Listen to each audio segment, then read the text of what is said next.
Chapter 1. Shining pearl within the crimson sky, guide me in the coming night. Perfect seed within the humble husk, ground my feet in soil so I may rise. Patient leaf within the endless pool, calm me when the torrent falls. Gentle wind within the slanting grass, bear me ever on until I rest. The Wild Lands, formerly Illinois. Middle Illinois River. August 18th, change year 24, 2022 A.D. Rudi Mackenzie and Edain hadn't been singing the hymn. More of a breathy whisper, though it rang loud in their minds as the moon rose enormous on the horizon, and they'd come down here below the lip of the valley, where there was more cover for the right. Rudi stopped instantly when a stick snapped. The warm sense of communion ghosted away like dust in a desert, and he sank down behind the tangle of wild rose in a motion that was swift but smooth rather than a catch-the-eye jerk. 5 paces to his right and a little behind him, Edain Aylward Mackenzie did the same. His great shaggy half-mastiff bitch garb vanished even more completely, belly to the ground, ears cocked, and only her black nose moving as it wrinkled. The air wasn't moving enough to carry scent any distance, but her blocky, barrel-shaped head seemed to split as the thin, black lips drew back silently from her long, yellow fangs. The other half of her was probably wolf. Both men listened hunter-fashion, with their whole bodies, not straining, but opening themselves to the summer twilight, letting sound and sight and smells and the movement of air on skin flow in until you knew. The evening hush was strong, and the hot, thick air hazy along the ridge where they lay above the river valley, full of rank odors of flowers and greenery and warm earth damp from yesterday's thunderstorm. Sweat trickled down Rudi's flanks beneath the brigantine torso armor he wore, a corselet of little steel plates riveted between 2 layers of soft green leather. Something with too many legs bit the back of his left knee below the kilt and above the sock hose, adding to the prickling itches. The coarse, sandy grain of the leather on the riser grip of his longbow drank moisture from the palm of his left hand, growing damp but not slippery, which was the point. The steep fall of ground to the river below was a patchy, almost forest. Single stands, or clumps of mature, pre-change bur oak and shagbark hickory, black walnut and sugar maple reared above teardrop-shaped surrounds of saplings, where they'd rolled their seed down slope in the decades since the state foresters had stopped coming to prune and tend. The new growth ranged from fresh sprouts to fair-sized trees as old as Rudi, but the canopy wasn't tall or closely spaced enough to shade out the undergrowth yet, and a dense understory of weeds and scrub was just past its summer prime. The open spaces were brushy meadows scattered with white pasture thistle and Queen Anne's lace, and thickets of 4-foot-tall gara, its pink flowers a wash of fading color as the deeper scarlet of its leaves turned black with sunset. The faint, sweet scent of it became stronger with crushed stems and petals. As the sun dropped lower behind him, he could see the tops of the plants swaying in little jerks in 6 spots. Once, a moment's stillness. Twice, again, another pause. "And there's no wind," Rudi thought grimly, as his mouth went dry. He was only 23, but he'd seen enough violent death to know how easily it could happen to him, know in body and blood as well as his head.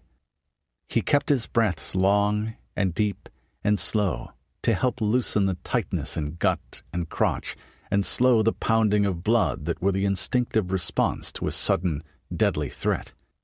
Half of transcending fear was making the flesh serve the spirit's need, instead of letting it command you. And breathing deep could give you a little extra endurance at need. Not much, but every bit counted at the narrow passage. His eyes stayed fixed on the vegetation, and the off and on course of the small, betraying motions. Men crawling on their bellies then, moving a bit at a time and pausing in between. Men or wolves or wild dogs, they all know that trick. But I'd be betting the first. Here in the wild lands, men would most likely attack him on sight, and they'd likely be faster than he afoot over ground they knew. He glanced over to where Edain waited, a movement of eyes more than head, and got a very slight nod. That meant both agreement that they were undetected so far, and waiting on you, Chief. Here and now, that was both a burden and a comfort. The call was his, but you couldn't ask for a better man than Edain to have your back for all he was just turned 20. Rudi moved his right-hand fingers, thumb to each as if counting on them, then turned it palm up and lifted it a bit, a combination of gestures that meant how many in clan war sign. Edain's answer was a tiny shrug. He didn't have any real idea either. So, no less than 6, possibly about 30 if they're very good. And they haven't seen us yet. It's someone else who's the expected guest of the feast, and them laying the table and knocking out the hung of the barrel of red salt ale. Someone coming by the track down there along the river. The position they're in will be invisible from down by the water's edge. The ambush was being set with real skill. He doubted most Mackenzie warriors could have done it better, or even Dunedain rangers.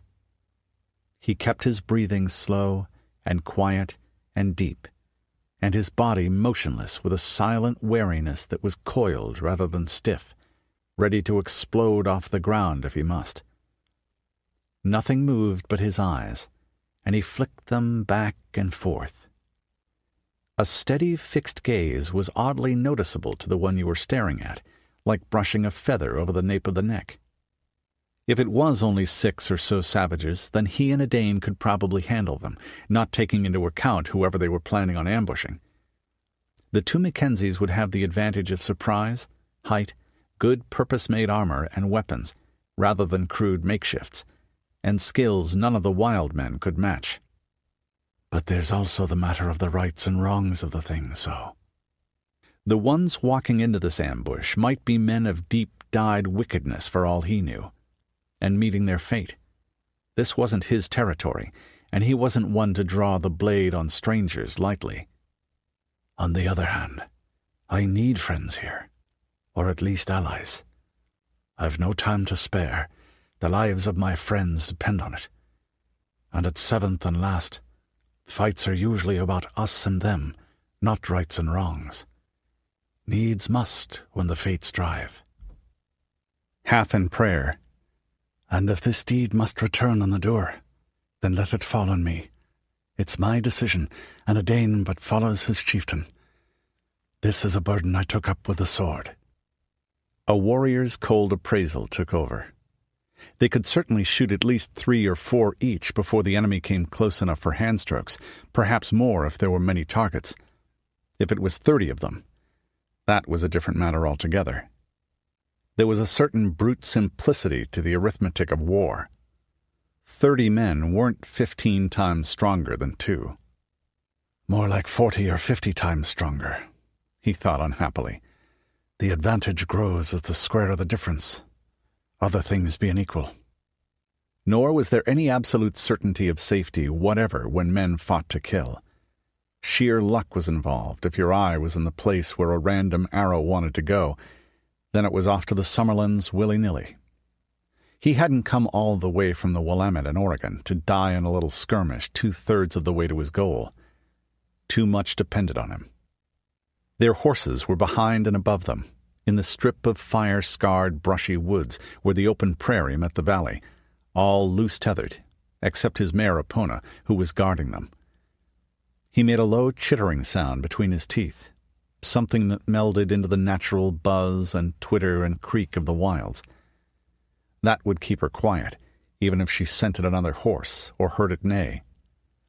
The problem was that it wouldn't mean anything to Edain's horse or the pack beast, who were not more than average bright, even for horses.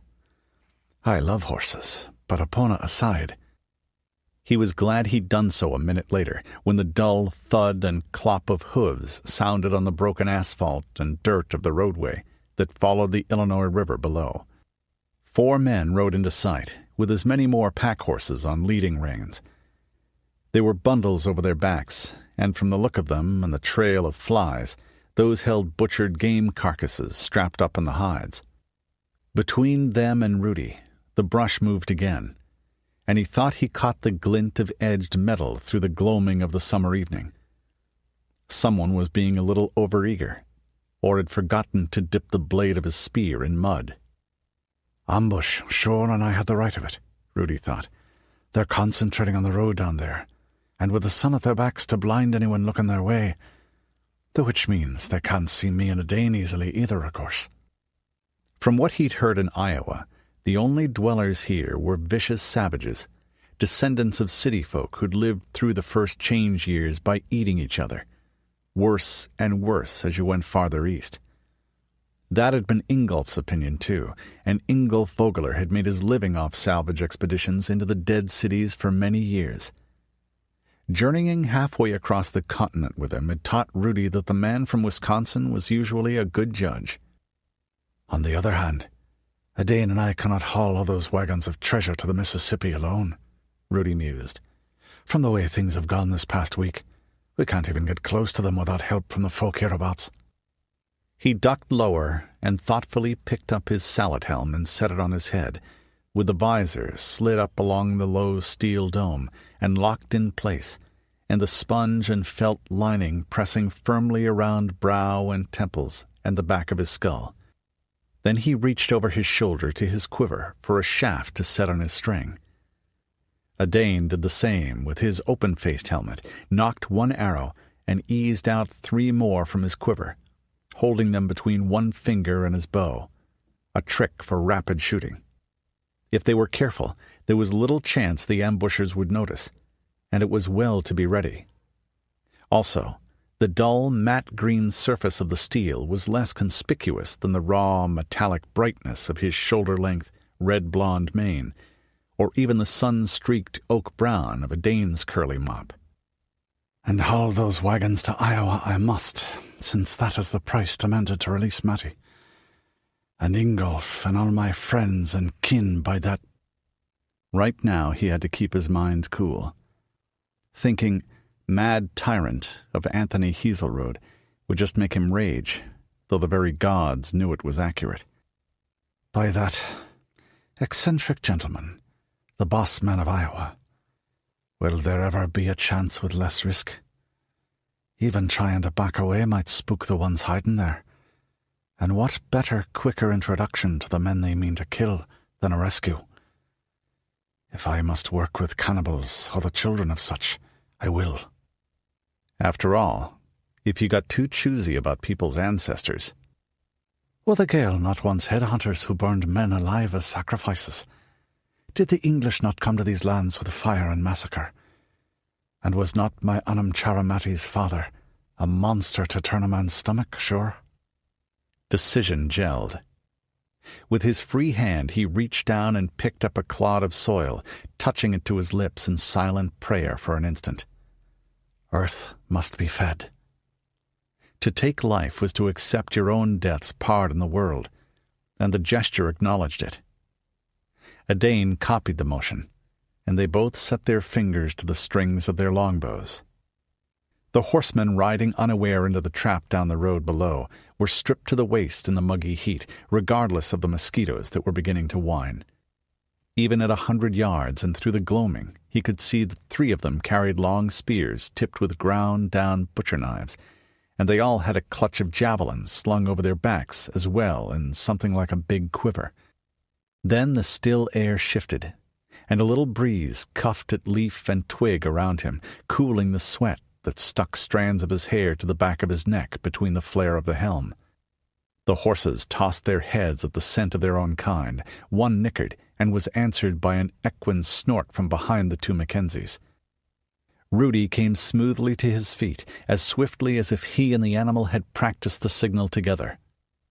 "Ambush!" he shouted, his trained voice throwing the sound from deep in his chest. Trap in the brush above you!" The scrub exploded with armed men, screams and ragged figures and the ugly sheen of spearheads, many more than he'd thought there would be. But it was too late to undo his decision. They wavered for a moment, caught between the foemen they had expected to take unawares and the strangers above them. "Closer to 30 than to 6 of them. More like 40, the dag that clubbed them did," went through him in a flickering instant. "I do hope the men they wanted to kill can take some of the weight." "Moragoo!" Rudi screamed to rivet their attention. "Moragoo!" He called on the crow goddess as he drew and shot, for she was the one whose feathered host fed on the fruits of battle, the dark mother who had sent Raven to claim him and the Nemid when he was still a child. Edain simply howled, the cry of the wolf that was his sept totem, and then their voices rose together in the racking banshee shriek of the clan's battle yell. One of the ambushers had a short, stiff bow of some sort ready, and he had the presence of mind to turn and aim at the tall figure on the slope above. Rudi had already started to draw Mackenzie style past the angle of his jaw as he called the warning, shoulders and gut and hips as much as arms in the force that bent the great stave of yellow yew wood. But Edain was a fractional second ahead of him. The cloth-yard shaft snapped out as he let the string roll off his fingertips and lash at the bracer on his left forearm. The range was short, and his warbow drew well over 100 pounds. The arrow was a blurred streak in the dimness, and then a crack of parting bone before the enemy archer flipped backward with the grey goose fletching standing up like a brutal exclamation point from his face. Edain's shaft hadn't missed either. It went through the man's torso in a double splash, breaking ribs going in and coming out, then stuck the next man behind in the stomach and stayed there. Rudi's hand flicked to the quiver again and again, knock, draw, aim, loose, in the deadly fast ripple Mackenzies were taught from childhood, 3 seconds for an arrow. They were both shooting wherever a telltale shape or motion betrayed the obvious threat of an enemy archer.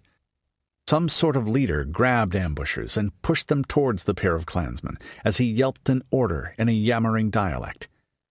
It cut off in a gurgling scream as Edain shifted aim and sent an arrow through his throat. A score of the wild men came uphill at the Mackenzies in a bounding rush, while as many more boiled down towards the river. They must have thought there were more than 2 new foemen, fooled by shock and the eye-watering brightness that lingered behind him and the shower of cloth-yard arrows stabbing down at them. "Left! Mine!" Rudi called sharply as the foe came on in a yelling mob, then spread out into a rough line. The enemy must have some concept of archery. They knew that they had to get across the killing ground as fast as they might. They had no idea at all of what the West Country longbow could do in skilled hands, from the way they came straight on, regardless, with their shields up instead of dodging to and fro as they charged. And they were about to learn. Snap! Snap! The waxed linen of the bowstrings struck their leather bracers with a light whapping sound, and the arrows blurred out with a whoosh of cloven air. A man dropped from each end of the attacker's rough formation, with a flat, punching smack of arrowheads striking flesh, loud enough to hear. Snap! Snap!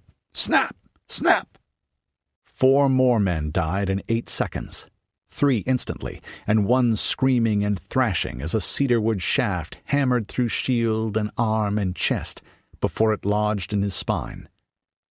Then the rest were upon him, snarling, shouting, hairy faces, vaguely seen as they labored up the hillside as if from a well of darkness, weapons reaching for his life. He tossed aside the bow and swept out his longsword in a hiss of steel on greased wood and leather. The other hand stripped the little buckler from its clip on the scabbard. He was the second-ranked archer in the clan Mackenzie, who were a people of the bow. But Rudi had never met his own equal with a sword since he got his full growth, not anywhere in his travels. Not yet. Everything slowed, sound burring deeper, vision fading except for faces, hands, weapons.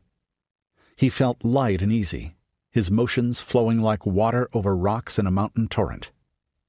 "I'm dead if I let them get around me and settle themselves," he knew, "and I must keep their eyes on me and away from Edain. He has my back." Existence was a dance through the purple dusk. Lines precise as those scribed with compass and surveyor strings, linking blade to target. It was Riastrad, the battle madness of the warrior goddess whose scythe reaped men. He charged, shrieking, clearing the bush ahead of him with a long, lunging stride. A yard of layer-forged steel in his fist, and the eerie, keening scream of the Mackenzies on his lips. A rust-pitted spearhead ground down from one blade of a pair of garden shears went over his right shoulder as he ducked beneath a thrust, and he struck with a buckler as it did. The soup-plate shape of the metal shield cracked into a face covered in a black beard that crawled with lice, hard enough to make bone crumble and throw the wild man backward to roll down slope in a tangle of limbs. With the weight of his armor added in, there were better than 200 pounds behind the blow, and the man wouldn't be getting up again. The twinge from the old wound in his right shoulder was distant, unimportant except to remind him of how the infected arrow had weakened it a little. In the same instant, the blade in his left hand flicked out, the point driving through a throat and past it with scarcely a tug. Behind it, a spray of droplets hung in the air for a second, black in the dying light. There was a whistle behind him, and an ear-splitting scream as an arrow struck and lodged in bone. More hissed past to strike, once close enough for the fletching to brush the skin of his neck in passing. The first-ranked archer in the clan was in back of him, twice winner of the silver arrow at the Lunisad Games, and a hunter of beasts and men. Then another cry of horrified pain, beneath a roaring growl. Garb was at work protecting her master as he shot, darting in to slash at a hamstring, and then close her great jaws on the man's face as he fell, jerking him back and forth as she worried at what her long fangs held. The twisted Gorgon mask of Rudi's face made a man stumble back in mid-attack, and die an instant later in a galvanic convulsion as the sword point flicked into and out of his eye, faster than a frog's tongue licking up a passing insect on the wing, punching through the thin bone and into the brain. Another time, and the grating, crunching sensation that flowed up his hand and arm might come back to leave him sweating and clenched in some moment of peace. Now it was only a slight tug on his wrist as he wrenched the sword free and sliced down a spear shaft in a motion that left a long curl of wood flying free with the wielder's fingers. A thunder of hooves, and Epona was there, her eyes white and rolling, her great slab teeth bared as she bugled a challenge. One of the wild men looked around just in time to see her milling forehooves come down on him like steel-shod warhammers, and threw up his arms in a gesture as futile as his scream. The remaining attackers crowded forward towards Rudi, half attacking him, half fleeing her. A thought flickered through some remote corner of his mind. There are people who think horses can't be dangerous because they eat grass. A stab as precise as a surgeon's scalpel in over the collarbone, and a man collapsed with a great mass of arteries above the heart severed. The withdrawal turned into a smashing backhand chop that sent a spearhead pinwheeling away into the evening, with half a foot of shaft still attached. He slid forward in a smooth, savage rush. The man made one futile jabbing motion with the stub before Rudi cracked the pommel of his sword into the temple and drove bone splinters into his brain. Get in close, he thought. He leapt over the hawking swing of a blade that had probably started life as some sort of hedging tool and was near enough to the weapon Westerners called a billhook. It hissed beneath his boots, and one of the wild men screamed as it struck his leg, as much in rage as pain. Rudi kicked as he landed, a solid heel strike to the billman's knee. Something gave under the boot with a grisly, snapping, crunching sound. Ignore that one. He's out of it. He pushed off the impact, using it to swing himself around, the long sword slashing horizontally as he spun. Get close. Get close. Too close for anyone to draw a spear back for a stab, and himself a whirling, screaming, striking blur that left death and ululating agony in its wake as the melee stumbled across the hillside's uncertain footing. Edges and clubs grated and banged on his helmet, thumped into his brigandine, hard enough to leave bruises he'd feel later, if he lived. They were striking at the head and body from instinct, unused to dealing with real armor and not knowing how vulnerable they were to his ironclad violence. If I had full war harness on and a knight's shield, I could take the lot of them. But he didn't, and it could only be seconds until sharp metal hit something unprotected and vital, throat or limbs. He couldn't block a dozen men, couldn't kill them all. There wasn't time. An axe looped towards his neck. Rudi's buckler deflected it with a crang, and his sword licked down on the man's arm above the elbow. The edge cracked into bone and through it with an ugly thump that jarred up the weapon and into his arm and shoulder. The man spun away, staring at the bleeding stump and then sitting down to die. Startled as the blood spurted over her fetlocks, Epona stopped stamping a body into rags of flesh and bone splinter, and reared to pound her hooves into him instead. Rudi recovered with desperate speed, and a spray of leaves and twigs beneath his boots, but the next man was poised with his spear cocked back to thrust into Rudi's face, the lunge already beginning. And he froze. With an expression of intense surprise on his features for an instant, as a wet, red point appeared through his chest. Then he went flaccid and collapsed at the Mackenzie's feet. Behind him, a horseman swerved his mount and snatched another javelin out of the hide bucket slung over his back, throwing it with a whoop. The shadowed woods were alive for an instant with leaping, fleeing men, throwing aside their weapons to run with heedless speed and crashing through the thickets as the horsemen they'd ambushed harried them on. Rudi thrust the point of his sword into the earth as a support, leaning with his mouth open to suck in the air his lungs craved, despite the raw stinks it bore. His other arm went around Epona's neck as she nuzzled him, the sweet, grassy, musky scent of her breath and sweat strong in his nostrils as he panted. The wave of rage that had filled his veins and nerves like liquid fire cooled, leaving his skin rippling with a sudden cold and his body full of a leaden weakness. Suddenly, half a dozen minor cuts stung like itching fire above the duller ache of the wrenched and battered muscle. For a moment he was not sure if the gathering darkness was natural or the product of a body driven beyond its limits. Fighting was the hardest labor in the world. He was young and very strong and in hard condition, but his body still tried to shake like an overworked horse, and he had to swallow again and again with a paper-dry mouth to keep the heaves from starting. His trainers back home, Mackenzies and bear killers and association knights alike, had warned him that he pushed himself too hard.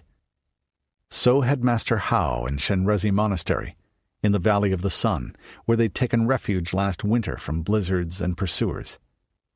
He'd been more specific about it, too.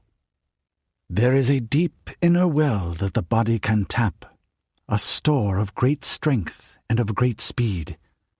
Most never reach it, and of those who do, most only when uttermost need breaks down the barriers. A few by long training in the inner disciplines. But you, Raven Man, you can open that gate by wishing it so. It is in your nature. Be cautious with this gift. The merciful Buddha buried this deep within us for a reason. It is the last reserve against extremity. You shorten your life a little each time you draw from it.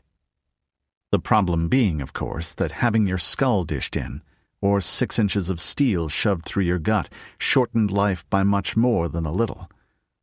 He was very good with a blade, but nobody was good enough to deal with fighting many against one, unless something took him beyond himself. His skin quivered again. and you didn't feel the fear until afterwards, some place in the mind knowing how it would be when the edged metal grated through your eye sockets and the world went black. "There's a place beyond the gate, and we return," he thought, not for the first time, but not to this life. Death is a forgotten, whether it comes in terror like a tiger hunting in the night, or as the gentle mother whose last gift is an end to pain. I'm not through being Rudi Mackenzie yet. Yet neither were these ready, who had their own purposes and needs. Dread Lord, keeper of laws, be gentle with those torn untimely from the world of men, and me also, when my hour has come. He'd straightened when the 3 horsemen returned from their pursuit, and was wiping his blade on a swatch of rags torn from a body. Edain stood ready with another arrow on the string, discreetly pointed down and not drawn. Yet. Garb was glaring at his heel, tongue licking her reddened muzzle, ready for a leap to take a man out of the saddle.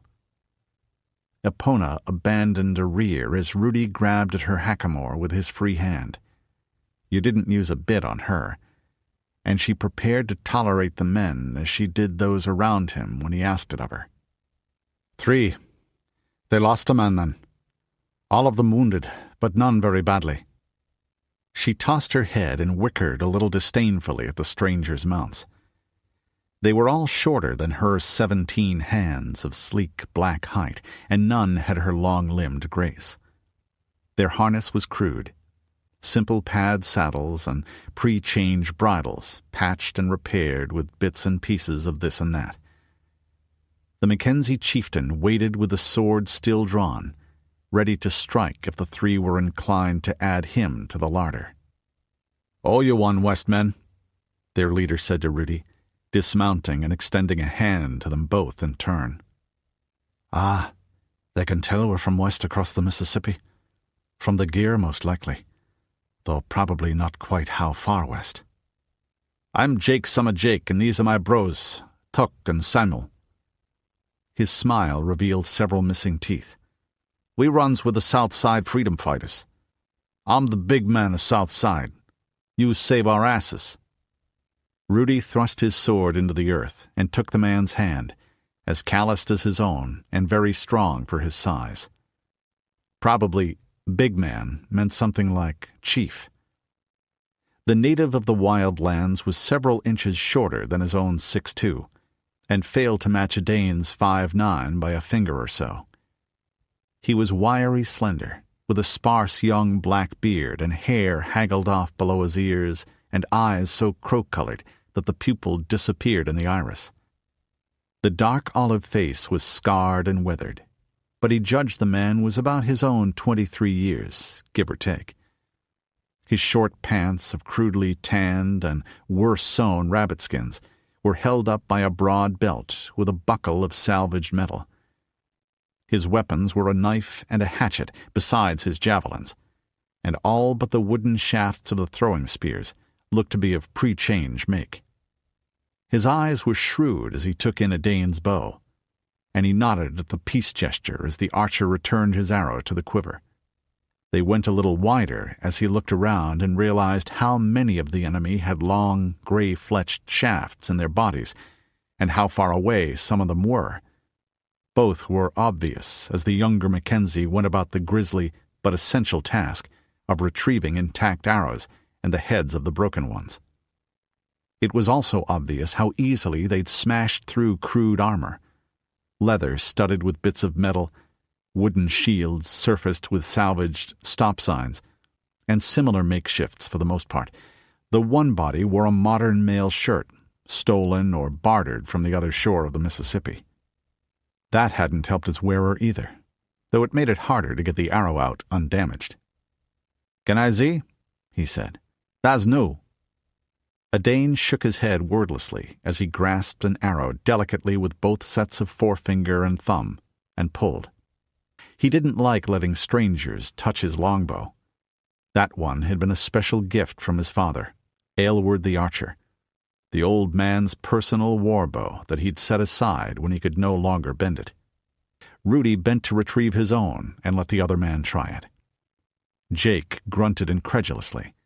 His arms were knotted with hard, lean muscle, but they quivered and shook, and he abandoned the effort before the string was halfway to his jaw. Drawing the great warbow wasn't just a matter of raw strength, though it needed that too. You had to have the knack, and that came from long and constant training. Mackenzies started their children at age 6 or so. Edain slipped his own weapon into the carrying loops beside his quiver, cleansed his hands on a tuft of grass, and pointed to the bow riding behind one of the horsemen's saddles, with a crook-fingered, "Let me have that," gesture. The rider hesitated for a moment, then handed it down. "Fiberglass," the young Mackenzie archer said, at the feel of the stave. That meant it was pre-change, and lucky not to have aged and cracked into uselessness. The stuff the old world had confusingly called plastic mostly didn't rot, but it lost strength and suppleness unpredictably. Then he bent it with one contemptuous finger on the string, before handing it back. 25 pounds draw. Not but a toy for little children, and feeble children at that, sure." Most warriors were proud of their gear. Rudi could see the man begin to bridle before he looked around and spat in reluctant agreement. Jake pushed a body over on its back with his foot.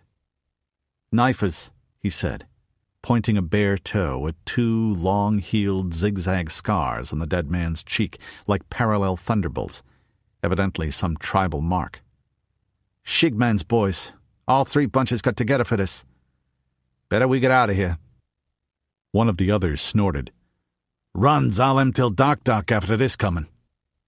"They'll still be running at sundown tomorrow," Rudi translated mentally.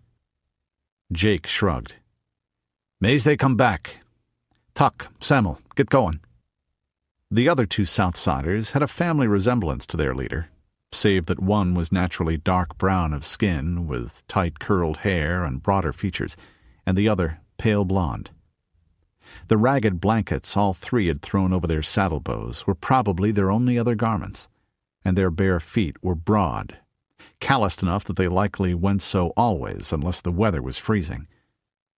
As the leader spoke, his companions were collecting any weapons worth having and making sure of the enemy wounded. Rudi grimaced slightly to himself. That was sometimes needful, but never pleasant. Much harder than killing in the white-hot savagery of battle. He noticed with relief that the wild men were going about it with a rough mercy, taking care to make the final stroke as quick as possible. The sounds of agony died down into an echoing silence. "Yous got free of our turf," Jake went on to the Mackenzie clansmen. "Come Southside fires any time you want. Sit down and put a hand in the pot like a freedom fighter stud." Rudi had to strain for a moment to understand the words through a thick accent, harsh and slurred and nasal at the same time, that turned these into these and are into "My thanks to you, Jake, son of Jake," he said, slowly and clearly. "My name's Rudi Mackenzie, of the clan Mackenzie. My septotem is Raven. This is my blade brother and sworn man, Edain Aylward Mackenzie, called the Archer of the Wolf Sept. And you saved my life with that last spear cast as well, so I'm thinking we're even so." From his frown, Jake found Rudi's lilt, stronger than most in Clan Mackenzie and the product of Juniper Mackenzie's own County Mayo accent, hard to follow as well. One of his tribesmen brought up a horse with a dead man across it. "That's our bro Murdy. The bastards killed him," Jake said. To the air, "You don't haunt us none, spook Murdy, 'cause we got him for you." The others in the Southsider party added more to the same effect. Rudi nodded approval. It was a warrior's duty to avenge his comrades, and a kinsman's too. "And speaking of duties, now that we have time—" He and Edain each bent to one of the bodies of the slain foeman, touched blood to a finger and that to his forehead.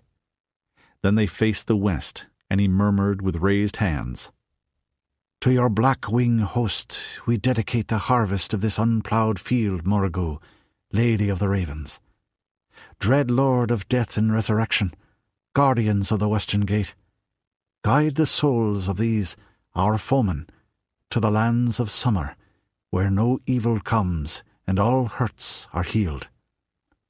Goddess, Mother of all, gentle and strong, through whose cauldron we are all reborn, witness that we kill these your children from need and duty, not wantonness, knowing that for us also the hour of the spear shall come, soon or late, for earth must be fed. So mote it be, Edain finished. They exchanged a glance and a slight nod. Rudi could tell the other Mackenzie was adding the same silent observation. And return these rotters in better condition for the next go-round on the wheel, once they've spent some time with you. Jake gave Rudi a sharp look. Hey, that's a good saying word to keep spooks down. You two aren't part of those bastards from Iowa, are you? You sure don't sound like 'em, and they pray to the Jesus man. It took Rudi a moment to realize what "those bastards" meant. He made a mental effort to switch sounds and fill in the missing parts of speech. No, that I am not, he said. We are from the far west, from the lands of sunset, where we follow the star goddess, who is also Earth the Mother, and her consort, the Sun Lord. Well, some of us do, he thought. I came to Iowa with my friends on a journey eastward. To the farthest east, to the lands of sunrise, to seek a sword seen in visions. That might perhaps be a wee bit complicated to discuss right now. Also, the way the Prophet's men pursue us. And the bossman's men set on us and took them captive. Which oversimplifies a bit, but is true in the essence. He holds them hostage until I return with the treasure. Wagons left on a road north of here, just past a ruined town. The fall of 3 years ago now. Jake's brows went up. It was visible in the light of moon and stars. Those? We know 'em. Nothing worth taking there. We checked. Not cloth or saddles or blades or nothing. Wagons too big for us, so we left them. Maybe haunts there. Maybe bad spook luck.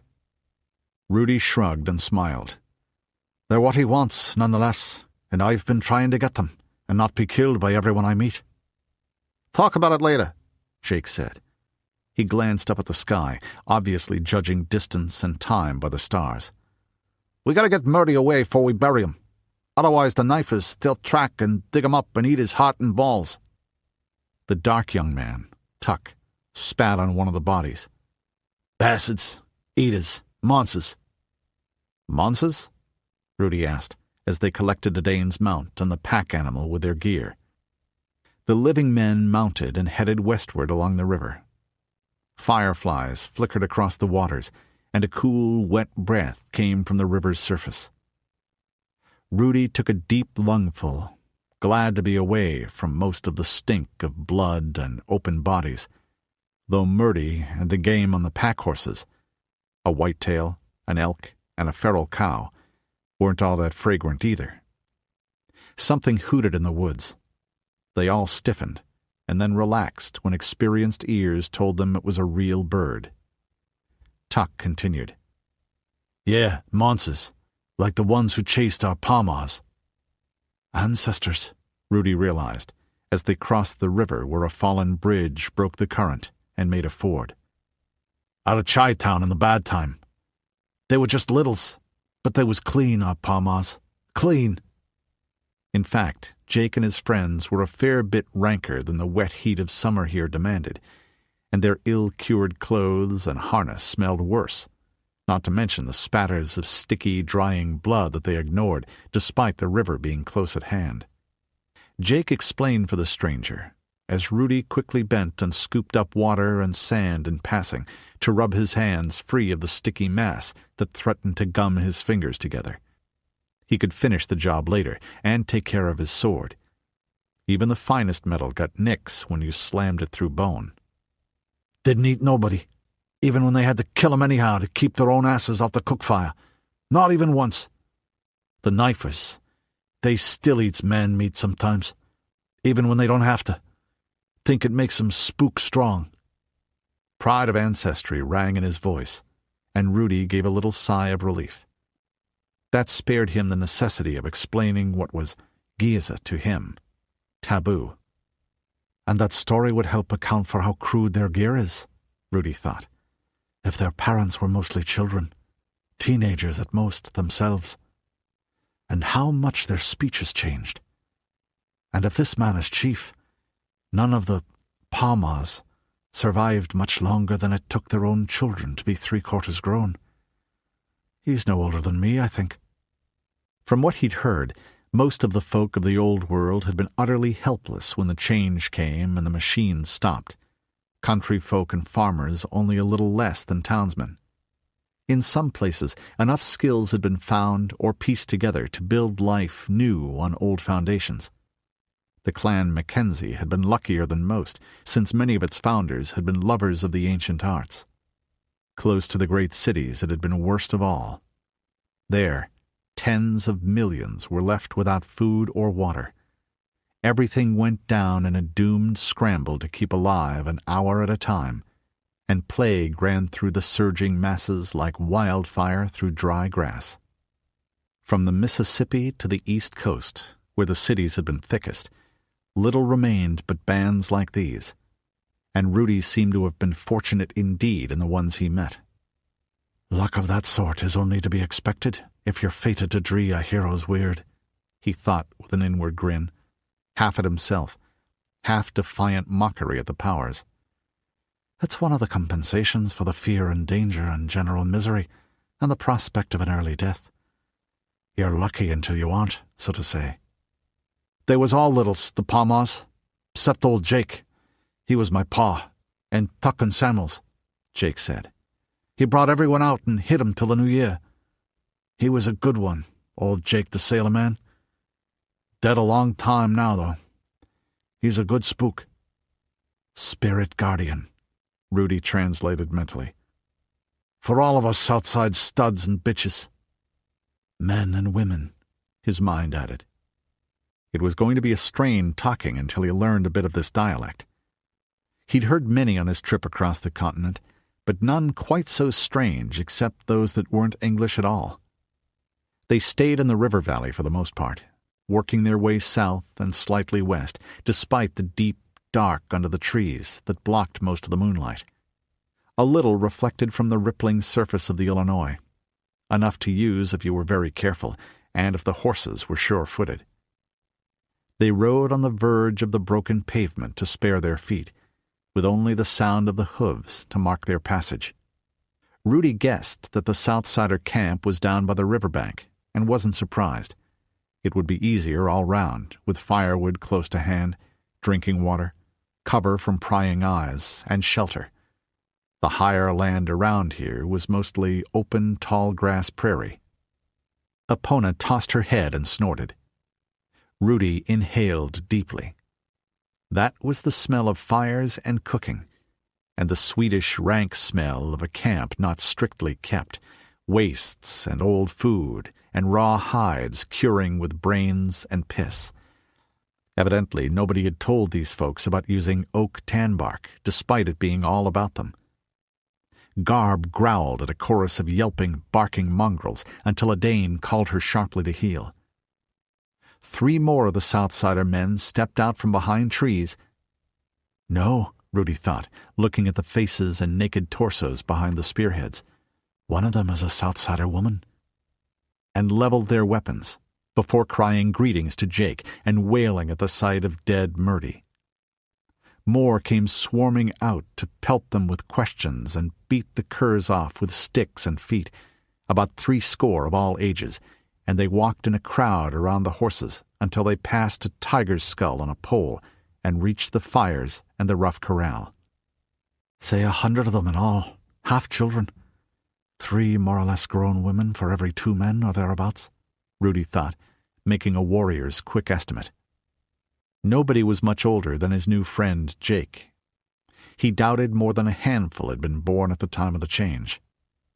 High casualties? The mob gazed gape-jawed at Rudi and Edain in their strange gear, pointing and gabbling in a way Mackenzies would think rude. Rudi sat his great black horse with a long-limbed grace, the bright red-gold hair falling to his shoulders, and his sharp-cut, high-cheeked face smiling. Edain was less easy, his strong, square face blank. He wouldn't ask Rudi, "Are you sure?" with strangers about. None of the Southsiders matched Rudi's height, and none had his companion's breadth of shoulder or barrel chest. Not a prepossessing lot, but truly friendly, I think. Rudi winked at a naked toddler with a huge mop of frizzy hair. She ducked behind her mother, herself a girl of no more than 16 years, who cradled a baby on her hip. "Let these studs have room," Jake called. "They saves our asses, truth, and lay on eats. We got Murdy to bury and our new friends to show our right and good ways." When the mob surged back towards the camp, Jake went on quietly. "And when we've had the eats, you can tell me more of that story of yours. We don't like the Iowa motherfuckers or their boss man at all. Shoved our palmars back into this shit with their pitchforks. Keep us here still." Rudi nodded gravely. Edain thought a little, since he too had little use for Iowa's ruler, and liked the whole place less than the older Mackenzie. The Iowa folk had closed the Mississippi bridges in the chaotic months after the change and patrolled the western shore, or they'd have been buried beneath the tidal wave of refugees heading west from Chicago and the other lakeside cities, and north from St. Louis. "Though now they've more land than they can till," he thought, remembering pasture where fields had once been, and at that more grass than the cattle could eat down. "They could change their policy if they would, and both would benefit by it." There was a hungry smile in Jake's words. "Anyone's got a hate against that boss-man bastard. He's got a word to say here."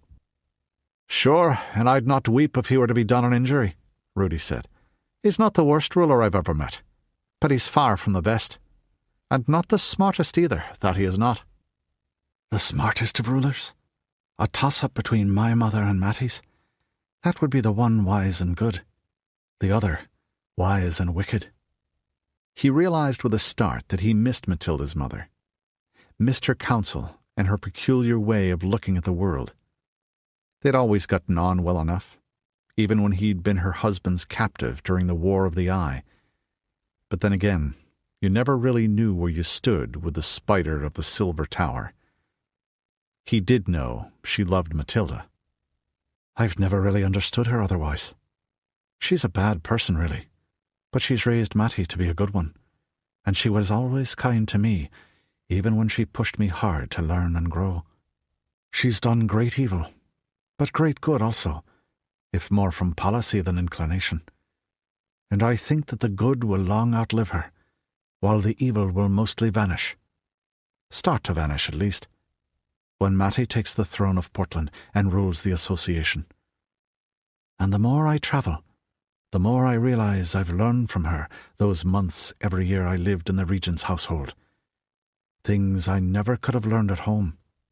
Mother has true wisdom, but it's not all the wisdom there is. What she stands for is good, but some things can't be seen from where she stands." And that was something he could only realize at a distance from them both, as if the knowledge unfolded with the weight of their personalities removed for a while, letting it open like a flower from the bud. "And at home, I would never have realized what I knew," he mused, looking westward to where stars shone over the treetops. "Nor learned what I have from others on this journey. Am I journeying to the east, then, or do I travel towards myself, when I meet the man I am becoming? Who will Rudi Mackenzie be in himself?" he mused. "Will those I know me still? One thing I do know. I'll rescue Mattie for her own sweet sake. But even if she wasn't dear to me, I'd be downright terrified of failing Lady Sandra Arminger." Chapter 2. Barony of Ath, Portland Protective Association. Tualatin Valley, Oregon. August 15th, Change Year 24, 2022 AD. The Lord High Chancellor and the Grand Constable of the PPA rode side by side through the harvested field, with their hawks on their wrists and the attendants at a discreet distance behind. A covey of pheasants exploded from the ground ahead of their horses in a cracking flutter of wings. Both the associates were in what Portlander fashion decreed for gentlemen engaged in rural pleasures on a summer's day. Turned-down thigh boots with the golden spurs of knighthood on the heels, doe-skin breeches, baggy-sleeved linen shirts beneath long tea-tunics, cinched by broad sword belts of studded and tooled leather, and wraparound sunglasses in gilded frames. Embroidered heraldic shields on their chests showed their arms. Those of Chancellor Conrad Renfrew, also Count of Odell, were sable, a snow-topped mountain argent on vert. It echoed the towering perfect cone of Mount Hood, just visible as a tiny silver spike on the eastern horizon. Baroness Tifain Dath bore sable, a delta or over a V argent. She wore a discreet livery badge at the brow of her hat as well, her own arms quartered with Sandra Arminger's in token of vassalage. "Your turn," the Count of Odell said, nodding towards the pheasants skimming over the ground. "Thanks, Conrad," Tifain said. This was one of the 5 great fields of her manor at Montenor, and the 300 acres of brown, blonde wheat stubble with clover pushing up below provided plenty of cover. The ring of hawthorn hedge and wide-spaced poplars around it were full of good places for nesting, and even conscientious gleaners didn't get all the fallen grain that attracted quarry. 3 get you 5, that cock pheasant makes it to the hedge, the older noble said. The big black-gray peregrine on her wrist crouched and baited with a bristle of feathers as she slipped free the hood, and a faint sweet ring from the silver bells on its buet straps as the talons closed and relaxed in anticipation. It knew what the sudden coming of the light meant. Then its mad slit-pupil yellow eyes flared dark as they fixed themselves on the prey. She could feel the strength of its grip on her wrist through the thick leather of the glove. "Done," Tifain replied. "Go for it, Riot Girl." She tossed the arm up in a quick throwing arc, and the bird flung itself skyward, soaring upward in a widening gyre with a harsh "Scree, scree, scree!" The wind of long, graceful wings was cool on her cheek and neck for an instant, in the mild, dry warmth of a Willamette summer's day. The covey's alarm suddenly turned panic-stricken as the incarnate shadow of deep ancestral fear fell across them. They scattered, spattering away like water popping on a hot griddle. Frenzied, the male pheasant tried to outrace the circling doom rather than going for cover, its long tail feathers streaming as he strove for height. "Stop taking the air, you idiot," the Count of Odell said sourly. "She's twice as fast as you are." Tifain watched the dance of life and death in the cloudless blue above, with eyes the color of moonlit glaciers, and smiled with a very slight curve of the lips. It made everything seem more intense for a moment, from the feel of the great muscles moving between her thighs, to the smells of equine sweat and oiled leather, sweet crushed clover and dry, dusty earth. "That's a lovely falcon you've got there," Conrad said, following the flight of the peregrine. "And she's going to cost me some money, damn it. Alaskan?" She nodded. "Aleutian." "Must have cost you," he said. Trade was sparse from those remote islands, and had to run the gauntlet of Haida pirates and the Queen Charlottes in the Inland Passage. Only the most expensive luxury goods could bear the costs. "Worth it," she replied. "Northern birds always fly better, especially in Yarrock." The association nobles reined in and watched the falcon climb. The bird sitting hooded on Conrad Renfrew's wrist was a big, dark-brown, Meuse-bred Harris hawk, with chestnut shoulders and white banding on the base and tip of its tail. It had already taken 2 rabbits and a duck today, despite which It's hardly falconry at all with a Harris, Tifain thought. She privately considered that species to be like Irish setters with feathers and talons. Unlike pretty well all other birds of prey, they were social hunters, coursing in flocks in the wild, and they were affectionate to their handlers in ways other breeds just weren't. That, and the ease with which they could be bred in captivity, made them favorites. They do everything but lick your hand and lift a leg to pee. You've got a good eye for a falcon, he admitted. I always did identify with predators. Back before the change. Conrad had been over 30 then. She'd been 14. They'd both survived the first change year, when the vast majority of the human race had not, but the experience divided as much as it linked them. His generation were of the old world. Those a few years younger than she were changelings. She hung between. My bedroom was plastered with pictures of hawks and wolves and tigers and leopards. The Count of Odell's hideously scarred face quirked in a smile. Isn't it usually horses with girls that age? Usually. I preferred things with fangs or claws, or both. Why am I not surprised, Lady Death? He said, using the common pun on her title. Well, I had a Melissa Etheridge poster on the wall, too. Who? Oh, she was a musician, right? I think I've heard you do some of her stuff now and then. Right. Serious crush on her at the time. That had been an eventful spring. She turned 14 in January, met Katrina Georges in February when the other girl transferred to Binsmead Middle School, won a medal at the Oak Ridge Gymnastics meet at the beginning of March, and then on the 17th, the world had ended, at 6:15 p.m. Pacific Time. Birthday, first love, victory, then the laws of nature change while you're on a camping trip. Killed my first man 5 days later, and couldn't believe how easy it was. But I do miss CDs and my Walkman sometimes. Calling for the minstrel just isn't the same. The thought was odd. It had been a long time since she remembered the change much, or thought of herself as Colette Rutherton, rather than the name Sandra had chosen for her when she became an associate of the PPA. Conrad's generation always had one mental foot planted in the old world, however hard they tried to pull it out or deny it. Hers remembered it, but as though seen faded through multiple panes of glass, except on the rare occasions when it came flooding back to make the now seem like a mad dream for an instant. To those a few years younger, the changelings, it was a fable. And I envy them that. Envy them and fear it a little.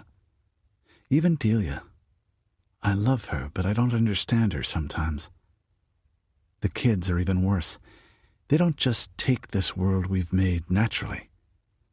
They think, but they don't think about thinking the way I do sometimes, and Conrad and Sandra and the other oldsters do all the time. The changelings, it's like they're in a dream. So am I, but I know it. They never wake up or know they're dreaming. Ah, Tifain said, pulling off her tinted glasses and shading her eyes with the hand that held them.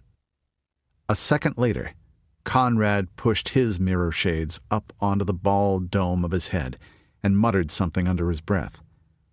Probably, damn, as the falcon selected the cock pheasant's gaudy, golden-green plumage for its target. The peregrine stooped out of the sun, folding its wings and turning itself into a blurred streak of purpose.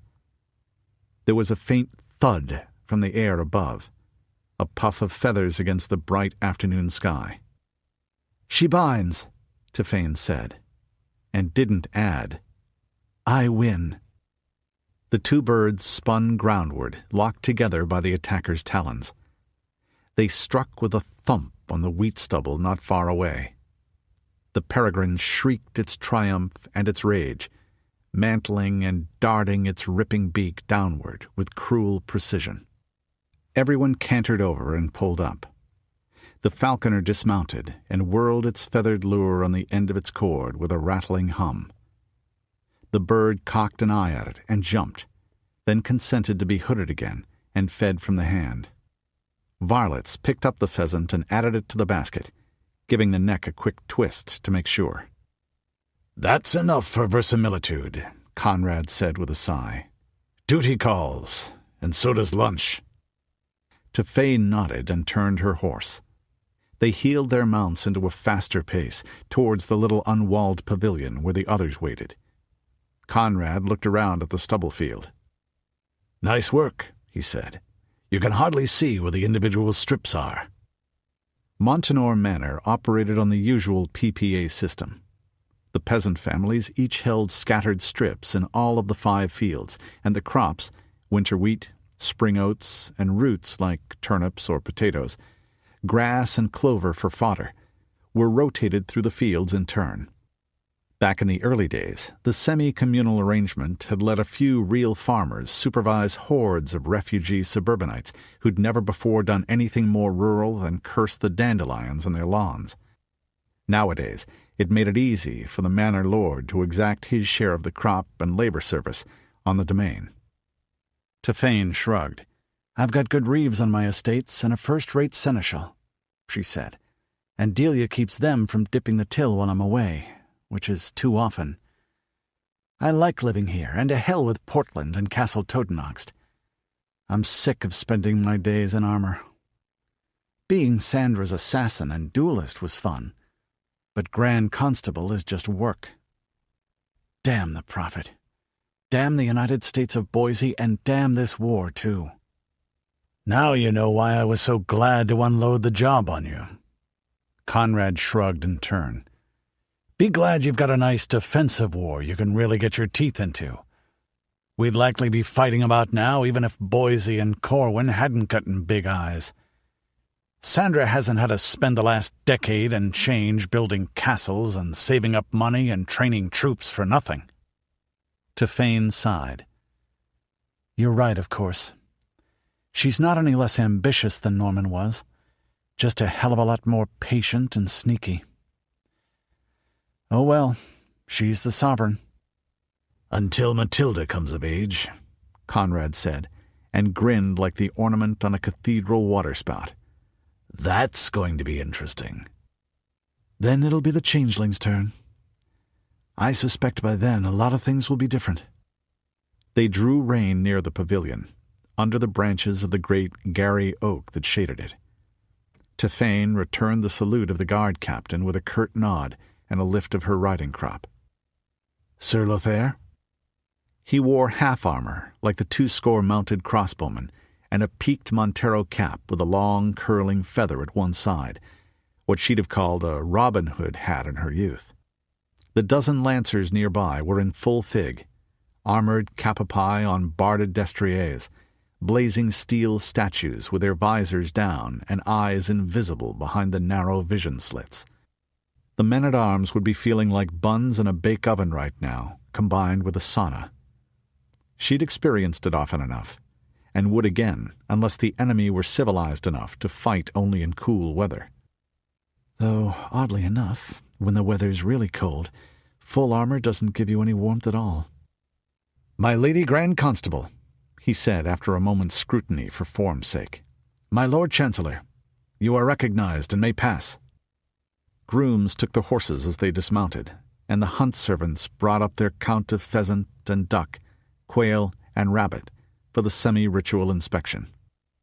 "They are indeed very dead," Tefane thought with a trace of whimsy as she looked at the limp, bloodied forms and prodded one with a gloved finger. "And someone should eat them very soon in this warm weather." She went on aloud as Conrad handed his hawk and perching glove to his falconer. "The game to good Father Mendoza, with my compliments." She nodded towards the steeple of the village church a mile westward across the great common field, rising above trees and red-tiled roofs, with the coast range green-blue beyond it. They'd give the parish priest, his household, and some of the ill or indigent a couple of good dinners. Slyly, "And tell him that my lord, the Count of Odell, has graciously donated 5 rose nobles for the almshouse fund." "Gold? "I didn't say anything about 3 get you 5 in gold," Conrad said, alarmed. That was a month's wage for a mounted man-at-arms. "Even for someone who started out as an accountant, you are such a cheapskate, Conrad. You've got the whole Hood River Valley in your fee, for God's sake, and 2 toll bridges, and a chartered town to tax. I'm a lowly baroness with a few manners. Show some class." She stripped off her gauntlet and held it out. He unwillingly dropped the little dime-sized coins inside. She folded the long cuff over and into the wrist, then tossed it into the game basket. "Go," she said. The varlet gulped thankfully and jogged away.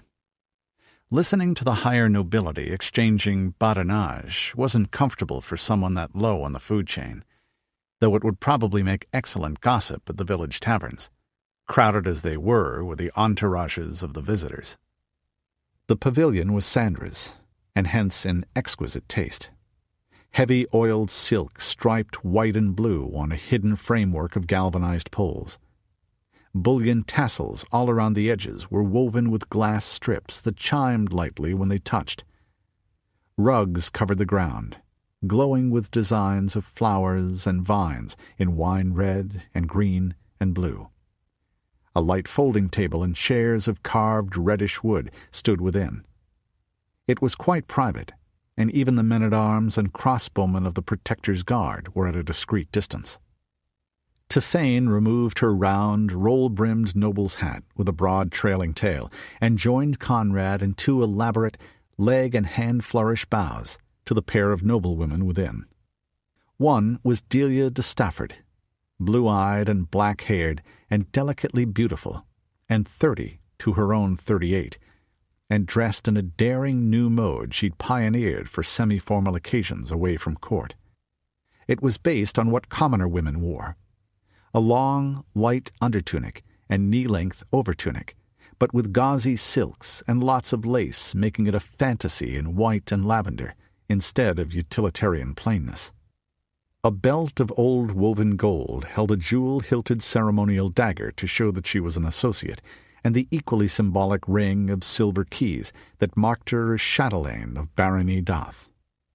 The other was Sandra Arminger, Lady Regent of the PPA, in a conservative pearl grey and white cotehardie, and a silk headdress confined in a net of platinum and diamonds.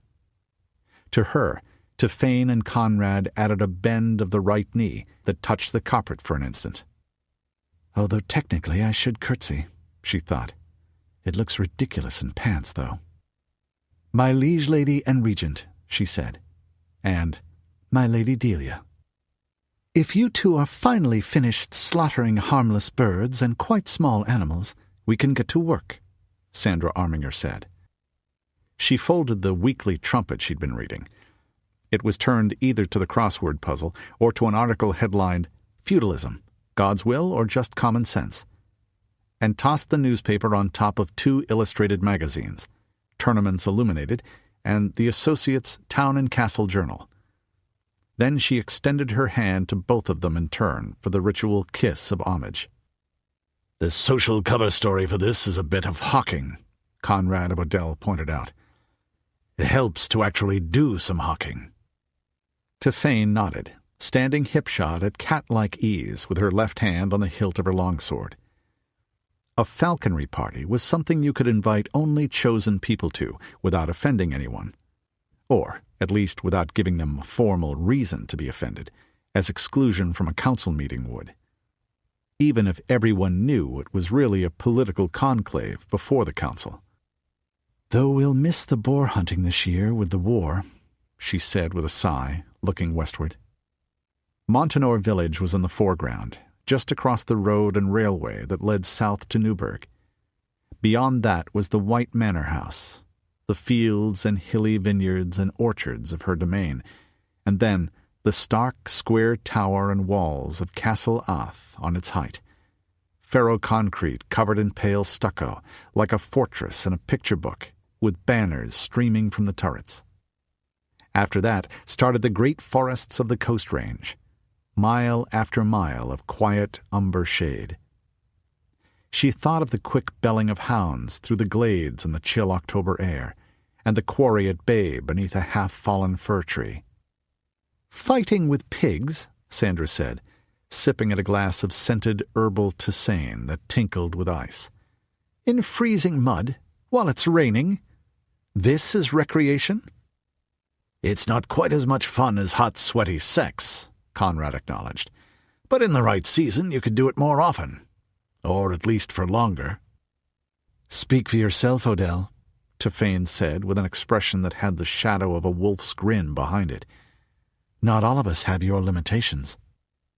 Delia smothered a chuckle, and Sandra sighed. "Children, children." "Oh, sit down, Tiff," she went on, tucking a lock of graying brown hair back under her wimple. "You do tend to loom over one. My Lady Regent is a dimensionally challenged person," Tefane said. Sandra was 5'2", and still slight in her 54th year.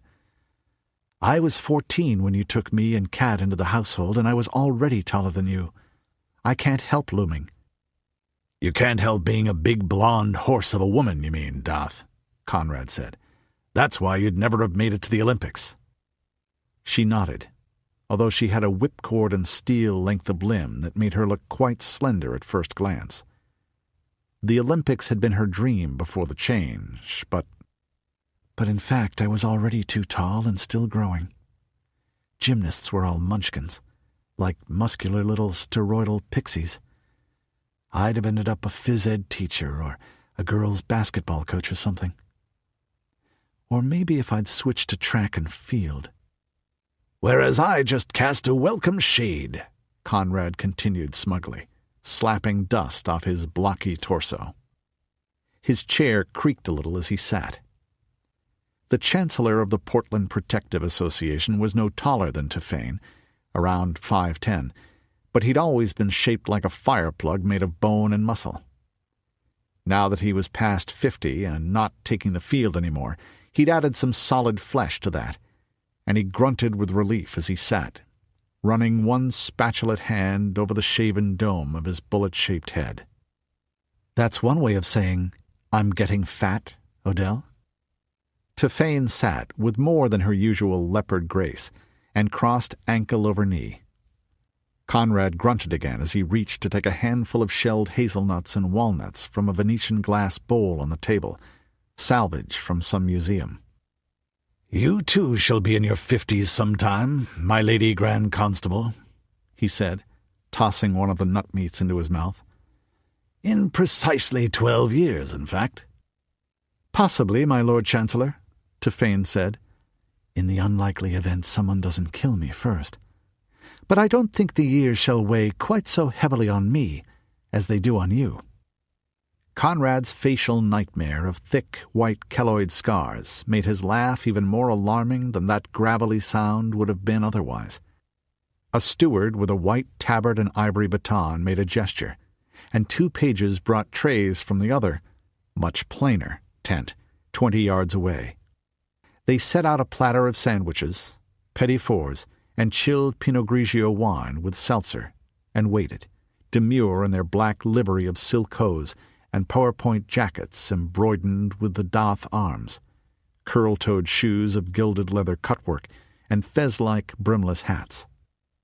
"Your sons make such charming and efficient pages, Lady Delia," Sandra Arminger said, "with such large, pink, shell-like, quivering ears." Delia took the hint. "Lioncell? Diomede?" she said, and made a graceful gesture. The boys, blonde Lioncell was 12, dark Diomede 2 years younger, bowed in unison and walked backward until the distance was outside easy hearing, even with keen young ears. Tefane took a sandwich. The PPA's liege lady Sandra and Tefane's lady-in-waiting and chatelaine Delia, "My girlfriend for the last 14 years, Delia," Tefane thought, with a familiar flicker of resentment at the necessity for discretion. Best not to get out of the habit of being careful, though. Shared a liking for dainty little things on manchet bread, with the crusts cut off, and some parsley on the side. In this case, potted shrimp and aspic, deviled ham with minced sweet Walla Walla onions, or cucumber. Since this was to Fane's own personal fief, there were also some substantial examples of bacon, lettuce, and tomato with mayo on sourdough. She smiled a little as she bit into one, savoring the smoky taste of the apple-cured meat and fresh, melting ripe tomatoes and almost warm, crusty bread. "What's the joke, darling?" Delia asked. They'd been together since Cat died in the Protector's War, and she knew that slight curve of Tophane's lips was the equivalent of a grin or even a chortle. The Baroness shrugged, swallowed, blotted her lips with a linen napkin, and said, "A pleasant memory. The only pleasant memory our unlamented pseudo-Pope Leo ever gave me, but it made up for all the rest." These days, the local branch of the reunified church was just annoying to someone like her, guarded by rank and powerful patronage. She pretended to be a good Catholic with sardonic relish, and with gritted teeth the clergy pretended to believe her. Delia did the same, and was a secret witch to boot and high priestess of a coven. But Norman Arminger had been literally medieval on the subject of gay people, as on much else, and his psychopathic pet, Pope Leo, had been worse. About the time her husband died, Sandra Arminger had found out that the real Catholic Church had survived. A remnant had fled dying Rome behind the halberds of the Swiss Guard and ended up in the little Umbrian hill town of Baggia, still their HQ, and that they'd managed to call a conclave to elect an equally real pope. To lay the groundwork for reunion, the Lady Regent had delegated schismatic Leo's tragic, timely, and officially accidental demise to Tophane, who'd been her wet-work specialist of choice back then. "One sane pope half the world away by sailing ship is much less trouble than a deranged one right next door," Sandra acknowledged. "We needed our own church immediately after the change, but by that time Leo was a problem."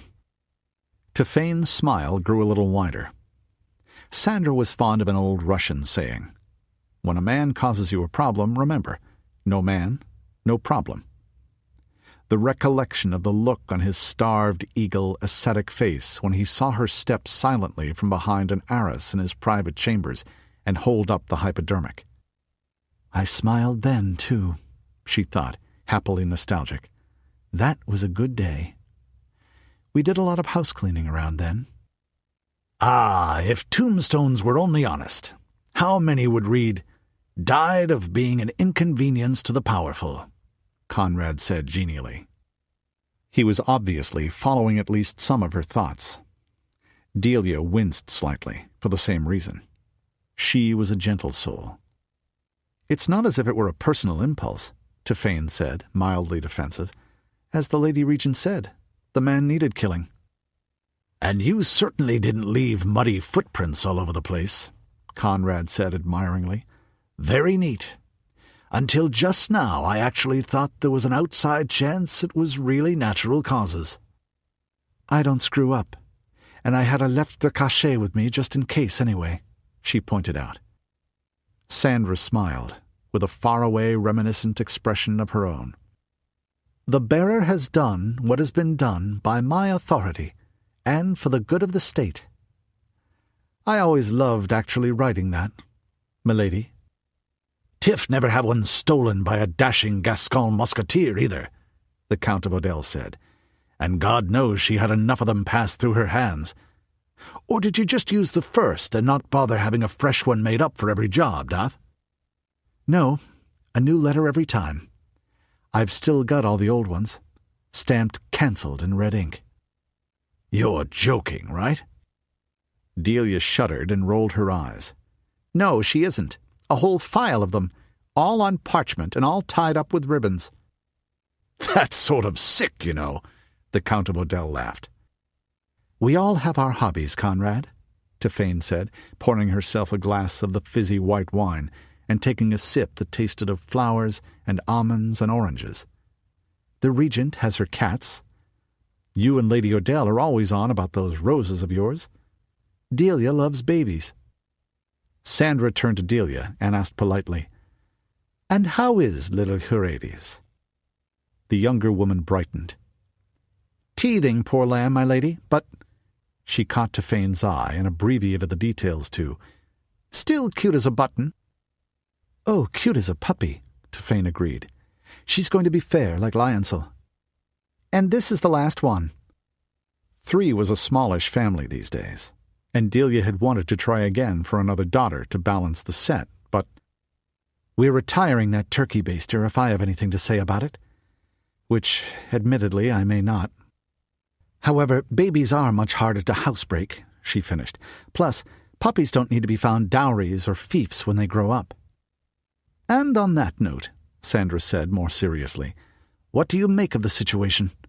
Not the details, the larger picture." As always, she was in combinations of grey and white, with silver gilt buttons down the sleeves and bodice of her cotehardie. A Persian kitten rested in a small basket on her lap and dodged a paw out of the dangling trails of the wimple now and then. "The enemy are still not pressing us very hard," she added, reaching in a hand and running a finger down its head. The little beast turned on its back and began to wrestle with the digit as she tickled its stomach. "I expected them to be more aggressive." "The dance starts soon," Tifane said, and went into the details. Conrad nodded agreement when she'd finished. "It's a persisting strategy. Subtle for an alliance. The sum total of a whole lot of little fights is more predictable than 1 or 2 big ones where luck and generalship can overcome the odds." Unlike the other noble, Tifane reached for a second sandwich. Benefits of an active metabolism, she thought, as she marshaled reports and observations in her mind. Perks of running around wearing 60 pounds of steel half the time. Also, good food makes me feel less pessimistic. Sandra pursed her lips and tapped a finger on them. "I'm surprised our enemies are being so far-sighted. They're both young men. Prophet Sethaz is barely 30, and General President Martin Thurston of Boise is younger still. In my experience, patient isn't a quality of which men that age show any great fund. Sethaz is— I'm not sure if he's altogether human," Tifane said. "He's certainly mad, and I wouldn't rule out the stories of demonic possession." Conrad grunted agreement. Sandra raised one elegant brow. Her brown eyes were a little surprised. "Et tu, Tifane?" "I've had too much contact with the cut to doubt that something very strange is going on out there in the Valley of Paradise," she said. "Strange and unpleasant. You taught me to evaluate the evidence, my lady, not reject it because it conflicted with my assumptions. And you heard about Lady Astrid's headache?" Sandra's brow went up. "That was supernatural," she said. Conrad snorted. "Damn straight it was. I've seen Tiff draw, spun 180 degrees, cut a dragonfly in half on the wing, sheathe the blade and be back where she started in about a second," he said. "Astrid's just as good." "Just as fast, certainly," Tifane said, with hard-won professional detachment. The Herald in Edain had killed her lover Katrina during the Protector's War in the course of the botched first attempt to get Mathilda back from the Mackenzies. Tifane didn't dwell on the memory. It was too stressful. "Stress is mostly the result of not being allowed to kill some asshole you really want to slice and dice." "Something is going on," Conrad said grimly, "and I lost my belief in the absolute reign of impersonal natural laws about 24 years ago. There's something else at work in the universe, and it doesn't seem to like us much." "A point," Sandra said reluctantly. She was that rarity these days, an atheist to the core, a complete materialist and rationalist. Tifane had been one herself until recently, though they were both pious enough in public. As Sandra said, God was a myth, but religion was as real as rocks and far more useful to rulers. "Now I'm not sure anymore," Tifane thought. "I'm still not sure about God, that is, but the devil is starting to look awfully convincing. I'm going to have a talk with Delia about aligning with some protective spook or other, even if I'd rather pull out my own toenails with my teeth." She went on aloud, her voice coolly neutral. "And Thurston is just too smart for comfort. He is having riverboats built in Pendleton, with the locals and the cut supplying materials. Sathaz lets him do that. The cutters have those religious taboos about machinery, but as long as we hold the castles and walled cities along the Columbia, we can strike north or south at the flank of any invader, and we have superior water transport for our logistics." "Clear enough, then. Let's not get bogged down in military details at this point," Sandra said. "I'll leave that to you, my Lady Grand Constable, and to the Chancellor. What's the state of morale, Conrad?" she went on. The thick-bodied man looked at the wine-glass in his hand and said grudgingly, "Uneven.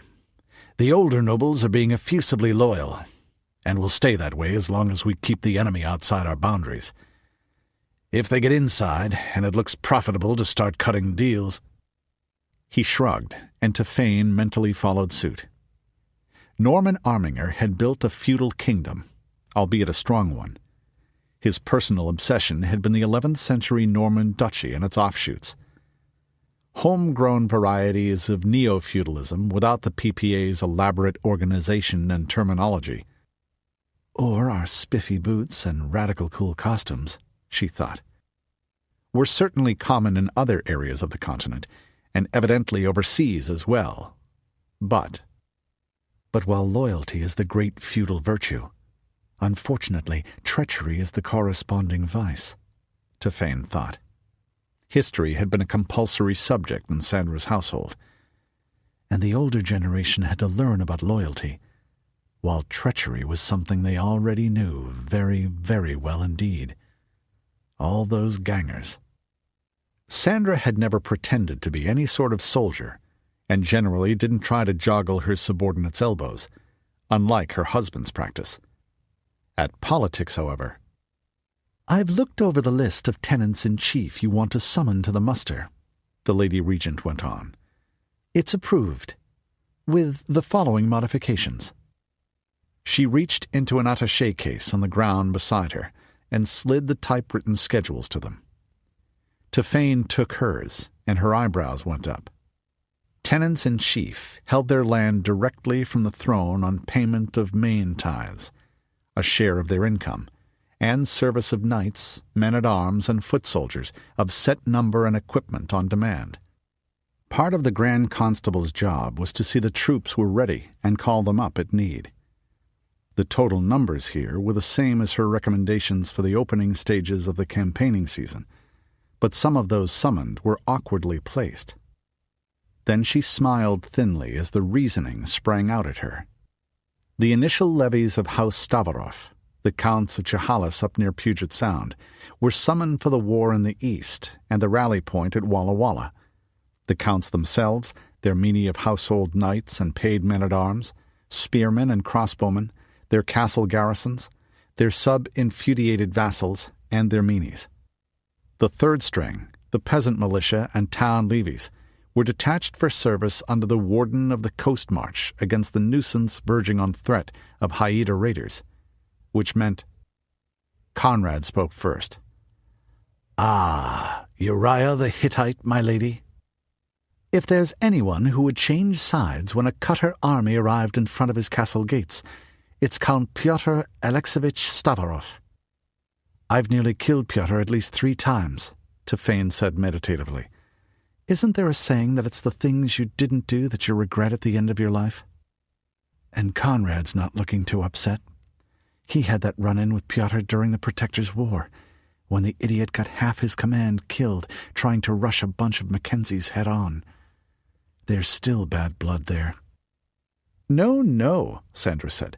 "I'm not telling you to get them killed. We need every man from what you and Lady Darth say. But if men must die, why not men from the meany of County Chehalis? They do their duty, and the Stavarovs are weakened." She held 2 small, beautifully manicured hands out palm up and mimicked a balance, raising first one and then the other. The Grand Constable nodded. "I can make the adjustments easily enough, my lady," she said. "The logistics are a little more difficult, but not enough to matter." "The younger nobles are eager for a fight," Conrad went on, and Tefane nodded silent agreement. "Ordinary people are frightened, my Lady Regent," Delia said, a frown on her oval face as she joined the conversation. She'd been a miller's daughter here in Montanor village before she met Tefane. When it came to how the commons thought, she had a better instinctive grasp than any of them, despite all the regent's spies. Sandra and Conrad Renfrew had been founders of the association, of course, and Tefane had been raised as an associate. Delia went on. "They're nearly as frightened of having the throne weakened and the nobles unrestrained if we lose, as they are of Boise and the Cut. What's helping a lot is the stories and songs about Princess Mathilda and Rudi and the rest, particularly with the younger people." She was near as no matter a changeling too, which helped. Tefane had noticed that the older generation tended to miss things, and she did too, albeit less often. "Ah, yes," Sandra murmured, with a secret smile. "How helpful of dear Juniper to compose and spread them. Between her and the Church preaching a holy war, we're well covered on the propaganda front." "I've never seen you so openly furious as you were when you found out Mathilda had scooted off east with Rudi," Tefane thought. "I actually had to talk you out of sending the army bearing off eastward to drag her back. But trust the spider of the silver tower to adjust and see the advantages." "My lady, I think you're underestimating the impact of these songs that are going the rounds," Tefane warned. "As Delia said, the same technique is more effective nowadays, since so many more are changelings. Yes, it's convenient right now, but it will have political consequences after the war, too, provided we win, that is. Ignoring Mackenzie propaganda hurt us badly in the Protectors' War." Sandra frowned.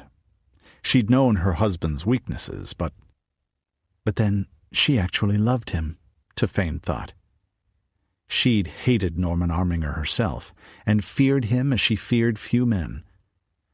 Loved him despite his screwing everything that moved and shaking what didn't, and his general skankiness. Leaving aside the mass murder and so forth, that was just business, though he enjoyed it. "The latest, this vision of the Virgin telling Father Ignatius to look after Mathilda," Sandra said. "I like that one very much indeed. It makes anyone who challenges her rights a blasphemer. And the cream of the jest is that Ignatius probably believes it himself. Everyone knows the Order of the Shield of St. Benedict is outside our influence. Mount Angel is cool to the Protectorate at best. They fought us in the war, after all." "The princess was already popular," Delia said. "Everyone who met her liked her.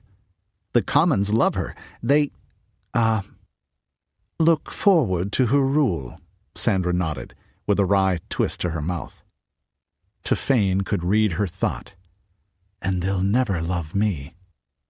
Respect and fear, yes. The smarter ones realized how she held the barons in check. But love, no. Too many memories of the early days remained raw among the ordinary people. And for different reasons, among the associates as well. Norman Arminger had taken Machiavelli's dictum that it was better for a ruler to be feared than loved, rather literally. This quest thing, it's made her more like an icon," Delia continued. She hesitated again. "Rudi, too. The sword of the lady. It's not just the people who follow the old religion. The rest think of the Virgin, you see, and Ignatius's vision added to that. They think Rudi is the hero who returns, the one who comes back to save his people when the evil day arrives and things look their worst." Sandra chuckled, a gurgling sound that made her cool brown eyes warm for a moment. "Certainly dear Rudi has all the qualifications for a legendary hero. He's very young, and he's very handsome, and he's very strong, and he's very brave, and he's very not stupid." For some reason, Conrad thought that was funny too, though she couldn't see why. It was all true. He sobered quickly, though. "It's good that the stories are perking the ordinary people up," he said. "Even with our allies, we can't win this war just with the nobility and their retainers. It's going to be too big for the associates to handle. But what happens? Well, my lady, what happens if Rudi and Mathilda don't show up?"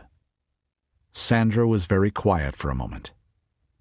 "If Mathilda is killed, then it's all rather moot." Softly, "What have I worked for, if not for her?"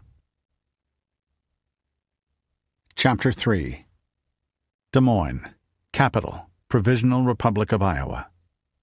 Bossman's House, August 20th, Change Year 24, 2022 A.D.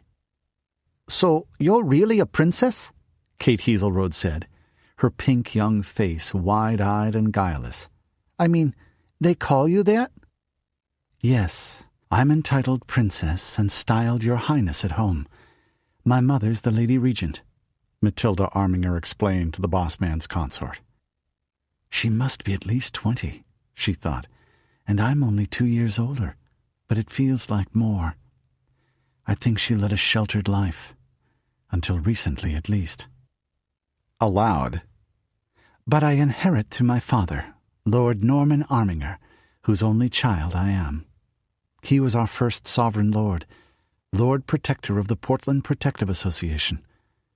He was a knight before the change, of course, in the society, as well as a great scholar of the old ways at the university." The other woman made a fascinated sound and inclined her head towards a painfully young man in a military uniform that involved a good deal of braid and a gold lanyard. "Something for me and the princess, please, Lieutenant." "At once, Mrs. Hazelrode." The aide sprang away towards the buffet and the bar. "It's all just homelike enough to make me homesick, but not enough to comfort," Mathilda thought, as she schooled her face to friendly interest. "Not that it's hard to be friendly. It's brief acquaintance, but I find I do like Kate."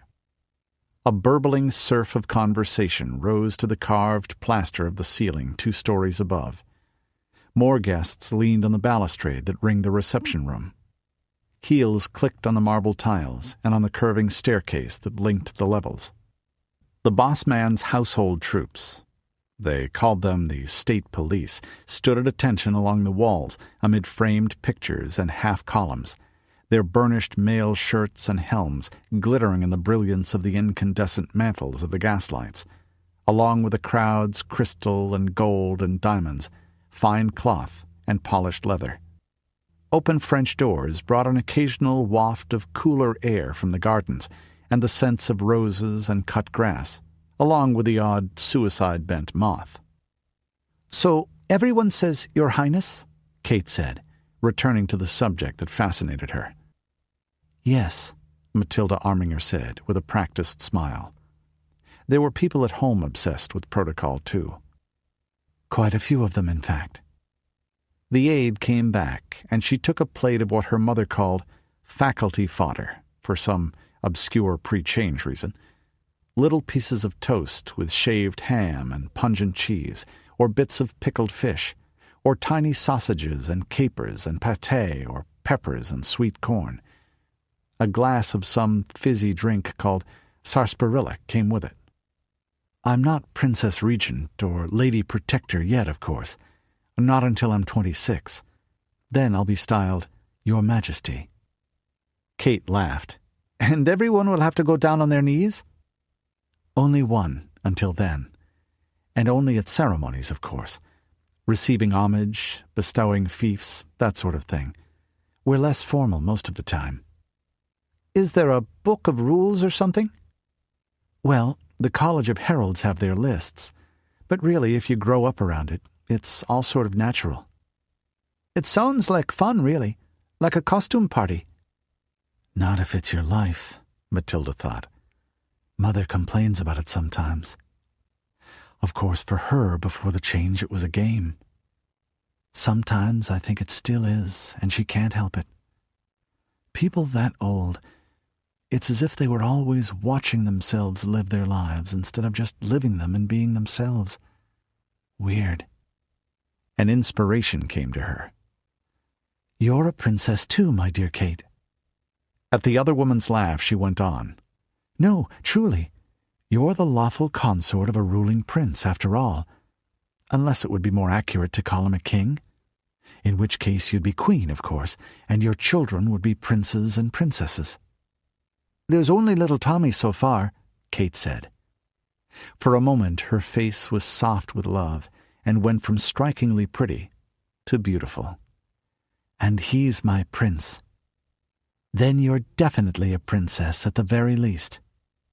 She made a dismissive gesture, but Mathilda could see the corners of her mouth turn up in pleasure.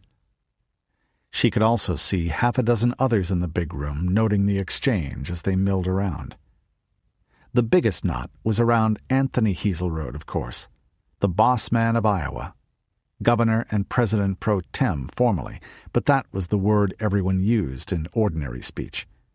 She could just hear him saying, "Keep the great agricultural industry of Iowa in responsible, experienced hands for the common good of farmer and evacuee alike." His voice held the same booming sentiousness most barons at home would use when talking about mean tithes and heraldry and the idleness of the peasants. Like Mathilda and Rudi, he'd been born in the first change year, but he looked older to her. Part of that was the fact that he also looked like the statue of an athlete that had been covered in an inch of soft tallow and left in the hot sun until it began to sag a little. "Though I may be prejudiced," Mathilda thought, "and he also looks like a man who trusts nobody, including the men who guard his sleep. They say Mom's that way, but she isn't. She always said paranoia was as stupid as gullibility, and just as likely to kill you." Kate was tall and willowy. Her neck and fingers and piled dark hair sparkled with some truly impressive and not too gaudy jewelry, offset by the simply cut but obviously new blue silk of her knee-length dress. That had probably cost more. Jewelry could be salvaged, but silk had to be imported around the world over trade routes just beginning to function again. And unlike her demented spouse, she seems amiable enough. Not the brightest candle in the chandelier, but good-hearted. "Oh, it's bad enough being married to the governor, much less being an, queen," Kate said. "I swear, I didn't expect everyone to be always asking for things before I married Tony. That was before his father died and he became boss man, of course." "Ah, well, that is a drawback of being close to a sovereign," Mathilda said. She forced herself not to give an incredulous snort. What else would a ruler's consort or heir await?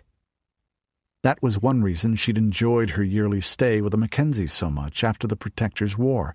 There on the clan's land, she was just Rudi's friend Mathilda. "What did you expect when you married the ruler here, Kate?" she thought, but did not say. "Gossiping with the other good wives at the village bakery while your husband digs the garden or sits in the tavern with his cronies over a mug of beer?" Instead, she turned to take a real drink off a tray. It was something sweet but potent in a glass like a cone on a stem, with a little cherry on top. For the first time in her life, she understood the temptation that made some people drink to excess. It wasn't so much a matter of drowning sorrows as of untangling the knot of fear that curdled under her breastbone, or at least putting a slight glassy layer between her and it. There wasn't anything she could do about the fear. She was here. The guards wouldn't let her leave. Rudi was in hideous danger across the river among the savages, with only Edain at his side.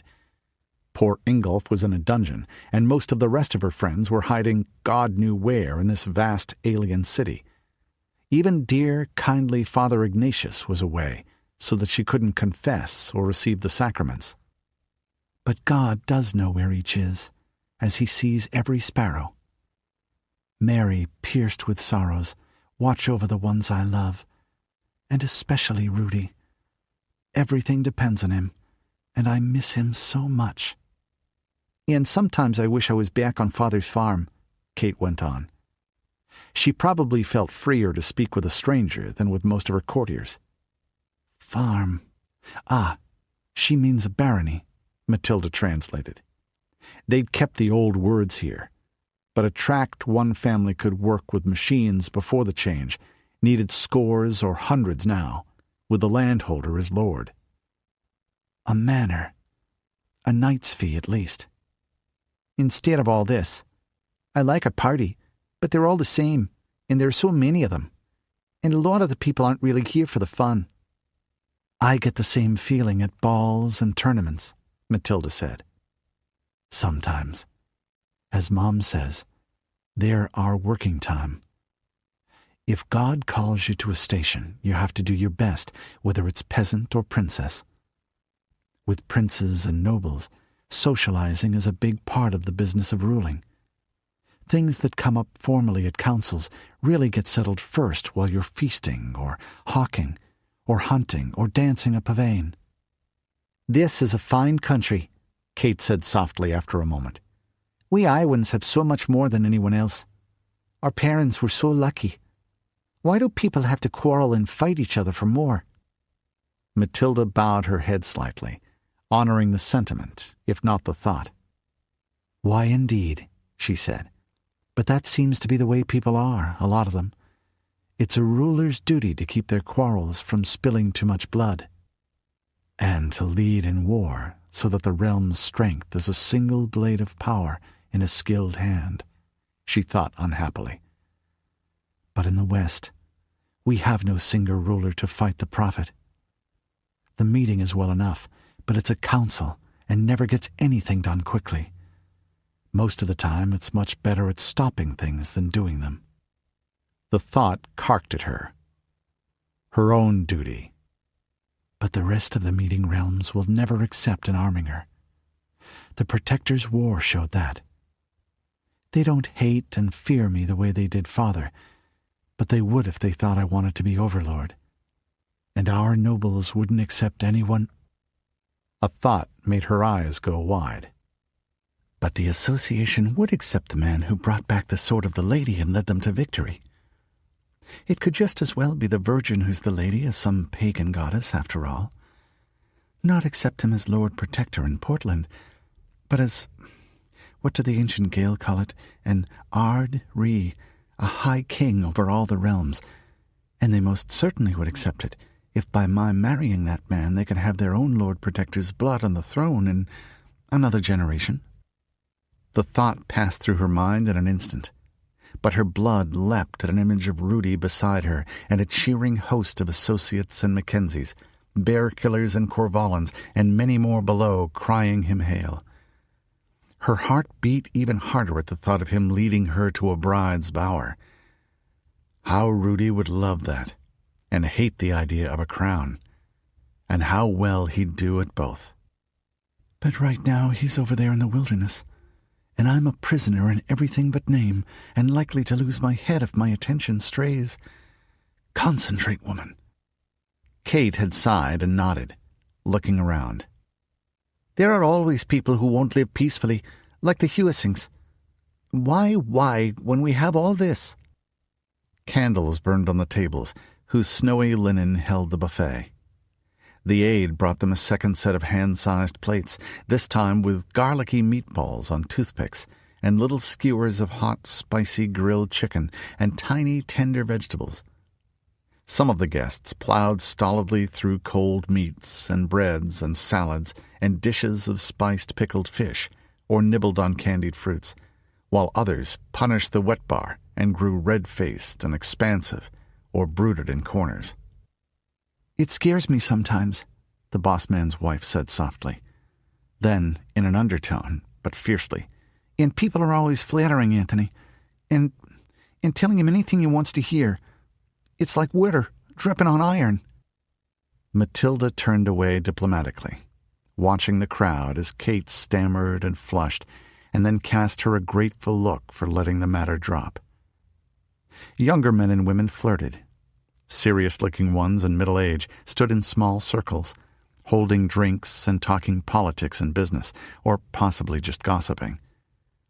A chamber group of musicians tootled away at something soothing in a corner, and the air smelled of fine food, wine, perfume, warm linen and wool, a little of sweat and perfume, and strongly of expensive beeswax candles.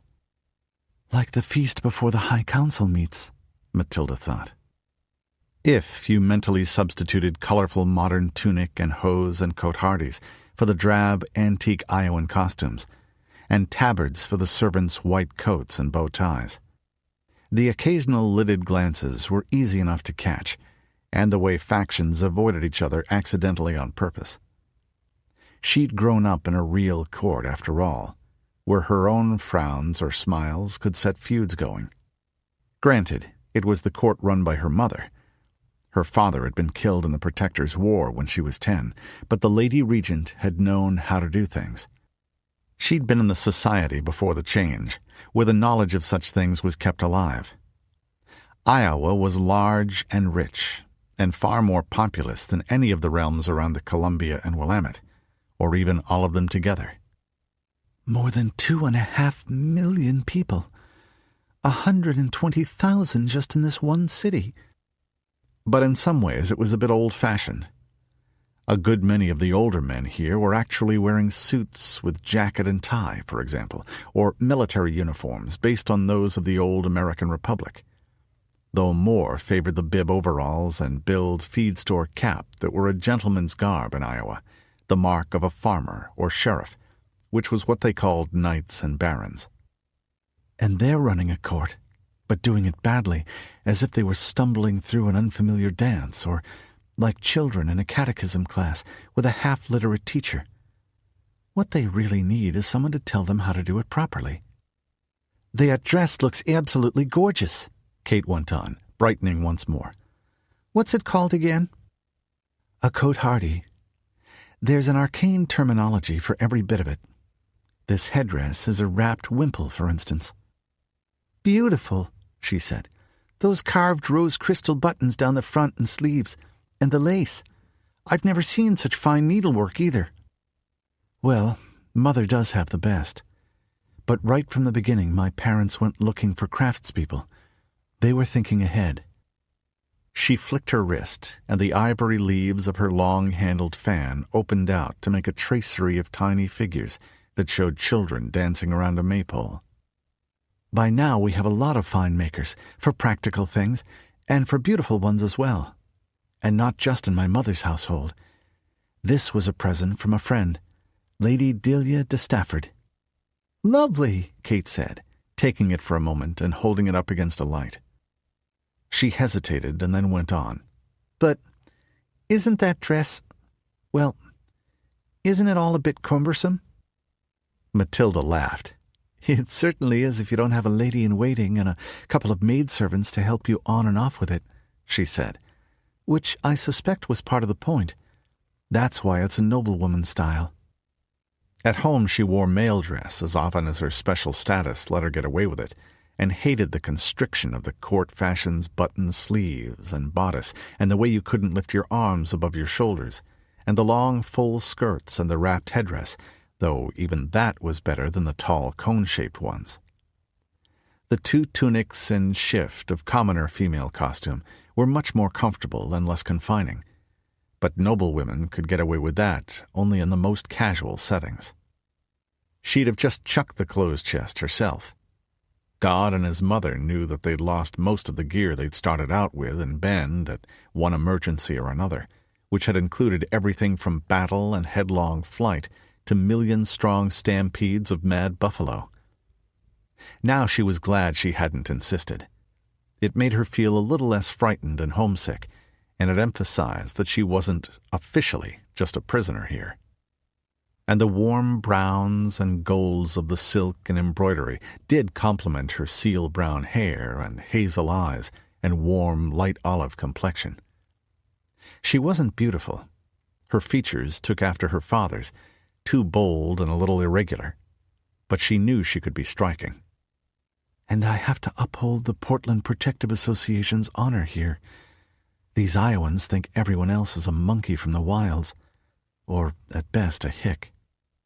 "You look enchanting, Your Highness," Odard said. He came up to them, a middle-sized young man, black-haired and olive umber of skin, Slim and elegant in party-colored hose and curl-toed shoes with little silver bells, trailing dagged sleeves and hood with tippets and gold-linked belt. His slanted blue eyes amused, and his lute over his back, troubadour fashion.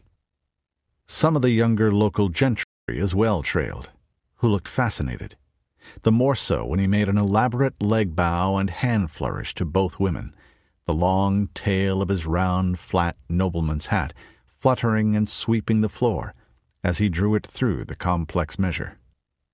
"And your Majesty is also enchanting in her own person, if I may be so bold," he went on to Kate Hazelrode. "Your lord is to be envied for his wealth and power, but not least for the jeweled beauty of his consort.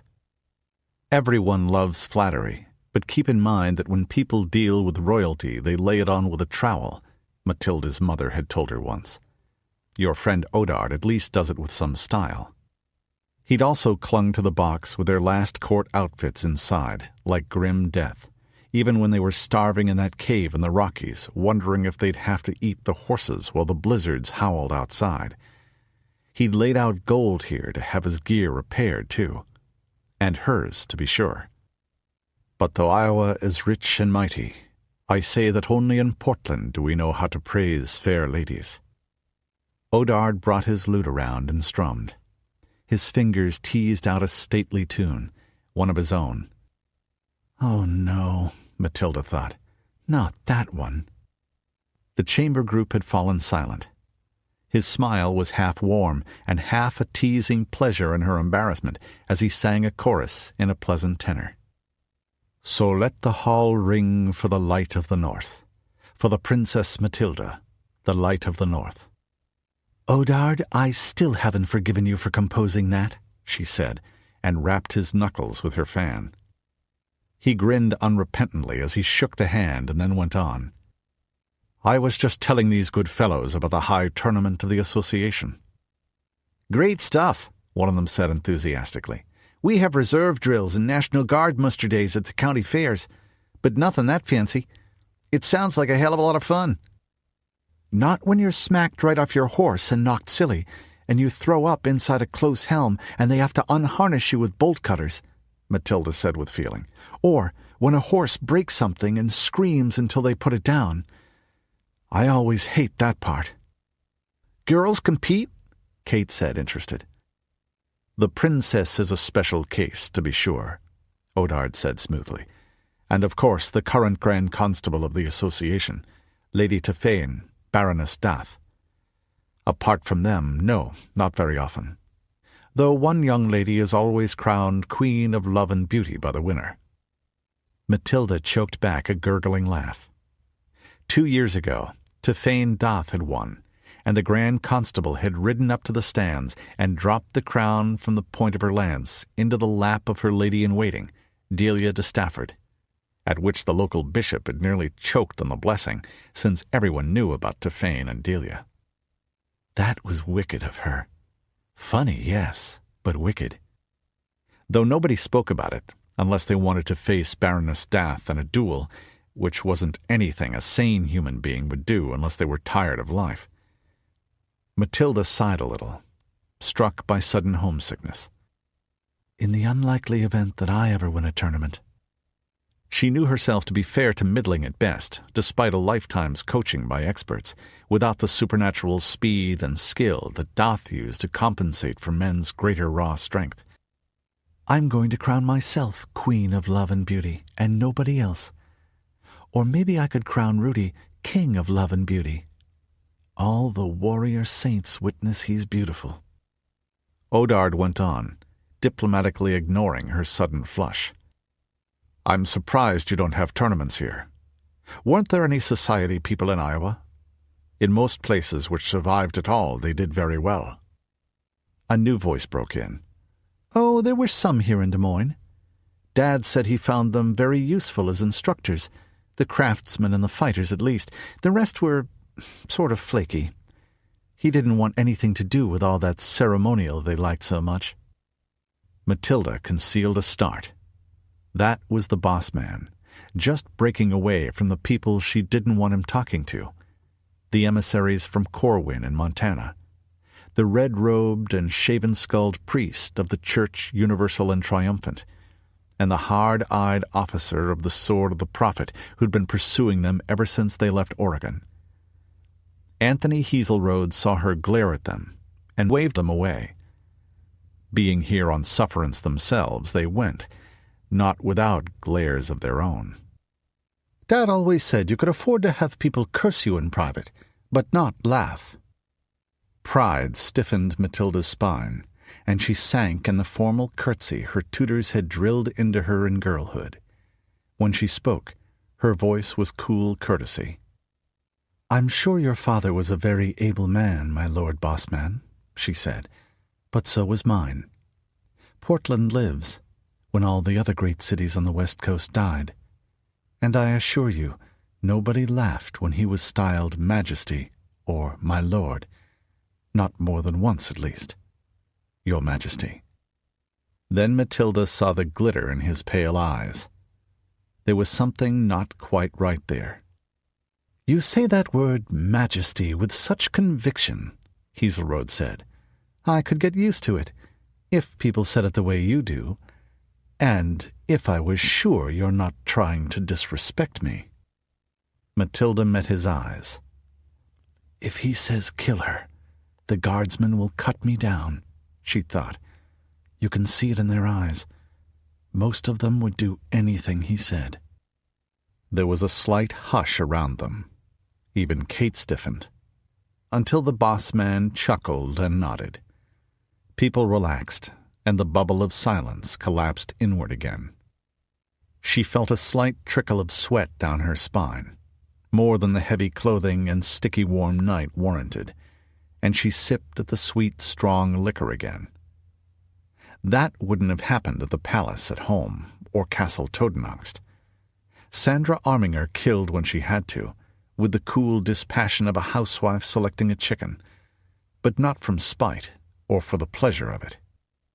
"Darling, people should be afraid of the ruler's power," she said to her daughter.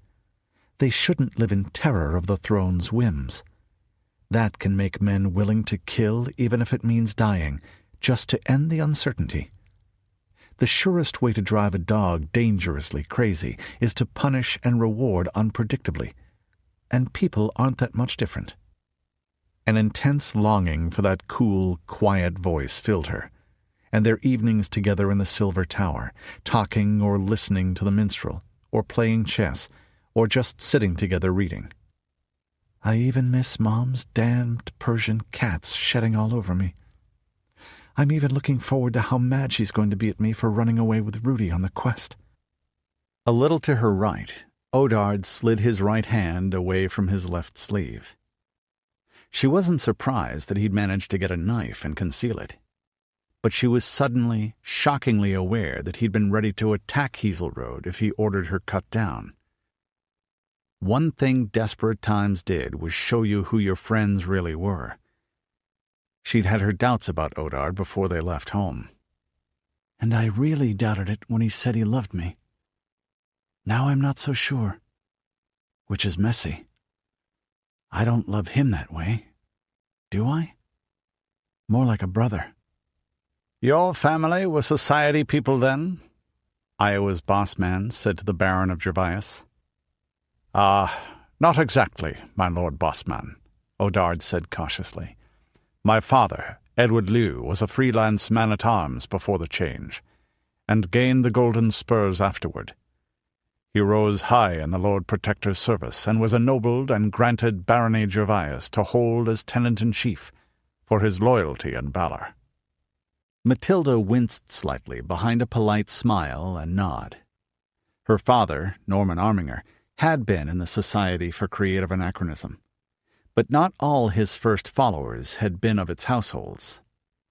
A lot of them had been like Odard's father, Eddie Liu, freelancers, bandits, mercenaries, what they called gangsters back before the change, or mafia, like old Alexei Stavarov with his reptile eyes.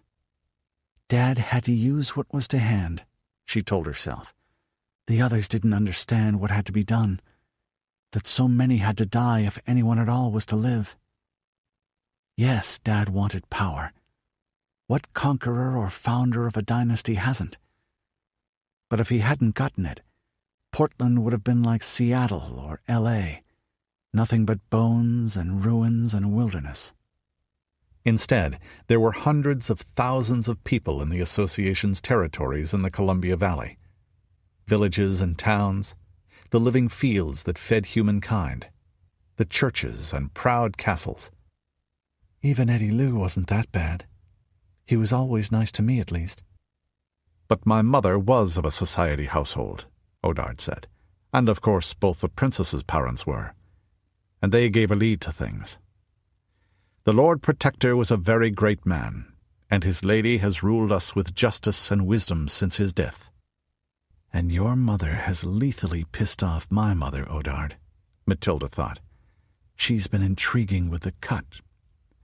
You know and I know Mother. The Lady Regent will have her head for it. That wasn't a metaphor. It meant an appointment with a wooden block and a man in a black hood with a very large axe, the latter a privilege reserved for the execution of those of noble blood. Ordinary people just hung by the neck. Where does that put you, Odard? I know you're loyal to me here and now, but a mother is a mother. When we get back... And that Rudi fellow, Hazelrode said. His mother is, a bard, she said. Mathilda fought down a smile as she remembered how indignant Lady Juniper had gotten when a teen-aged Mathilda Arminger thoughtlessly suggested that being the Mackenzie was more dignified for one of noble blood than busking. Chiefing it is as dignified as pumping out a cesspit, though which is needful work too, she'd said indignantly, and I'm of the blood of plain dirt farmers and workingmen. A bard I was, and a bard I shall be until the hunter comes for me, and I will make music in the lands of summer for the simple joy of it. Then she'd sung, a beautiful a cappella piece that ended, I ha harpet you up to the gods' own thrones, I ha harpet your midmost soul in three, I ha harpet you down to Anwin's dell, and you would make a chief of me? The smile was in Mathilda's voice for a moment as she went on. Lady Juniper Mackenzie, the Mackenzie of the clan Mackenzie. There was a war. Her forces captured me during a raid. Then my fathers took me back and captured Rudi. And then the Bear Lord and the Lord Protector fought between their armies and killed each other. It's a very long, complicated story. Not least because the various sides tell different versions, and I'm not altogether sure which one is true, if any, even though I was there myself for part of it. I was too young to know a lot of what went on. Aloud. After the Protector's War, Rudi and I spent time with each other's peoples every year as part of the peace settlement, so we were raised together a lot of the time. We're, very good friends. Extraordinary, the boss man said. My mother used to read me stories like that. Richard the Lionheart, Robin Hood. I always sympathized with the Sheriff of Nottingham myself, my lord, Odard said. He raised his hands with a charming grin. After all, he was on the side of law and order. Rudi's a very able man, too, Mathilda said. I'm sure he'll get your wagons back, Your Majesty. The glitter came back. He'd better. The boss man moved away, and Kate began chattering about something inconsequential. Mathilda smiled and nodded, keeping mental track in case she should say something without really listening. Another skill she'd learned at court. The problem is that I sort of recognized the way he looked at me. Besides the mad whimsy that might order me killed on an impulse, Lord Piotr de Chahalis did too once. And his interest in a woman starts at the eyebrows and stops above the knees, she thought, remembering a polite discussion of the latest ballad of courtly love that had turned into a brief wrestling match in an alcove. I didn't enjoy convincing him he wasn't as irresistibly attractive as the fifth brandy told him he was. which she'd done via a ringing slap across the chops that left him bleeding from lips cut against his own teeth. No maidenly restraint there. She wasn't as strong as the burly blonde noble, but she'd trained to the sword all her life, and there had been plenty of power behind the blow.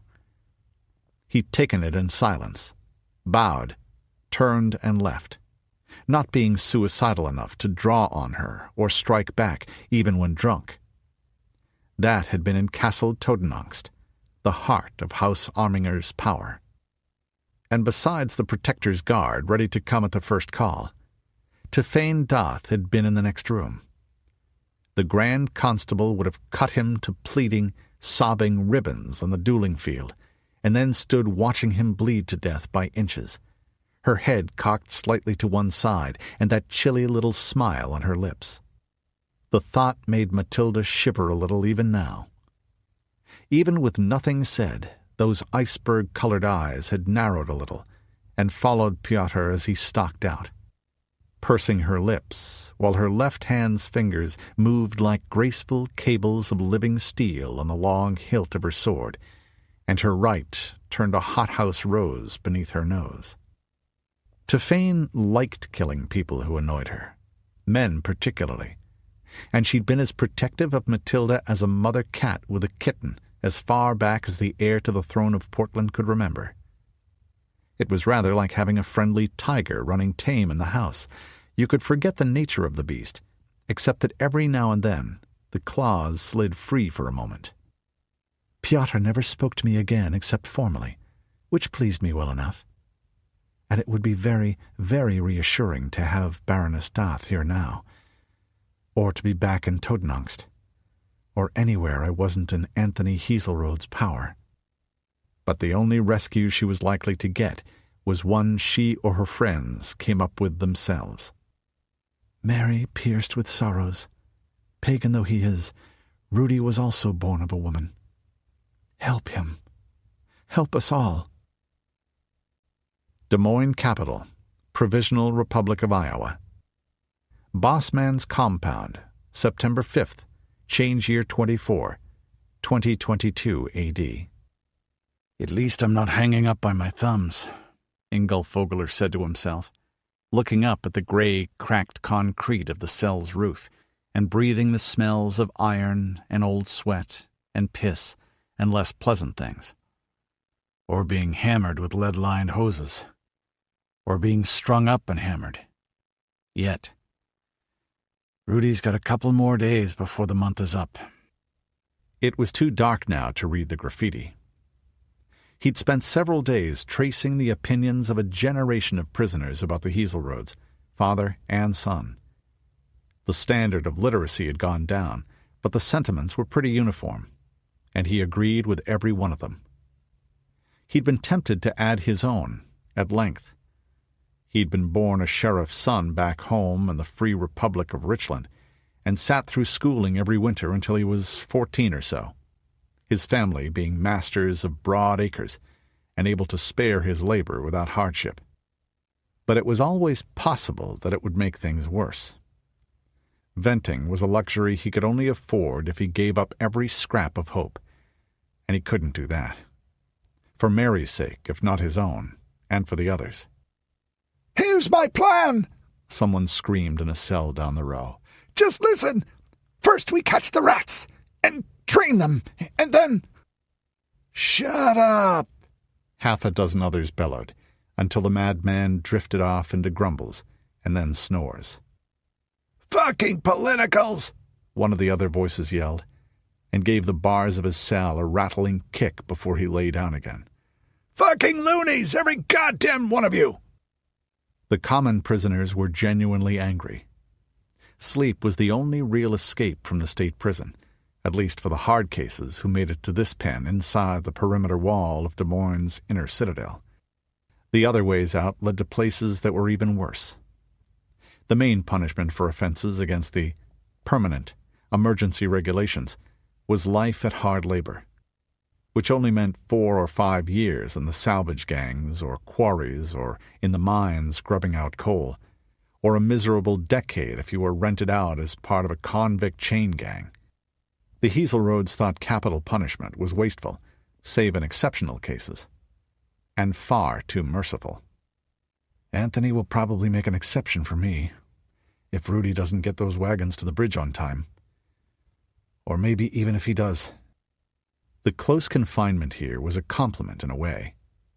It meant they were taking his capacity to do harm seriously, even if they didn't believe it had been a Cutter spy who'd betrayed him and Vogler's villains when they were nearly back to the Mississippi with the plunder of Boston's galleries. Here, the Church Universal and Triumphant was a barely noticed oddity somewhere far, far out west, beyond Nebraska and the ranchers and the Sioux. He'd learned better, painfully. And Rudi's quite a guy, but he's not going to pull 4 Conestoga wagons 200 miles by himself. Or even with that damned spooky black mare of his and Edain to help. And even if he did, I somehow doubt Tony Hazelroad will pay up on the bet. Though Rudi may actually have a better chance at it than I would. The villains just cut their way through and back. He doesn't have any blood feuds among the wild men. Back in goddamned Iowa, he muttered with a quirk of the lips. Nothing's gone right since I took that Boston job from Tony H.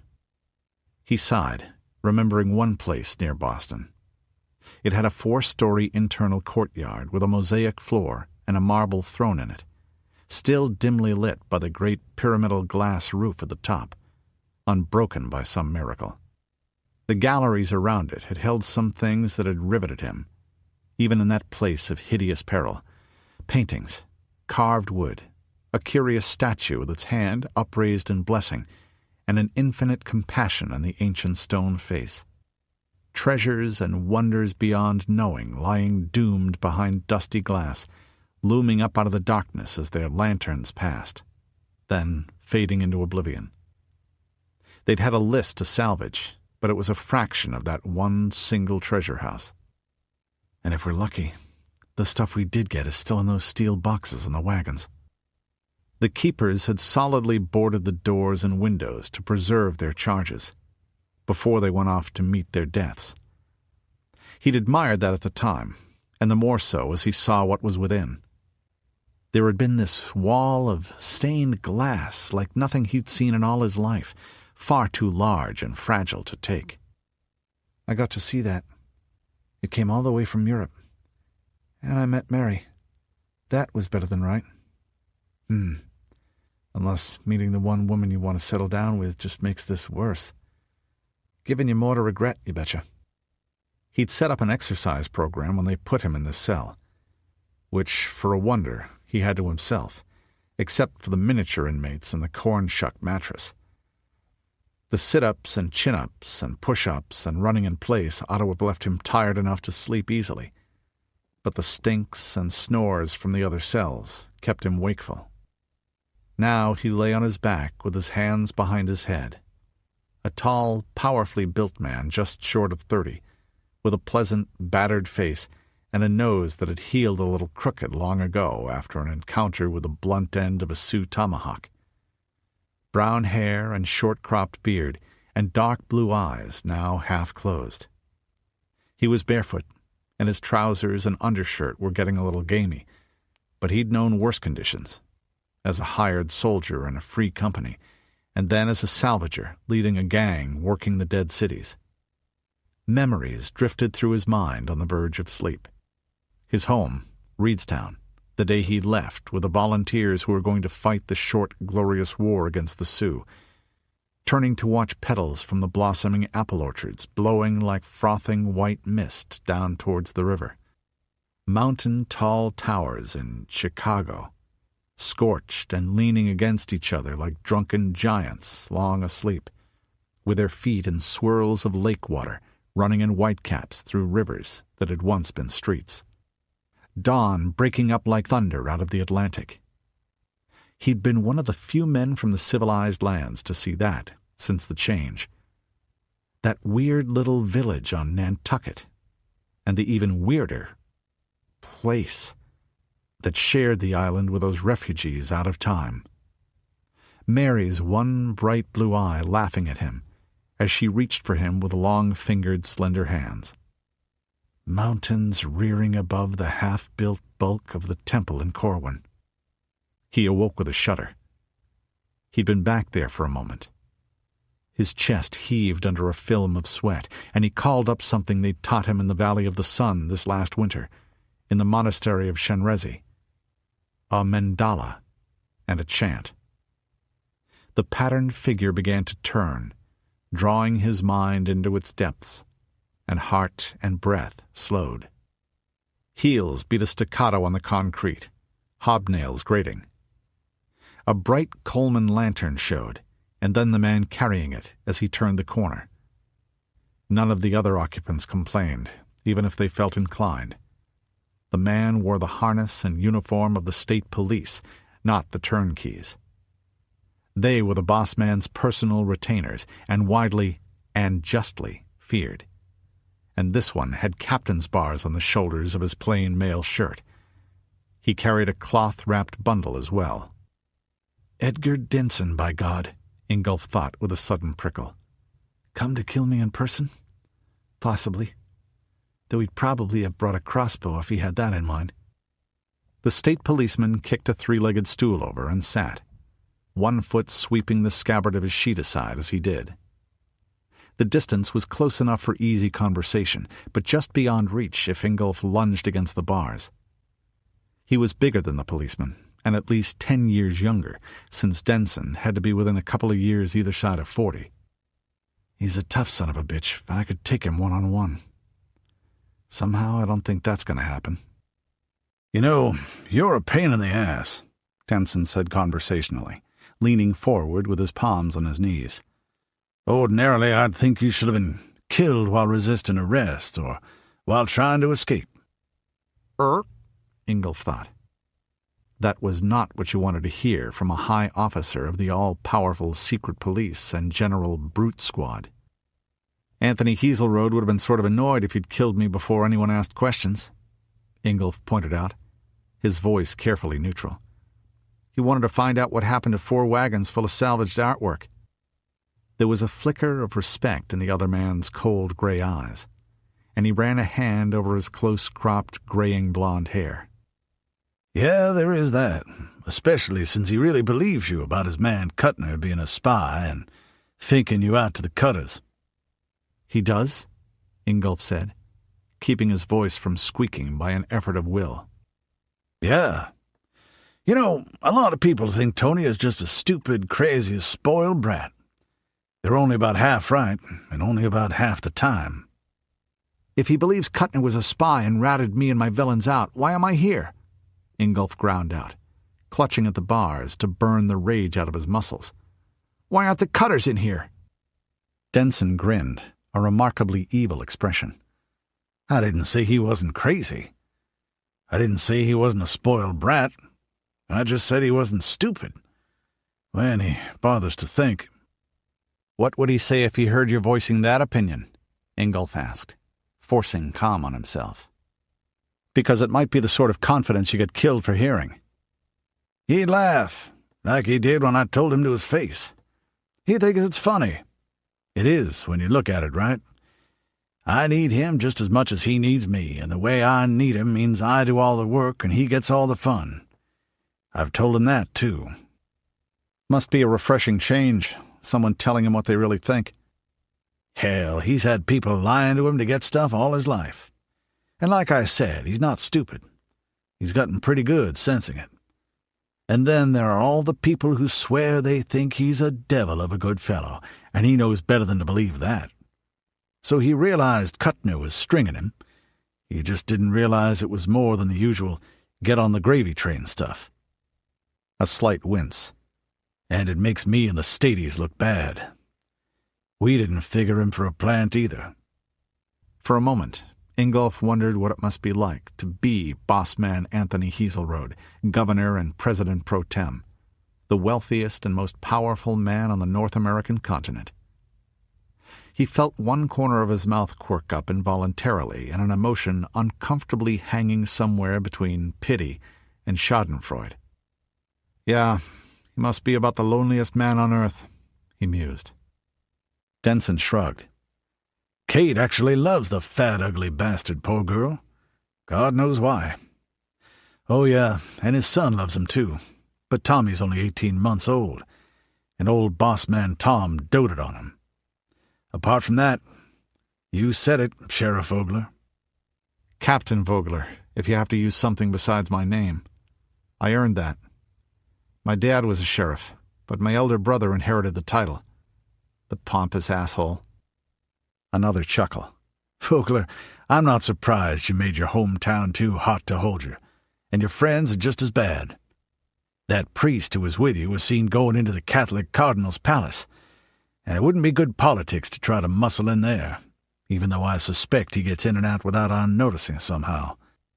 The other four, the black kid and the 3 women, haven't been found, and I don't think they're just waiting for you to get the chop. That sensitive spot between my shoulder blades starts getting an arrow itch every time I go outdoors. And the 2 we did catch are the boss man's pets now. They're giving him ideas. I thought you state police were the boss man's loyal muscle. What do you care what ideas he gets? We are, Denson said, and pulled a pipe out of a case at his belt. And don't play dumb with me. To Ingolf's surprise, he pulled out the Wanderer's battered briar as well, and filled it and lighted it, before handing it to him through the bars. Your 2 friends in the playing card costumes are telling the boss man he should be a king, with everyone swearing homage on bended knee, and telling Kate Hazelrode that she should be queen. He likes the idea. So does she, though I think it's mostly the thought of having a crown and a fancy dress like that princess.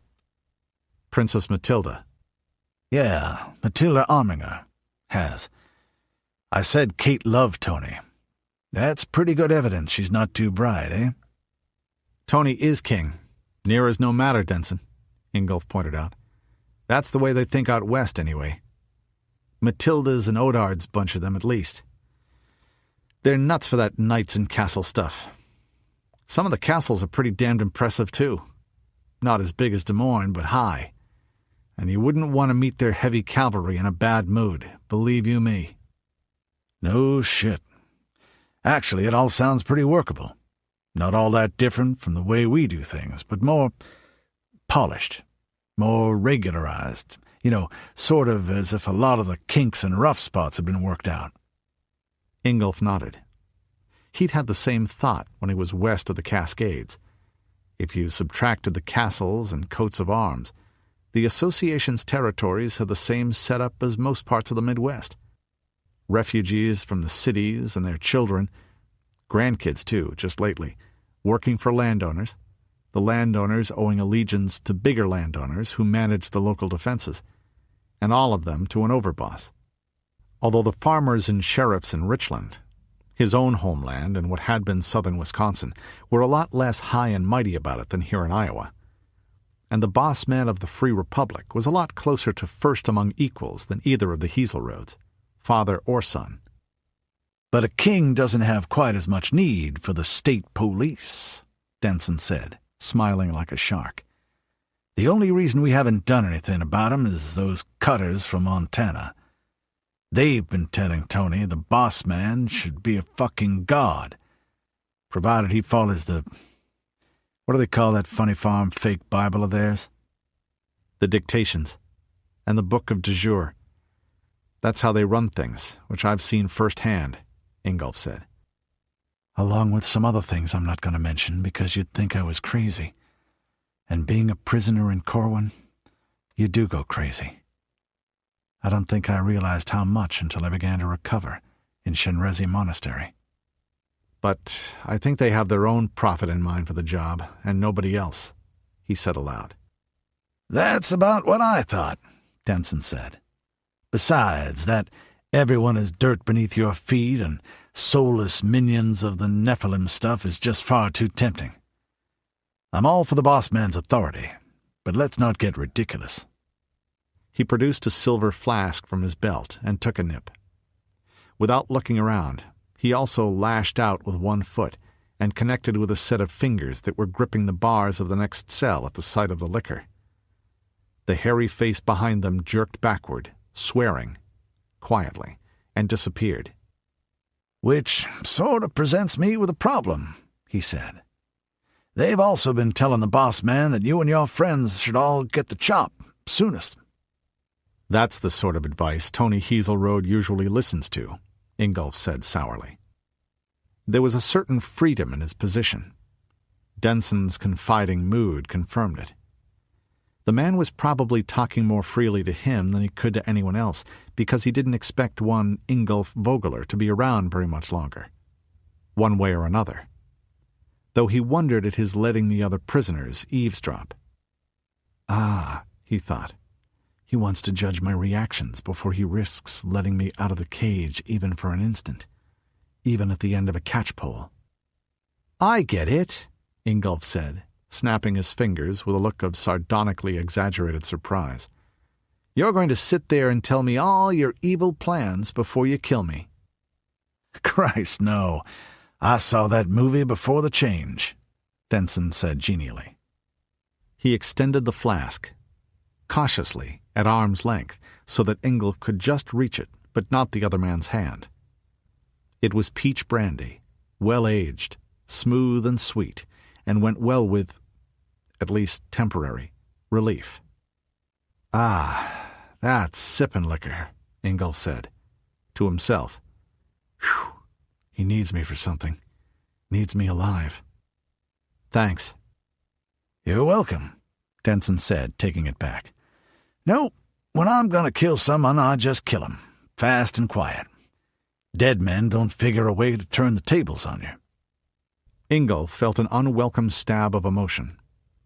It took him a moment to recognize it as hope. That made the inside of his head itch. "Careful," he told himself as his breath caught involuntarily. "You can't afford to get muddle-headed." "So I figure I need to get that hard-ass Graber, and even more, that lunatic they call a high seeker, out of town, and hopefully your bunch, too. You can all go off and kill each other somewhere else, and we can get on with life. Tony will be annoyed, but he'll get over it when he finds some new toys. If I had you all chopped against his orders, he might, probably would, start thinking of me as a threat." And that wouldn't do. He might get antsy. "Oh, you've got no idea. Our boy has a well-developed sense of self-preservation." "The Corwinites probably have plans of their own," Ingolf said. "Yeah, the other guy usually does, the dirty bastard." Apropos of nothing, Denson went on. "You're not old enough to remember the change, are you?" "Nope," Ingolf said. "Not really. I remember the flash of light and the headache, but not much before that, and not much more after, not for years. I wasn't even 6 then." "Yeah, I can't remember much of when I was 6 either," Denson nodded. "I do remember how scared everyone was." "Yes," Denson said. The flask halted for a moment halfway to his lips, then came down again. "I was old enough to know."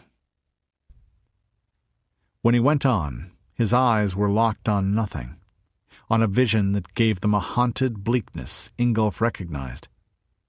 He'd grown up seeing it in his father and the other adults. "People are always saying how lucky Iowa was. It didn't feel that way then. The whole world had just dropped out from under our feet. If the fucking laws of nature can change on you, what can you count on? Most people were... You know how a cow or a pig looks when you hit it on the head with a hammer just before you cut its throat?" Ingolf nodded at the familiar image. The only people who didn't know that were those too exalted to ever slaughter their own food, or so poor they didn't eat meat, both small minorities in this part of the world. Denson snorted at the automatic agreement. "Yeah, you're a changeling, all right. Back then, even here in Iowa, most people didn't know how that looked, because they'd never seen an animal butchered unless they worked in a slaughterhouse. Even farmers hadn't. Hell, I hadn't." "Whoa," Ingolf said, shocked despite himself. He'd known things were very different back then, but... "Not around Reedstown. My dad butchered deer. He was a hunter even before the change. I do remember that. And one of my uncles raised pigs and slaughtered them and smoked his own bacon. Wisconsin. The Kickapoo country in Wisconsin at that. The sticks. Yeah, we're all ignorant cheeseheads. I've heard that before. You still had it lucky here.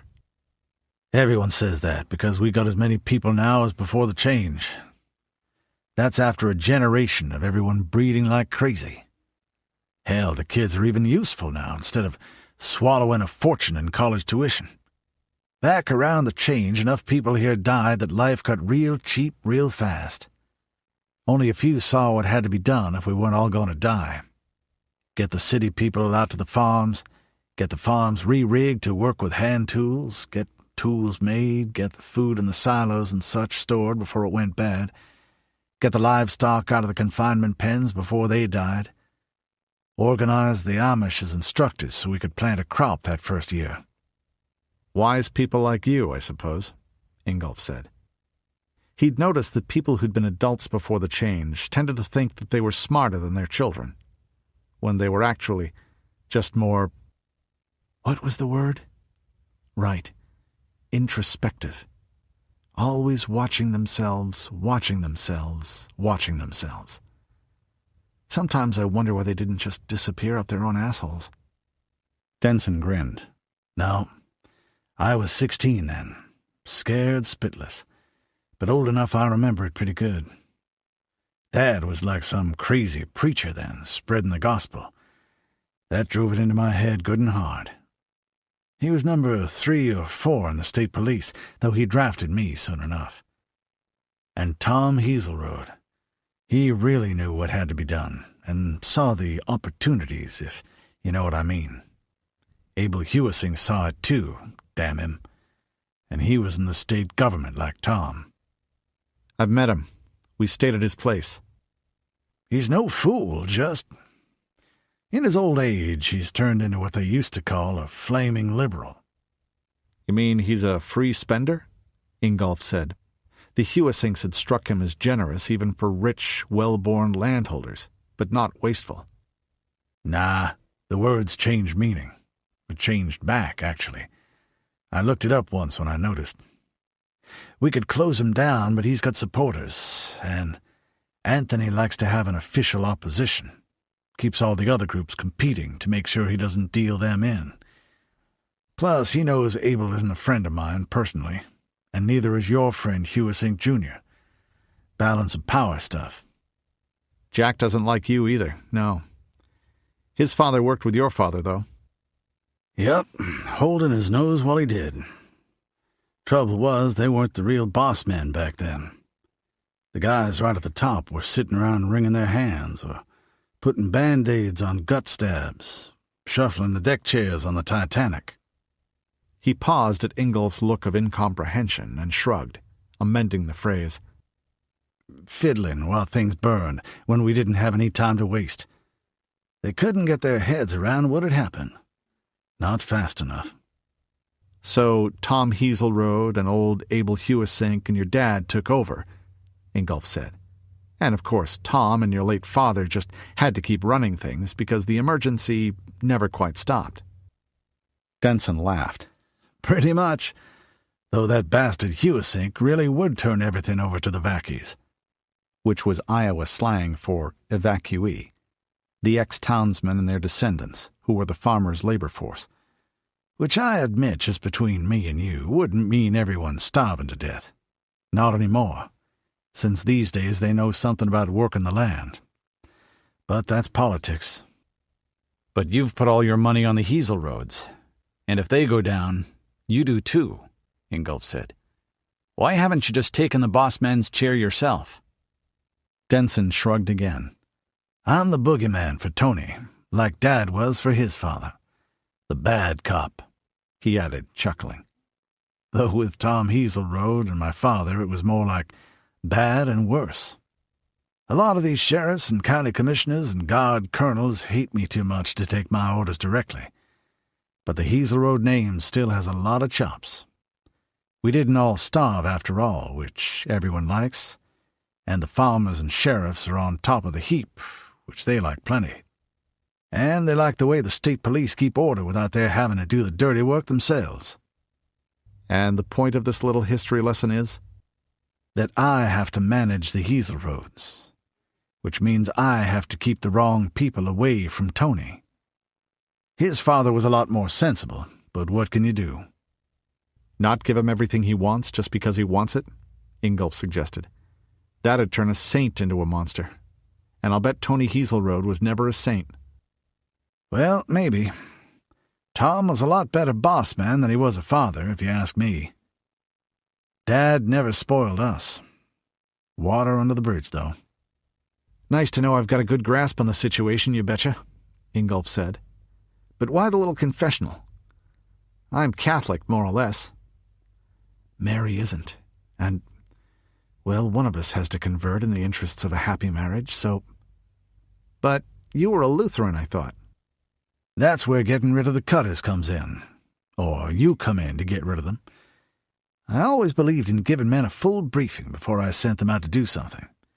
You're more likely to get results if your people understand what's going on. That way they can improvise, not just be robots.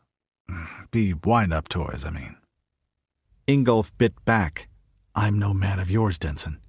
And the policeman's grin replied, For this you are, like it or not. Aloud, Denson went on. They're staying here because you are here, and because that Rudi guy is coming back for you. If he is. Ah, Ingolf said, and smiled wolfishly. I bleed for you. I won't say from where. And Rudi will flap his arms and fly like a duck before he abandons friends, or anyone he promised to rescue. Oh, one of those, is he? That type gets more throats cut than evil bastards like me. I'll take Rudi's word for it on who needs fighting, Ingolf said. Then he blinked to himself. You know, I really believe that, he thought. Life's not dull around Rudi Mackenzie, or safe, but you don't have to worry about him. A man could do a lot worse than be the one who had his back. One way or another, he's going to need good men, and not just on this trip. He thought of Mary, who was after all the Mackenzie's half-sister, and grinned to himself. And I could do a hell of a lot worse than be his brother-in-law. Half-brother-in-law, whatever. Denson looked at him slit-eyed, evidently distrusting his good cheer. You said the Cutters had plans of their own? They do. Evidently they've got a real hard-on for all of you, especially the big redhead. But they want you all dead in the worst way. And it's starting to sink in with them that Tony thinks you're too much fun to kill and isn't going to change his mind. Not anytime soon. And then your friend, the big redhead, sent a message saying he's gotten the stuff. The wagons. He did? Ingolf almost squeaked. Denson laughed. Yeah, surprised me to no end, too. I thought the wild man would be tanning his hide for a drum over there by now. And that made the Cutters decide they could get you all at one swell foop if they timed it right. He nudged the bundle at his feet. It clinked significantly. Ingolf stiffened. He recognized the metallic shink sound of chainmail and the rattle of a boiled leather scabbard against something hard. What they forgot, Denson said, is that the state police is a police force, not just the... He grinned like a shark and made an odd gesture with his hands spread and the first two fingers of each crooked. Royal Guard, quote-unquote. But not the fucking National Guard either, just parading around in tin shirts and breaking heads, hop 1, 2, 3, left, right. We find things out. And we've got informants all over the place, including the guest quarters of the boss man's house. Those guys should really be more careful how they plot where the help can hear. I know all about them now. Why not tell the boss man? Ingolf asked. To himself. You don't know as much about the Church Universal and Triumphant as you think, Denson. But I'm not here to tell you what the monks at Chenrezig told me. That might get rid of the Cutters, though not until they start to bore Tony. It wouldn't get rid of you guys. Tony really likes that Arminger chick. Got the hots for her, maybe, and he likes the story she tells. What I'm gonna do is let my problems sort of solve each other. The timing will be close, though. Get moving. You're going to Dubuque." Ingolf nodded slowly. "So, what's in it for me, Denson?" "Longevity," the state policeman said. "And a better view." He towed the bundle over. Ingolf grabbed it, snaked the awkward length through the bars. There was the padded jacket, the short mail shirt that went over it, the weapons belt with his new sheath, what they'd called a dow in Shenrezi, and bowie and tomahawk, shield and quiver, bow in the case beside them. He left the kettle helmet looped over the shield and tied down with a rawhide thong. "Don't put the ironmongery on right now. Figured you'd want a shower and some strong soap first, and keep the sheet wrapped. It might attract attention." Ingolf nodded reluctantly. He did stamp his feet into the boots. It was amazing how much better they made him feel, which was the demoralizing point of taking away prisoners' footwear, of course. "What about after we get out?" he asked. "If we get out," he added to himself. "I presume we're not all that welcome in Iowa, so how do we leave?" "Oh, your friend Tancredo took care of that," Denson said with a crooked smile. "And wouldn't he just shit if he knew we knew about that ship he rented? Nice little gaff-rigged river pedal galley." "What if we get caught in Dubuque?" "Well, that's where killed while resisting arrest could come back into the picture. So don't screw up." "You're an evil bastard, Denson," Ingolf said. "And now I know you need me, so I can say so. In fact, you'd fit right in with the Corwin people, some of them. I think you've got a hole where your conscience should be. People say it runs in the family. But we survived the change without morals when billions died fully equipped with heirs. Plus, I'm a rich, powerful evil bastard. And most of the other survivors ended up hoeing beans 12 hours every day and living on cornbread and fatback with some hick farmer kicking their ass. Now follow me." The sound of the key grating in the lock made Ingolf release a breath he hadn't been conscious of holding. That was when his gut decided that he really was getting out of here, if only into mortal peril. The feel of the blade and the weight of the mail shirt in his hands put his shoulders back and a swing into his stride. Eyes glittered at them from the cells, reflecting a little of the light of the lantern Denson carried. He cupped a hand around the chimney to blow it out when they reached the steel door and the sections where the gaslights were left on all night. But at least it's mortal peril I can do something about. The helplessness was the worst part of being locked up. A squad of Denson's men waited outside the door at the end of the corridor, most of them holding their crossbows at port arms, along with a scared-looking screw Ingolf recognized without affection, from his habit of spitting in the prisoners' food before he pushed it through to them, and laughing when they complained. As they passed, Denson jerked a thumb over his shoulder and spoke. "Don't you men hear the riot?" "Riot, sir?" the sergeant of the squad said. "Yeah, the criminal scum are out of their cages and running wild. Go to it, men. I wouldn't be surprised if you had to kill them all to reestablish order." "Yes, sir, that riot," the sergeant said. "Stack the bodies in the corridor." "Yes, sir." Then he nudged the turnkey with an elbow. The man was still gaping in thick-witted bewilderment. "What about this sad sack of shit, Captain?" Too bad about the way the prisoners hauled him through the bars and took his keys off his dead, mangled body," Denson said. "Still, it was fucking careless of him to get that close to the cells, right?" The turnkey blinked in alarm as the words began to penetrate. The sergeant grinned. "Dead man contradict no tales," he said, and struck again with his elbow, this time into the man's throat, a quick, savage jerk of a blow without warning, and then followed it with a steel-toed boot to the side of the head when the man collapsed. One of his men dragged the body behind the file of troopers as they went through the massive door, and then closed it behind them with a clunk and a rattle. Ingolf winced as he and the police captain walked away, and then again. Faint from the cell block he'd shared came the sound of screams, and then the deep tongue of crossbows. Denson's doing me a big favor, Ingolf thought. Why doesn't this make me feel as optimistic as it should? Don't sweat it, Denson said, at the gray of his face. It isn't you, right? Right, Ingolf said tightly. I've got to live, he thought. I've even got to let Denson help me. Too much depends on this mission coming off. Mary, all her friends. Christ, I think the world may depend on it. I want to have some place we can go when this is all over. Chapter 4. A woman had a baby boy. She loved him much, and he gave her joy. The good folk came, and on a whim, they took the boy away with them. The Wild Lands, formerly Illinois.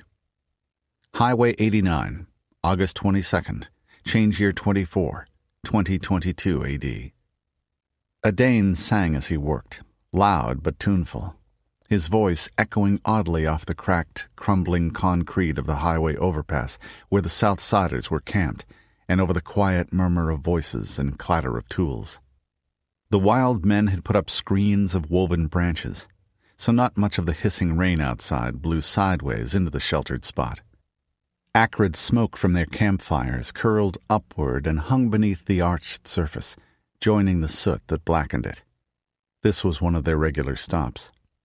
The goaty smell of wet but not washed humanity, wet dog, half-cured hides and cooking food was strong, under a stronger scent of damp earth and greenery and the silty water of the nearby creek.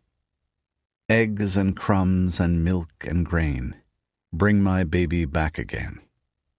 Rudi didn't sing as his hands moved sharp steel across the 6-foot length of wood clamped between his booted feet and bare knees. He was a competent journeyman bowyer, as many of the folk of Clan Mackenzie were, but no more than passable compared to Edain.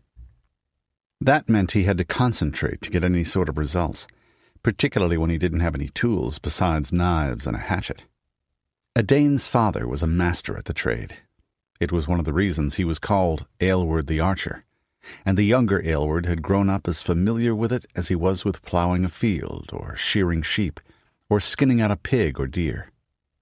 And to be sure, concentrating makes me worry less.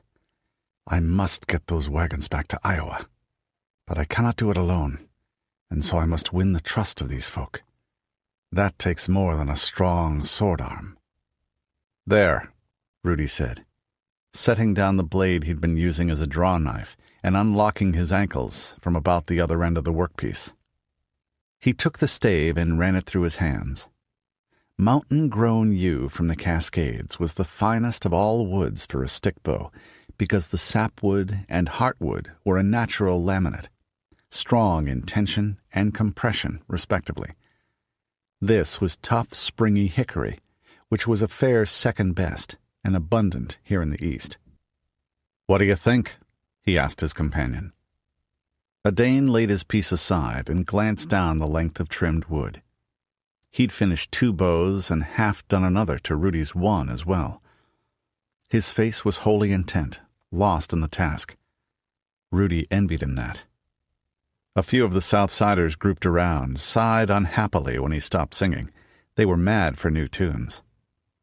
The warrior hunters in the front rank stayed silent, focused as sharp as augers on the making. "Dad would laugh," Edain said, "or cry. Sir Nuno's dancing drunken Beltane Eve, maybe he'd laugh and then he'd cry." "He'd curse, sure he would," Rudi said, grinning. "But it'll work, eh?" More or less. The huntress willin'." Rudi had been in and out of the Aylward household down in Dun Fairfax all his life. It was only a half-hour's walk from Dun Juniper by the short forest path, and the 2 young men had been friends ever since a difference of a few years in their ages stopped seeming a chasm. Sam Aylward had been one of Lady Juniper's right-hand men from before Rudi's birth as well. His son braced the central grip across one knee and slowly bent the stave with his hands braced wide apart on it. Muscle bunched on his thick bare arms. £65 weight at a 30-inch draw, near as I can tell without a proper tiller and frame. Between 60 and 70 at least. That was only a little more than half the draw of their own longbows, but those were designed to punch through plate armor at need, or send a stout bodkin-head shaft 300 paces and hit hard when it got there. 60 pounds draw weight was plenty for even heavy game, boar or bear or tiger, and it would deal with the light armor well enough if the range wasn't too great. It was certainly 10 times better than anything the Southsiders had had before they came.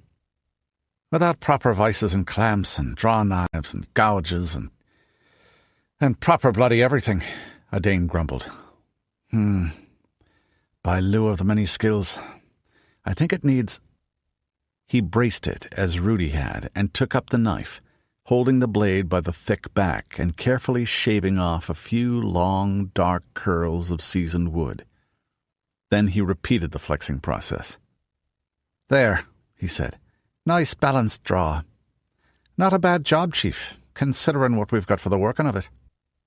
The wood itself wasn't bad at all. Thoroughly dry, at least, and from fair-sized timber that he and Edain had split into proper triangular section rough blanks along the grain.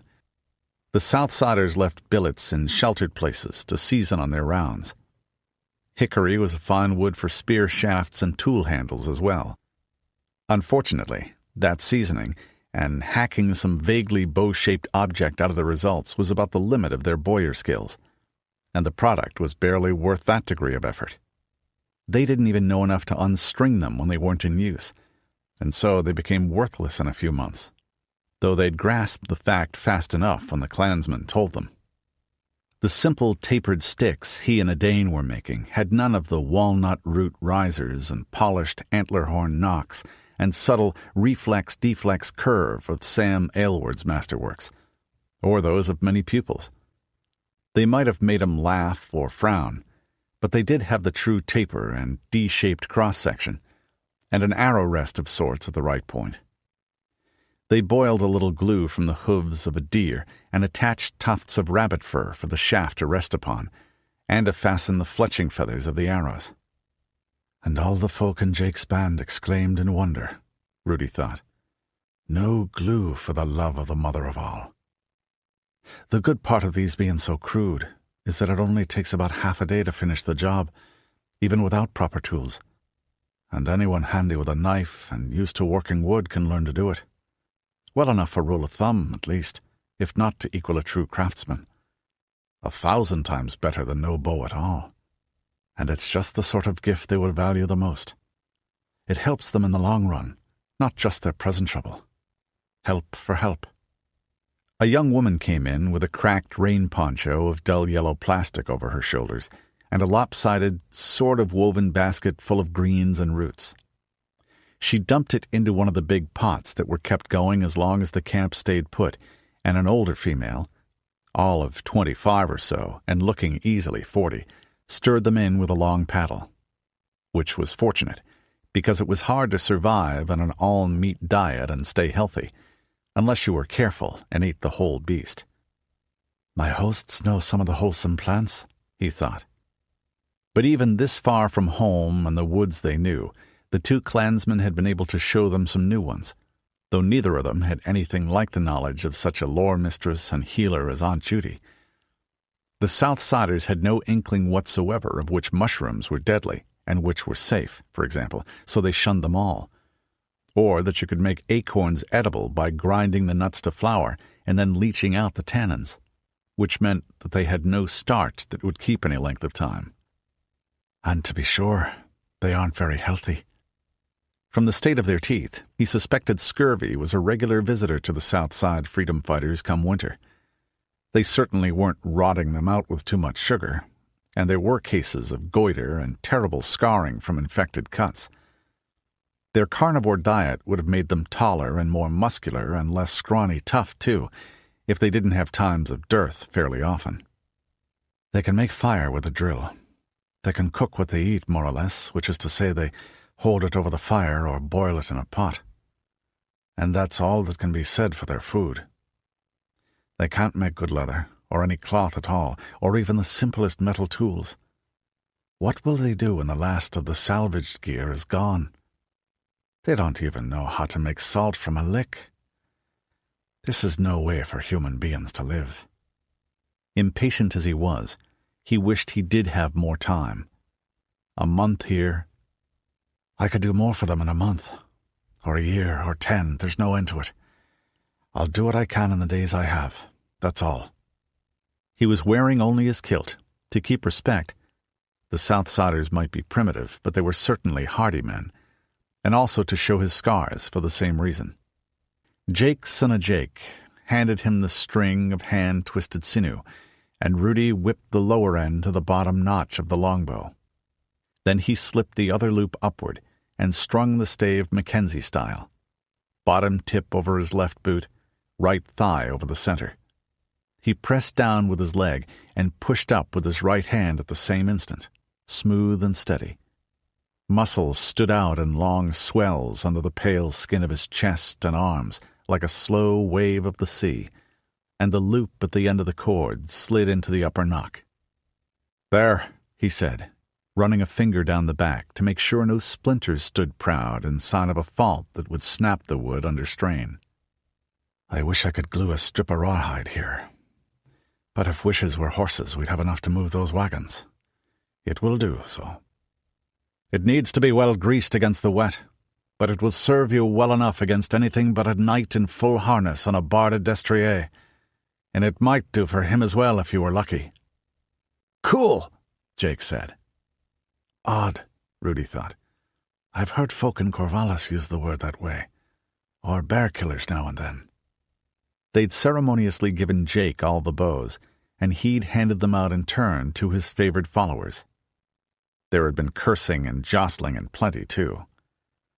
They'd all seen what the Mackenzie weapons could do, in the fight with the knifers and in hunting since, and they were panting eager to have something like it themselves. He handed Jake 3 arrows he'd also made. The little tribe's notion of fletching was even more sad than their attempts at bow-making. The heads were ground and crudely hammered from old spoons, but they would do.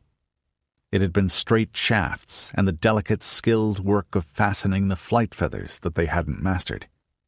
Jake slipped on his bracer and looked around and spotted a dead chestnut 50 yards away, across the thinner grass growing in drifted soil over the old roadway's pavement.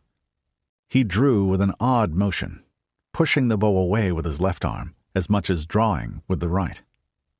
Snap! The shaft stood in the hard wood, buzzing like a malignant bee. The sound was distinct, even through the quiet white noise of the rainfall. Ah, well, the bow's good enough for journeyman work, I'm thinking. There will be more hand shock than I like, a bit of vibration, and quite a surge. The Southsiders had 6 of the pre-change bows, fiberglass wonders that they couldn't even dream of replacing, and they handed them around often enough that they were mostly reasonable instinctive shots by the time they were full grown. But the weapons had been made in all truth as what Edain had called them in scorn, children's toys. Their draws were light, just enough to be useful for hunting rabbits or birds, but nearly worthless for war or bigger game. Good pre-change arrows were so scarce among them that no man carried more than 1 or 2, with even the enduring plastic feathers growing more and more tattered. Most of the time they relied on javelins for anything beyond arm's reach. With those they were quite skilled. "Can you teach us how to make bows like these?" Jake asked. "And arrows?" "Arrows," Rudi thought. "I'm getting the hang of the way they shift the sounds about, so I am. Southsiders need it, Rudi, man. Need it bad." "That we can, my friend. It's a help to your people, it will be." "Though I can't know how much of a help." Jake grinned at him, showing gaps in his teeth. Suddenly, for an instant, Rudi was elsewhere. A dizziness that left him no time to even stagger. Jake screamed as he pulled against the bonds that held him to an ancient street lamp. Wood around his feet smoldered, and ragged figures danced triumph. Rudi blinked again and shuddered. The Southsider chief was still smiling, so it hadn't been long. Cold sweat lay dank along his sides and under his chin. He'd been raised by Juniper Mackenzie, a high priestess who walked with the other world, and he'd been touched by it himself more often than most. More, the old religion made fewer distinctions between magic and the works of the gods and the stuff of common day than other faiths. And still, visions like that weren't easy to bear, and they'd been getting uncomfortably common on this journey, not to mention the powers who'd walked the pathways of his dreams. I think that was a sight of what would happen if I didn't help these folk, he thought. The witch makes me grateful to whoever guided my steps here. But it gives my skin the crawls, too, so. If a man knew every possible twist and turn his actions might bring to the world, would he dare to act at all? Yet it's also a comfort. I'm not merely using these people for my own needs, urgent as those are. Edain sang again as he went back to work on his own piece. The elfling shrieked and howled and cried, and naught she did would make it bide. She formed a plan to prove this elfling child was not her love. Several of the Southsider babies were howling and crying now and then, which wasn't surprising. If Rudi had had to endure this damp chill with nothing but a rough rabbit-skin diaper stuffed with moss or leaves, he'd have cried, even in his mother's arms. When some of the tribe's women began casting thoughtful glances at their infants, Rudi grew a little worried himself. Surely they couldn't take it literally. The Fae don't really do that. Not often, at least. He wasn't altogether sure about how the Southsiders would take it, though. If you had an empty place in your soul where such things should be, something would fill it. We need tales to make sense of the world. "Tell us another story, Rudi," one of the children said, as he took up the next billet of the hickory, spat on a smooth hand-sized rock, and began to hone hatchet and knife before he began his work. The hunters and warriors and women who were gathered around to watch him fashion the longbow murmured agreement. Jake unstrung his new weapon and scooped a little congealed fat out of a dish and began to rub the wood, squatting and looking eager for the tale himself. The Mackenzie had never met folk so poor in story and song and legends, and it moved him to a pity that prickled at his eyes. Without that tapestry of color and words and ritual, what was life but eating and mating, sleeping and moving your bowels? All of them good and necessary things, but not enough. And they themselves needed that framework too, to give them meaning. It surprised him as well as saddened him. Granted their Palmas had been young, any random group of Mackenzie children today would have known more and handed it down. Though the clan's youngsters have had 2 generations of lore masters by now, he reminded himself. He remembered long evenings sitting at his mother's feet with the others in the great hall at Dun Juniper, listening to her storyteller's voice weaving music and magic as strong as any she made in the Nemid, the sacred wood.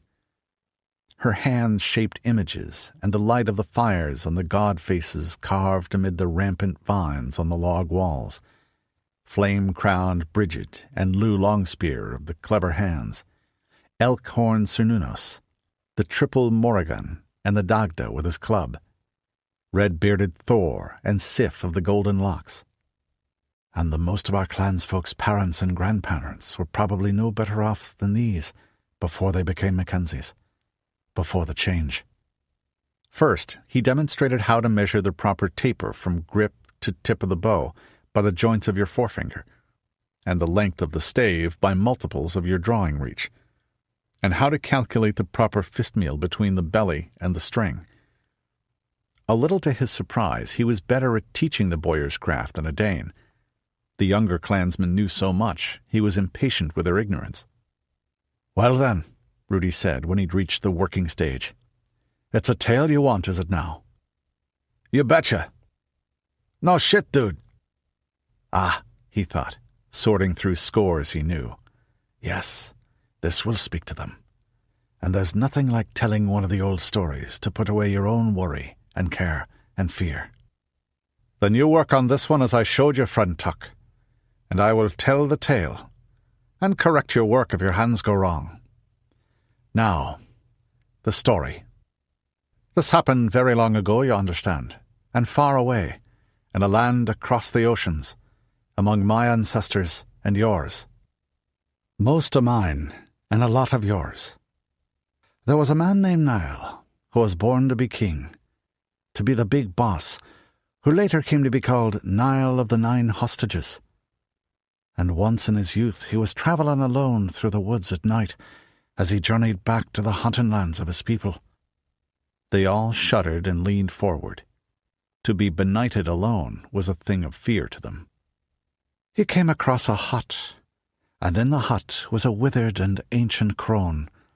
An ugly old bitch, of an ugliness which hurt the eyes to see, but unknown to him, she was not just the poor old woman he thought her.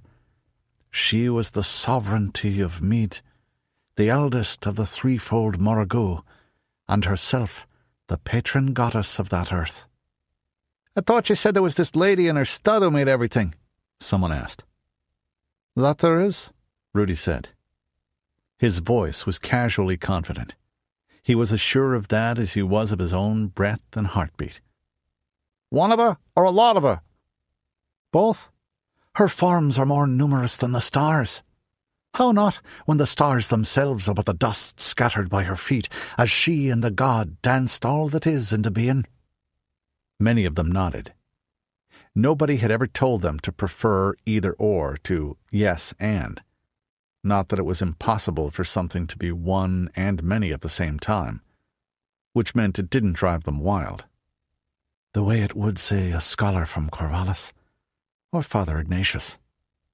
Each form she takes, or the Lord, is true, yet each a part of a greater whole. As we put it. He paused, then filled his lungs and sang, a hymn his mother had made, the Farewell to the Sun. As might be expected of his parentage and rearing, at song he was better than fair even by the reckoning of Dun Juniper, where all the clan's best bards were trained, and many outlanders as well. Here, Edain was the journeyman to his master craftsman, and his deep baritone filled the cave-like space effortlessly. We know the sun was her lover, as they danced the worlds awake, and she lay with his brilliance, for all their children's sake. Where her fingers touched the sky, silver starfire sprang from nothing, and she held her children fast in her dreams. There was glory in that forest as the moonlight glittered down, and stars shone in the wildwood when the dew fell to the ground. Every branch and every blossom, every root and every leaf, drank the tears of the goddess in the gloaming. There came steel, there came cities, wonders terrible and strange. But the light from the first wood flickered down until the change, and every field, every farmhouse, every quiet village street knew the tears of the goddess in the gloaming. Now the sun comes to kiss her, and she rises from her bed. They are young and old and ageless, joy that paints the mountains red. We shall dance in the twilight, and the forests fall to sleep, and she whispers in our ears the word, remember. When he looked back, the Southsiders were rapt. There were tears in some eyes, and some of those were scarred warriors. Back in the Willamette country there was a saying that Mackenzies were a clan, divided into septs, duns, choirs, choruses, and soloists, and he was used to praise for his singing from that exacting audience. The Southsiders were more than moved, transported even. And sure you can strike home in a man's soul, or a woman's, more easily by telling them stories that speak to their heart than by making arguments to convince their minds. Listening to stories comes naturally to us. Argument you have to study, like sword work or archery, however much it seems a part of you once you have it learned. Striking home in their souls is what I need to do the now. He went on, his voice falling into the storyteller's cadence. Now, Niall was a great warrior, fighter, bitchin' tough stud, but he had been fostered far from home because of the hatred of his father's second wife, and he was almost a stranger to the land of his birth. Yet the king must be as a husband to the lady of the land, for he stands in the god's place. As she is the earth, so also Lu of the sun, so that folk in mine call him, is the rain that brings the soil to life in springtime, and the warmth that ripens the harvest. This crone invited Niall to share her fire and her food, which were poor enough, but he, being a man well trained in seemly ways, did not refuse the hospitality, even when she asked him to lie down on the same pallet as she. He told most of it, and sang parts. The Southsiders had a few simple catches, as much chanted as sung, to nothing more complex than the beat of palms on thighs or sticks on rocks. But they'd never heard trained singers before, and they hung on every note, often weeping openly or looking half-tranced. Well, Mother made us a people, and her a bard from her youth, and little enough else they had to do in the long evenings of the black months but make music in the early days, though we aren't as constant about it as the Rangers, to be sure. By the time the light faded, Rudi and Edain had roughed out 3 more bows, and guided the best of the Southsider makers through the beginnings of enough more to give all the adult warriors one suited to their strength and the length of arm. He noticed one young fellow with a slight limp sitting by himself, hugging his knees. His eyes stared at nothing, and lips moved a little as he repeated the tale of how Niall of the 9 hostages met the goddess of mead and won her blessing on his kingship, not by his hero's strength, but by his kindness and pity to one he thought the least and worst of his people.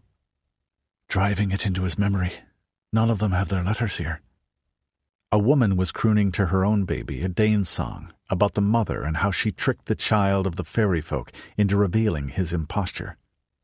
Well, and we've given them that wealth too, the which nobody can take, Rudi thought. For what is living day by day, but living out the story you're in?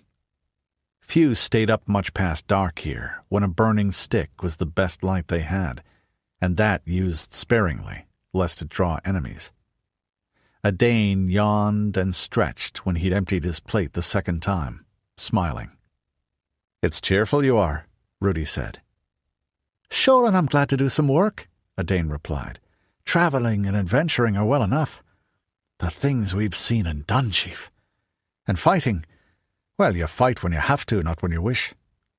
Hunting's work and play at once. But I miss the dun and the fields." His eyes grew distant.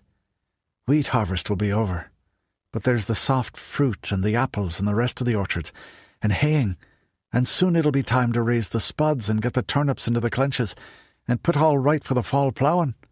And there's always the stock. Or going over to Sutterdown and helping with the grapes there. It makes me fair itch a bit to miss it all, not to mention the Sabbats and Esbats and the wheel of the year. I'd be glad even to muck out the dairy, and that on a cold, wet day in the black month, so." "Now, boyo, that's going far and far," Rudi laughed. He was a warrior by trade, though of course he'd done his share of field work and put his hand to this and that, in the smithy most often. Shoveling compacted manure out onto a cart was one particular chore he didn't remember fondly. It made getting in the sheaves, or even pig butchering, pleasant by comparison. He spoke lightly. "Don Fairfax has a fine dairy barn, but I miss sitting in your mother's kitchen more, watching her taking an apple pie out of the oven, and the outrageous fine smell of it. And the taste of it, too, with a piece of her cheese and a big glass of cold, fresh milk." When he said it, he wished the words back. Edain smiled at the half-jest, but Rudi could tell he was wishing himself back there, at table with his parents and brother and sisters and the rest of the Aylward household. "But there's some here glad enough of your presence," he said teasingly, to break the moment. It was true, too. 2 Southsider girls were standing behind the barrel-chested bowman, one of them winding a lock of her black hair about her finger, and both smiling and giggling when he turned to look. They were considerably cleaner than most of their tribe. Edain had whittled them combs and toothbrushes and shown them the use of the sweet william that bloomed by the creek a little way from here, so you could get a good lather out of the roots, which was why it was also known as soapwort. And the washing of them was a piece of instruction he probably enjoyed more than trying to turn their menfolk into boyars, Rudi thought. Between constant toil and weather and one child after another, so many died, and they didn't seem to have any idea how to prevent conception anyway. The Southsider women aged even faster than their men, but these were a few years younger than Edain. "Ripe as summer strawberries they are," Rudi said. One of them looked at him and pouted when he shook his head, smiling. "Ah, I'll be off to my blankets then, chief," Edain said, brightening considerably as he let himself be led into the shadows, with one girl tugging at each hand. "And to sleep, eventually, eh?" Rudi called with a grin, and Edain threw a laugh over one shoulder. Theirs were not a bashful folk. "Didn't the charge of the goddess herself say, 'All acts of love and pleasure are my rituals'?" Rudi remained by the embers of the fire himself. There had been plenty of those lingering glances cast in his direction, but there weren't so many unattached women here he could be sure of avoiding trouble over it. And he hadn't had the heart for dalliance right now, anyway. What with worry, toil, and care. Ha! The merry life of a hero. And it's pure joy to be the chief, too. Well, I've seen that wear on Mother over the years, that I have. The rest of the little tribe rolled themselves into scraps and tatters of pre-changed cloth, or crawled between stiff hides. Jake had a nearly intact sleeping bag, which he drew across the sleeping form of his woman and their 2 living children. Others huddled together, with leaves as extra insulation and protection from the mosquitoes. At least they don't have lice, Rudi thought. Probably none of their founders had, and they'd been too isolated to pick them up since. The sentries ghosted out to take up their positions.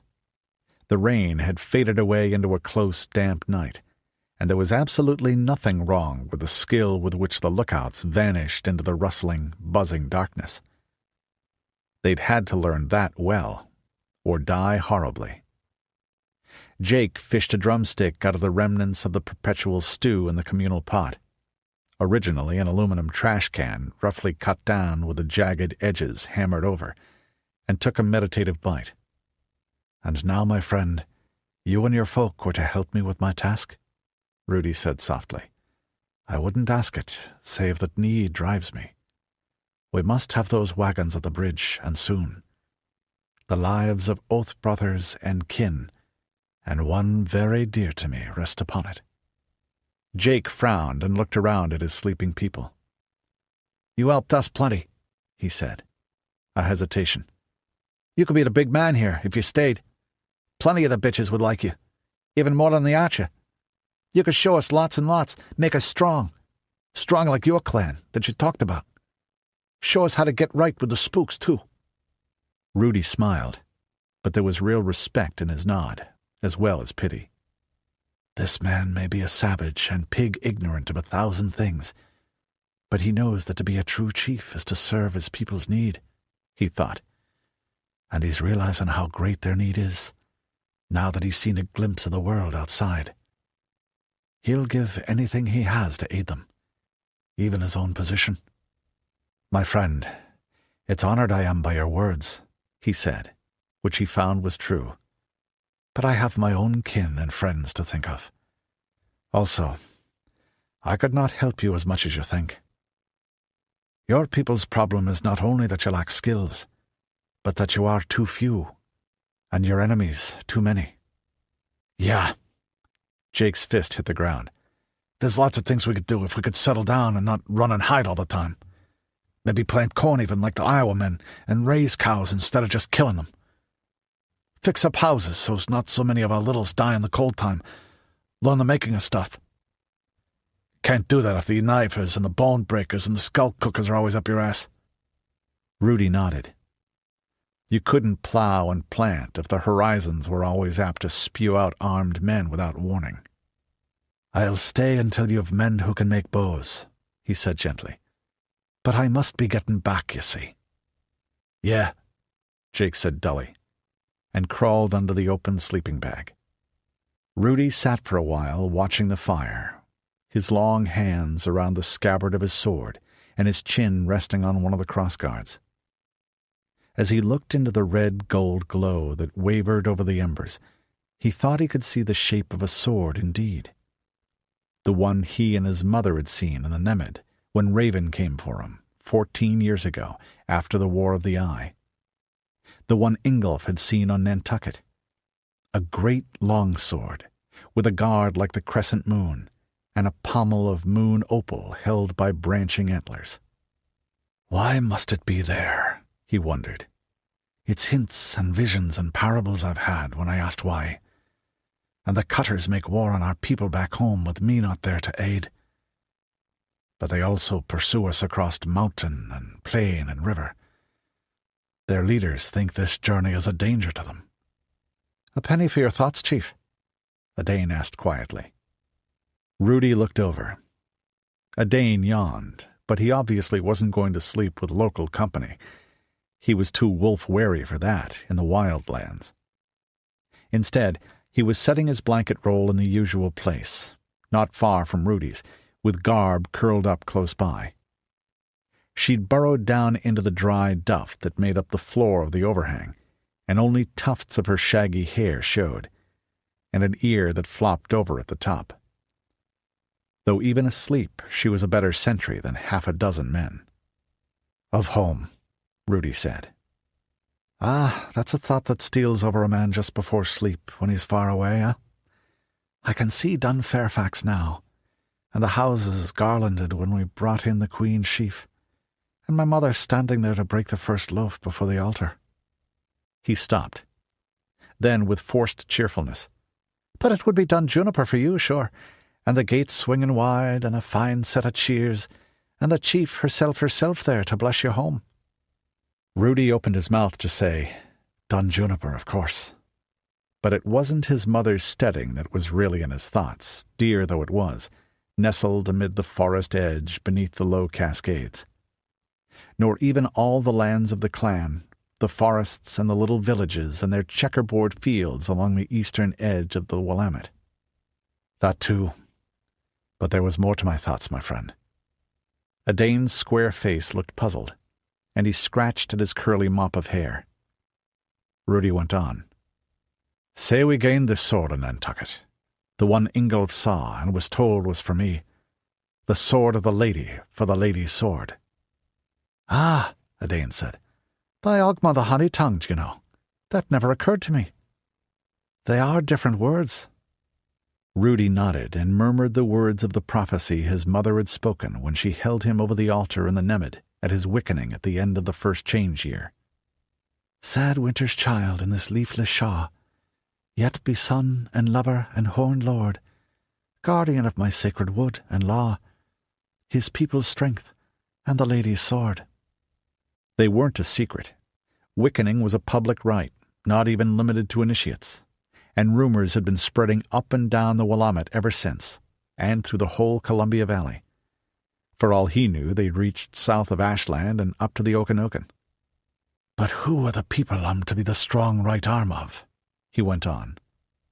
The clan Mackenzie, of course, and who else might it be? Edain said, sounding a little indignant, but throttling it down in respect for the sleepers. Them to be sure. But them alone? My father, my blood father, was Mike Havel, the bear-killer lord. Many of my blood kin are there in Larsdalen. Mary and Ritva are my half-sisters, which makes Aunt Signy really my aunt, in a sense. And Lady Astrid, too, the Hyrule Dunedain. And Mathilda is my Anamchara, my soul sister. And I've spent months every year these last 14 in the Association lands. You and I fought those Haida raiders there, and shed our blood for the folk of County Tillamook. I've studied at Mount Angel and in Corvallis, and Rancher Brown of the Corrie is my mother's guest friend and mine, and I've shared tobacco with the 3 tribes. You see what I'm saying? Edain's brows nodded. That's a substantial herd of people you're after being the strength of, Chief. Peoples, you might say, and each of them a different folk with different ways and names for the gods. Rudi chuckled a little. His eyes were halfway between turquoise and emerald as he stared into the bed of coals that almost matched the color of his hair. The hot, clean scent of burning oak drifted through the dampness of the night air. The shoulder-length mane fell forward, framing the chiseled lines of his face. A mix-up it is, and no mistake, a mispoka, as Aunt Judy would call it. So many peoples, and so large a land we don't even have a name for them all. The lands, or the peoples together, either one. Oregon? Well, Oregon and Washington and Idaho, I suppose. Rudi shook his head. Those are the names of the old world. They've lost their magic, even for our parents, and they never meant much to us. They don't stir men's souls or make music in their hearts anymore. They're not ours. It strikes me that we need a new name for the whole of it, a footing that we can build the walls of our dreams upon. You could just say the lands of the Corvallis meeting, Edain replied. But that would be just a wee bit cumbersome. Rudi nodded. Images tumbled through his head. Masked dancers in the streets of Sutterdown on Samhain Eve, the perfect snow peak of Mount Hood, the towers of Castle Totenangst rising over green vineyards and wheat fields gold to the harvest, the Columbia flowing like molten silver between high cliffs, with hang gliders dancing in the air above, waterfalls like threads tumbling down from green heights in the mountains, the bells of Mount Angel calling the monks to prayer on their hilltop eyrie, trumpets and splintered lances in a tournament beneath the ruins of Portland, a student hangout in Corvallis, and the smell of beer and hamburgers, and the sound of sharp young voices arguing the witchness of the wherefore, tall ships spreading their white canvas wings off Astoria amid a storm of gulls, and whales sporting in the grey Pacific waters. Montival, he whispered, and the sound had a rightness, like an echo of music heard over the hills by moonlight. It's called Montival, though the folk there don't know it yet. He looked up and saw Edain shape the words silently a few times, then nod and look up with a light kindling in his direct grey gaze. Now that's a name with a blessing of the powers upon it, Chief. Montival. It takes all the names, the Clan and Portland, and the Yakima and Corvallis and Bend, and the others, and puts them together without making them any the less each by themselves. And it's ours. A changeling name, not handed down. Rudi tapped his fingers on the black tooled leather of his sword scabbard. It does have that sound, eh? And this sword we're after, that could be the symbol for it, you see?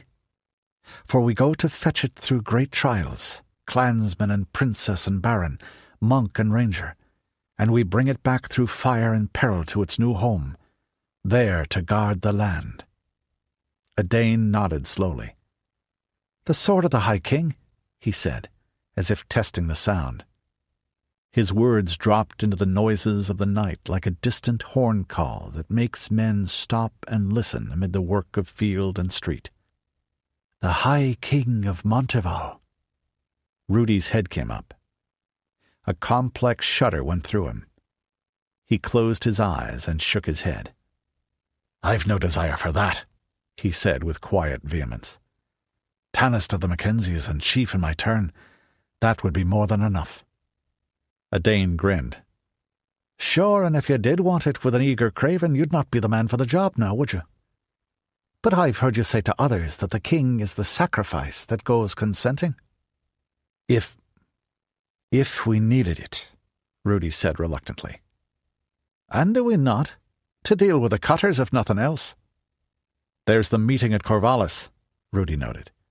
But his own tone was defensive, and Edain snorted. Which has something in common with a donkey, does it not? And it's not so long ago we fought each other in the War of the Eye, and wouldn't a high king be the one to make sure that doesn't happen again? But better you than me, Chief. All I want is to have my own croft and roof tree some day, and a hearth to sit beside on winter evenings. He lay back and gathered his blanket roll about him. Rudi shook his head again, then sighed and did likewise. There was much to do. Tomorrow they'd get to work. Though getting people to do what's needful is part of a chief's work, he thought, and bashing their heads not the best way of doing so, when another's to be had. High King, though. He shuddered again. Bad enough to be chief, even among a folk who mostly govern themselves. To handle a dozen lands, each as likely as not to quarrel with the others, would be a nightmare all his life long. But there's a good deal that needs doing, and perhaps a High King could do it. More happily. And such a man would have to marry Mattie now, wouldn't he? For only as her hand-fasted man would the associates accept him. His thoughts quieted, and he drifted down into the soft darkness. But the sword glowed against that velvet, turning as if it fell through stars and shadows, falling out of memory and time towards the hand he stretched up to grasp it, as if he remembered wielding it on a stricken field. Chapter 5. Des Moines, Capital, Provisional Republic of Iowa. September 6th, Change Year 24, 2022 A.D. A vision of the Blessed Virgin? Father Ignatius, priest and knight brother of the Order of the Shield of St. Benedict, bowed his tonsured head to the Cardinal Archbishop of Des Moines as the older man looked up from his written report and put his hands inside the wide sleeves of his coarse monastic robe. The cleric had read it twice before the comment. "I was honored beyond my worth, Your Eminence," he said, with humility in his voice. Suddenly, his serious young face was lit up from within by a joy that he could feel filling him as candlelight did a glass globe. No detail of the meeting in the cold December mountains above Shenrezi Monastery had left him in the long months since, and neither had the happiness that plucked at his soul like a harpist's fingers at a string. "What can I do but strive all my life to be worthy of it?" he said, and only stern control kept the tears from his eyes. The prince of the church leaned back in his chair, his crimson-sashed cassock rustling. His short-cropped beard and the little left of his hair were white, and his face lined and seamed beneath the red skullcap. The office was plain, as befitted a man of austerity, but it was large and panelled in smooth, dark woods. This was the headquarters of the church in the whole of the upper Mississippi Valley. The view gave on gardens, and not far away the lime-fueled searchlights of the perimeter wall around the old state capitol where the Hazel roads now ruled. "I must either pity your madness or struggle against the sin of envy," the cardinal said. Ignatius felt a flash of resentment at the skepticism he saw in the probing gaze. Who was this hesitant old man to doubt him? There was no time for delay. "The princess I am commanded to guard and serve by the Queen of Angels is in need of his help, and he dares to question me?" Ignatius had learned discipline in hard schools. As a smallholder's son, and as novice, brother, and ordinand at Mount Angel. Not least he had learned the discipline of the self. He bowed his head a little further. When he raised his face again, it was calm. Whatever turmoil clenched his soul within. He catalogued the objects within sight as an aid to self-control. A prie-dieu stood in one corner, and a fine crucifix on the wall behind the desk between two tall open windows, and a photograph, post-change, of the late Pope on the mahogany surface. Ignatius met those eyes for an instant, the haunted, indomitable gaze of a survivor who had seen a world die and flinched from nothing as he worked to build anew from the rubble. Then he raised his own eyes for a long moment to the man upon the cross, and felt a flush of shame. "Forgive me, Lord, and help me put down pride. Always we crucify you, over and over again. Help me find the courage to follow where you lead, to take up my cross, and make of all suffering an offering to you." The older man sighed and touched strong, stubby fingers to his brow. Then he looked at the documents Ignatius had presented with their seals and ribbons. He flicked one of them aside slightly, with a rustle of stiff official paper.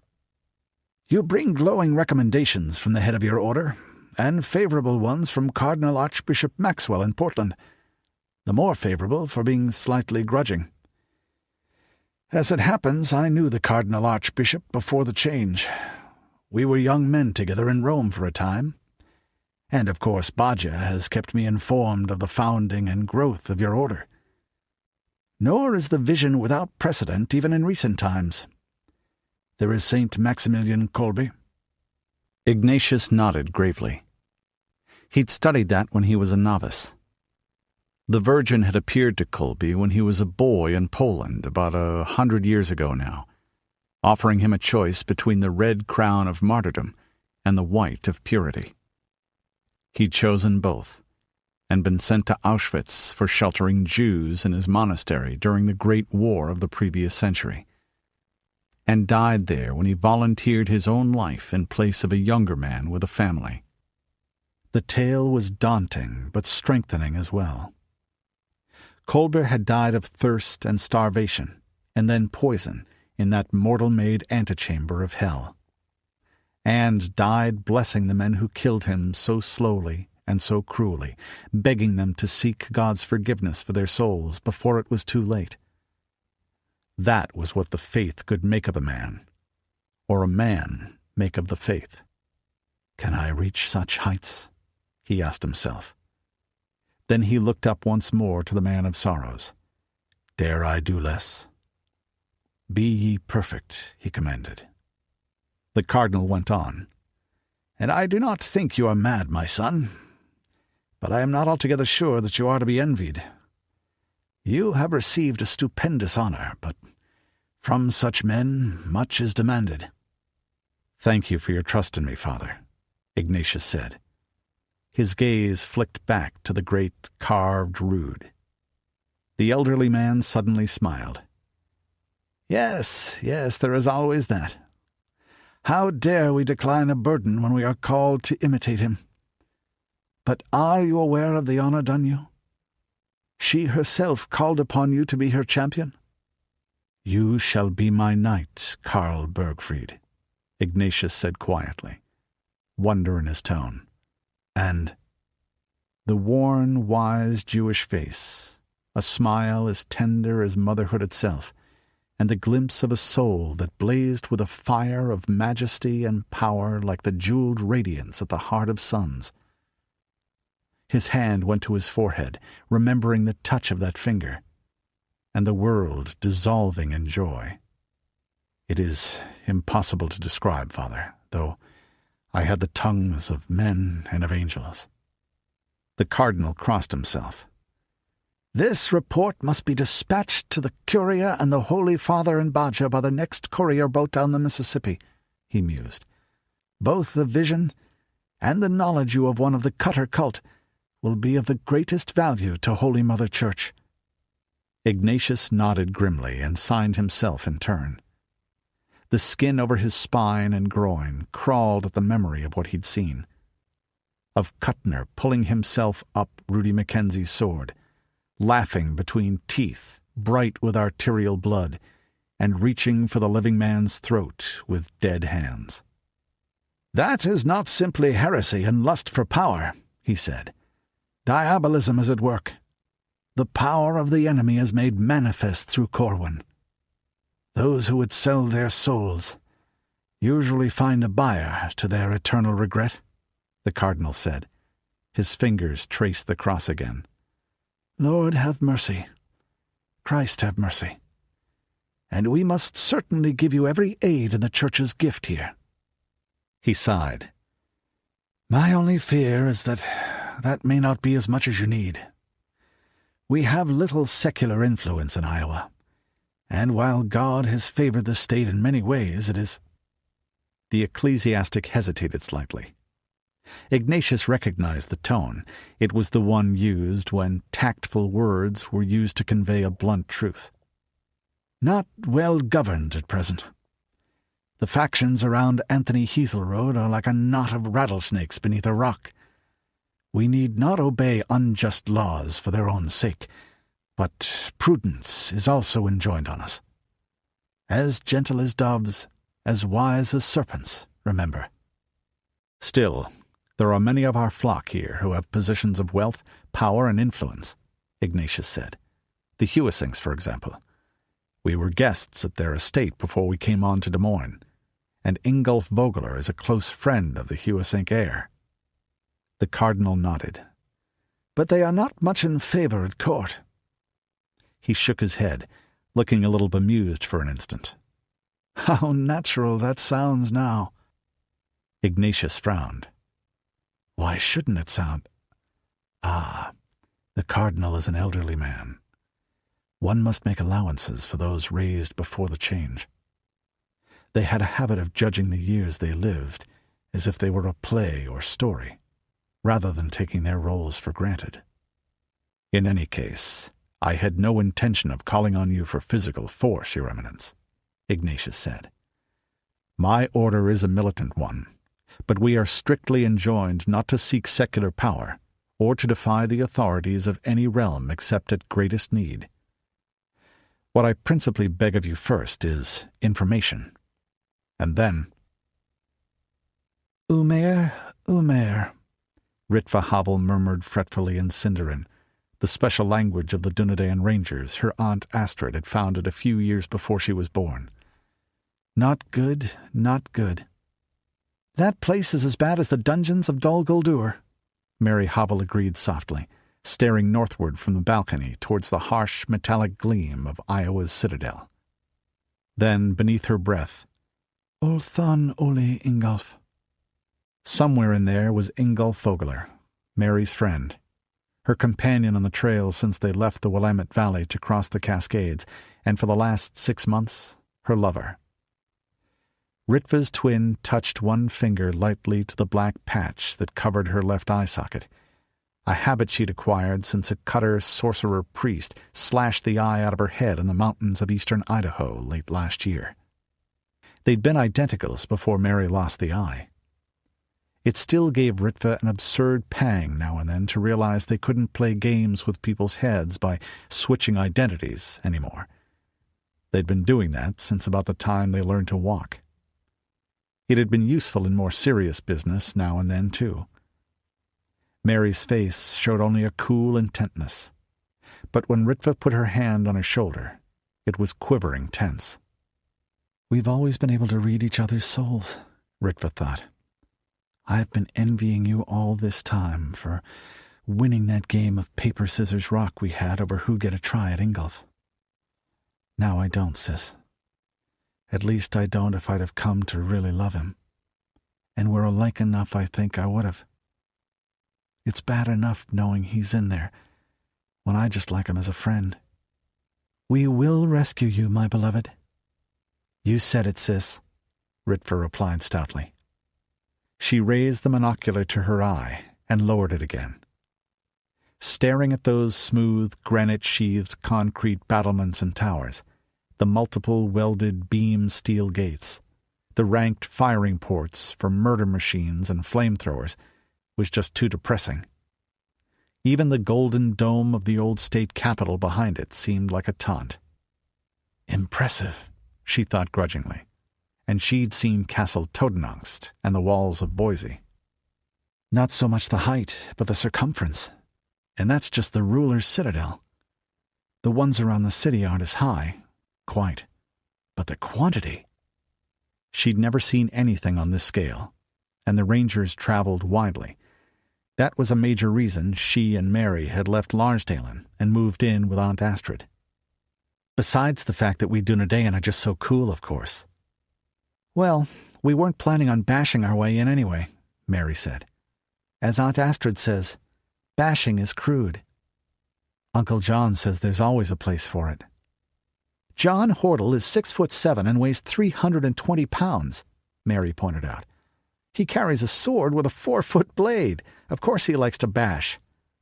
We're sneaks. That's what's bothering me.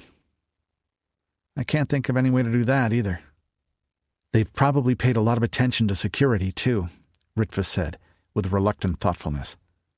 These tyrant types generally worry a lot. And the Hazel Roads have been busy as beavers on their citadel for longer than I've been alive, and with all of Iowa to draw on. There were millions of people in the Provisional Republic, nearly as many as there had been in the state before the change. Ignatius said they had somewhere between 1/10 and 1/5 of all the human beings left in North America, and on some of its richest land. Usually the places where the change killed the least had been those that had the fewest to begin with, remote ranching and farming country. More people meant more cities, and above a certain size, cities had meant death for themselves and the land around them when the machine stopped. Portland was a partial exception, but from what she'd heard, that was because Norman Arminger and his dreadful consort had managed to get most of the inhabitants to leave, one way or another. Sandra had spread rumors that the state government had answers, or huge stocks of food and medicine, and had her Judas Goat organizers lead scores of thousands somewhere to die in the plague-ridden refugee camps around Salem. Norman himself had just burned great swaths of the city down, turned off the gravity flow water system, or had his goon squads prod people out to die at the point of improvised spears. He'd also hanged the former mayor and chief of police from meat hooks outside the building he'd taken for a palace, just to make a point about who was in charge. Hazelrode Sr. must have been a lot like the Lord Protector Arminger, she thought, except that there was so much food here he could keep a lot more population alive to work for him, and fewer people fought him. Then she sneezed, not liking the coal smoke that made your eyes water here. Not that any of them did, being country bred. Des Moines had a great many factories and foundries and furnaces worked by water power, or even the low-pressure steam engines that still functioned in the changed world. And coal came in piled in barges on the river and cars on the horse-drawn railways. "We could cross the Mississippi and join up with Rudi and Edain," she said carefully, when the silence had grown a little uncomfortable. "Usually I know you're not going to do anything stupid and reckless. Smart and reckless, yes. But is your judgment still good, sis?" Aloud, she went on judiciously. "Get the wagons, get them back to the river, and the boss man promised Ingolf and Maddie and Odard would go free." Mary Havel sniffed and tossed her head. The wheat-blonde fighting braid bobbed behind her long, shapely face. "And how are we supposed to find Rudi there? His trail will be cold, and the boss man's men are watching all the city gates. Besides which, that assumes the boss man will keep his bargain. Would you care to bet on that?" "No," Ritva sighed. "We'll have to do something ourselves." "So, we have me and Mary, who are the sneakiest of all rangers," Ritva thought. "There's Father Ignatius. Well, yes, a man of many skills. There's Virginia Kane, who's... Oh, well, she's a good enough woman of her hands, and she grew up on a ranch, so she's a good rider and shot, but even more out of place in a city than we are. Middling with a blade, even those meat chopper sheets these Easterners use.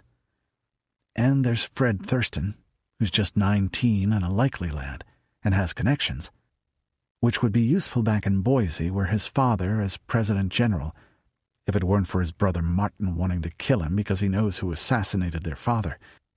Not much of a storming party to take a fortress in a foreign land." She turned back into the room. They had the top floor of this place to themselves, which meant 4 chambers and a narrow hallway, since it was a tall, pre-change brick house. They used this one as common. She and Ritva shared another. Ignatius had the third, and Virginia and Fred had set up together in the last. When the twins turned away from the balcony, Virginia and Fred were sitting at the table holding hands and smiling at each other, their meal forgotten. A brown-haired young woman and a man of 19 years with skin the color of old oiled wood and tight curled black hair. Ritva could feel something halfway between grief and pure pain shoot through Mary. The other Havel sister closed her eye for an instant and murmured a prayer of those Dunedain who followed the old religion.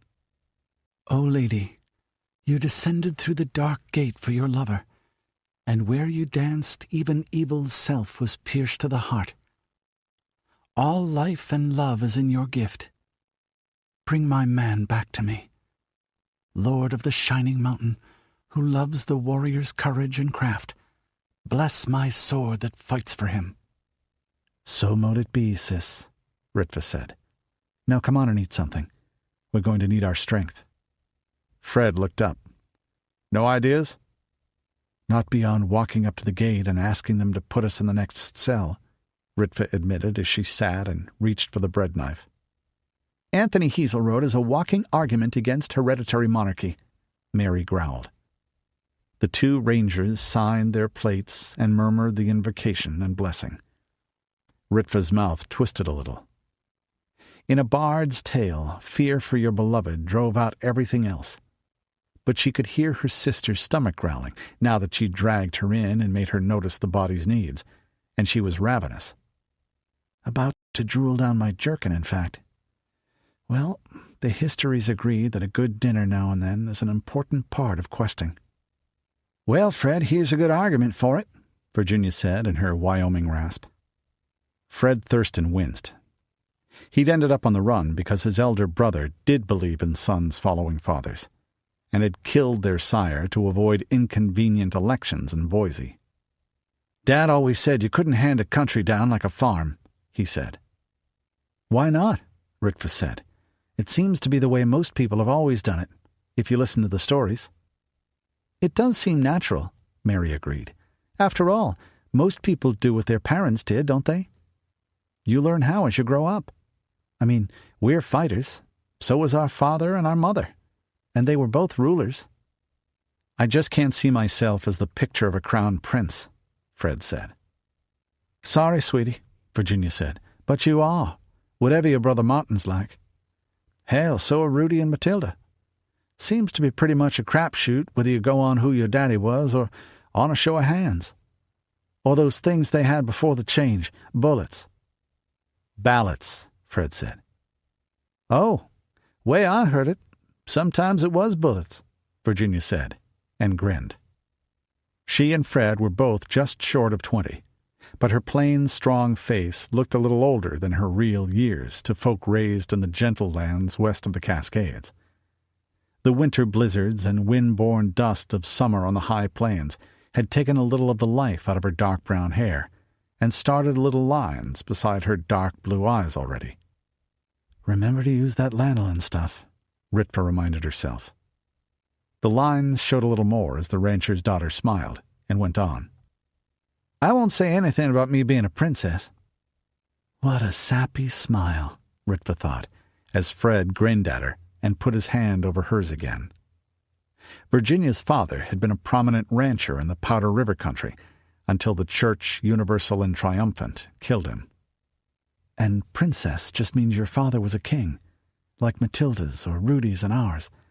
Not that you're anything special in and of yourself. Or your father some sort of a sovereign, at least, Ritva thought, which Virginia's was pretty well. In the histories, it says the Númenóreans handed down the throne to the eldest child, man or woman, she said. Well, dip me in dung and fry me crisp, that sounds good to me, Virginia said. Fred opened his mouth, looked at the three women, and closed it again. We'll probably get some sort of job running a ranger steading or something eventually, Mary added. Not that Aunt Astrid and Uncle Elaine would give it to us if we were stupid or anything. If you're going to have a monarchy at all, that's the big problem, Fred said. I'm still not sure about that. And kings get flattered all the time. Yes, but they expect it, Mary said. Look at Mathilda. Can you imagine anyone putting anything over on her? Not easily, he admitted. But ordinary people like flattery just as much as kings, if anyone will give it to them, Ritva said. I mean, look at all those dreadful people the Corvalans keep electing, who promise them ridiculous things and tell them how smart and superior they are. Well, you've never been to Corvallis, but take my word for it. It's no better when one man is flattering thousands than when thousands are flattering one man. Never came at it that way, Fred said thoughtfully. But you've got a point. You Rangers are Númenóreans, then? Virginia added. I never got that part straight. I've heard of those stories, histories, but never read 'em. Well, we're descended from Númenóreans, Ritva said. That's what Dunedain means. Folk of the West. And Númenor was in the west. Well, west of Eriador, which was where Europe is now. Of course, things were different then. The earth was flat to start with. Mary's mouth quirked, and she fell back into their habit of finishing sentences for each other. But that was 2 ages of the world ago, at least. So probably everyone is descended from them by now. Aunt Astrid thinks we are more descended from them than most people, Ritva said, because the histories speak to our hearts, you see. That's logical. She's very smart and learned, Mary continued. Ritva nodded. Of course, some people think she's also crazy. Inspired. Same thing. Ritva's heart lifted a little at her sister's smile. It was still a bit bleak, but better than nothing. They began to pass plates around.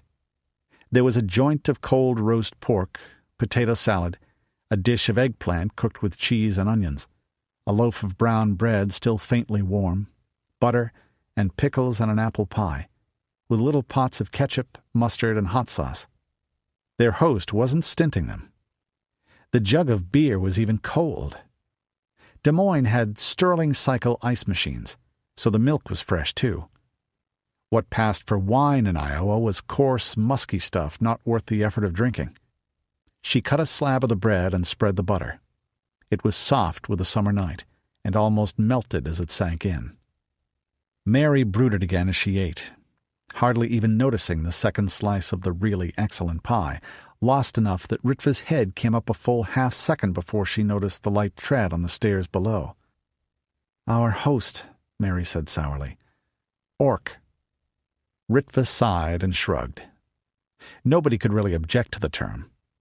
There weren't any bugs in the mattresses in their rooms, but they were stained, and there was a slight smell, and you could hear what went on below. She was fairly sure that a lot of the girls weren't here voluntarily, or at least they cried and drank a lot when they weren't working. Technically, the 2 of them should be burning the place down and setting everyone free.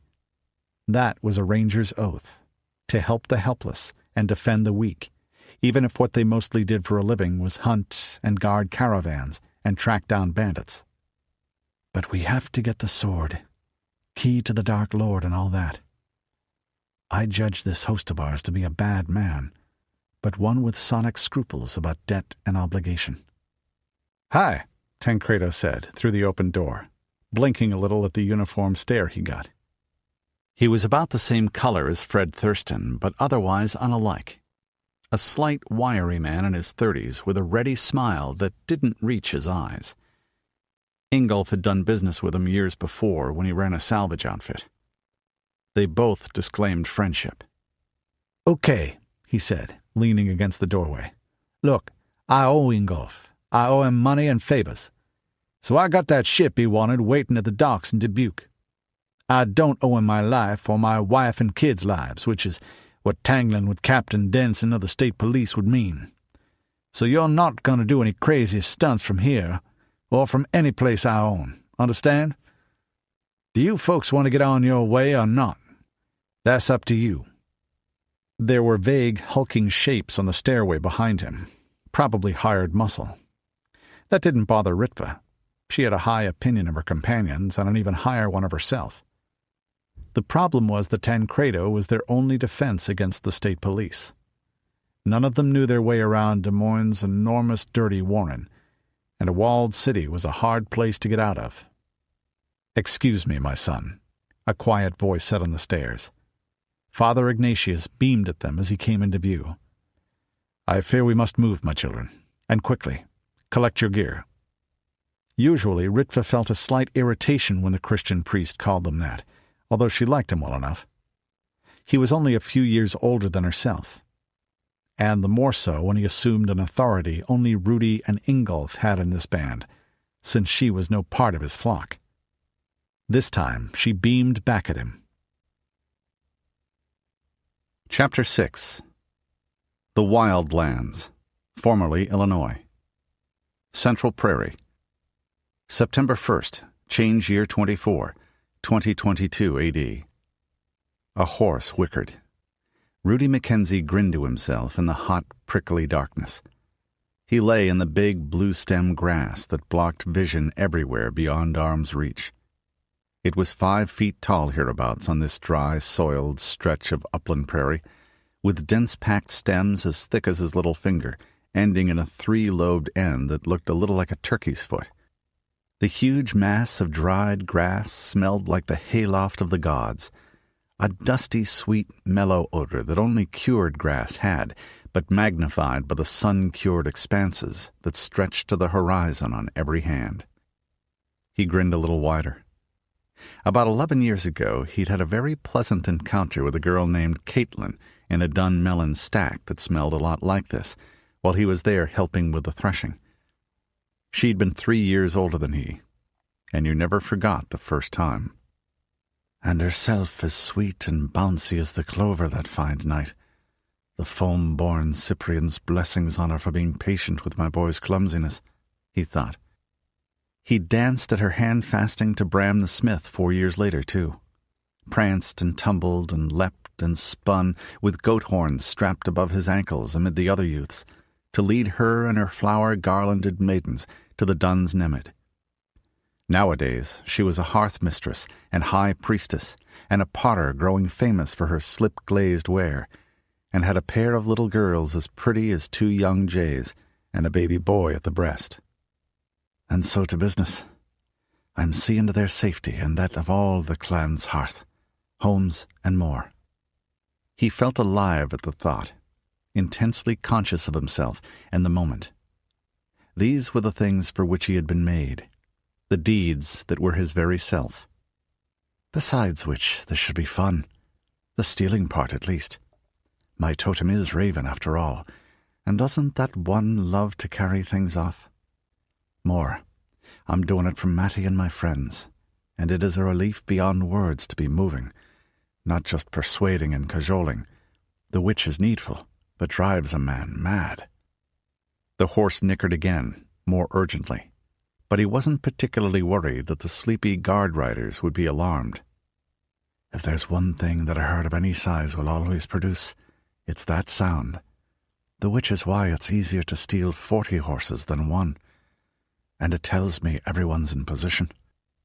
The night had become dense dark anyway with the setting of the moon sliver several hours ago.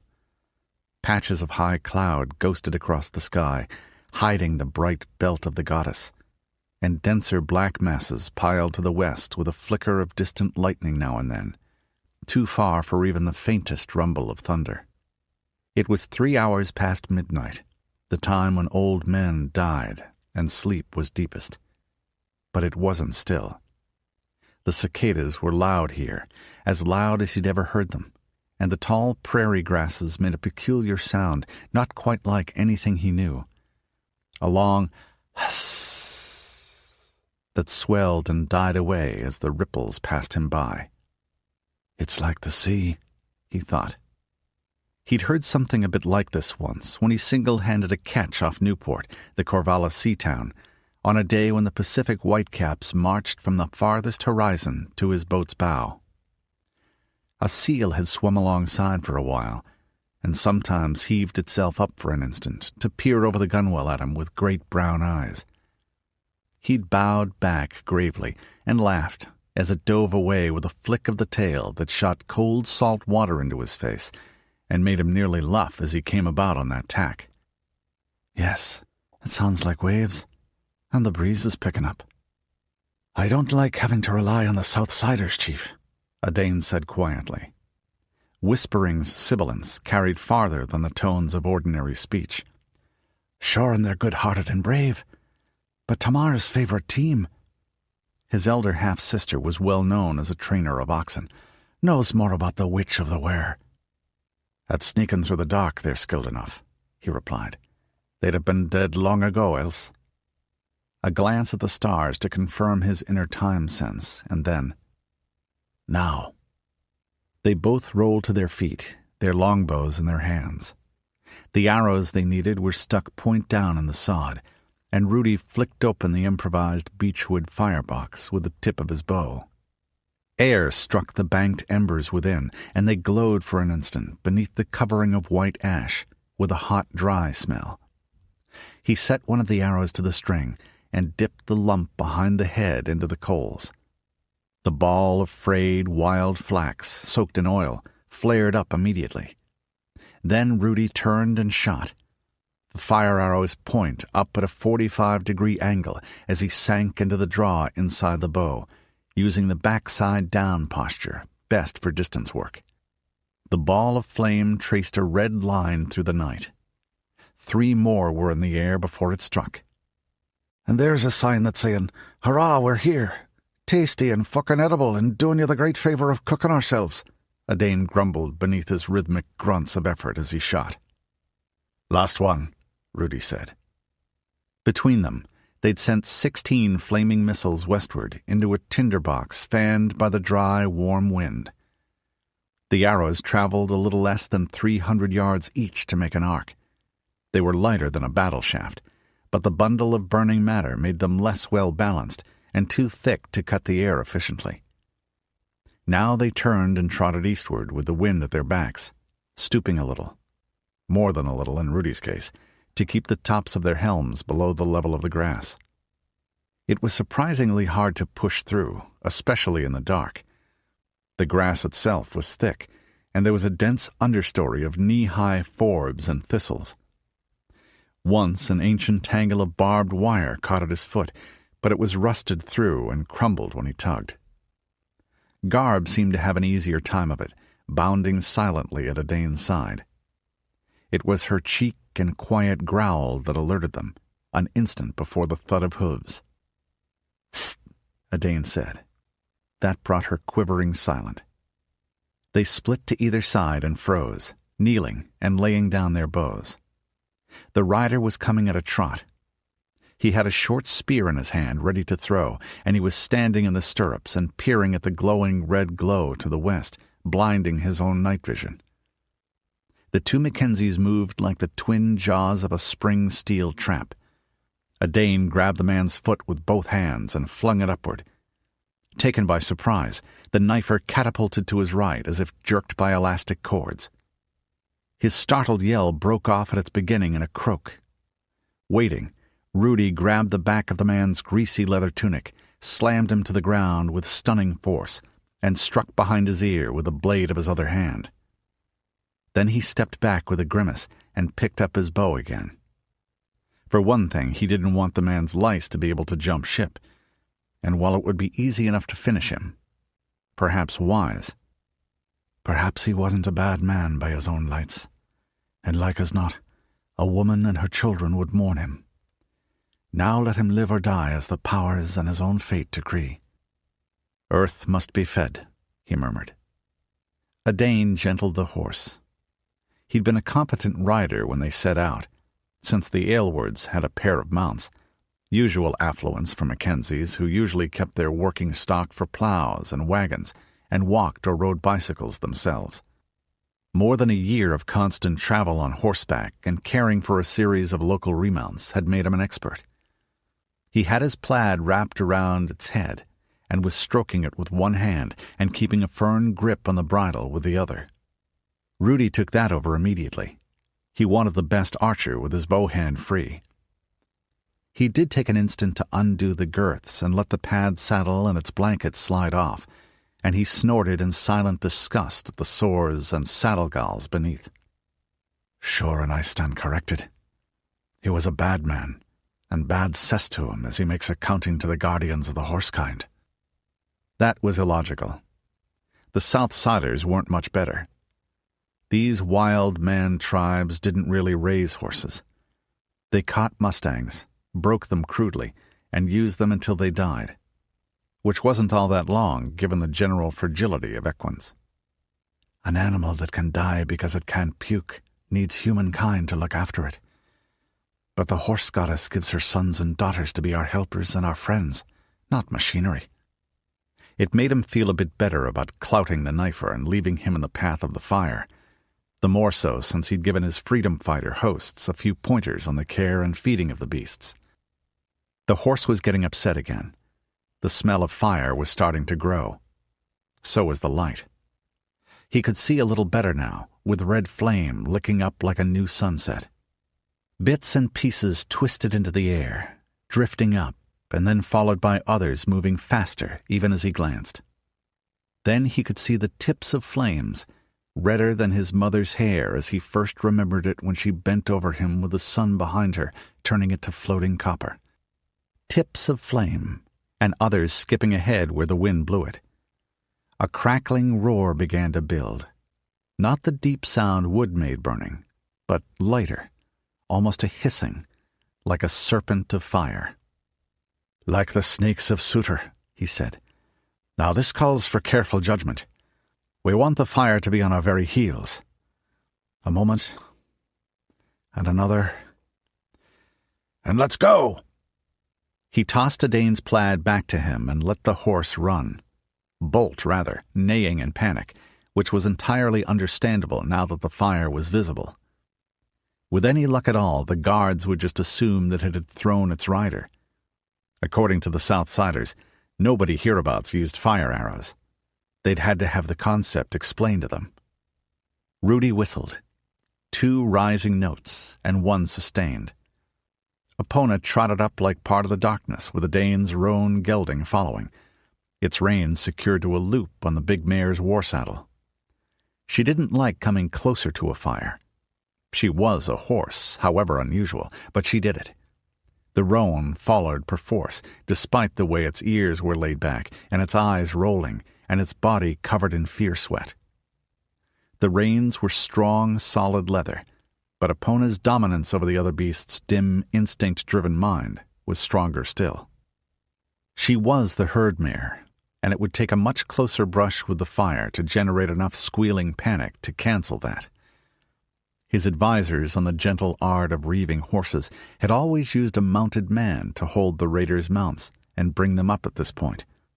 But Epona could do the job just as well. "Working just like Redleaf said it would," Edain grinned as he unlooped the reins. Neither man mounted. They turned their horses and loped beside them, holding onto a stirrup leather to smooth their pace. It made running through the thick grass much easier. Epona's breast parted the tall, whippy stems, and with a hand linked to her solid weight, he could lift himself past obstacles that caught at his boots, bounding along as if each step was off a trampoline. "Horse-stealing being their national sport, so to say," Rudi replied as his long legs swung along. "The Sioux would be doing this hanging under the horse's belly." And that would be showing off, if you ask me. Fine folk that they are. This June past, they'd spent some time in a Hokoka of the Lakotas, as guests of a Tankan chief, John Redleaf. It had been a brief period, if eventful. Fights with pursuing troops of the Sword of the Prophet, hunts that included an unexpected little brush with some ex-Texan lions, buffalo stampedes, a sweat lodge ceremony, and another that ended with them being adopted as Strong Raven and Swift Arrow. But they'd also gotten quite a few stories on the theory and practice of horse theft as the lords of the high plains managed it these days, it being their pastime and delight. He'd adapted one technique of theirs for this night's work, but a look over his shoulder made him hiss between his teeth. The fire was a lot higher than anything you could get up in the short grass country, and a lot hotter, and it was coming along faster than they were moving. Unfortunately, their Sioux friends had been quite clear that you didn't mount up and silhouette yourself against the fire until you absolutely had to. "That moment being at hand," he muttered to himself, inaudible under the Epona's hoof falls and panting, and the crackling white noise roar of the flames. Then shapes moved in the middle distance ahead. Horses amid an area of grass trampled down where they'd fed and rolled. The herd was up now, awake and beginning to be frightened from their sounds. The knifer guards were running from one beast to another, frantically yanking the slip knots on their hobbles free. Others, already mounted, snapped crude whips in their faces to keep them from bolting as soon as they were freed. They were utterly focused on their work. The 70 mounts here represented years of work, and to lose the herd would be a catastrophe for all their tribe. The which they deserve, for not leaving the Southsiders in peace. It's not as if they were so crowded here that they need to fight each other for land, like 2 wolf packs in the same valley. Still, I'm glad I'll be free of them after this night. I have no wish to be the ogre their mothers frighten children with. The last of the restraints came free as Rudi watched, and the 3 men who'd been removing them raced for their own horses, looking over their shoulders with their eyes wide in terror. One checked as he ran and opened his mouth to yell warning as he finally picked out the 2 Mackenzies beside their horses. "Now!" Rudi said. He grabbed the bridle of Edain's horse with his free hand. There was no possibility of sparing these men. The other Mackenzie had 4 arrows out and gripped between his forefinger and the riser of his bow, and another between his teeth, with most of its length off to his left. He brought his bow up and shot that one first, almost spitting it onto the string, and then the others in a ripple of effort so swift and sure that the second had just struck when the last flew free. The flickering light behind them was tricky. Only 3 of them hit. One slammed into the chest of the man who'd seen them.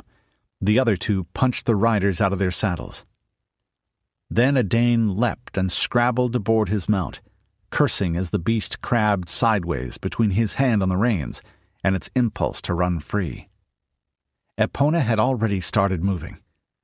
Rudi bent his knees between one stride and the next and vaulted as he ran, dropping into the saddle in a way that would have been painful if his thighs hadn't caught the weight of his body before his crotch slammed into the leather.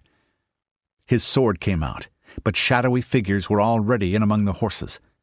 The last of the knifer herd guards were down or had fled.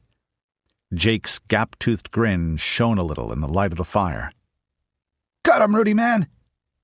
And let's go!" The 6 best riders of the Southsiders were on either side of the 70 horses, whooping and swinging lengths of braided cord.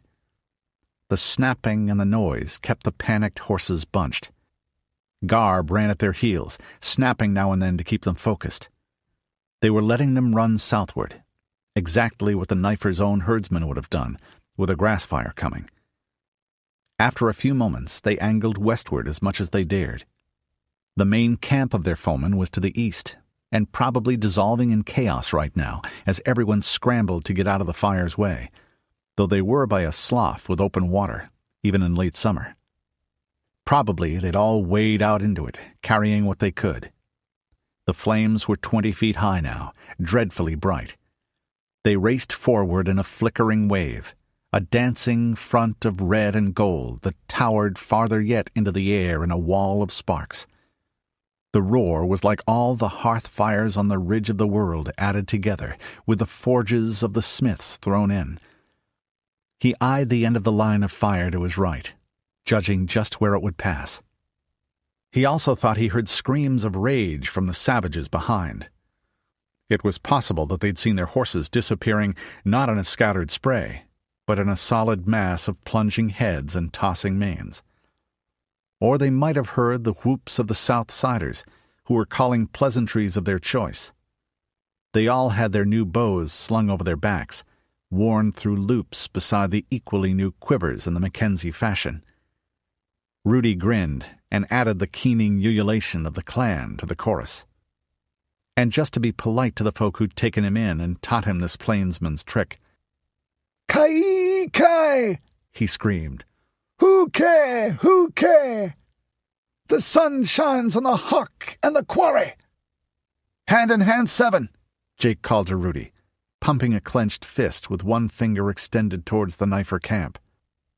70, Rudi replied, and the big man of Southside repeated the word several times to lock it in his memory. "He'll know each one of his new herd by its looks and maybe by a name within a few days," the Mackenzie thought. "But he couldn't say the number until I told him. They have forgotten a good deal, his folk." The horses ran reckless through the dark until they were out of the fire's path and some miles to the west of it. There they slowed, freed to fear for their legs once more. The whole horizon behind them was turning ruddy where the fire spread out into a front miles long, as if the dawn was coming hours early, and the hot, dry smell of it was slow to fade. Then the animals began to slow down from a gallop to a canter, and then to a walk as the night drew its cloak about them once more. The riders touched them up again. Half a mile at a trot and half at a walk. That was harder as the horses grew calmer and started to resent this interference with their rest, or to notice that they were strange individuals of their own kind among them without a recognized place in their hierarchy. Prairie fires were dreadful, and they could travel faster than a horse and scorch your lungs out when the flame front passed you. But they were also routine. From what the Southsiders told him, they happened every year as soon as the tall grass went dry, started deliberately to spur fresh growth, or by friction, or lightning strikes. Beasts and humans both were used to them. Which is one reason why there's so little mark of man left in this land, he thought. With fires like that every year, all that could burn has. Of that you may be sure. As if to illustrate the point, a silo loomed out of the darkness ahead, tall as many a castle tower, and as broad, but canted to one side, and the lower part was cracked open where years of fires past had buckled the sheet metal plates away from the frames. Some day soon a strong wind would catch it and send it to the ground. In the end, it would be a stain on the soil. It's a pity we have no metalworkers' tools, and no great fund of time, he thought. We could teach the Southsiders to make proper brigandines, or at least scale shirts. Then he snorted quietly to himself. He'd never thought he would catch the teacher's passion. Learning had always been his pleasure. But the situation made it tempting. Rudi Mackenzie had known such people all his life. His mother sitting endlessly patient, coaxing out the music within a novice bard's fumbling eagerness. Sam Aylward's calloused hand giving him a genial ear-ringing slap on the back of the head when he let his attention wander at the archery butts. Aunt Judy listing the use of a plant's roots and leaves in a way that made it more a game than a lesson, and then holding the blossom up as she said, "And this the mother gives us for pretty, so she can laugh when she sees us smile." Or even Mathilda, passing on her mother's ideas of what it meant to be a king to Fred Thurston as they rode east. "But I'm not the best of teachers, even for blade and bow," he murmured to himself. "Too hasty, I'd have said. Well, to travel is to learn, eh?" The rest of their party was waiting for them there by the ruin. There were younger men. The Southside freedom fighters seemed to account a male ready to fight at about 15, and a few bold women, and the youngster with the limp and the strong voice who was the closest thing they had to a bard. "I'll make this a telling word for you, Jake," he said. "All these horses. Even old Jake the sailorman never got so many. Jake, son of Jake, big man who hands out bows and horses." Jake made a gesture of dismissal, but Rudi could see he was pleased at the thought of the praise song. The rest mounted up silently and kept the stolen horses moving. Epona snorted a little. She wasn't as young as she had been, but she could keep this pace a lot longer than these scrubby beasts. "There," Jake said. It was nearly dawn now, the hour between dog and wolf, as the saying went, when you could first tell the difference between a black thread and a white. The air wasn't exactly cold, but there was a hint of cool in it as it dried the sweat on Rudi's face and arms, a token that autumn wasn't impossibly far off. The road was a long stretch of open ground in the ocean of the grass. There were trees along it, short, scrubby, fire-scarred oaks and cottonwoods and sycamores, growing up through cracks in the pale, faded asphalt that protected them. The rest of the Southsiders ran shrieking and dancing with glee to meet the warriors, until Jake cursed them imaginatively for nearly spooking the new horses.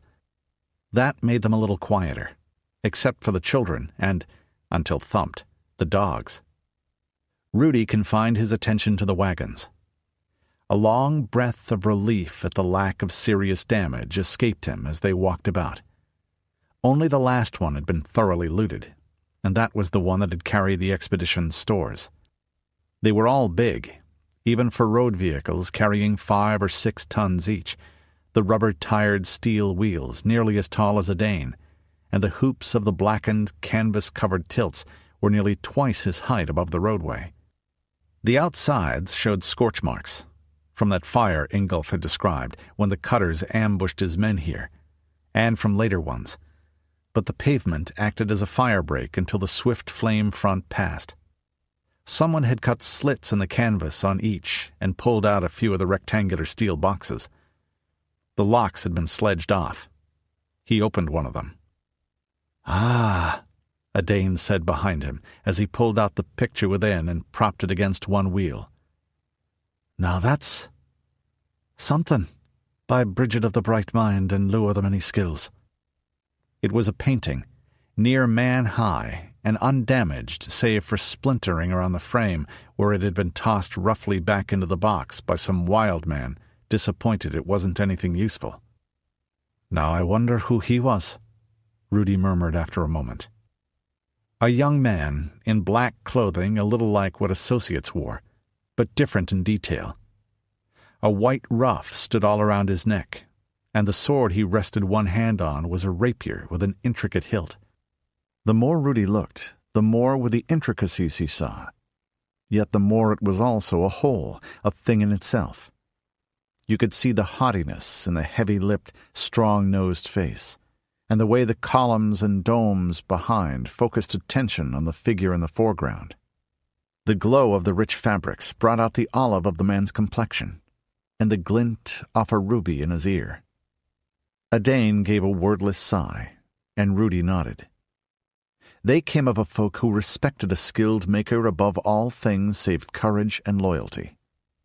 "That's something which makes me feel better about doing this," the older Mackenzie said. "I'll never be a friend of Iowa's boss man, and it may be that he sent Ingolf to fetch this out of nothing but vanity. But he'll keep it safe, sure and he will, and his great-grandchildren's subjects will thank him for it." Edain nodded. "What's that number down there?" he said, indicating the bottom of the frame with the end of his bow. "A date, in the Christian fashion, from the year their god was born," Rudi said. "The year it was painted, I'd say." The stocky archer whistled softly. He recognized the system, though Mackenzies of their generation mostly reckoned from the time of the change. "More than 4 centuries ago," he said. Jake stood silent, then stooped to peer more closely at the painting as the sun brightened. "Bitchin' tough stud," he said after a moment. "Some boss man, right?"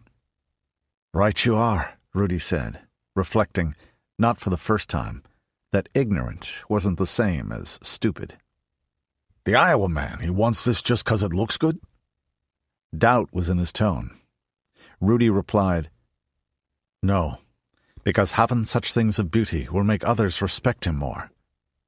"Yeah, the big man thinking," Jake said with satisfaction. "They're rich in Iowa. Do things for looks good." "That's one of the better things about being rich," Rudi said. "And Matty's mother has scoured the museums and mansions of the West Coast for a generation now," he mused, "and Corvallis has too. We Mackenzies and the Bear Killers perhaps a little less, but we found our share." It was still only a fraction of what had been lost. For a moment his soul ached with the thought of it. Then, "Life is for the living, though. There's never an end to what beauty a maker can summon, and we and our descendants just as well as the ancestors. Let's to work." He stowed the painting reverently in the box, and he and Edain heaved it back into place. Then he dismissed it from his mind. The wagons had been gifted from the boss man's store, probably from his arsenals, when Anthony Heaselrode hired Ingolf and his company, Vogler's villains they'd been called, for the trip to the East Coast, and virtually everything in them was cunningly made of stout, fireproof metal. Their beds curved up gently at front and rear, and the bottoms and sides were riveted and cocked sheet metal, able to float like a boat when crossing a ford. Frames within held the crates and boxes with the salvage. The wheels were forged in welded steel, with rims as broad as 2 palms. A tongue 12 feet long protruded from the front axle of each for the first pair of horses. It ended in a crossbar, on which was mounted the chains that ran to the rest of the team. The horse harness was missing, of course. From what Ingolf said, the cutters had set a fire to force the villains to abandon the train. They'd unfastened the horses at the last minute and galloped them clear. Luckily, the wagons were built to be controlled by someone riding the left front horse, not by complex arrangements of reins. Unluckily, they needed at least 8 pair each, and the horses he had available hadn't been trained for it. Some of them might be harness-broke. The wild men tribes around here did use light 2-wheeled carts sometimes, or travois. Most were trained only to the saddle. And that badly, he thought.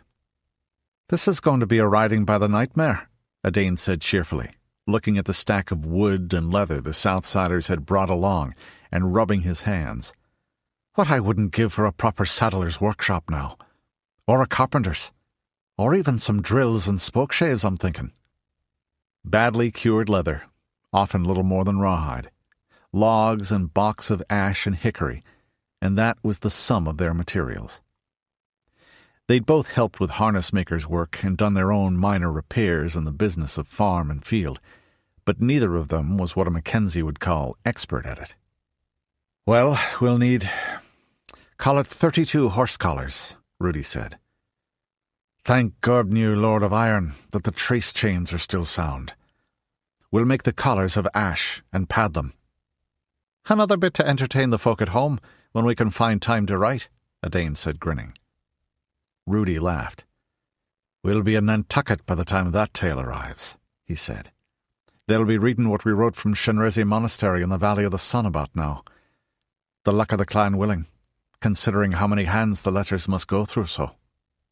Edain made an invoking sign with his right hand, then clenched both and worked his arms in an unconscious gesture to loosen the muscles before a heavy task. "Best we measure the horses first. Then—" Dun Juniper, Cascade Foothills, Western Oregon. September 6th, change year 24, 2022 AD. The packet of letters was thick. The messenger from Bend had come over the old Santiam Pass and down to Dun Juniper in the western foothills as fast as relays of horses would carry him. Sutterdown was the logical first stop, but the man was not just a messenger of the Central Oregon Ranchers Association. He was a retainer of Rancher Brown, an old friend of Juniper Mackenzie. He'd cut across to Dun Juniper, staggered in to lay the saddlebags before her, and then been half carried away to the baths and the guest house. Some of the letters she set aside for forwarding. Those from Mary and Ritva Havel to their mother Signy at the bear-killer headquarters of Lodgedalen, and to the Hiril Dunedain, their commander as rangers, and not so incidentally, their Aunt Astrid. And, of course, the sealed report from Father Ignatius to Abbot Bishop Domboski, and Odard Lewes to his mother, and to Sandra Arminger up in Portland. She sighed at that. "Probably a plea for clemency, poor boy," she said. The sympathy in her voice was entirely for the young man. "And if anyone deserved an axe across their neck, Mary Liu is the one. A spell in the Summerlands, a talking to from the mother. Better luck next time. She's never forgotten Eddie Liu's death, well deserved as it was. Nor will she give over seeking vengeance while she lives, or pouring poison into poor Odard's ear. He might be something considerable of a man, if he could be kept away from her long enough." "I doubt Lady Sandra will send Mary Liu to the headsman, not until Mathilda is safely back in Association territory, and doesn't need Odard's help," her hand-fasted man Nigel Loring said, in an English accent to the manner born. "House arrest does seem unusually indecisive for Sandra," Juniper agreed. Mathilda had done 2 letters, one to Sandra and one to her, but she laid hers aside to wait until she'd read the missive from her son. Rudi's was in 2 parts. One, an armsman's report to his clan chief, succinct and terse. Even in that there were things that raised her brows.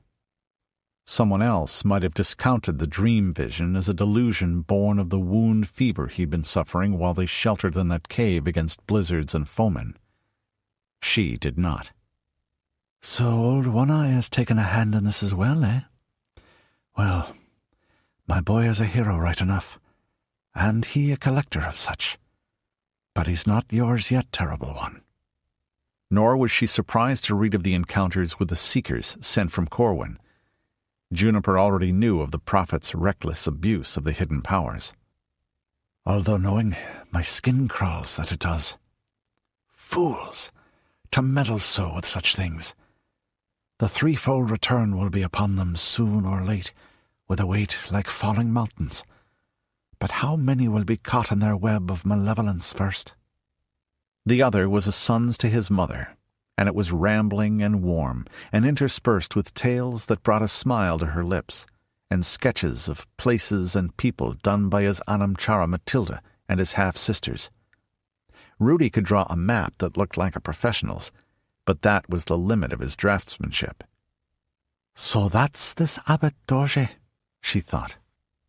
An ageless face, wrinkled and grave, but somehow with a boy's merriment in the eyes, and a finger raised in half-serious admonishment at the unseen artist. I'd like to meet him, sure and I would, she said aloud. Her mother's West Irish Gaeltacht lilt was strong in her voice. She'd long since given it full rein. If her folk were determined to imitate it, at least they should have a real model from Atchell Island, rather than the older generation's vague memories of Hollywood's idea of how an Irishman sounded. Though to the youngsters, what had started as half a jest among their parents or grandparents was simply the way they spoke. And he thinks well of Rudi, which is a mark in his favour. So does this Master Howe, Nigel said. That sketch was of a face ageless in a different way, hard and square atop a sinewy neck. That girl does have a talent for the pencil. There's a man of his hands, and no mistake, as Sam would say. Then, with a little wonder, and a finger stroking meditatively across the white of his neat moustache. Who'd have thought that a Buddhist monastery would end up ruling a lost valley in the wilds of Wyoming, even if they were having a conference in a hotel there when the change struck? Juniper grinned a little impishly. It made the laughter lines beside her leaf-green eyes suddenly stand out. There were many. She was his junior by more than a decade, but still 54 herself this year, and there was nearly as much grey as fox red now in the hair that fell to her shoulders.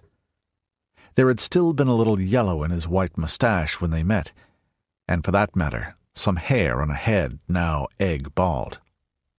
And who'd have thought that a clan of Celts such as ours, she began.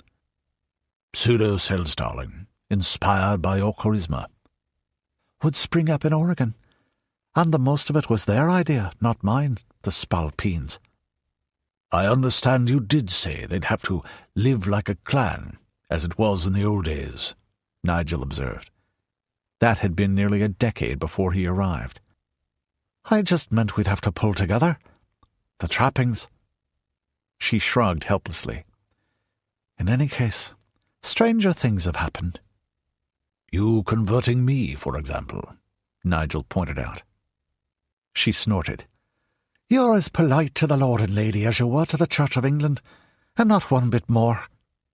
He smiled and spread hands a little spotted with age. Whatever you say, my dear. And it was whatever you say, Padre, to the parson too, eh? Whatever you say, my dear, he replied. But I assure you my courtesy to the regimental chaplain did not extend quite so far as it does with you. They both chuckled. Then her face grew grave again. It's the longest we've ever been apart, my boy and I, Juniper Mackenzie said. Rudi left April 16th of last year. 16 months, almost to the day. And now we know where he's been, old girl, Sir Nigel Loring said, putting his hand over hers. And that he was wounded near to death. And the arrows were cursed from the description. Infected, at least, and we know that he's recovered and well, he went on relentlessly. She turned her hand, and they linked fingers. The midday meal was just cleared away, and the two of them were sitting on the dais at the head of the long trestles, while those on kitchen duty cleared away the last of it and took up the tables themselves. A lingering smell of it, cold minced mutton pie, salads, steamed cauliflower, cheese and breads and biscuits, remained, and the acrid scent of her rosehip tea.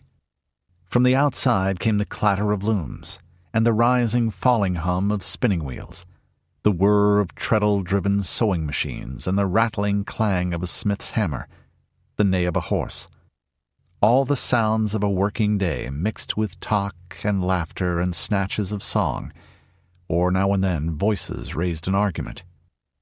Though they were at war, still the land must be tilled, meals cooked, animals cared for, and tools made. "And weapons," she sighed to herself, remembering Rudi dancing with the blade on the practice field, terrible and beautiful as Lugh come again in splendor and in wrath. "To be sure, that we can't avoid." Afternoon sunlight poured in through the windows along the veranda, shafts of it picking out the bright painted carving that ran riot over the smoothed log walls of the great hall's interior. Vines and leaves and faces from myth and story. The signs of the quarters were higher, under the rafters, near 15 feet above. The altar over the hearth on the northern wall held her household's images of the lord and lady, as Bridget, with her flame and sheaf, and Lugh, with his spear and sun-disk. Nigel had made those himself when he was courting her, back during the Protector's War. When he was fresh from England, he'd surprised her by how handy he was at all a countryman's tasks and trades, not just the deadly skills he'd mastered in the SAS and the Blues and Royals, and after the change. Now she looked into the blue eyes and the weathered face that loved hers line for line, and smiled back. "I'll grant that it's a mercy to learn my son has been wounded, after he's recovered. This Shenresi place seems a good one to heal, and to learn." Her mouth quirked in a smile as she looked at that letter. It was signed Rimpoche Tsovang Dorje, and she murmured some of it aloud. "I have spoken often with your son in these months of winter, Juniper lady, and found in him much strength of mind and body, some wisdom, and astonishingly little vanity. We have become friends, he and I." "Now that is perceptive," Sir Nigel murmured. "I wouldn't have thought Rudi an easy man to get to know, below the surface." Juniper nodded at him. "Especially perceptive for one of our age, my love. For the changelings are different from us, do you see?" "I see it every day, rather." She shook her head. "Different in a certain way, Nigel. They see the world through different eyes. They think differently from us. I love them, but it took me long and long to understand them. To them, what they are here," she touched her forehead, "is less likely to conflict with what they are here." She touched the back of her skull and went on. "Rudi is a hero. The terrible strength of him, and the only weakness of it, is that he never doubts it. Regrets it a little sometimes, but he is the role the gods have thrust upon him." He nodded slowly. "The changelings are all a little less prone to self-examination than we were," he acknowledged. "Well, than most of us were. They accept things. I'm more inclined to that than, Sam Aylward." "Ah, and it wasn't only for your looks I married you. Yes, for long and long before the change, people spent more and more of their time examining themselves." "Pride and prejudice," he said. "Odd that Rudi never liked Austin." "Yes. He said the people in them are well painted, but had far too much time on their hands." She spread her own hands in a gesture of agreement and resignation. "But he loves the old stories, as do I, but in a different way. He is those men, and this, I think, Abbot Dorje grasps, if not in exactly those words." She returned to the letter. "Therefore, I say that he shall be the better for the trials he has met and shall meet, and I would spare him none of them. For unless a man be tested to the utmost, none may know what hidden weakness lies in him, nor may he know his own strength. On his testing and his strength much will turn. Devils seek to rule men. The gods give us opportunities to rule ourselves, which is infinitely more difficult, and to assist each other upward through the cycles, which is harder still. I think your son may be equal to this task when his testing is complete." "Cryptic," Nigel said. "No, my love. Some things have to be said in such fashion. I like the man's style, sure, and he's shrewd. We owe him a debt for the rescue and the care of our folk, and the help they gave." "He wasn't entirely disinterested, old girl," Nigel said dryly. "His people are having their problems with the prophet and the cut as well." Their daughters came in. Maud, calm and quiet at 14, with hair halfway between brown and dark auburn, and yellow-haired Fjorben, 10, and carrying the miniature but quite functional harp that seldom left her. They'd eaten the midday meal with their schoolmates. Even Maud's preternatural gravity dissolved at the sight of Rudi's letter, and Fjorben squealed openly. They read it over her shoulder, agog. "Rudi will find the sword of the lady and put a stop to the black wickedness of those cutter folk," Fjorben said decisively. "He is the lady's sword," Maud pointed out. "It was herself who said so at his wickening." Juniper's fingers moved unconsciously, as if on strings, while she wove the girl's words into a song she'd been making. How much of the letter to put into it? The earlier one she'd made of Rudi's journey had already traveled from here to the Protectorate and back, sometimes with changes that surprised her. Then she'd weave them anew. Fjorben's turquoise gaze met hers, and the girl smiled and nodded, knowing what she was about. Maud was solid and good and clever, but fey little True Sweet was the one who'd inherited the music, running like a tang of wildwood magic in the blood. Nigel knew as well. "Have you considered what you're doing, Juniper?" he said quietly. The girls huddled together over the pages she'd allowed them. There were a few things in the letter she didn't want anyone else seeing, just yet, and a few others not for a child's eyes.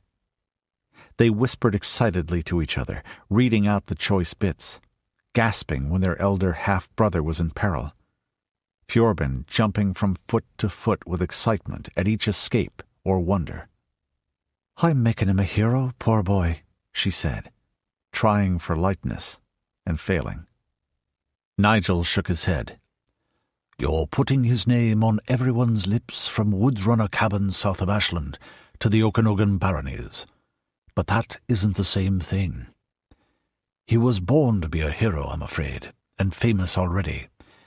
What you're doing, my love, is making him everyone's hope in a time of fear, which is to say, you're setting out to sing him onto a throne if he lives. It's a cruel thing for a musician to sit and shape a man into a king, like a reed cut and hollowed out to make a flute." His gaze turned inward for a moment, and then he quoted from a poet they both loved. "And yet half a beast is the great god Pan, to laugh as he sits by the river, making a legend out of a man. The true gods weep for the loss and the pain, for the reed that will never grow again, as a reed with the reeds by the river." Juniper sighed and closed her eyes for a second. "I know," she said softly, "and it's a bitter thing to do to a child you love." "If it's any consolation, my darling, Rudi would do the job very well indeed." Unwilling, she laughed. "No consolation at all. Well, not much. But there's no choice in the matter, none at all. I'm a musician, and before that a mother. But at seventh and last, I am her priestess, though that road lead through the hard and stony places." Nigel picked up a letter that bore Edain Aylward's laborious scrawl on its envelope and coarse handmade paper. "I'll send this along to Sam. He's out observing the manoeuvres. He'll be pleased at how young Edain's done." "Proud as punch," Juniper said, grateful for the distraction. "As proud as I am of Rudi, and with near as much reason." "Proud as punch, but in a very understated way." "He's English, poor man." When she was alone in the upper room, Juniper read Mathilda's letter and smiled, as much at things not said as the words themselves. She murmured those aloud to herself. "Rudi and I keep thinking how nice it would be if we could just go off together and start a farm, or run an inn, or wrangle caravans. Sometimes I look into his eyes in the evening, watching him watching the fire and thinking, and he'll look up at me and smile, and it's like taking a long soak in hot rosewater after a hard day. Does that make any sense? And we're far from home and lonely, but I really didn't feel alone until he was so sick, and we thought he might die. It's not just that we're friends. All the others here are good friends now, even the ones like Fred we've met along the way. It's as if Rudi and I have only now gotten to really know each other, which is funny, since we've been Anam Charas since we were kids, more than half our lives." Juniper chuckled to herself. "Since we were kids," says the withered crone of 23. Then she continued reading. "Maybe it's that we're so far away from home and duties and rank, so that it's just us now." She sat in thought on the bench before her big loom where the brightest lantern hung, turning the paper between her fingers and thinking long enough that the flame died down, and she needed to stand and adjust the wick in a smell of scorched linen and oil. She had loved Sandra Arminger's child as if she were her own. Perhaps not more than that strange weaver of secrets and hidden plans did, but more warmly, and she believed she'd had some hand in the shaping of a young woman they could both be proud of. "Foster daughter, you were never just a pawn in the Game of Thrones. How I would delight to see my grandchild in your arms. Friendship, love. It's odd how they can tip the one into the other. And love is a tricksy god, wearing more faces than the stars, or the leaves of autumn, or the snowflakes in winter, terrible and beautiful, sweet or deadly. Even your evil Tualai of a father truly loved you, I think. The one wholly good thing he did in all his monstrous, wicked life. What one of their gifts brings us more joy or more suffering than love? Love between you and my son there has always been, since first you came here captive, proud little spitfire that you were. So brave and so lonely, and Rudi was your only friend. But not passion of that sort, not until now, though thrown together in desperate peril as you've been." She stood and went to face the northern wall, where her Book of Shadows stood on its lectern, and her private altar with the blue-mantled figure of the ever-changing one, crowned with the triple moon, and the horned god dancing in ecstasy amid sky-clad worshippers with the panpipes to his lips. She unpinned her plaid and draped it over her hair like a hood. Then she made certain signs and murmured invocations, and held up her arms with head bowed and palms to the sky. "You powerful God, you goddess gentle and strong, you have demanded much of my son, and he has never refused you, lady and lord. A warrior he is in your service, and a strong man toward your world and folk and law. But he's still the child I bore beneath my heart." A questioning, like a pressure on her soul. She drew a breath and went on. "Give him this at least, on the road you have chosen, the one he has chosen to walk willingly with open eyes, consenting to his fate. Let him know the sweet before the bitter. Let him know the arms of a lover who loves him heart deep, with mind and soul and body. Let him know the gladdest and deepest mystery. Let him see the child of his love, born and raised up before your altar for the naming. So mote it be. The words were quiet, but they dropped into a silence that echoed. She felt as if a hand had brushed her eyes, and a faint, scented warmth, elusive as the memory of dream. Chapter 7. The Wild Lands, formerly Illinois. Near East Dubuque. September 12th, change year 24, 2022 A.D. Sunlight blinked off metal far ahead as the road wound downward. His warrior's eye recognized that rippling sparkle. Polished mail, perhaps, or lance heads, or helmets. Someone was coming who didn't much care whether anyone spotted him, which meant it was not any native dweller in these lands. Hiding was ground into their souls by now. Hiding and skulking, and the grisly game of stalk and ambush that had killed their parents young. By what the oldsters say, soldiers all fought like that in the days before the change, Rudi Mackenzie thought. Not just bandits and savages, scouts and rangers. No wonder, when they all had weapons that could kill at 1,000 paces like a catapult, and shoot so fast, too. Anyone who could see you could kill you. It wasn't like that now. Men who fought with discipline, shoulder to armored shoulder, could plow through those who scattered. Many scorned to conceal themselves at all, thinking it the heart of a fighting man's pride to stand and meet the battle rush, or to lock shields with their oath brothers and stride unhesitatingly towards a line of bright spears in the hands of angry strangers. The clan were less prickly, but in anything like a pitched battle, even Mackenzie longbowmen had to pack pretty tightly together to brew an arrow storm dense enough to stop a charge. "Whoa," he said aloud, shifting his balance back, and then reminded himself to pull firmly on the reins. He wasn't on Epona now. Over his shoulder he called to the woman sitting on the wagon's board. "Break!" The slug of a horse he was riding was both stupid and malicious. Either that or it missed its former knifer master so much it was grieving mad. "Which I doubt," he thought with exasperation, while worrying whether the other vehicles would notice in time. The brake lever locked padded drums against the axles.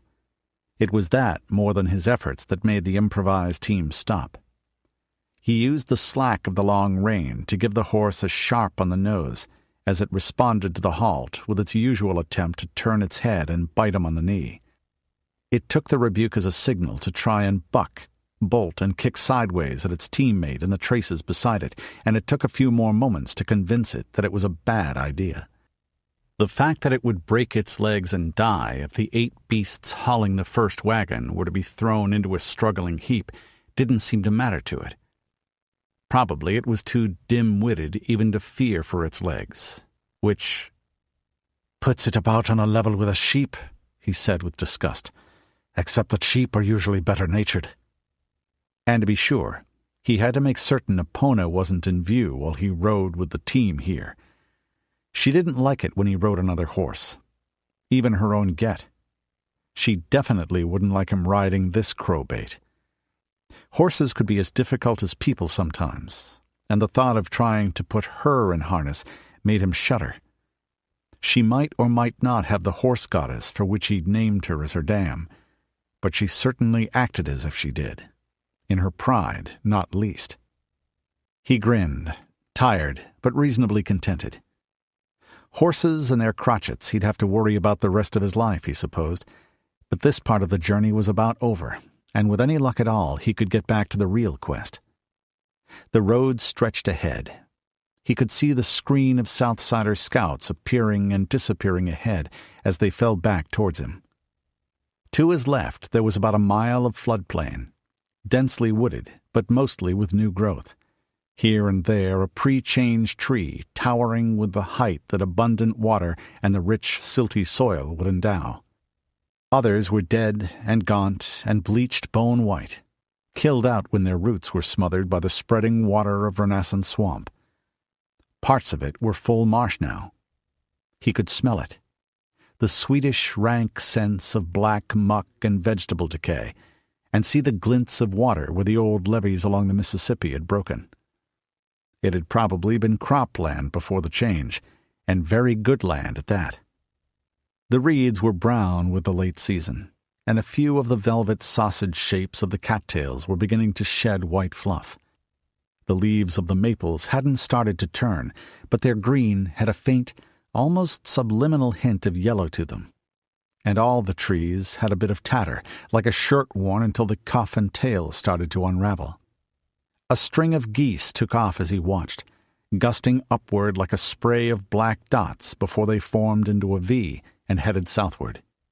The long, slanting rays of afternoon made the great river painful to look at, light breaking and blinking off its rippled surface. Despite that, the Southsiders trudging along on foot were pointing and peering and exclaiming in delighted wonder, with parents putting their infants up on their shoulders to see. They were nomads, but like most such, they traveled on a fixed seasonal round in a narrow compass, one that didn't include the Mississippi. Off to his right was hilly land, the bluffs that edged the floodplain. The rumpled surface had a pelt of old forest, with here and there brick snags through tangled vines and saplings marking where buildings had stood, and brush growing over stands of thick, short, bluish grass interrupted by sandy spots. The underbrush had been cleared back about half bowshot on either side of the road, and the rust-rotted hulks of automobiles and trucks were missing. That meant that they were within the area regularly patrolled by Iowan troops from their beachhead in East Dubuque. Edain came trotting up from farther south, with Garb at the heel of his horse. He was riding the quarter horse he'd picked up in the Valley of the Sun, in what had once been Wyoming. A decent and civilized beast who didn't even object when the great dog leapt up to sit behind her master.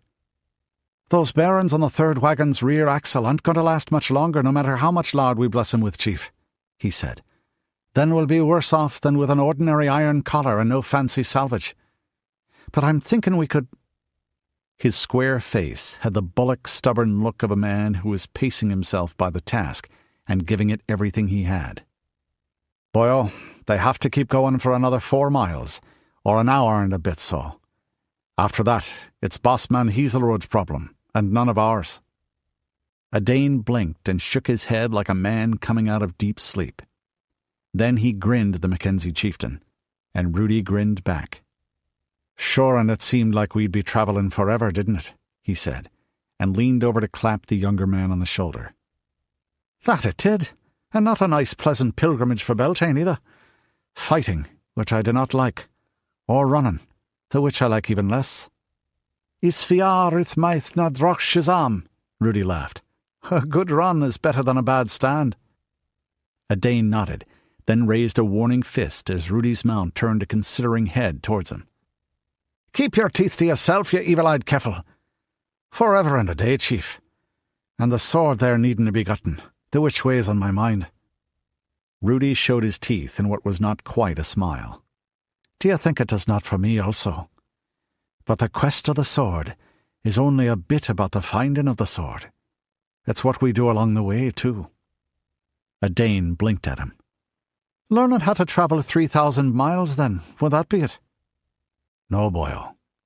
Learning how to travel 3,000 miles and make an ally against the cutters every few hundred of those miles. Allies ready to fight with us when we return. Remember the Lakota and Shenrezi and those guerrillas in Deseret?" The grey eyes widened, and the stocky bowman slapped himself on the forehead. "Now it's blind, I feel. Well, you're the chief. High King, perhaps, too." Rudi pointed a finger at his face. "And the High King's right-hand man had better learn to think of such things. It's your wits I'll be needing, Edain Aylward Mackenzie of the Wolf-Sept, as much as the skill of your eye and hand." A shout came from ahead. Rudi nodded. He'd expected that about now. Jake and his Southsider warriors jogged back towards the wagon train and the rest of their tribe in no particular order, on either side of a squadron of Iowa cavalry. The Iowans were in a neat column of twos, with an officer in a plumed helmet at the front and a bannerman with a state flag flying just behind him. They were well mounted on big glossy geldings, and despite the formal stiffness of their formation, They also looked tough and alert, unlike some of their comrades he'd seen elsewhere. They all wore coal-scuttle helmets and short-sleeved mail shirts, with heavy curved sheets at their sides and round shields slung over their backs. Their 4-foot horsemen's horn and sinew recurve bows were out of the scabbards, and they all had arrows on the string. And they're notably good horsemen, Rudi thought, with well-trained mounts. Elite troops. The thought was confirmed when the column came to a halt in rippling unison not far away. You needed to use both hands for a saddle bow, which meant you had to control your horse exclusively with legs and balance. Rudi could do it. On a real horse, not this ambling pot of glue-makings.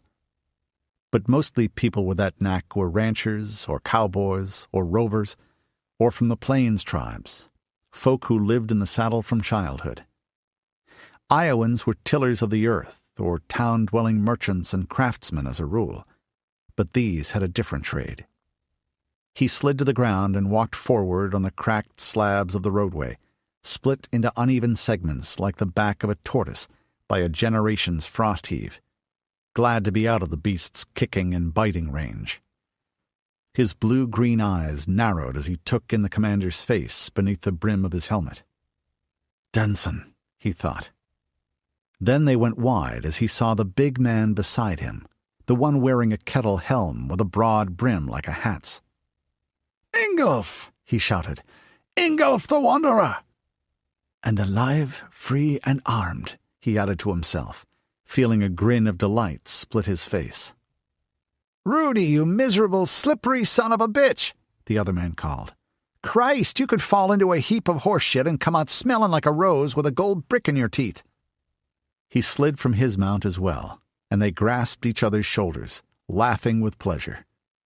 That grip was easier because they were almost of a height, though Ingolf was a bit thicker built, bull to Rudi's tiger. The other man's weathered face was a little gray under the short-clipped beard, but that was to be expected after weeks of confinement. He fisted the Mackenzie on the arm and stepped back, looking at the weapons with his thumbs hooked into his sword belt. "By Jesus, I'd never thought I'd see these again. All the way to Boston and back." His face went cold for an instant, obviously remembering the friends and followers of his who died on that trip. Then he shook it off. "Good work, Chief." "I had help," Rudi shrugged. "I can see that," Ingolf said, nodding to the Southsiders and shaking hands with Edain. "But you got the help." "It was a different tune you were singing when we started out," Rudi thought.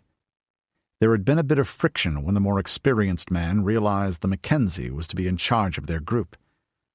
"But you're an adaptable one, Ingolf Vogler, and it's glad I am to see you." The Iowan commander had dismounted as well. "Charmed the cannibals, I see," he said to Rudi.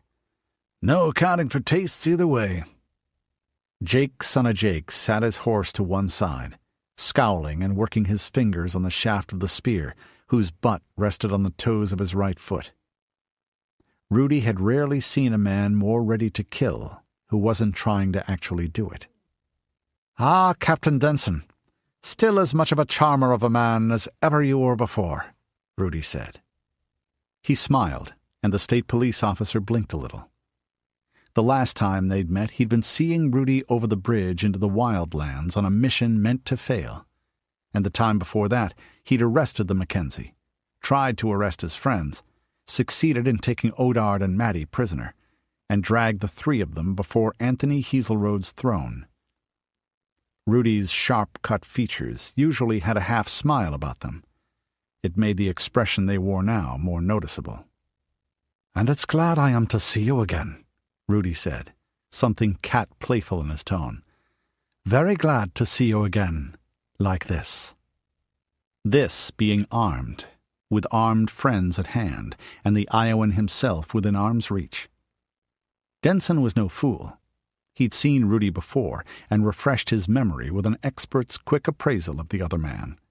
Hands, shoulders, the way he stood and moved. "Now, Captain Denson, would you be after telling me something? You Christians have a proverb, do you not? Vengeance is mine, saith the Lord? The state policeman nodded warily. Yes.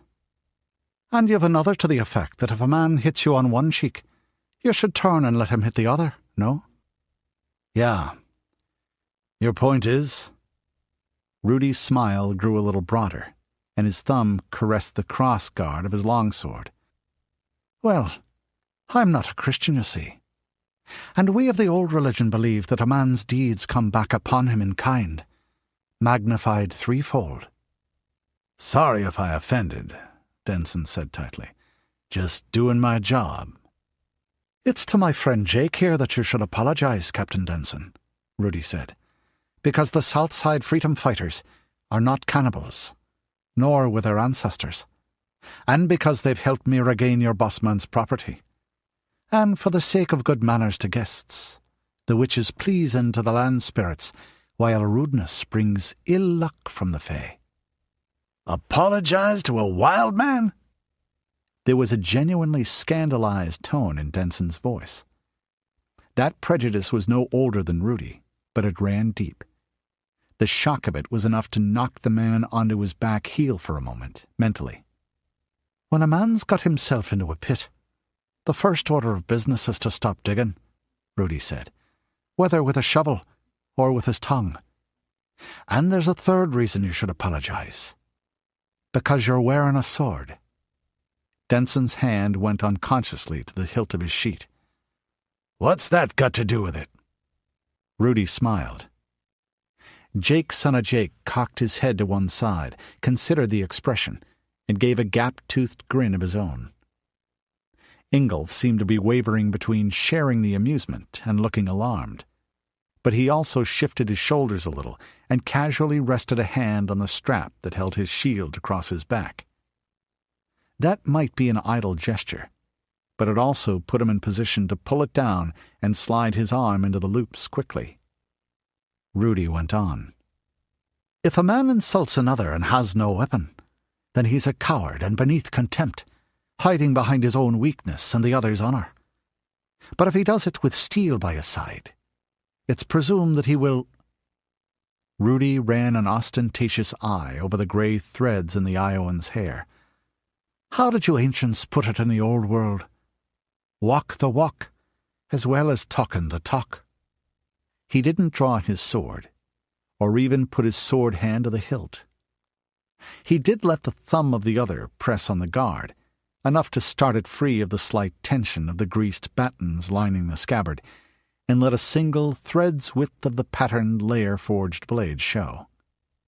Denson stared at him for an instant, opened his mouth, then followed Rudi's flick of the eyes and turned to Jake. Sorry, he said to the Southsider coolly enough, with a little bow. No offense meant. Jake grunted, probably slightly disappointed. Rudi smiled, this time without the edge of menace. Graciously said, he said. Now, let's get your ruler's property to him, eh? I'll meet you at the fort, Denson said, swinging into the saddle and turning his mount. His men followed him and rocked up to a gallop. Imicht gan tichtort, titim gan eriort, Rudi said, in the language of his mother's people. Then he added the English for his companion. May ye leave without returning, and fall without rising, addressed to the lovely darling man himself. The which is perhaps a little too close to a curse for comfort, but sometimes things need to be said. Ingolf let a breath puff out. We do need him, he pointed out, at least for a while. Rudi nodded. But he needs us, or you wouldn't be here, my friend. And he's not the sort of man who sees a friendly approach as anything but weakness. Yeah, he's the type you have to push back at or get walked on, all right. Suddenly Ingolf chuckled. And Christ, or Menwe and Varda, it was good to see him backing down. Spending time in his jail warped my perspective a bit, I think. He swallowed and looked at the wagons. Thanks, by the way. You're heartily welcome, but— Yeah, Matty and Odard. From what Denson told me, they're as safe as anyone could be around Tony Hazelrod. Which is not a great and exceeding safeness, so. There's that. And I would not put the good Captain Denson above a wee little bit of an exaggeration, if it suited his purposes. Ingolf nodded. He's a piece of work, yeah. And that collection of gallows beat he runs aren't much better. I've seen plenty of hard men. I've been one, a lot of people would say. But most of that crew have got something missing, if you ask me. And they may regret it, Rudi said grimly. When a man injures his inner self that way, it's unpleasantly likely that something will come to infect the wound. Something that likes to dwell amid corruption. Ingolf shrugged and returned to practicality. Maddie seems to have charmed everyone around the boss man, though. She and Kate Hazelrod are as thick as thieves. And Odard's popular at court, too. Neither is a surprise, Rudi said. Though with Odard, it's more of a mask, I think. Mattie has a gift for being liked. It starts with being likable, and also with her liking folk who deserve it. Edain had been leaning on his longbow. Now he nodded after Denson, a considering look in his eye. "The man's fey," he said. "The shadow of the hunter's wings is on his face." There was a moment of confusion. Ingolf seemed to think the word fey meant something entirely different from the clan's use of the term. And then Rudi spoke. "I hadn't noticed that. But strong passion blinds the inner eye. And I confess Edgar Denson makes me regret that the Gael gave up taking heads to nail over the door, the sorrow and the sadness, that he does." "You hadn't given up chopping them off, that I noticed," Ingolf said dryly. The two clansmen laughed. "But his deeds are coming back to him threefold," Edain said. "I could feel it. And I'm not one to see the Dread Lord's mark on a face just because breakfast didn't agree with me." "That you are not," Rudi agreed. "From your lips to the ears of the fair folk, though, that they may send him just precisely the ill luck and black misfortune that he's earned. The man is a waste of living space." Ingolf looked at the wagons. "You got them moving all right," he said. "But where did you find this collection of crowbait you've got pulling them?" Rudi laughed. "Thereby hangs a tale. And it was a tale of the Lakota that gave me the idea." Care seemed to slide from Ingolf's shoulders as well. He was a few years older than Rudi, but not more than 30 yet. "During the Sioux War, we used to say they could steal your horse, and you'd ride on half a mile before you noticed. Guess it's catching, Strong Raven." "That it is, Iron Bear." Edain joined the chuckle. "How Dad will grin when he hears about how we got the horses. He's always on about what great raiders the SAS were before the change." "He taught you," Rudi pointed out. "So it's only natural he'll take a bit of the credit." Near Dunlaurel, Clan Mackenzie Territories, Willamette Valley, Oregon. September 6th, Change Year 24, 2022 AD. "Advance and skirmish order with fire and movement." That bellowed order was faint with distance, but the dunting "hoo, hooad, hoor" bray of the cow-horn trumpet carried more clearly. The old man leaned silently on his unstrung bowstave and watched the warriors deploy, popping a few blue-black serviceberries from the shrub next to him into his mouth from time to time.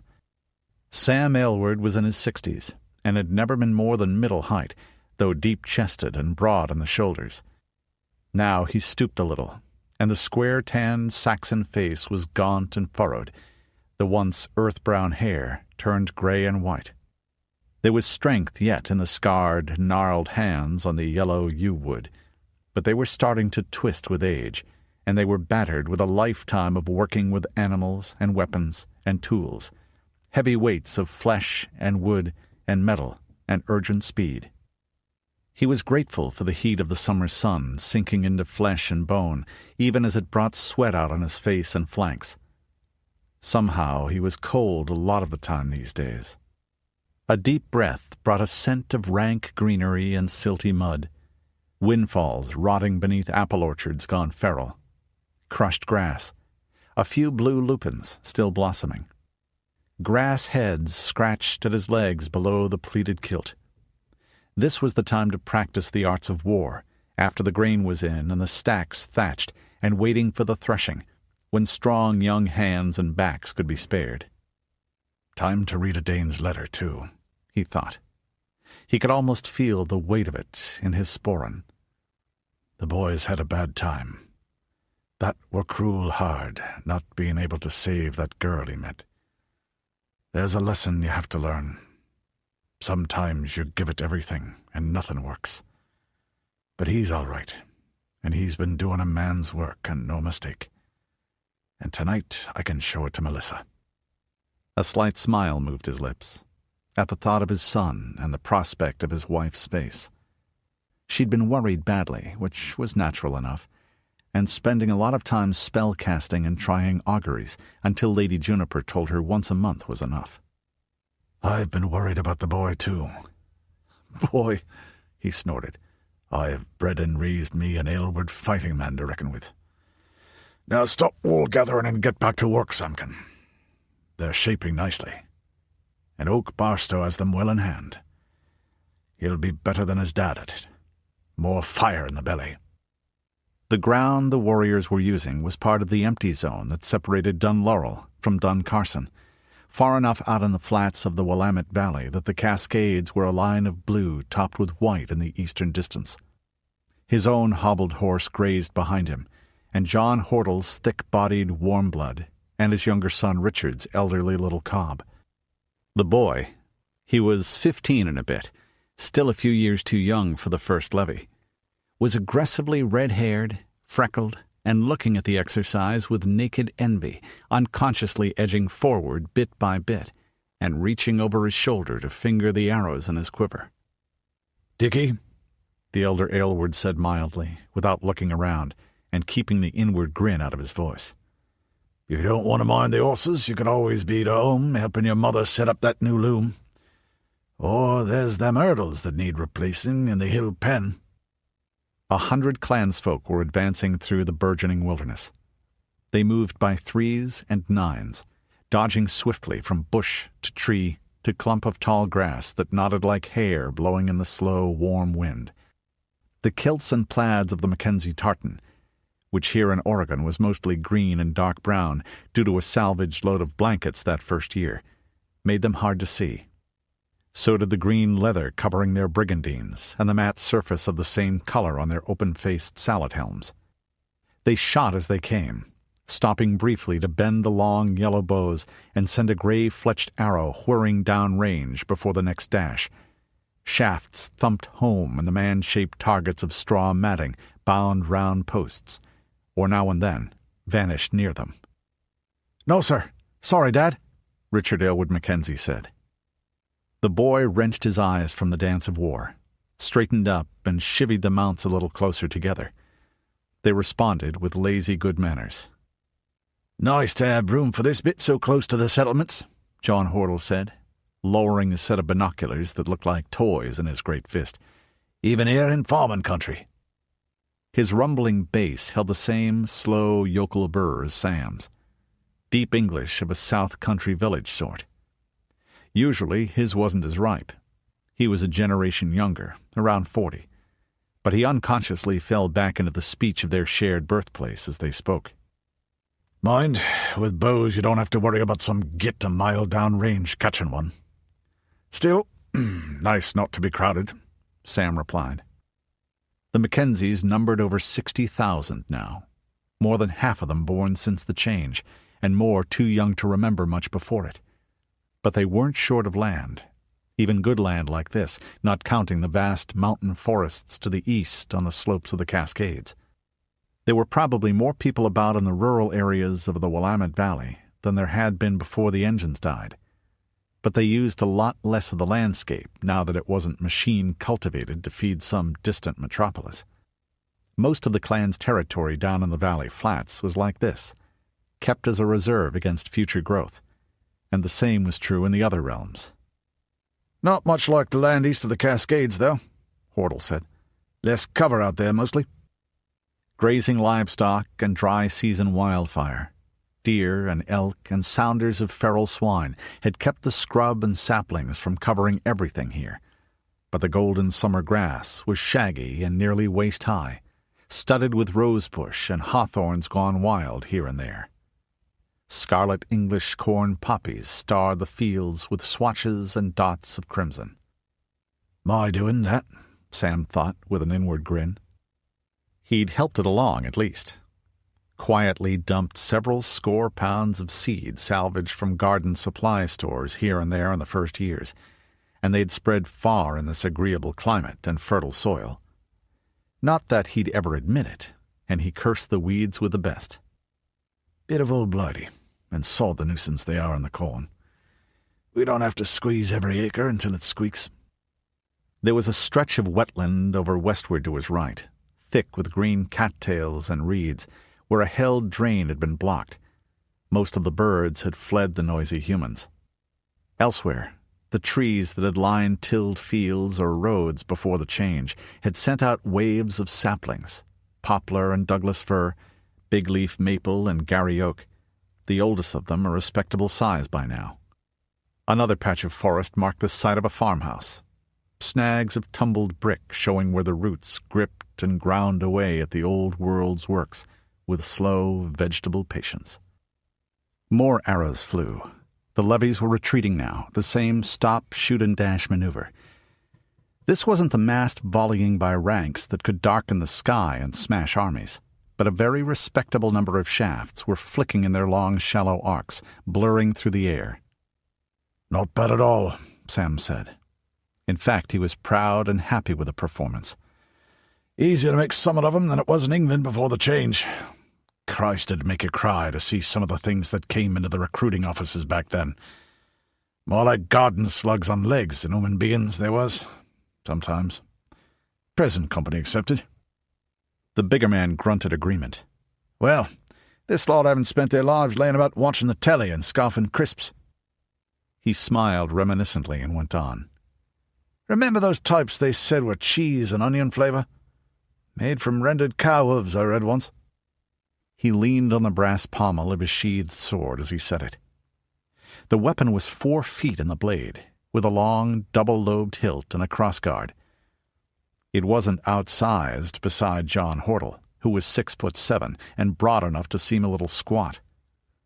In armor he could look overweight, something his great boiled ham of a face might suggest. "No, it's shoveling muck and hoeing spuds and chopping trees for these, more like," Aylward said with satisfaction. "And practicing with a bow from the time they're 6, not to mention hunting. And they don't worry themselves so much as folk did in our day." "Your day, Samkin." Today, Hortle wore a sleeveless linsey-woolsey shirt in the warmth, besides trousers and boots and broad belt and the baldric for slinging the weapon over his back.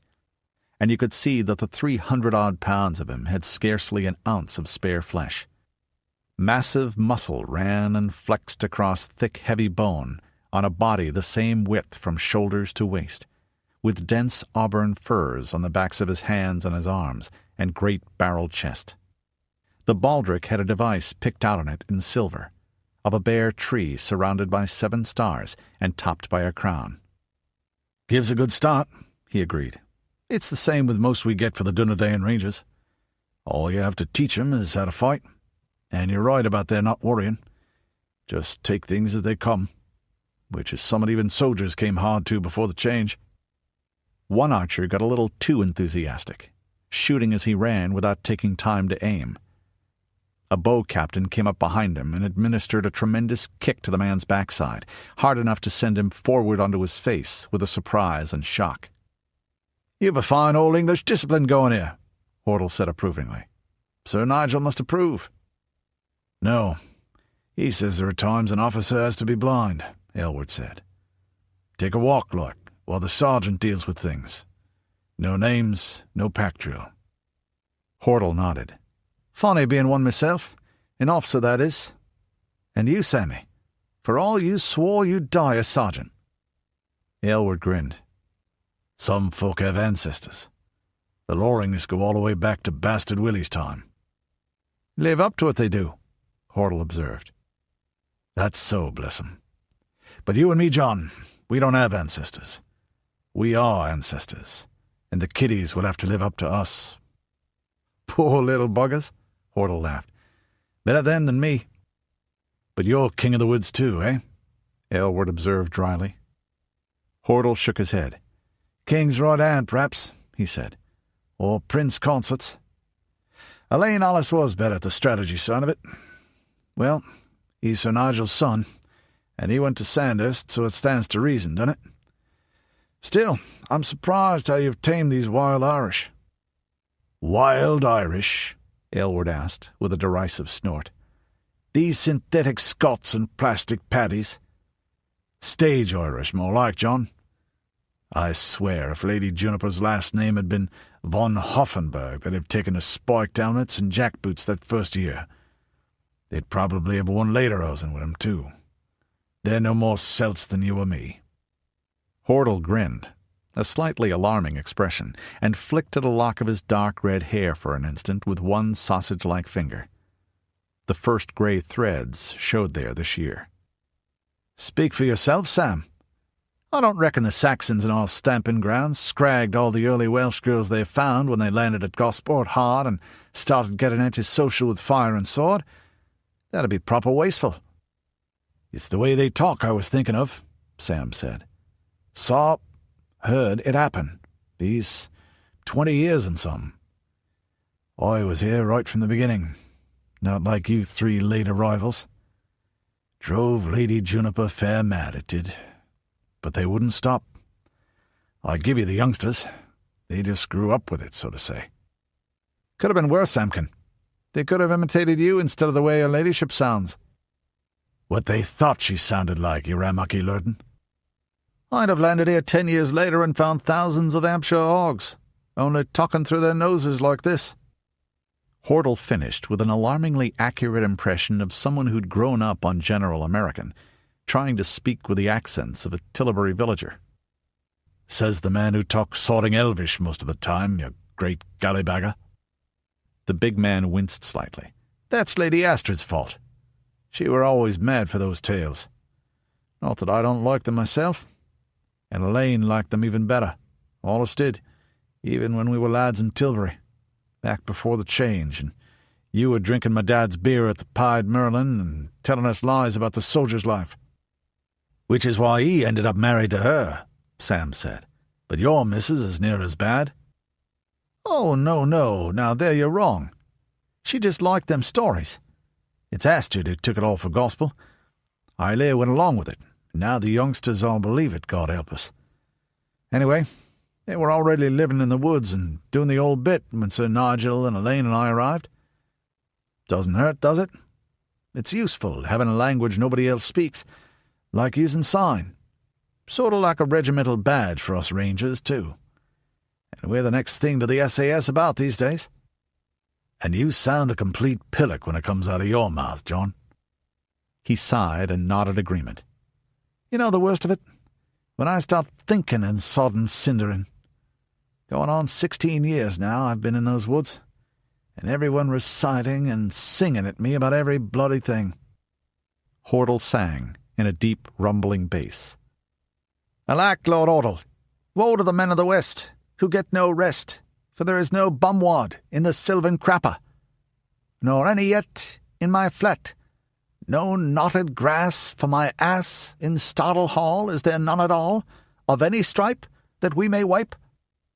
Sam chuckled like gravel in a bucket. Still, they're clever as foxes, and they fight hard as badgers. So let 'em sing, I say. The big man went on in more normal tones. You don't have to live with it. It's a good thing the missus is deaf and gives me some peace. I'd have done someone an injury else. How's the ear coming? She's fine. The wound's healed up proper. Weren't serious, and she says she never used the ear anyway. Still more of a looker than I deserve. How's the other? That could only mean Astrid, the Heraldun Edain, the Lady of the Rangers. Lady Astrid? Fine, and lucky with it. The headaches tapered off. You know how it is after you get a bad thump on the noggin. They both knew. You didn't get up from being knocked unconscious and walk away as if from a nap. Blinding headaches for months were a small price to pay. Hordle's fingers played with the hilt of his great blade for a moment. Sam turned his head for an instant and raised one shaggy white eyebrow at Dick, who was leaning forward towards the conversation with his ears almost visibly stretched. The boy went over and began fiddling with his mount's tack. Hordle lowered his voice a little. "It gave me a fair turn, Sam. That Burke in the red robe caught Astrid's sword right in the middle of a lunge. Caught the flat between his hands." He slapped his palms together to illustrate how. "Caught it and punched it back into her head. If it hadn't been slippery with some blood on it, he'd have knocked her brains out. Gospel, Sam. I'm not having you on." Sam Aylward whistled through his teeth. He'd seen the hero fight. "You couldn't catch a sword like that. Johns, no, it's not natural." "And the skinny little git who did it had already knocked me for a Burton," Hordle said. "One punch under the short ribs and I couldn't move until I got my wind back.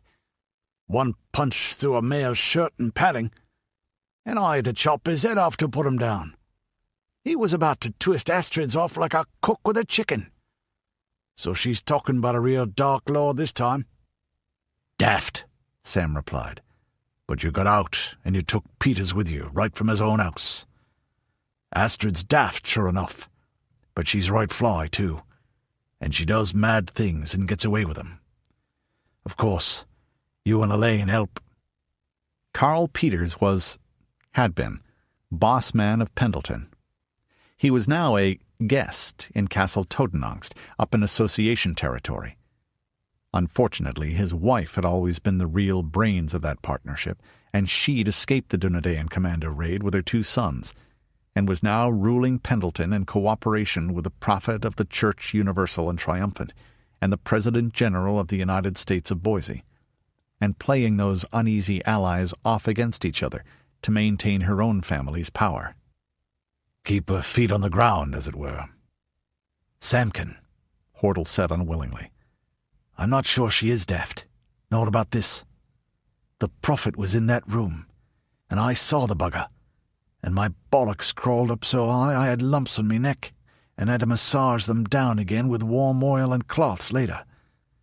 Half the time I think Astrid's barking mad, but the other half, I think she may know someone I don't, like this."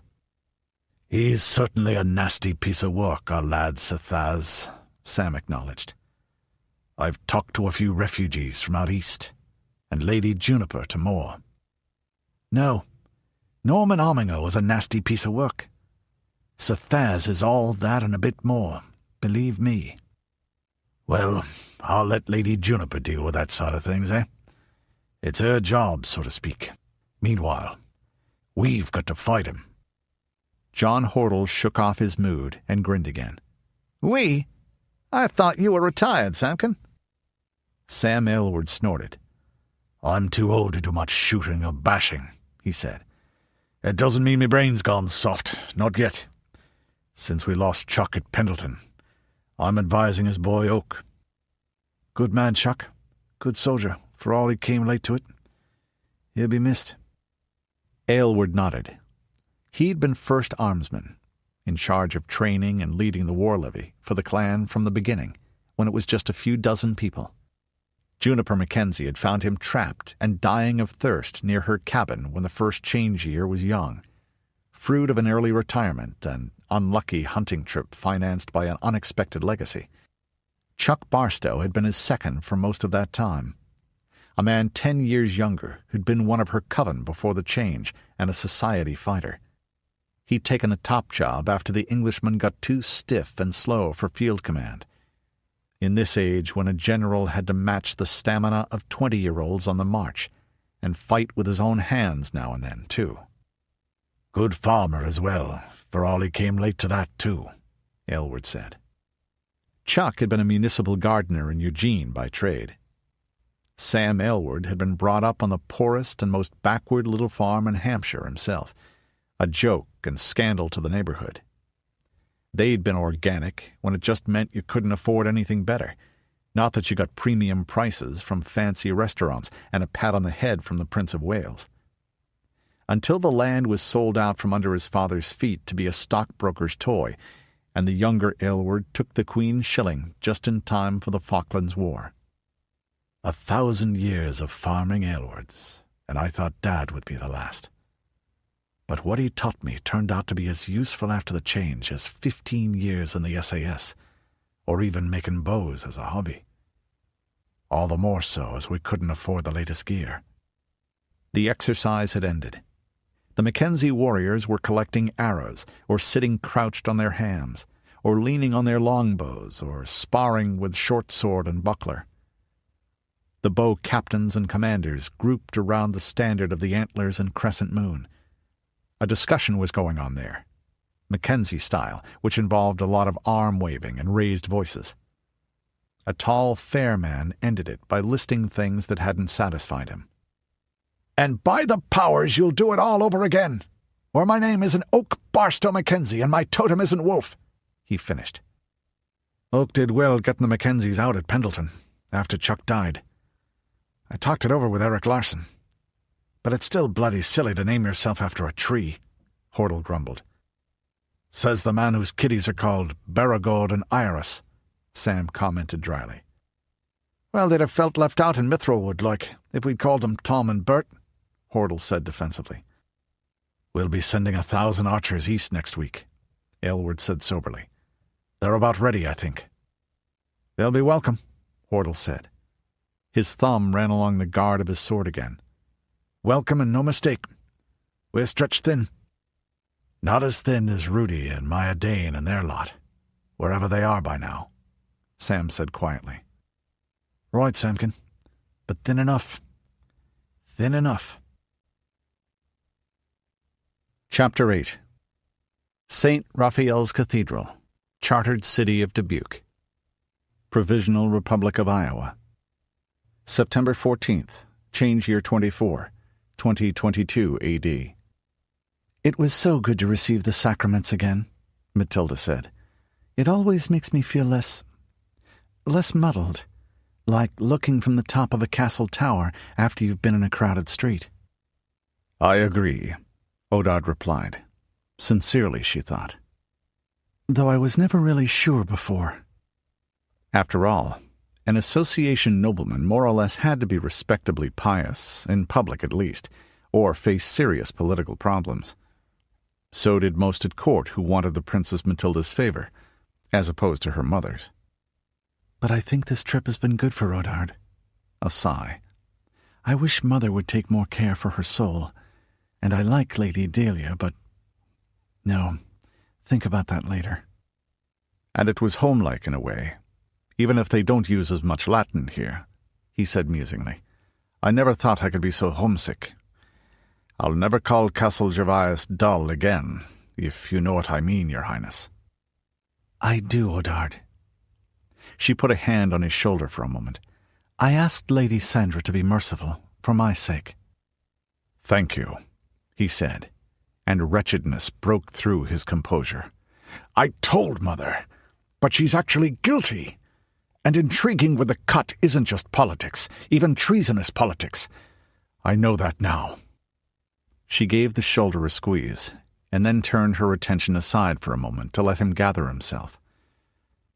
Odard would be bitterly ashamed of losing self-control. They walked together through the drowsy evening warmth of the grounds, amid a sweet smell of cut grass and roses, and a faint trace of incense that was still stronger than the city scents from beyond the low perimeter wall. The air lacked much of the heavy coal-smoke stink of Des Moines, at least. They burned the stuff here, but there were far fewer factories and foundries. The state police were discreetly spaced around the outer edge of the cathedral grounds. Beyond them were the low hills of the city proper, with few buildings of any height. There evidently hadn't been many high-rises, and those few had long since been torn down for their metal. The low buildings of honest brick gave Dubuque an oddly modern look, like a post-change settlement. The cathedral itself reminded her of some back home. Not the flamboyant, Cypriot Gothic traceries that were so fashionable now that there were resources to spare for such work, but pre-change types. It was a solid red-brick cruciform structure with a white stone front and square tower and plain windows, and the seat of an archbishopric, but the service had been modest, with only 2 parish priests officiating. She felt a little guilty at effectively commandeering the place, but not much. She did have an extraordinary need. Confessing to a stranger who didn't know the context of her life had been a bit of a trial after having her own chaplain for so long, and then Father Ignatius. But helpful in a way. I had to organize my thoughts. And he is no respecter of persons. It's probably good for me. And it was a relief to light a candle in thanks. Rudi made it. And Edain too, of course. sometimes, not very often, but sometimes, receiving the host was like opening herself to all creation in a blaze of fire that consumed and warmed at the same time. At others, she had to make herself properly reverent by an act of will. Today had been neither. It was more like being a soldier in the garrison of a besieged castle and getting a clap on the shoulder from his liege lord as he walked the battlements. She struggled to control a smile. And I'll be seeing Rudi again soon. Soon. A white marble statue of the Virgin stood nearby, beneath a willow tree. A Benedictine in the simple, belted black robe and scapular of that order was there, kneeling. He rose and turned his hooded head towards them. "I'm sorry, brother. We didn't mean to interrupt your—" She stopped abruptly. A jolt ran through her, and she forced back an exclamation of joy as she recognized the dark face and slightly tilted eyes. "Softly, my children," Father Ignatius said. His smile was warm beneath the shadow of the cloth, but brief. "Walk with me." The two associates were in local costume, bib overalls for Odard and a simple dress for her. There was nothing strange about two gentlefolk talking with the religious.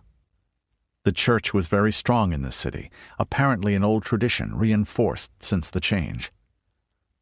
Ignatius told his rosary with his left hand as they walked, possibly because he didn't have a sword hilt there right now, though he did have a dagger. That was formally part of the ordinary Benedictine habit, anyway. "You and the others can come out of hiding now, Father," Mathilda said happily. "Rudi has the wagons. They're almost here, just across the river. He found some tribe of wild men and convinced them to help him. God and his mother witness, nobody else could have done it." "Certainly I couldn't," Odard said ruefully. "You know, he makes one feel inadequate sometimes. If he wasn't so damned likable, I'd dislike him." Ignatius chuckled dryly. "My daughter, my Lord Gervais, Rudi Mackenzie, is indeed a very able young man, as I understand you informed your host. But what is your impression of the boss man himself? You have seen a good deal of him. I know him only by reputation." "Oh," she said, "I thought it would all be over now." "Wishful thinking always lies in wait," she reminded herself. That was one of her mother's sayings. After a moment's careful thought, she went on. "He reminds me of my lord, the Count of Chehalis," she said. "Oh, that is so true," Odard said. "An excellent comparison. And I know Pyotr a lot better than you do, Your Highness. We're friends, sort of." "No accounting for tastes," Mathilda said dryly. "Politics," the young noble shrugged. "As much of a friend as a mere baron can be with the son of a count. The man's a damnable snob, among other things. Passable swordsman, useful with a boar spear and good with horses, and a lousy poet. He's no fool either, not really, except that he's lazy. Lazy between the ears, in which he does resemble Lord Bossman Anthony strongly. But by God, can Pyotr drink?" Aloud she went on. "Only Lord Bossman Anthony is even worse than Pyotr, because he's had nobody to tell him he can't have whatever he wants. I think he was too much indulged as a child. His mother died when he was young, too, and evidently his father had a succession of Liebens who flattered him when they didn't ignore him altogether, and none of them bore children. Ignatius nodded. That is what my superiors here have informed me as well. That makes it uncertain that he will carry out his undertaking to release us all. It was originally meant as a mocking joke. Accordingly, it would not be safe to reveal ourselves yet, even leaving the minions of the Corwinite cult out of consideration. Yes, Mathilda said, looking at it objectively. In fact, we have some information concerning the cutter's plans, Ignatius said, from Edgar Denson of all people. Odard's brow went up. And he revealed it? To Ingolf. For his own purposes, Mathilda guessed. There were plenty of men like Denson around court at home. Indeed, my child, Ignatius nodded. No surprise to him either, Mathilda thought. A knight brother trains in politics. Denson intends to use the cutter's own eagerness to kill us as a tool to reinforce his influence with the boss man, Ignatius amplified. He evidently fears that it isn't as unassailable as he would like people to think. Nobody who has to depend on Anthony is in an unassailable position, Odard said. Mathilda nodded. Including Anthony. I think he doesn't know himself what he's going to do from moment to moment, or whether his boredom is going to overcome his good sense. This is a man not used to being thwarted in anything, Ignatius said. I have been very concerned at you being so much in his company. Yes, Mathilda said again, unhappily. I can't very well haul off and give the man what he deserves, though it hasn't gotten past the odd wandering hand, yet. I know what you mean, she replied aloud. So far I've just let all his hints fly over my innocent head. But I've also become good friends with Kate Hazelroad, and he does value Kate's good opinion of him. That restrains him, as much as anything does. He's intelligent enough to realize she's the only person he knows who wouldn't drop him, or murder him, if he weren't ruler. Ignatius nodded. That was well and wisely done, my child, he observed, both for reasons of prudence and for itself as a kindness. Mathilda shrugged. She has all the drawbacks of my position back home, and none of the advantages. Plus, she's stuck married to a man I wouldn't have if he were the only male left in creation, and she's extremely lonely. I was sorry for her. And she's not as stupid as, well, as I thought at first, though she's no genius either, just very inexperienced. The priest nodded. And I hear that my lord of Gervais has made friends as well. A few, Father, Odard said.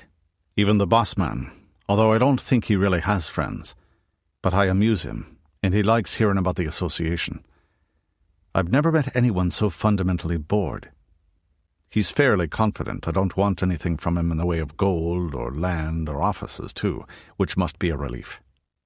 For once I sympathize with him, Mathilda thought. She'd had far too many people maneuvering for favor around her all her life, or at least as much of it as she could remember.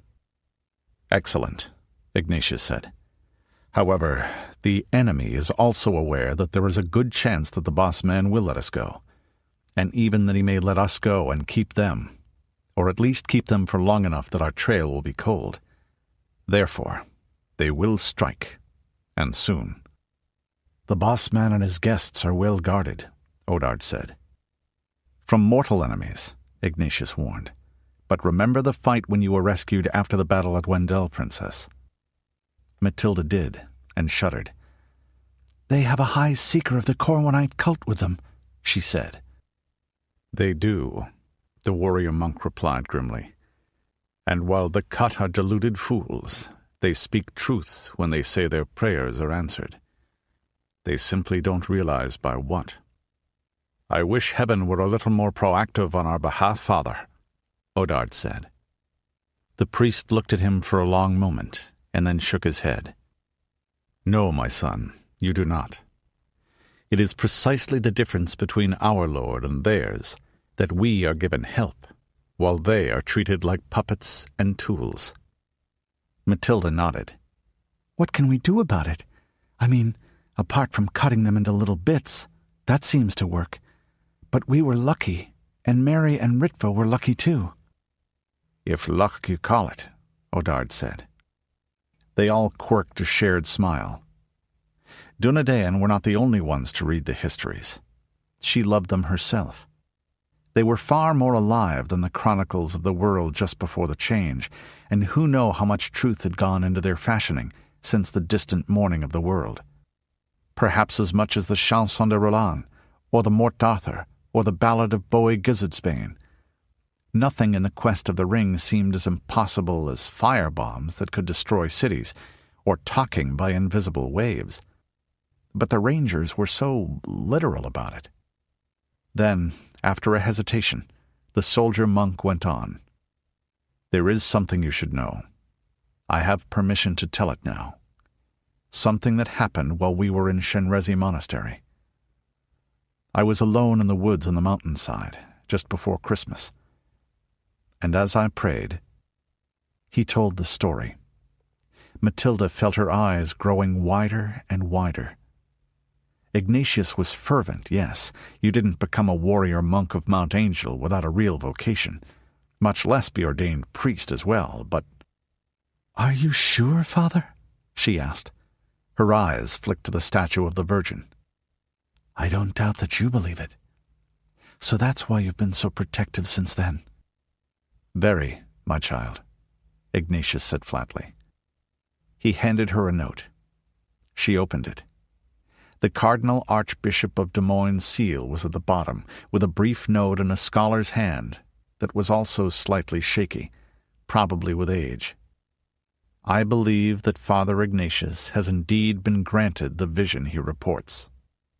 Mathilda blinked. I wouldn't have disbelieved Ignatius anyway. He was closer to her than Father Matthew now, though she'd known her old confessor since childhood. Having a prince of the church confirm it did help, though. Which means— She felt her heart almost stop, and her voice stuttered a little when she got her breath back. But I'm not that important. The Queen of Angels in person told you to guard and guide me? Astonishingly, Ignatius grinned. My daughter, how important you are is something that heaven evidently knows better than you. Doesn't he watch over the fall of a sparrow? And are you surprised that the Mother of God is wiser than Mathilda Arminger? Odard laughed and licked a finger, miming making a tally in the air. He's got you there, Your Highness. After a moment, she snorted unwillingly. Yes, he has. You are a human soul, and all are precious to God, whether princess or peasant, Ignatius said gravely. But it was strongly implied that some great purpose is served through you, more than your position as heir to the throne, or your role as mother of the next Lord Protector. There is something that you are to accomplish. It was terrifying and glorious at the same time. She closed her eyes for an instant, taking a long, deep breath, then gave the knight brother a glance from under a raised eyebrow. And you, Father, are apparently important enough that the Lady of Sorrows drops by to tell you that you're her champion. The priest sighed and put his shapely, muscular hands in the sleeves of his robe, lowering his eyes for a moment. Sometimes it was irritating when clerics assumed humility, as they used meekness as a form of rhetorical jujitsu. Ignatius didn't do that, which made it all the more effective. Suddenly, she felt a little ashamed at twitting him that way. My children, that troubles me more than I can say. I hope I am willing to take the martyr's crown of glory, if that is the will of God. But I am not so lost in vanity and pride that I wish for it. Even our Lord asked that the cup pass from him. Consider the implications. She did, and felt herself quail. Only heretics thought that heaven's favor meant things were going to go well for you in a worldly sense. Her tutors had gotten that lesson well home to her, starting with the example of what happened to Christ himself. The Lord tried those he most loved. The strongest steel came from the hottest fire. The cross you were given to carry up to heaven's gate would be just exactly as heavy as you could bear by your uttermost effort, plus freely offered grace, neither more nor less. Still, "If she says that this quest is vital, then there's really no choice," Mathilda said. "Not that there was, anyway. I couldn't desert Rudi. I'm not going to turn back regardless." "But the Queen of Heaven also told me something else," Ignatius said. She blinked a little at his smile. He was an undemonstrative man, but for an instant there was happiness in his face that sang despite the matter-of-fact tone. "You will be tested beyond what you can bear, unless you throw yourself upon him and his love. In them is strength beyond all the deceits and wickedness you have seen, strength to put them behind you." He cleared his throat. "I will do my best, Your Highness."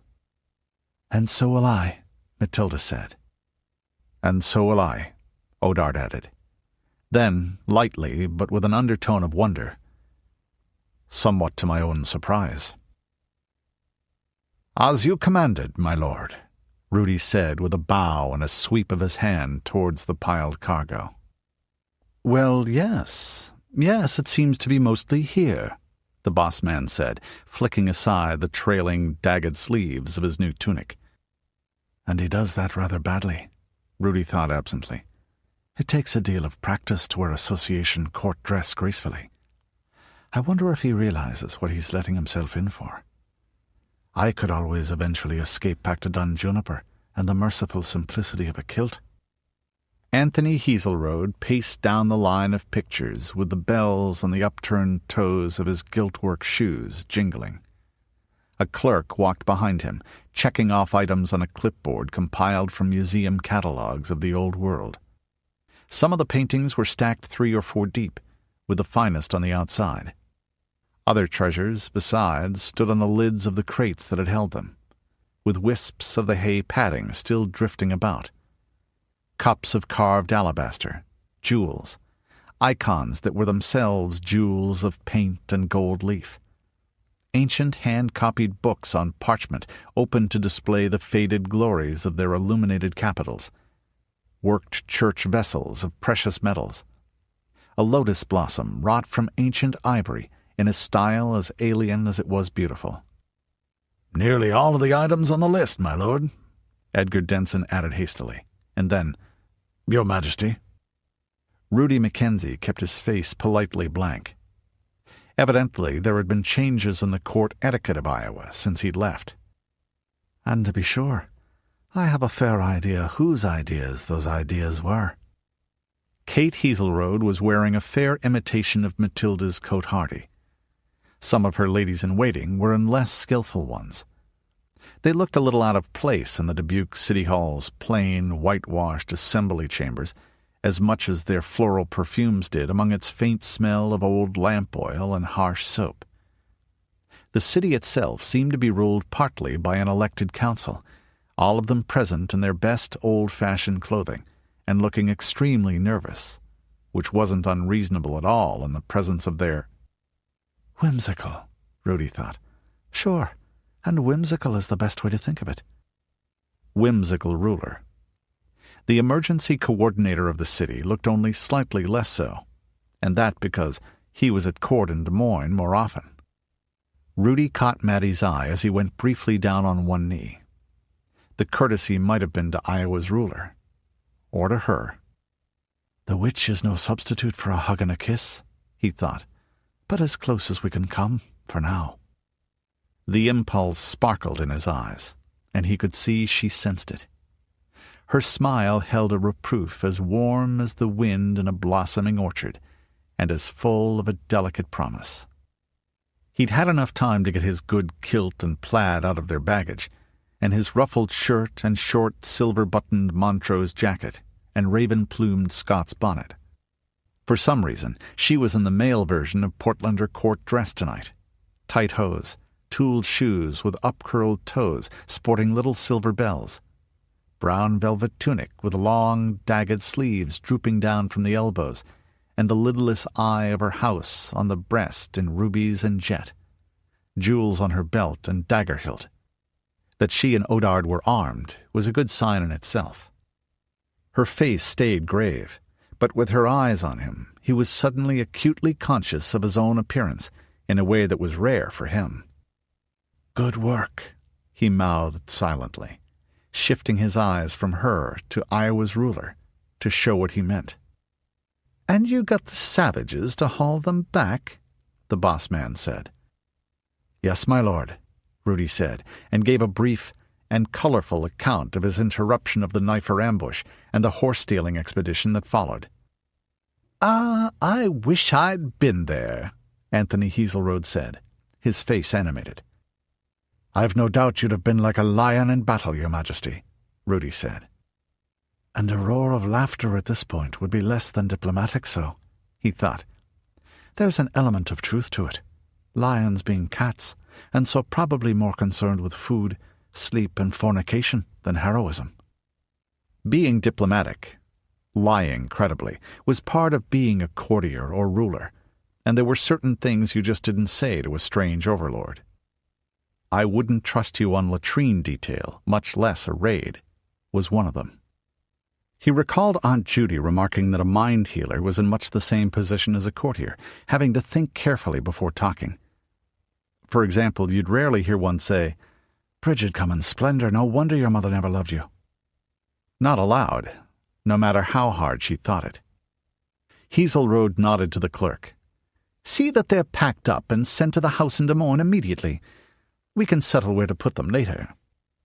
"Your Majesty, why not a public exhibition?" Denson said. "That's what we originally planned." Yes, the boss man said.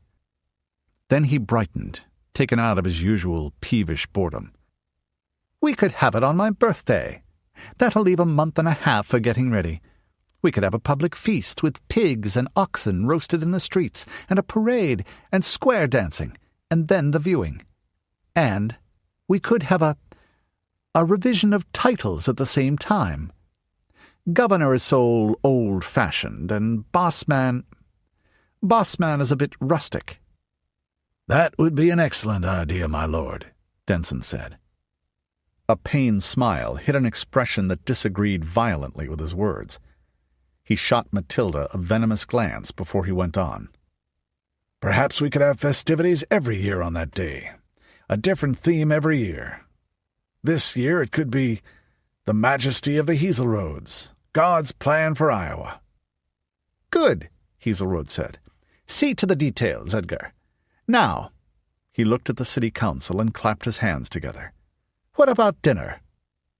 As they walked away towards the banqueting hall, Rudi looked over his shoulder. The state police officer's face showed naked irritation for an instant. A wise king doesn't show disrespect to his lords, Rudi thought. Mattie's mother is polite even when she's going to kill one of hers. As she says, the cost of courtesy is low, and the return often very high indeed. You've much to learn if you'd keep your dynasty safe, my Lord Anthony. He fell in beside Mathilda. "Not the time to ask for leave to depart," he said quietly. "No," she said. "Time to watch for an opportunity, then bolt. Better to ask forgiveness than seek permission." A troubled smile. "And we'd better not spend too much time together. The boss man is, not a very reasonable man." "He's a spoiled baby in a man's body," Rudi thought with a snort. Then he nodded and drifted away, which the local informality made easy. For all Mattie's brief lessons and the boss man's apparent enthusiasm, the Iowans hadn't yet got to the point where courtiers went to dinner in pairs, carefully graded by rank, preceded by musicians blowing trumpets and heralds shouting out titles. "The which I always found either amusing or irritating when I was in association territory," he thought. The hall they entered was probably used for something else most of the time. There were basketball hoops at each end, mostly hidden by colorful bunting, and the walls were covered by flags and banners, the floor by rich but mismatched carpets. The banquet itself was as elaborate as an anxious city could make it, with a blaze of expensive wax candles in silver holders, snowy linen and fine china and cutlery, crystal bowls full of flowers and fruit.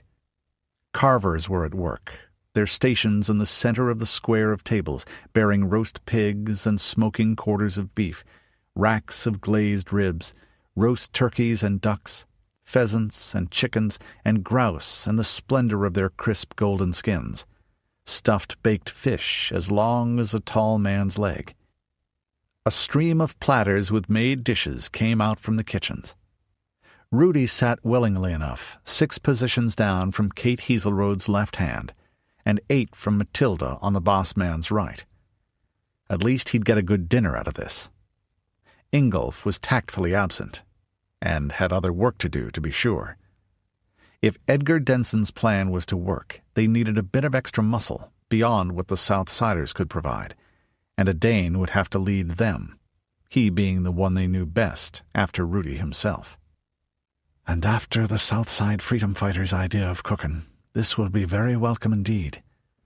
Brigid Chief Mistress, how long it's been since I tasted vegetables or bread. He tore open a warm roll from one of the baskets and buttered it, the rich, yeasty scent of the interior filling his mouth with a rush of hunger spit. He had to swallow before he could bite into it, for fear of drooling down his good plaid. He followed it with a selection of salad, boiled new potatoes left alone in their own perfection, then a little beef in a cream and herb sauce. There was an added spice to the food as well. Right down at the other end of the head table were the red-robed High Seeker from Corwin, and Major Graber of the Sword of the Prophet in the rough blue uniform his service wore beneath armor. The server there was setting out slices from the haunch of a suckling pig, but from their glares, neither of the Church, Universal, and Triumphant's men was going to enjoy his food. Rudi looked at the emptied plate before him, added 2 slices of roast pork with crackling and mashed potatoes and steamed beets, and covered the meat and potatoes with gravy before happily lifting a forkful to his mouth. It was good, honest food, fine materials well prepared, if a little blander than the cooks had done Juniper would have made it. No herb crust on the meat for starters, or chives and minced onion with the potatoes. And nothing like the complicated cooking Portland's nobility favored, where art warred with indigestion.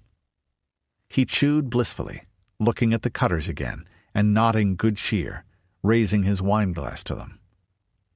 Was it his imagination, or did wisps of steam float over the High Seeker's head? As de care abieth av fidal agasag ithemine, he murmured, sipping the indifferent vintage. A plump farmer next to him stopped putting butter on his broccoli and looked at him. "What's that?" he said.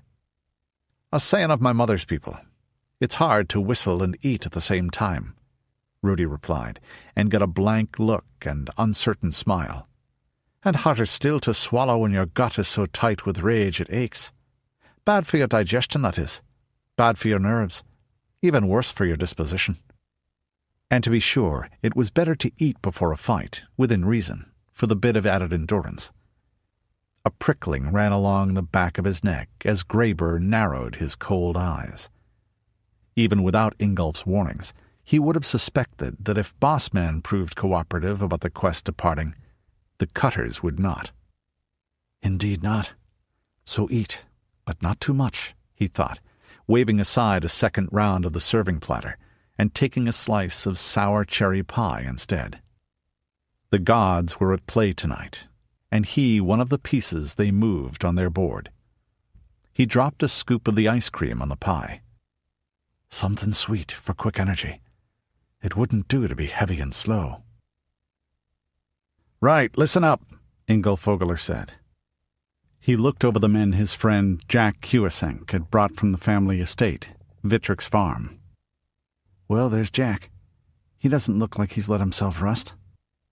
The heir to Vittrick's was in his mid-20s, a little shorter than Ingolf, just under 6 feet, but broad-shouldered and slim-hipped, with cropped dark red hair and a broad, snub-nosed face, moving like a lynx. The dozen Hewisink retainers grouped around him in the dimness of the empty warehouse, amid the ghostly smells of pine tar and fermented soy and freight more nameless, faces underlit by the blue flame of the alcohol lantern he'd put on an upturned barrel. The household troops were from Victrix Farm's National Guard security detail, what they called deputies back around his own home in the Free Republic of Richland. And they actually look as if they'll be useful, not just glorified muscle for keeping the Vackies in line, he thought, tapping his sword hand thoughtfully on the plate vambrace on his left forearm. Jack was a few years younger than the man from Wisconsin, about Rudi's age, in fact.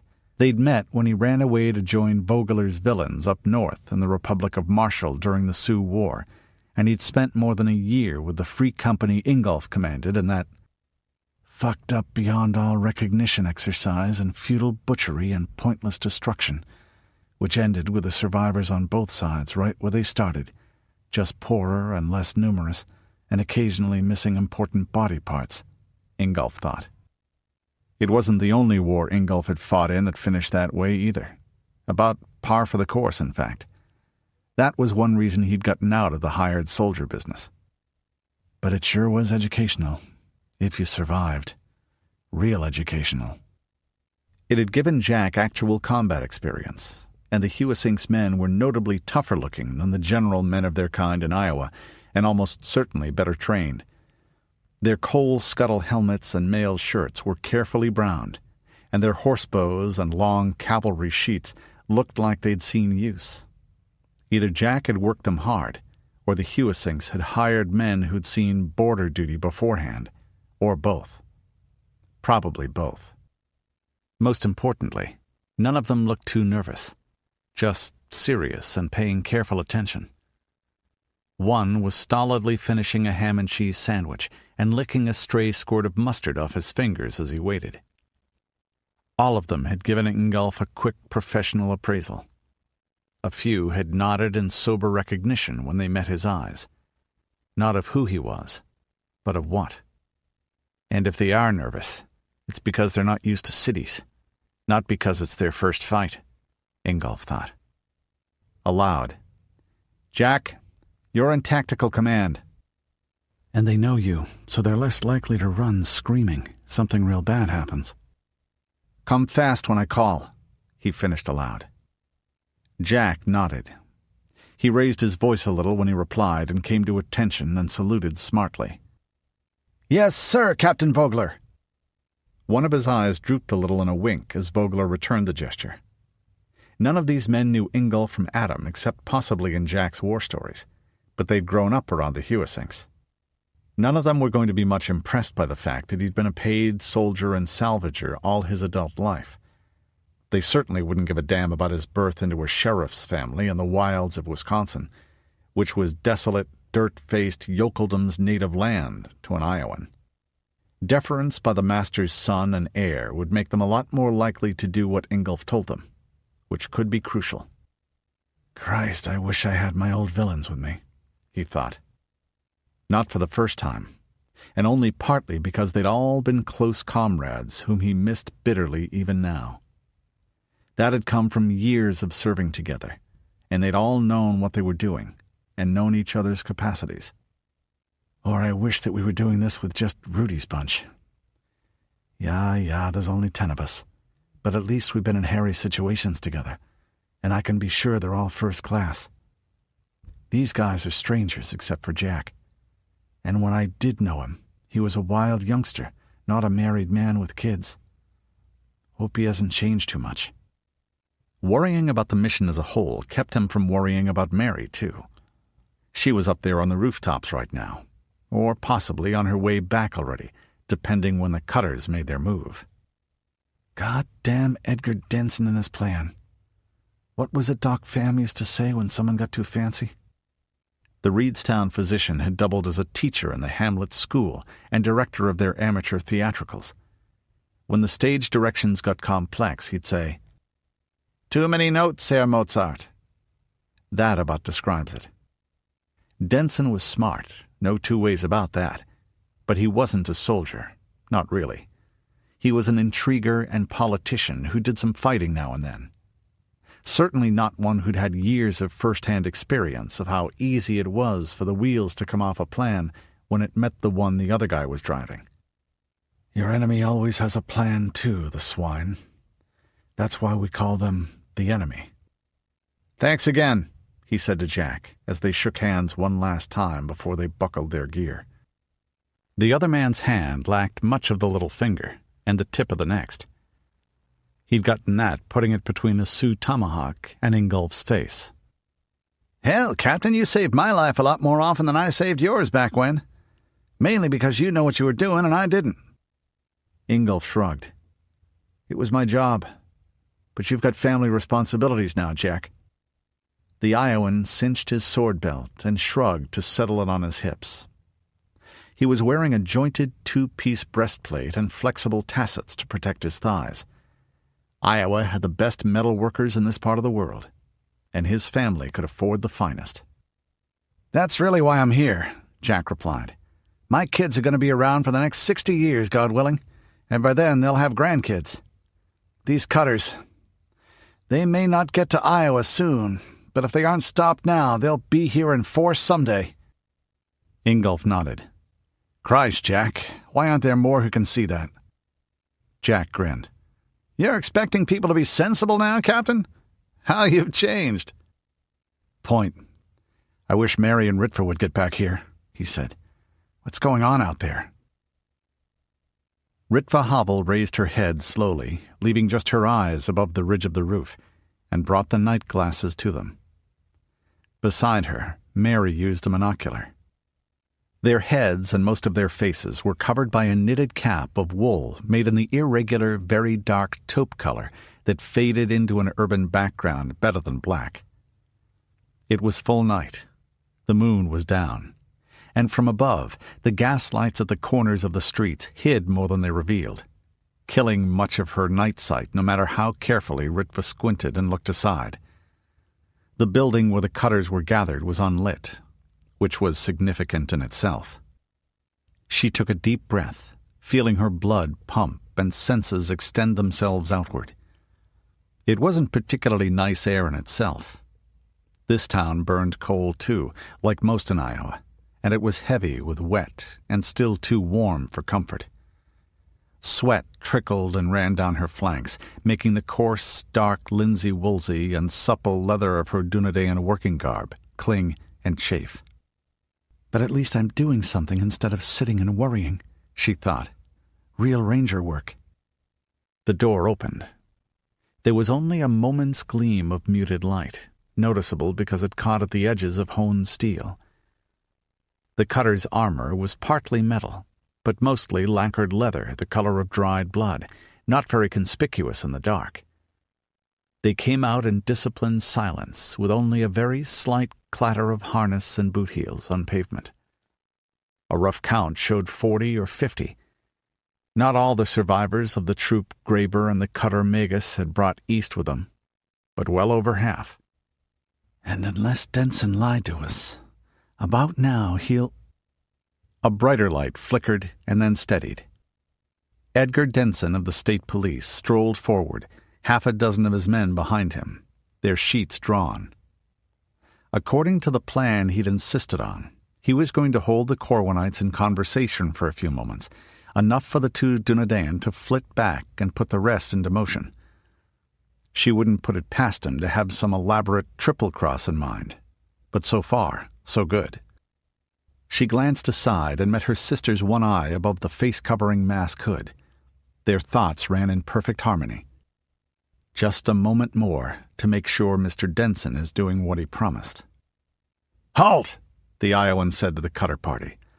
"Care to explain why you're all out at night and armed?" Graber was in the lead, but the red-robed seeker pushed past him before he could do more than clap his hand to the hilt of his blade. "I see you," the cutter priest said. Fingers of icy slime caressed her at the sound. Memories cracked open like a too-fresh scab, although it had been a year since that encounter in the snow-thick forests of the Teton slopes. It wasn't fear that made her want to flee the Cutter priest's presence exactly. More an elemental disgust. This was something that shouldn't be in the world, and it made everything around her suddenly seem alien. Alien and slightly decayed. Some part of her expected to smell rot from her own flesh. "What?" Denson said. "I see you," the prophet's man said again, staring into his eyes. The voice sounded suffused, as if it was swollen with freight beyond what words could bear, as if meaning itself would tear apart at the weight and leave words to rattle empty through human skulls. "You are mine, eternally, for a beginning." Ritva could hear Mary's breath hiss out, a slight sound in the night. It had been a seeker who cut the eye out of her face, and Ritva who killed him, which had been like a battle in a bad dream, against an opponent who wouldn't die. Denson had courage. He cleared his throat, but when he spoke, his voice was calm and sardonic. "Hey, don't you guys know voodoo only works on people who believe in it?" The seeker laughed. There was no joy in the sound. Listening to it made you doubt the possibility of joy for a second. But there was considerable satisfaction. "Does your sword only cut those with faith in it?" he said, in tones more human. "You have pledged and taken the fruits. Now, all is demanded." Sorta human, Ritva thought. Sorta kinda. Denson bristled. "I never took anything from you." The laugh sounded again, and Ritva fought an impulse to drop the glasses and jam the heels of her hands over her ears. "We have no need to buy men's souls.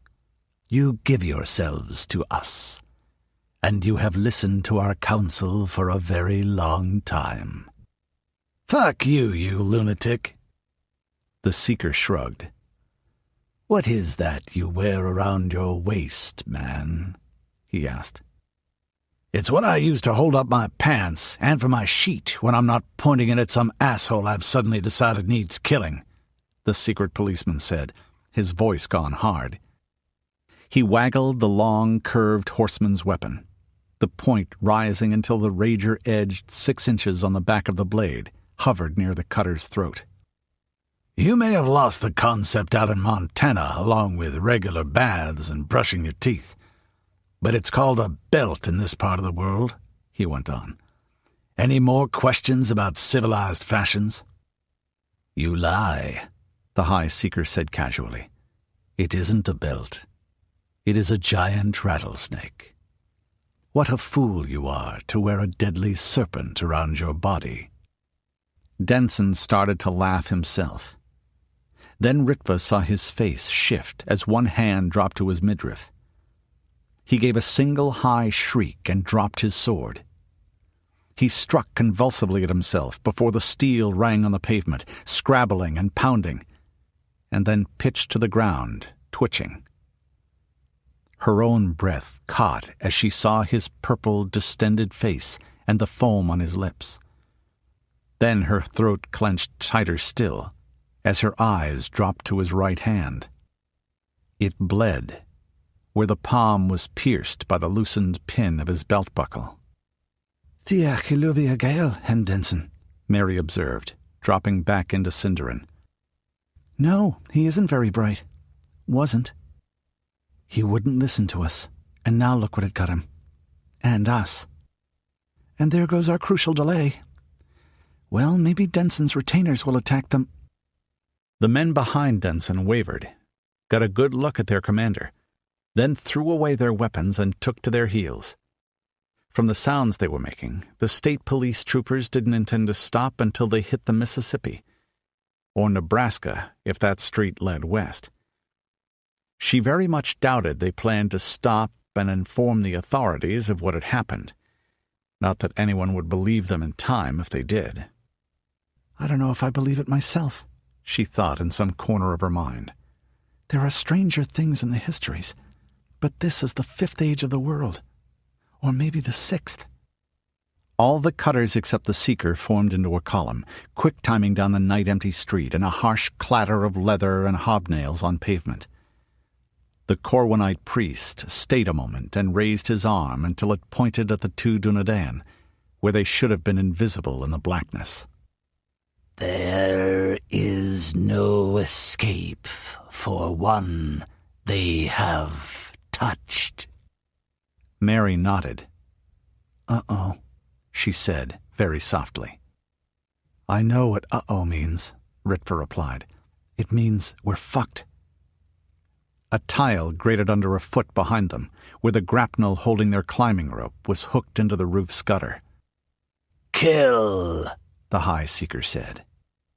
Then he turned and walked after the troopers of the Sword of the Prophet. The 2 Dunedain whirled as the trio of men swung up onto the edge of the roof. Curved knives gleamed in their hands, and the moonlight glittered from the steel and from eyes empty of humanity. Those eyes blinked in perfect unison. They weren't Seekers, just Corwinite soldiers of the sword, but something of the red-robed Magus was there in those blank faces. A nullity that was less than emptiness, one that hungered for existence and hated it at the same time. It's as if they're contagious somehow. Ritva had a sudden flash of memory. Long ago she'd been on her belly behind a fallen fir tree in the mountains east of Mithrilwood, watching a pair of scrub jays feeding their nestlings. Something had made her turn her head, and a rattlesnake as long as her forearm had been there, behind the same sun-warmed log. It had turned its long patterned head and looked into her eyes. Looking into the eyes of the Church Universal and Triumphant's men was like that. Except that she had a feeling that if their eyes stayed locked long enough, the same reptile gaze would be on both ends. Varda and Manwa aid me, Ritva said. Then, Imsu Aitiakman. Sweat suddenly drenched her, but she felt better. I fart in your general direction might not be as dignified as a call on the Lord and Lady, but it helped. Beside her, Mary was still, motionless with something beyond ranger training, as if she was once more in the Seeker's grip, as she had been that day the eye was cut out of her head. The bow in Ritva's hands came up. If she had thought about the action, it would have stopped, but she forced her mind not to consider it. 10,000 hours of practice had graven the movement into brain and bone and muscle as much as breathing or walking. There was the slightest creak as yew and horn and sinew bent and flexed and stretched. Kill, they whispered through identical smiles, their voices overlapping so that the sound was a sibilant blur. Kill, kill, kill, kill, kill. And attacked. Their movements were jerky, but perfect and unerring on the irregular surface of the curved tiles. Behind them something moved, planes of shining jet that receded into infinity, as if constructs greater than worlds squeezed down to interact with the tiny space of the planet, of this rooftop, in one place and time. The soot-covered laurel leaf arrowhead touched the cutout through the riser of her recurve, right above the black-gloved knuckle of her left hand. The fingers on the bowstring seemed locked, but she breathed out and let the waxed linen cord roll off the pads. Snap! The string lashed at the bracer on the inside of her left forearm.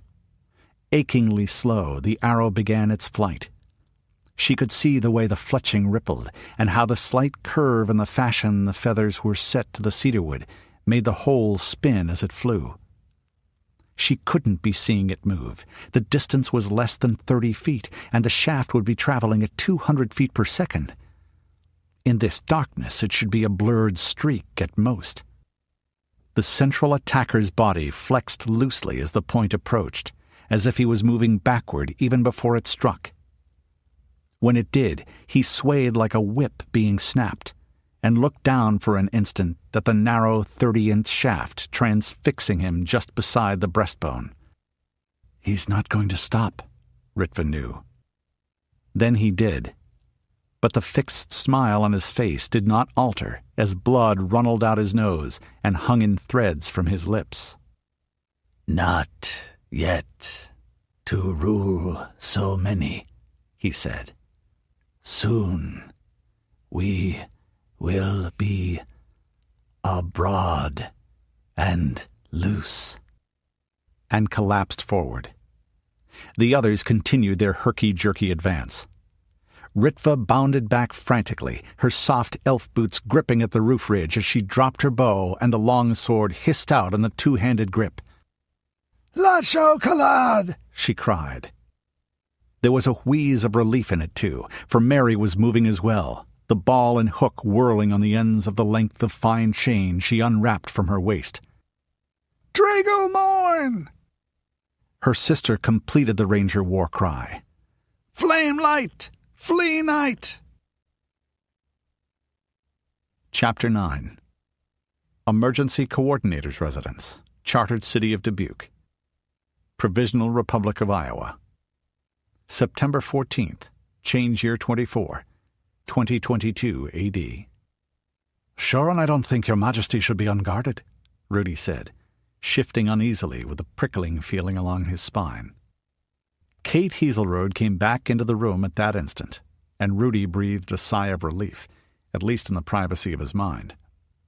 Her husband looked at her with annoyance, as if he'd been hoping she'd stay in the nursery, and he'd been dropping very pointed hints that Odard and the Mackenzie should leave once his genuine interest in the conversation about heraldry had died. "And not hinting that Mattie should leave," Rudi noted. "Sure, and it will be a great inconvenience if I must snap the man's neck after all the trouble we've gone to conciliating him. Still, better than leaving it for Mattie to do. Given surprise, we could probably cut our way to the docks." "Tommy's sleeping soundly now, darling," Kate said. "Annette's with him." These rooms were part of the emergency coordinator's chambers, in the terms Maddie's people used, where the Count of Dubuque usually had his apartments. That worthy being turned out now for his liege lord's convenience.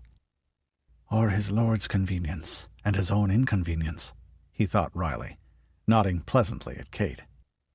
One of the ways Sandra Arminger dealt with difficult vassals or ones she suspected of disloyalty was to visit them, with the whole court in train, until the hospitality drove them to the brink of bankruptcy, swallowing the resources that might otherwise be spent seditiously.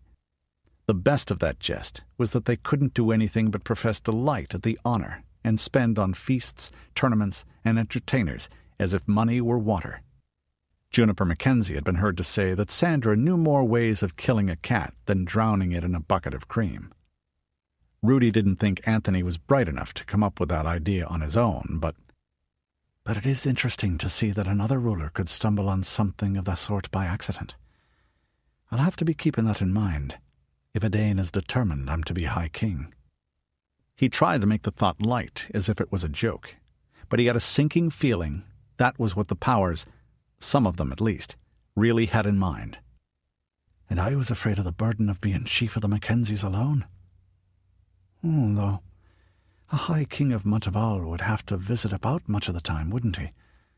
With so many different peoples, and them separated by wilderness and of such different customs and gods and laws, he'd have to show himself. But not so as to be a burden, unless there was some bad and wicked person of note that called for it. Later. "And a charming young lad your Tommy is," Rudi said, with a smile that was sincere enough. Children that age usually were, like puppies or kittens. It was how they made people put up with the nuisance and hard work they entailed. Rudi hoped the boy would have a more normal childhood than his father, and come out of it more of a man, not to mention more of a ruler. Kate Hazelroad smiled back at him, almost involuntarily. At least Tommy would have her. Behind her, Maddie mouthed, "You're being charming again, damn it." Rudi's eldest half-sister, Eilear, was deaf.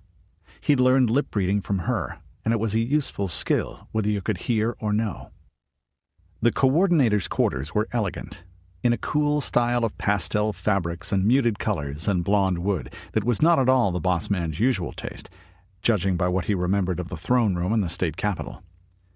The modifications that had turned this whole second floor into one were skillful, arched ways linking large rooms. "And for his sake as well as your own, you should have more guards about you," Rudi said. "There are plenty of guards," the boss man said. He waved a hand and knocked over a glass on the side table beside him. A servant stepped forward noiselessly and swept it away, mopping up the spilled wine and vanishing again. Rudi had lived several months a year in Portland and Castle Totenaxt and other holds of the Protectorate for much of his boyhood and youth. He was used to personal service, if not over-fond of it. But while lowly household folk in Portland's territories were sometimes treated roughly by their lords, they weren't expected to be invisible. Their presence was part of an associate's consequence. This self-effacement put his teeth on edge for some reason. It was as if they were trying to mimic the vanished machinery of the ancient world that produced the fruits of work without human hands and will. Aloud he went on. "To be sure, but the guards are not here within arm's reach. 12 yards away can be far too far if you take my meaning, my lord. I don't think those men from Corwin are to be trusted." "I don't trust anyone," the boss man said, his voice careless and a little slurred. "The which is probably true, and makes you as helpless as a babe. The whole secret of the thing being to know who you can trust as well as who you cannot. And I don't like having men in iron shirts clanking about in the same room. Besides, this place is secure," the Iowan went on. There was something to that. The windows facing out a story over the street were broad, intact, pre-change plate glass panels that ran on grooves set in little wheels, but the wrought iron scroll work over them was more recent. It was ornamental, flowing designs of vines and flowers, but it also gave no space wider than a man's arm without blocking too much of the light in daytime. And it was set very solidly indeed into steel plates bolted around the openings. All the windows in this building were like that, except the ones on the ground floor. They had been bricked in until they were narrow slits, and there was nothing on that level but storage and guardrooms, workshops and kitchens, and armories. It wasn't quite a fortress, but it would do fine against a rioting mob, particularly with people shooting crossbows through the openings at anyone on the ground outside. The boss man's voice was slurred, and his plump face was flushed and sweaty, despite the coolness of the damp air that came through the open panels. "Always guards," he said, and there was suddenly a wistful note in his voice. "Gotta have 'em. Must be nice not to have to, like you guys. Just going where you want, doing what you please." "Oh, sometimes I'd have been glad of a few guards," Rudi said cheerfully. "And there are drawbacks to being footloose and fancy-free, Your Majesty. Why, I remember—" "Fuck!" The sound was faint, but Rudi recognized it instantly. An arrowhead or crossbow bolt striking in bone. The breath hissed out between his teeth. That was not part of the plan. The cutters should have been stopped outside, with Rudi's friends, and the Hewisinks, Ingolf's allies, doing the stopping, and the state police swooping down to halt the brawl. Then the boss man would wash his hands of them and expel both. Something went wrong, Rudi thought, as his hand went to the hilt of a sword that wasn't there. But as Sir Nigel says, something always does. Or as Sam Aylward puts it, sodding pear-shaped is the shape to expect. "Your Majesty, I think you'd better call those guards of yours," he said quietly, but his voice was pitched to the level of command. "Call them now." Anthony Hazelroad was no fool. Rudi had reluctantly come to that conclusion some time ago. But if those who had the raising of him had set out to ruin him, they could have done no better. If I was a Christian, I'd attribute it to the sins of the fathers. Or if I were a Buddhist like the good Rinpoche Doja, I'd conclude he must have been a monster in some previous life. He watched the warning sink through layers of drink-fuddled incomprehension, and then through a gauze of arrogance deeper still. "Butler!" the boss man called. Then, as Rudi began to move, "What the hell are you doing, you red-haired beanpole?" A long scream came from below, where the stairs gave on the main hall. Then a shattering clash of steel on steel, and the sharp, hard banging of blades on the leather of shields, and a war cry that made his lips peel back from his teeth. "Cut! Cut! Cut!" And another scream. Not of pain this time, but of horror. An animal cry of disgust rising into the squeal a rabbit gave when the talons closed on it. Rudi leapt to the door and struck it with his shoulder. There was no time for subtlety now. It crashed open and revealed a man falling backward with his arms flailing. He met another at the head of the stairs, and both tumbled down them. Rudi's hand moved with blurring speed, sweeping their swords out of the rack the guardsman had been standing sentinel over, and leaping back in a 10-foot bound from a standing start. By then, Odard and Mathilda were by the door themselves, slamming it shut again and shooting home the bar. The Baron of Gervais whirled a heavy chair over and jammed the top home beneath the brackets. Anthony Heaselrode was looking at them blank-faced. Then, with a dawning suspicion. The bundle of weapons in Rudi's hands included the boss man's sheet. It had a good deal of silver and yellow filigree on the sheath, and jewels set on the guard, but the blade was steel as good as any Rudi had ever seen. He tossed the weapon at the Iowan ruler, still in the scabbard. The heavy-set young man gripped it clumsily, swaggered back into his chair, and rose again, drawing the weapon with a flick of the wrist that showed some skill. "Though I'd swear he lacks the endurance to use it for more than 1 or 2 strokes. But at least it'll convince him faster than words that we're not out to kill him." "What's the meaning of this?" he said as Rudi followed the throw by handing the 2 Portlanders their blades, then raised his voice. "Guards! Guards!" The sound of fighting had died away, faster than it should have. The sudden coppery smell of blood was shockingly strong. The prickling along Rudi's spine intensified, and his scalp crept, as if his hair was trying to bristle, as did a lion's mane before battle. Everything looked normal, but he could feel gaps about him, as if bits and pieces of the world were vanishing from the edge of sight, only to reappear when his eyes moved in that direction. "I've felt something a little like this," he thought, "on Samhain, and in some of the rites." Not often, and never so strongly. He was no great lore-master, for all that the other world had touched his life often. He knew little more than any initiate. "But this feels wrong, so it does. Someone is using art, but without any thought for the order of the world, or the law of threefold return. That will fall upon him in the end. But before then, what evil may it do?" "The guards," he began. A crash came from the door. That barrier wasn't the massive fortress-style portals that closed the exterior of the building. Carved panels splintered under the blows of heavy blades.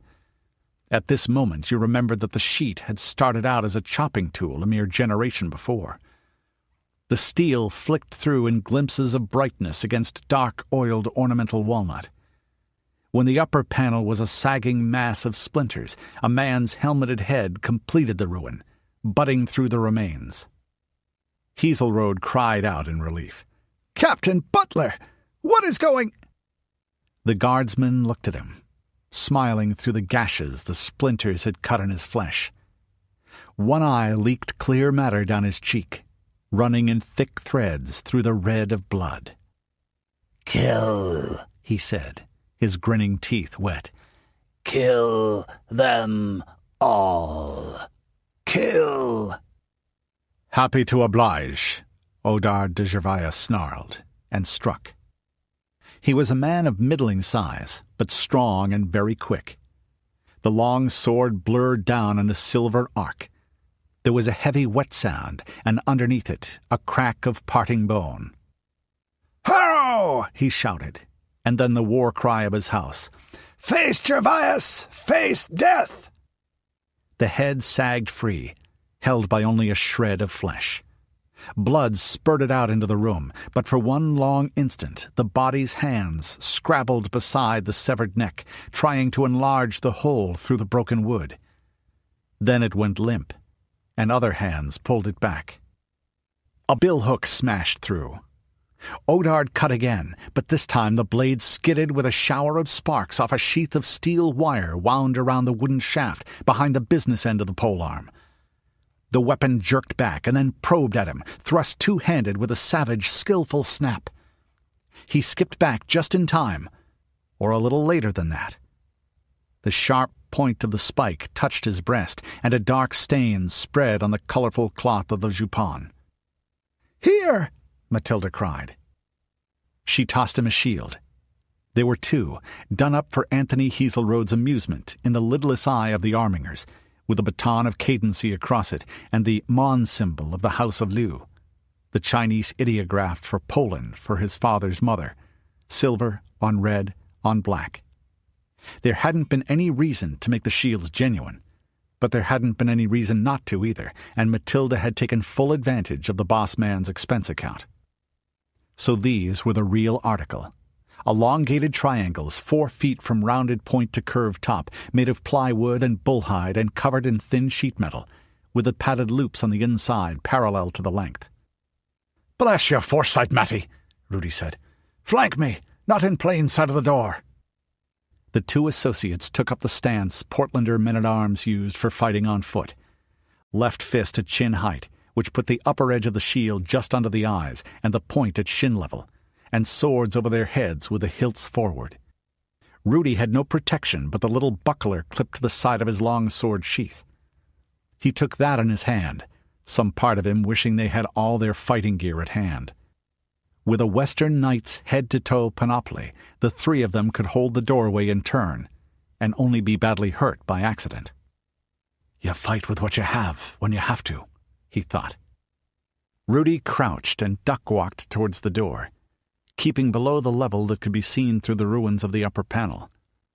It wasn't easy to stay low when you stood 6'2" in your stocking feet. The billhook pulled back and pulled a chunk of the splintered wood free with a curved hook on its rear. The boss man of Iowa moved forward with a sheet in his hand. "Get back, you fool!" Rudi barked. Even then there was some remote corner of his mind that felt relief at the frank words, like the bursting of a boil. "There's nothing you can do here. Look to your woman and your son." Kate Heselrode added her voice to his. A little to Rudi's surprise, it wasn't shrill with fear at all. She was in the far corner of the room near the entrance to the nursery corridor, with an upturned table sheltering her, and her own body between the edged metal and the path to her child. Her eyes were wide with fear, and her fair skin turned milk-pale, but it was controlled fear, and she kept them fixed on the doorway to follow the action there.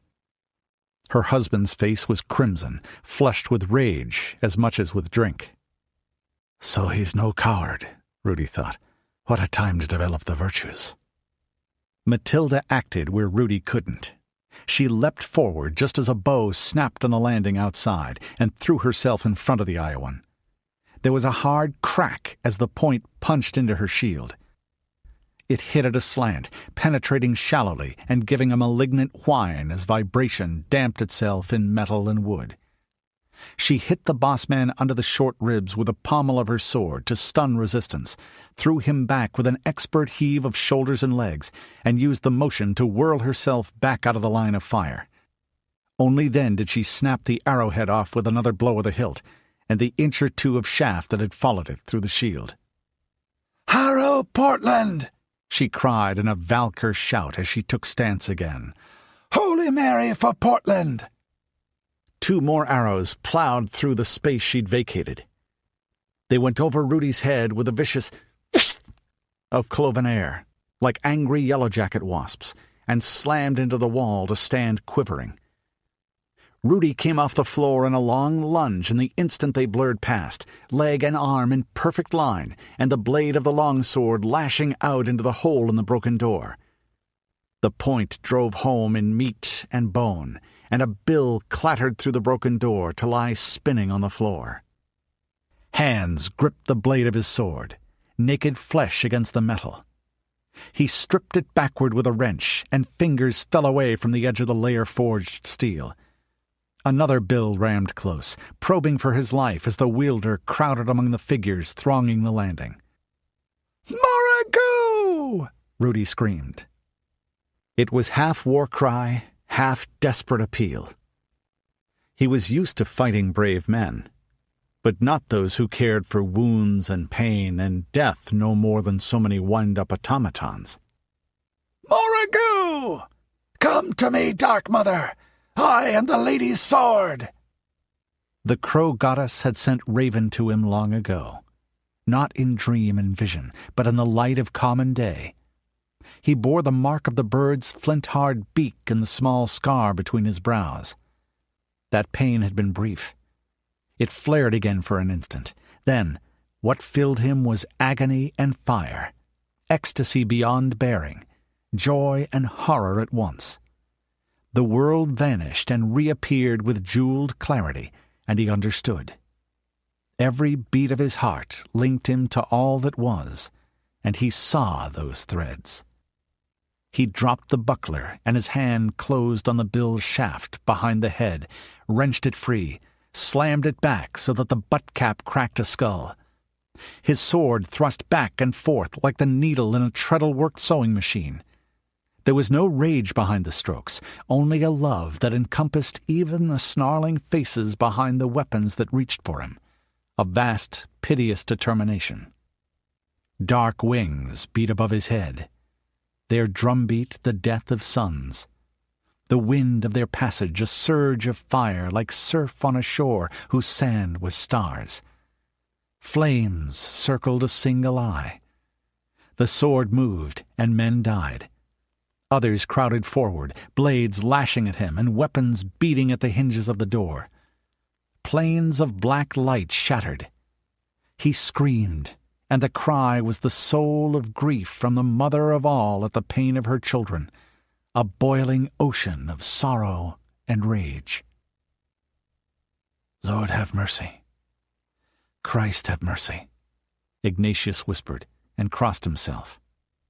His hands and balance halted the horse before his mind was aware of the need, and calmed the beast's skittishness at the harsh, overwhelming iron stink of blood.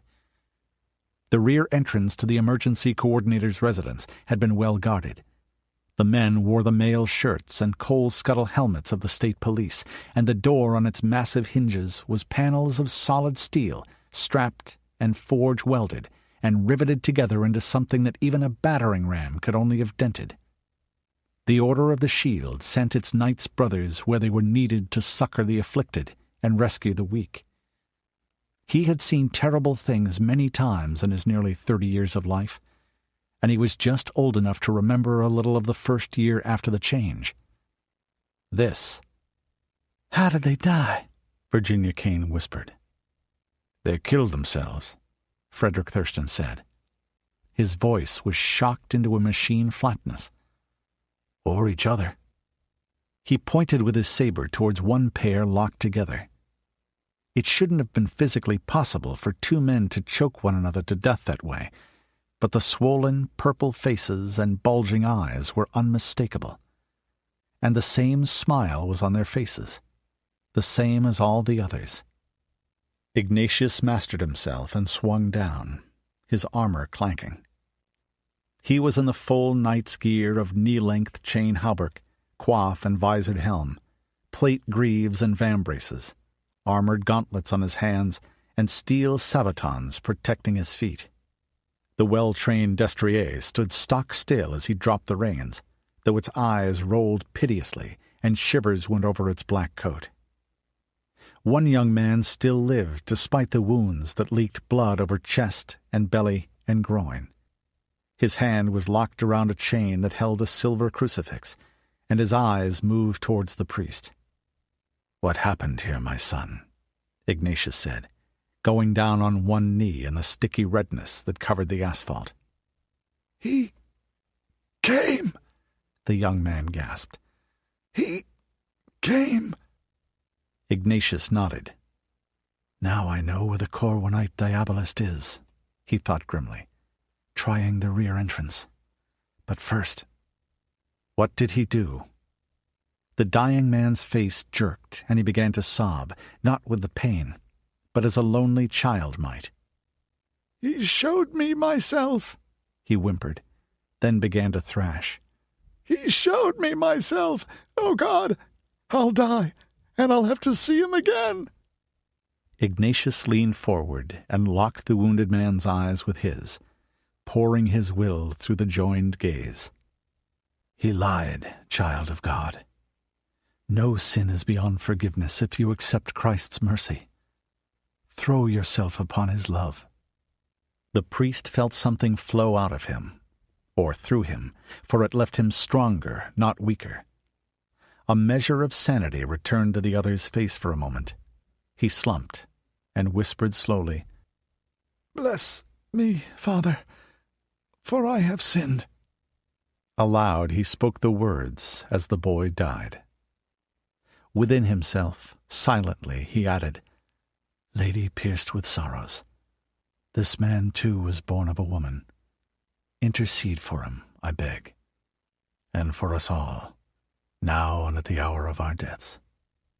Then he stood, looking up at the blank wall as he drew his sword and pulled on the leather strap to slide the kite-shaped shield around and onto his left arm.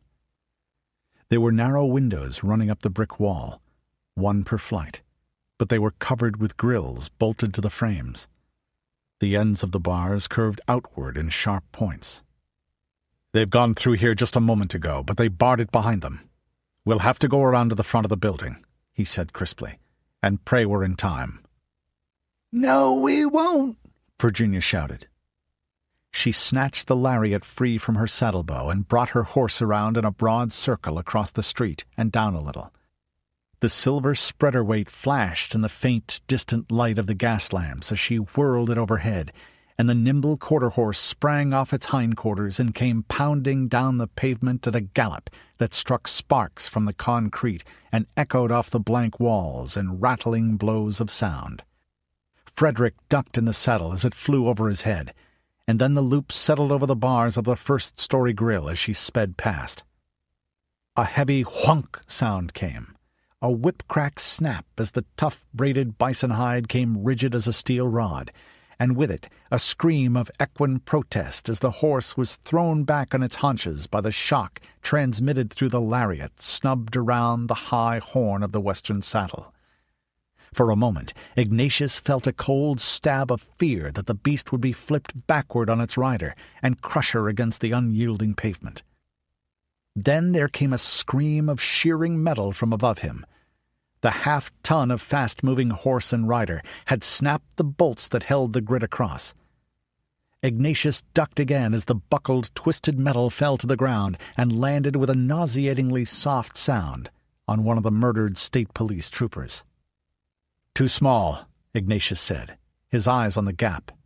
A little light leaked out of it, as if there was a lamp several stories higher. "Without taking off my armor, at least." "Not for me," Virginia said. She brought the horse up the stairs. It snorted and picked its way between the bodies with its ears laid back, but stood obedient with its forehoofs on the topmost. The young woman from Skywater Ranch put her bowie knife between her teeth, kicked her feet out of the tapadero-enclosed stirrups, vaulted up to stand on the saddle, and then jumped. Her gloved hands caught the frame of the window. For a moment she hung with her high-heeled riding boots kicking, and then she eeled her way through the narrow opening. "Help her. God, somebody help her," Frederick muttered. His face went stiff as a yell came through the window. A man's voice shouting in alarm, and then in pain, and overriding it Virginia's wild cry. "Skywater forever! Yippee-ki-yay, motherfucker!" "Get ready," Ignatius said crisply. Frederick tumbled out of the saddle and reached for an arrow. Ignatius poised, light on the balls of his feet despite the 60 pounds of gear and 15 of shield, blade ready over his head. There was a metallic clanking as the door swung wide, and the woman catapulted backward out of it. She'd pushed it open with a thrust of her shoulders and turned the motion into a controlled tumble, head over heels, as a sheet lunged for her. Snap! An arrow from Frederick's bow flashed by, and then a crack as it slammed into and through the overlapping plates of metal-rimmed lacquered leather that covered the cutter's chest. His face went slack, and he fell forward, the weapon spinning away. Another was on his heels, heavy curved blade raised and round shield up.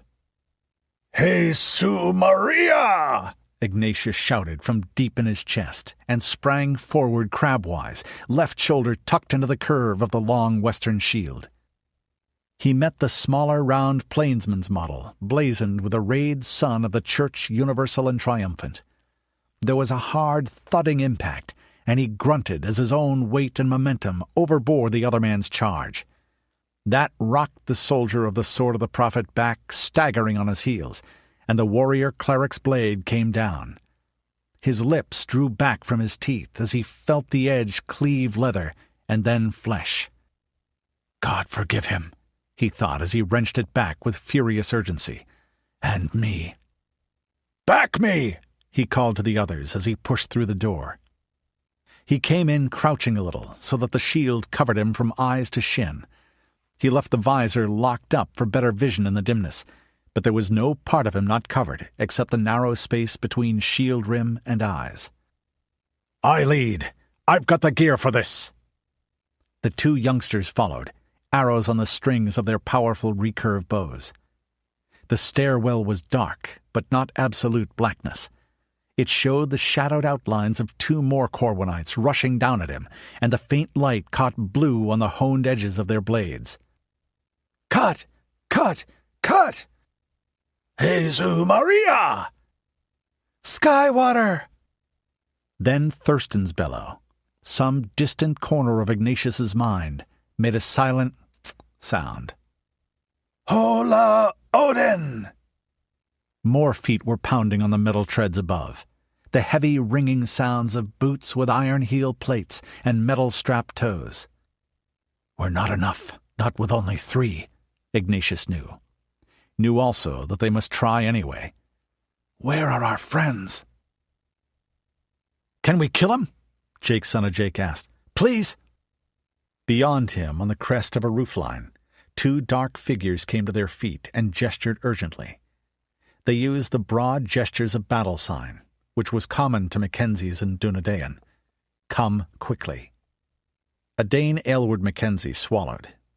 The folk from the west, from Montival, he thought, had taught the Southsiders some of the formulas of courtesy, but this please wasn't quite the sort of usage they'd had in mind. The chief said not to hurt any of the townfolk if I could help it. Now, can I help it or not? The mob gathered ahead of him wasn't large, only 100 or so, though it loomed larger than you'd think in the darkened street and filled it from side to side. That cramped feeling was one reason he didn't like cities. A milling, churning mass of dark clothes and pale faces, with a brabble of voices in the harsh, clipped Iowan dialect. An ugly sense of menace, almost a scent, musky and raw, beneath the horse piss and coal smoke of the city. And the herd of strangers was between him and where he was supposed to go to help the chief and his comrades. Down this street to the end, past a church, and to the big building on the square. It was past time he got there, too. Something had gone wrong. Rudi man says Iowa fuckers are friends, Jake added, his tone growing more dubious still.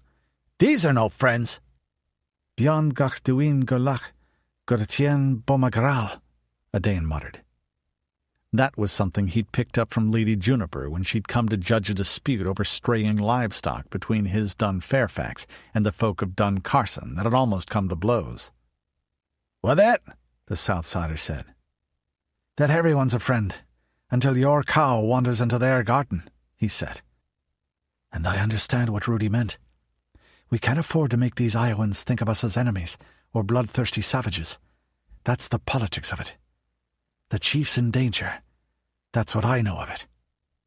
And this is the chief's business, not mine, deciding such matters, he muttered to himself. Or king's business. He knew more about cities than the Southsiders did. It would be hard to know less. But he didn't like them beyond a day's visit or so, even a small and friendly one like Sutterdown, half a day's walk west of Dunfairfax. Much less this alien monstrosity. The townsmen had sticks, not proper quarterstaves, but heavy enough to give a shrewd knock, and a few had knives.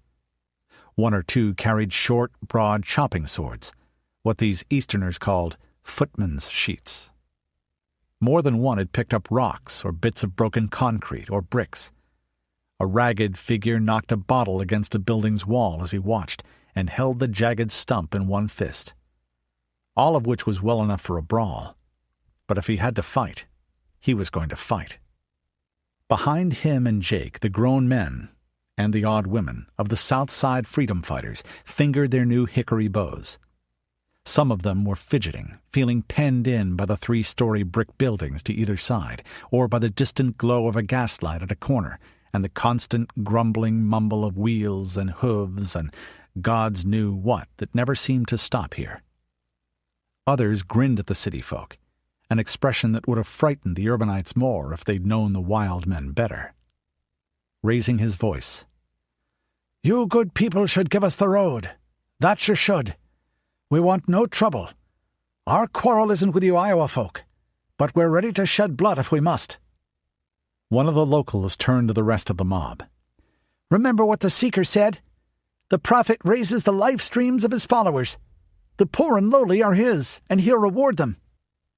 "Oh, sod all, that tears it," Edain said. "The cutters have been at him." "I'm a peaceable man, sure and I am."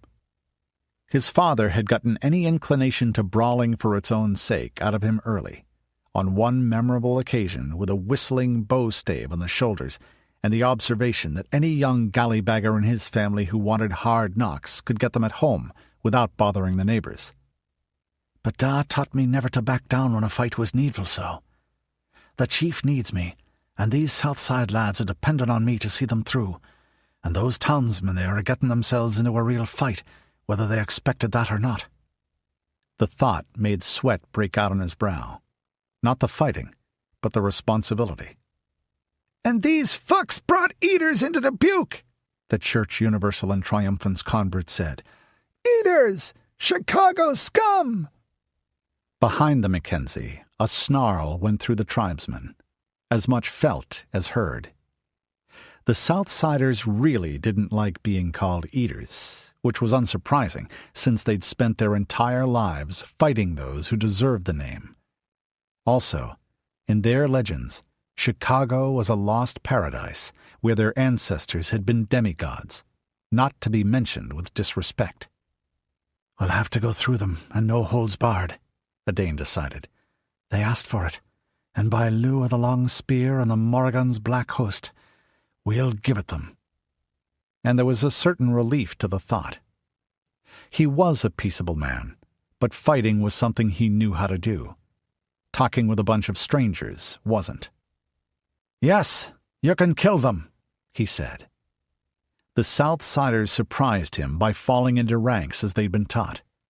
Given how little time there had been for instruction and how their blood was up, he'd expected a pell-mell rush. They set arrows to their strings and waited. Then one started a chant. It made him start to hear it in their slurred speech rather than the clan's lilt, but there was a raw menace to the sound in the shadowed, crowded night. It came like a breath of mountain and forest. The wild wood comes stealing home into the walled town.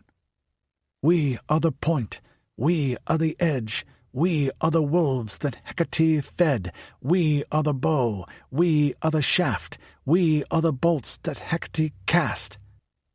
Wholly together!" He whipped an arrow out of his own quiver and drew past the angle of his jaw. "Let the grey geese fly! Shoot!"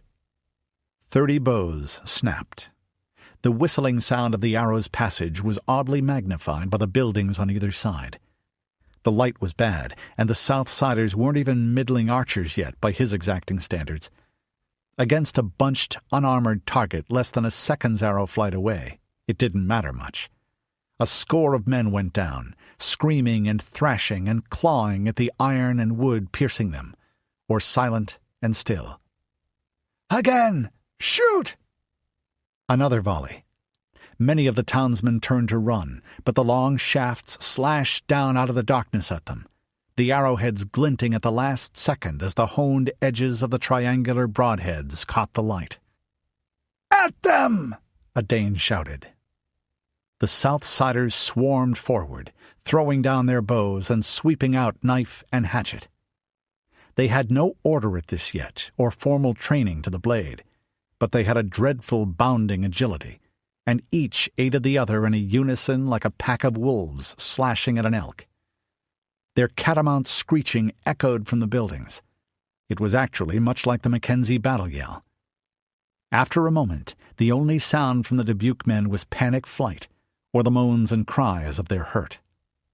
"Leave their wounded!" Edain snapped. He'd stayed back and shot, something he didn't trust anyone else here to do in this dim light, and when friend and foe were at close quarters. "No need to finish them!" One knife man ignored him, jerking up the chin of an Iowan trying to crawl away and preparing to cut his throat.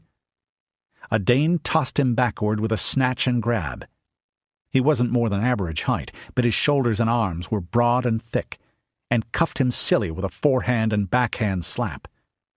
The man almost lunged at him, but then the mad light died out of his eyes, and he grinned sheepishly, despite the blood running from his nose and lips, abashed as a child caught with his hand in the nut jar. "Get your bows and follow me!" Edain snapped. "We've work to do yet!"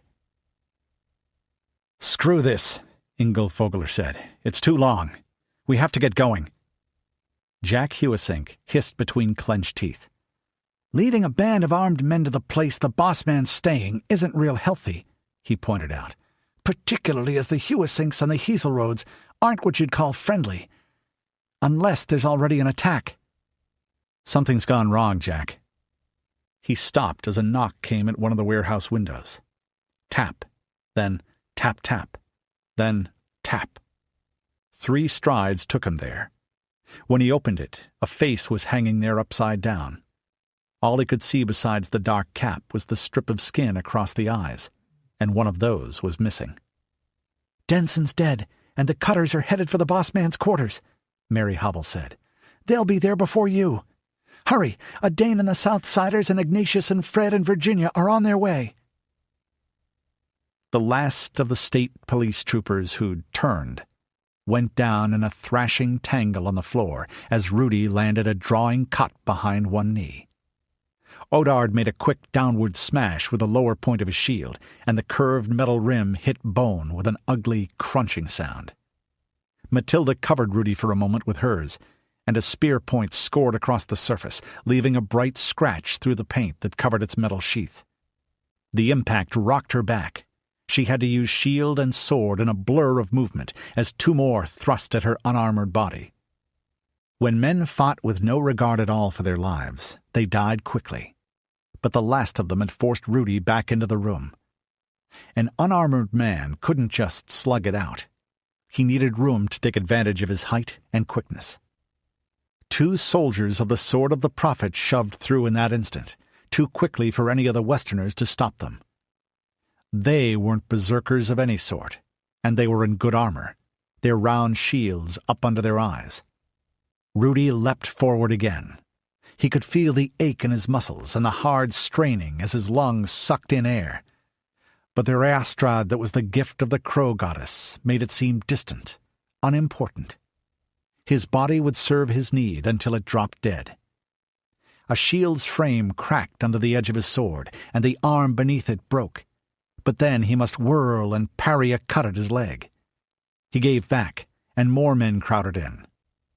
One of the little pauses that happened in most close-quarters fights fell. The 3 from the west stood together, panting. Rudi recognized Major Graber, the man who'd been after them since Idaho. The hard blue eyes met his. "If you give up now, I can promise you all a quick death," he said. "But only if you surrender now, before the High Seeker comes." Rudi's mouth quirked. He'd spared the sword officer's life once. "And this is my thanks?" he thought whimsically.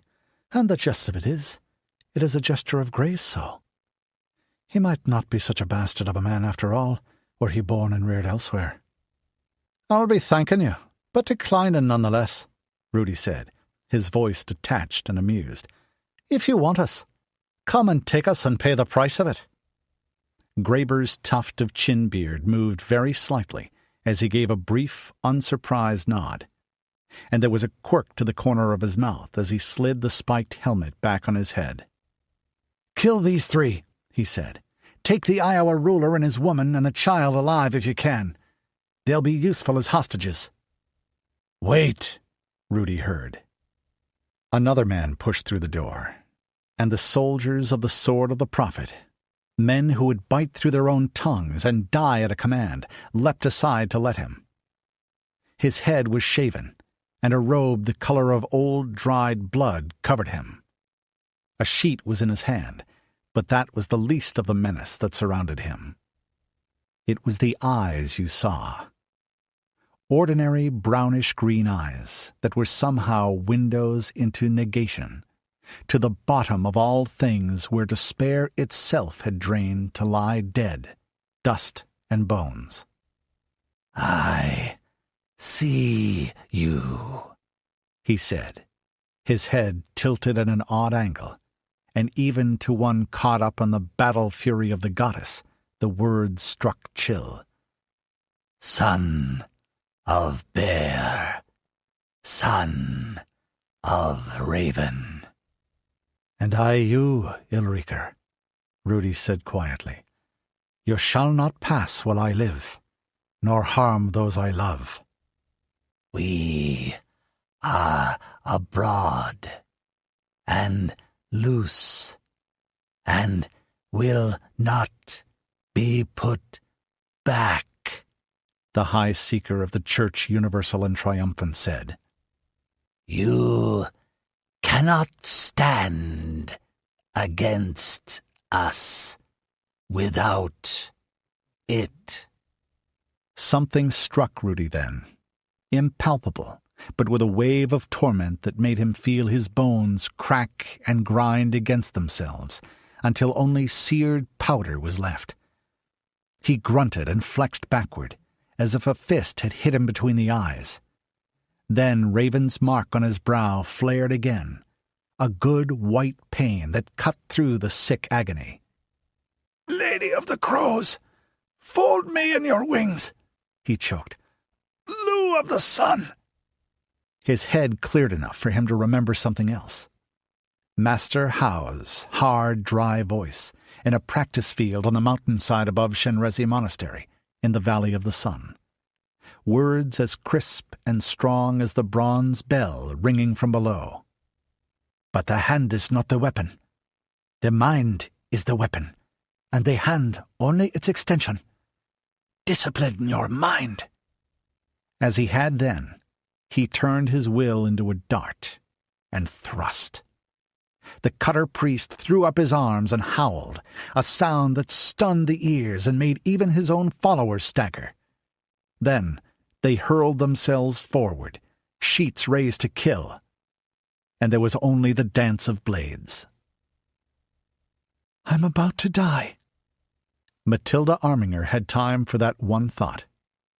Her blade stopped the stroke of a cutter's sheet, but force of impact almost tore the long sword from her numb hand. Her broken shield turned another, just enough that the flat rather than the edge slammed into her unprotected ribs. It might have broken bones even if she'd been wearing a hauberk and padding. Now she heard bone crack through her own flesh, and spikes of pain lanced through her chest as she tried to breathe. The shield arm dropped strengthless. Steel scored her sword arm, and she fell backward against the wall with an ear-ringing thump of head against stucco, and slid downward. Odard flung himself between her and the rising steel. His shield was tattered and split.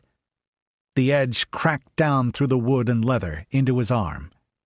He shrieked, but in the same motion he stabbed the broken stump of his sword into a face. The man reeled backward, and Odard went to his knees, his right hand scrabbling at his belt for the dagger. Another cutter wrenched his broad-tipped blade out of Anthony Heaselrode's belly and kicked his body aside. Beyond him she saw Rudi moving like quicksilver, whirling and striking as he fought his way towards them. And as the mist of pain and fuddlement darkened her eyes, he seemed limned in fire, a winged shape that danced like spears of lightning amid dark thunderclouds. Then someone else was beside her. "Jesu Maria!" Ignatius shouted, and struck. The man who'd been about to kill her fell backward, trailing blood. The priest's voice rang thunder deep. Mathilda felt it resonate through her aching bones as she slumped against the wall, with the force of the blow that had felled her still buzzing through her head and down her limbs in spikes of agony. A taste like brass and sulphur filled her mouth, and her breath came rapid through a dry throat. Odard crouched at her feet, swaying on one knee, with his ruined shield propped against his shoulder. "On my right hand, Michael. On my left hand, Uriel."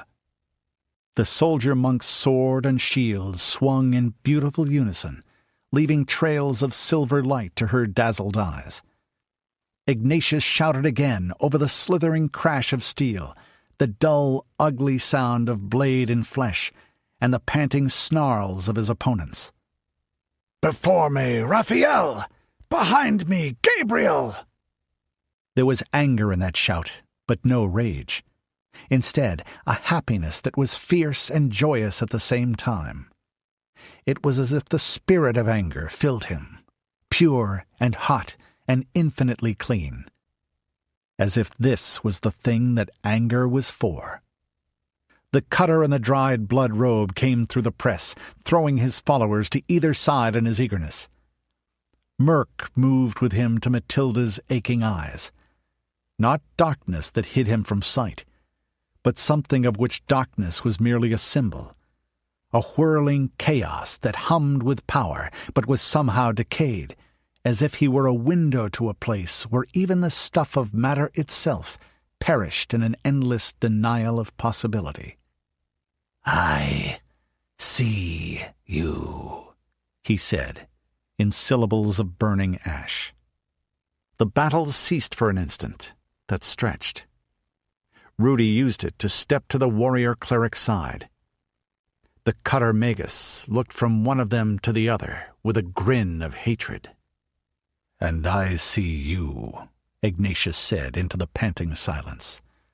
"Go back, hollow man, to the nothingness that waits for you have chosen it." "You are nothing," the High Seeker rasped. "A bag of bones and slime and dung. A worm that feeds on sunlight and turns it to shit." Ignatius smiled. "I am her knight, and through her the servant of the Most High, a Miles of Christ. In his name I command you, not mine. From the bottom of my heart I pity you. Repent. Even for you there can still be mercy. Go back!" The cutter howled. Mathilda felt an almost irresistible impulse to beat her own head open on the wall behind her. Only weakness and the thought that that face and voice might be waiting for her on the other side of death stopped her. The curved sheet leapt at Ignatius, and his sword met it. Sparks flew through the air, and she smelled brimstone and lightning. "On my right hand, Michael! On my left hand, Uriel! Before me, Raphael! Behind me, Gabriel!" Rudi struck as well, and the shadow of a great scythe seemed to move with the sword. "Moragoo!" As the monk shouted, Mathilda's vision blurred. Men fought, but it seemed to her that the two between her and the enemy struggled with a heaving royal rather than another human. Or as if the cutter was the shadow of a man, a skin sack around a mass of coiling tendrils, behind a gaping scream of agony. Shapes stretched about the Knight Brother of the Order as well. Were they wings vaster than the earth could contain? Or were they blazing wheels? Or a swirling cloud of flashing eyes? And beyond them, a blue-mantled figure whose hands stretched down, touching Ignatius on his forehead and the cross-guard of the sword he gripped. A power blazing into flesh and steel. And behind them all a radiance that was terror and longing all in one, that shone through her bones as if they were wisps of air. "Retreat!" a voice called. No! The Corwinite magus in the red robe, bloody in truth now, screamed. "We are too close!" Even then Mathilda could sense how a trace of humanity had returned to the voice. There was human evil in it now. Bloodlust and a furious anger at being balked, as if the presence that had ridden him was too exhausted to maintain its grip. When he howled as Graber grabbed him by the shoulders and wrestled him back, it was merely shrill. "High Seeker! Now, or we die without fulfilling the mission! They're hitting us from both sides down there in the street, and those whores in black are shooting from the roofs. Brave men are dying to buy us time to try again later. Now!" The sword of the prophet's commander gestured, and 3 men rushed Ignatius and Rudi. The rest backed, then turned and fled, hustling the suddenly limp and half-conscious form of the High Seeker between them. Fred and Virginia shot in unison, and the last man through pitched forward with arrows through the backplate of his armor, standing up like masts from a ship. From below came the sounds of battle, war cries and a high screeching like so many great cats. Then Rudi was beside her, slamming his notched sword point first in the floorboards and easing the wrecked shield off her injured arm, while Ignatius bound it up with a sterilized bandage from his belt pouch. She almost fainted at the wave of pain, then forced awareness back. More voices were shouting, and others burst through the shattered door. Edain and Ingolf at their head. "Are you all right, Charlemagne?" Rudi said, his arm holding her against his shoulder. Blood was spattered across his face, some of it his own, but the wildness was fading from it, leaving only the warm, blue-green gaze that had been in her life so long. "No," she said, "but I will be now." Chapter 10. Emergency Coordinator's Residence, Chartered City of Dubuque, Provisional Republic of Iowa, September 14th, Change Year 24, 2022 AD. "He's dead," Kate Hazelrode said numbly. "Yes, he is, Kate. You can grieve later. You have to do things, now." Mathilda Arminger spoke firmly. The pain in her arm and ribs was like white ice playing up into her shoulder, but she kept the bandaged limb hugged against her aching side. The bandages were wet. The priest said she needed stitches, but she could attend to that later. There weren't any bone spikes prodding into her lungs, for all that each movement of her chest was like breathing in molten lead. "If I move very carefully, I'll be all right." The younger woman's eyes were blank as she repeated, "He's dead. Tony's dead." She began to rock back and forth, moaning. Mathilda suppressed an impulse to bury her hands in her hair and shriek in frustration. The urge to slap the other woman across the face was even stronger, but she repressed it, even when Rudi raised one palm and mimed the action. "That only works in stories," she said decisively. "Well, we'd better do something on him, Charlemagne. The wheels are going to come off the wagon here, and soon. The boss man dead. Denson dead. If we don't just run for the docks, they'll be looking for someone to blame. I know what to do, and I'm not going to leave Kate without help now of all times. I owe her. Get this place in order, would you, Rudi? I'll be right back." The nursery was down a corridor and through a pair of light swinging doors. She put one foot ahead of the other, with a determination that brought beads of sweat to her face. It had room for more than one infant, and the walls had an attractive modern mural of animals and flowers. That showed clearly, for the wall-mounted gaslights had been turned up.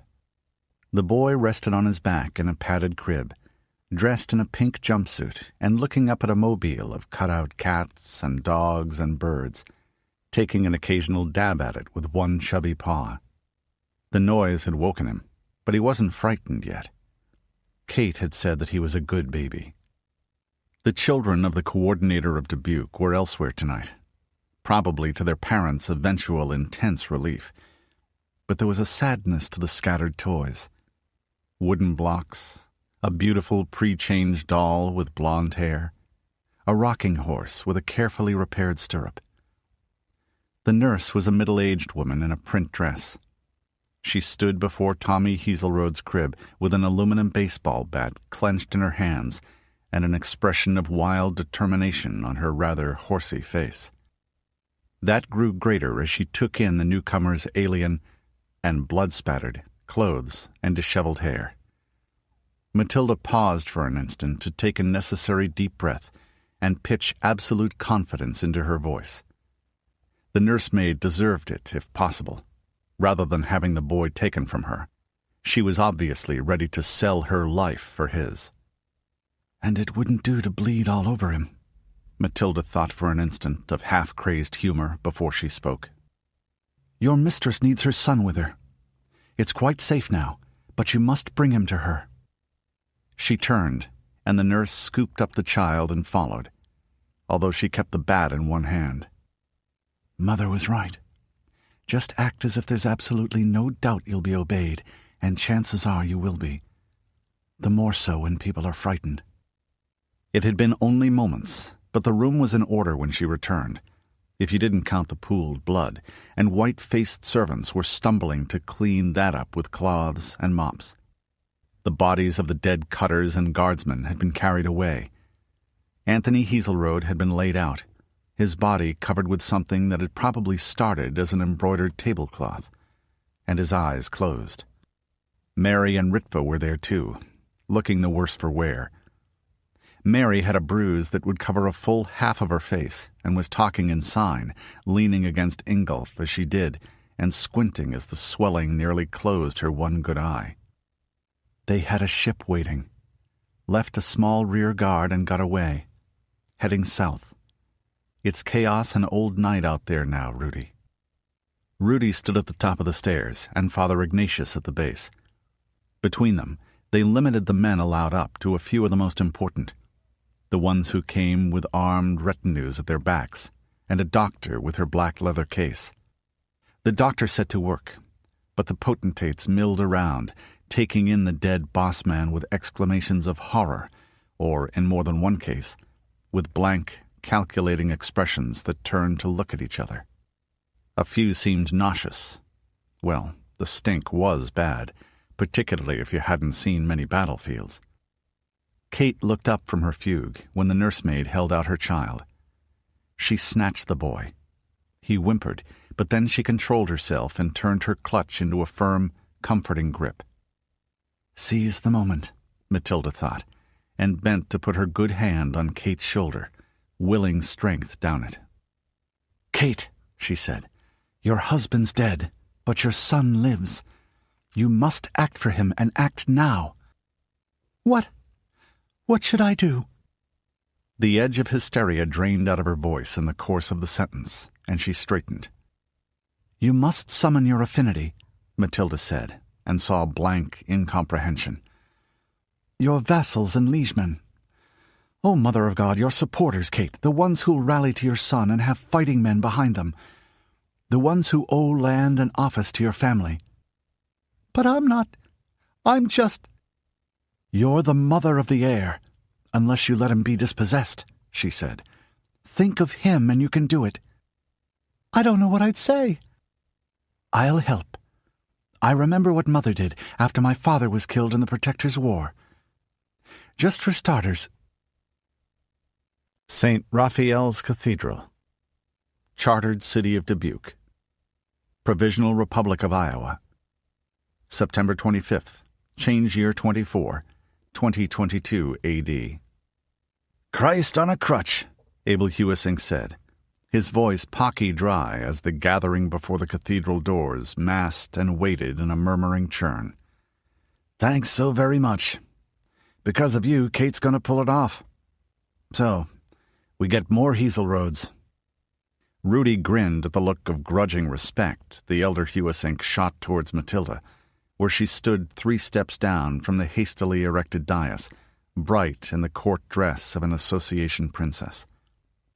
He took a deep breath of the crisp autumn air, enjoying even the pull and itch of his wounds as they continued their healing. None were serious, and the feeling meant he was alive. Alive on a bright fall day with years yet before him. The best part about a fight was surviving it. Until you didn't, of course. "Doesn't miss a trick, my Matty," he thought. "And Kate's a more apt pupil than I'd have thought." "Don't blame me," Rudi said. "Sure, and it's Mathilda who managed the politics for the most part, with Odard next. They both learned it in the Lady Regent school." "Lady Regent?" "Mathilda's mother, Lady Sandra, Regent of the Portland Protective Association." "Yeah, you mentioned her. She's good at politics, this Lady Sandra?" "Oh, you have no idea, my friend. At the Game of Thrones, there's none like her in all the world." You couldn't quite call the chair that had been set out on the dais a throne, but with its massive size and glowing inlays of jewels and rare woods and semi-precious stones, you couldn't quite say it wasn't either. The morning sun made it blaze and sparkle. Careful hands had buffed and polished away the patina of age that it had kept all the way to the museum in Boston, and from there westward in Ingolf Vogler's caravan. "Tell me, sir," he said to the Iowan, "do you and your friends, your faction, this progressive party, have enough troops to put down all the other factions here without civil war, and the black shame and grief of it?" "No, damn it," Abel said. This time the frustration in his voice was bleak and bitter. "And if it starts, it would be a civil war with about 5 sides, some of whom would make Tony look like the second coming of Thomas Jefferson." "Who?" Ah, Rudi thought. He'd learned some of the history of the old Americans, though he'd preferred George Washington himself, more of a man of deeds and less a creature of words. The Iowan went on.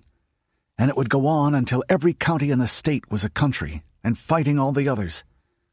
Tony's father knew about divide and rule, you betcha. That's why Tony lasted as long as he did. Even with old Tom gone, and even when most people knew how useless Tony was, nobody could agree on who'd take over and how." A slight smell of incense from the funeral mass lingered, under the autumnal smells of burning leaves and cut grass, and the wild, silty smell of the river not far distant. The Cardinal Archbishop of Des Moines was here, and he wasn't quite adding his blessing to the proceedings, but then again you couldn't say he wasn't either. And he was in full fig of vestments and mitre and crosier. Father Ignatius stood just behind his right shoulder, in plain Benedictine robes, but leaning forward occasionally to murmur a word in his ear, to the evident frustration of his own entourage. "Then isn't a compromise that spares this rich land from death and burning a good thing?" Rudi asked. "You've been long at peace, and I've seen war. An ugly thing. And a war of brothers is uglier yet. Not the ugliest of all things, true, but to be avoided if you can do so with honor." Troops stood in double columns, down on either side of the strip of red carpet that led to the cathedral's doors. Half were state police, looking professional and tough in their polished mail, but rather subdued beneath the stiff discipline. The ruler they'd upheld, and the commander they'd hated and feared and adored, both gone at once. The other half were farmers and sheriff's retainers, more motley in their gear, but solemn with the occasion, and with Jack Hewissink and Ingolf Vogler at either end to bully them into order. The fact that the younger man was on crutches seemed to make it easier for him, if anything. Behind the dais stood Jake son of Jake and his followers. Rudi suppressed a chuckle at the sight. Edain had managed to get them into kilts, or something quite similar to the Mackenzie tartan, at which they'd been wildly enthusiastic. and reasonable body armor, which they liked even better, and civilized barbers to shave faces and trim hair, which they'd liked very little. He'd even found flat Scots-style bonnets. They leaned on their hickory longbows, grinning like so many timber wolves contemplating a flock of sheep. Their pose wasn't even the rough clan approximation of standing to attention, but they were quiet enough. They were hunters, after all. Abel sighed. I've been compromising since the change for just that reason. Because I had to do it. It would be nice to get my own way for once. And I'm right, goddammit. We should be a democracy again, before people forget that there was such a thing. A roll of drums and a blare of trumpets sounded. Kate Hazelroad came through the doors of the cathedral, from where she had stood vigil before her husband's coffin. With her was the nursemaid, and in her arms young Tommy, quiet, but with his face wet with uncomprehending tears. And he'll never know his father, Rudi thought with a pang. He'd met his own blood sire quite a few times, but not enough to know him. There had always been the matter of Signy Havel, Mike's wife, and he hadn't been officially acknowledged as the Bear Lord's son until after the man's death. Still, all things considered, little Tommy's orphaning may be for the best. Even love can ruin you if it's done wrongly. A difficult feat, but one his father would certainly have pulled off. I was lucky. A boy could do far worse than have the story of Mike Havel to pattern himself on, and the living Nigel Loring to show him daily what it is to be a man. Not to mention the likes of Chuck Barstow and Sam Aylward. Legends change, Colonel Hewissink, Rudi said to his companion. One will do as well as another, as long as people, the lords and the folk both, hold to them truly, love the story they tell, and try to live rightly by them. It's when people betray the dreams they have together that they bring real sorrow upon a land. Hewissink gave him a long look. Yeah, legends change. But you youngsters, especially you youngsters, you and your friends, make me wonder. Like I wonder about my sons, but more so. Kate wasn't quite dressed in a cote-hardie either, or wearing a crown, though she'd wanted to. Mathilda had talked her out of that. Both would be too alien here, for now. But her long gown and the tiara in her hair were stately enough, and the expression on her face was stern and remote as she looked out over the crowd. And the half of being a queen is to look like a queen. For what is rank but people's belief that you hold it? Wonder what? Rudi said. About living by our legends. People have always done that. The trouble with you, he smiled wryly, the trouble with the younger generation is that they're living in legends, being eaten by them maybe. Does that make you more human than we oldsters were? Or less? Certainly it makes you different. It's like you don't live by them. You live them out. Act them out without noticing you do. You don't talk to yourselves inside your heads as much as we did. Rudi frowned, then nodded with slow respect. You're not the first I've heard say something of the sort, he replied thoughtfully, but few have put it so neatly. To be frank, from my side it seems that you of the ancient world often hardly lived at all, just watched yourself living. They stared at each other in perfect mutual incomprehension for a moment. Then Rudi grinned. Mostly it's, and you changelings are weird, the lot of you, he said. Hewissink laughed ruefully.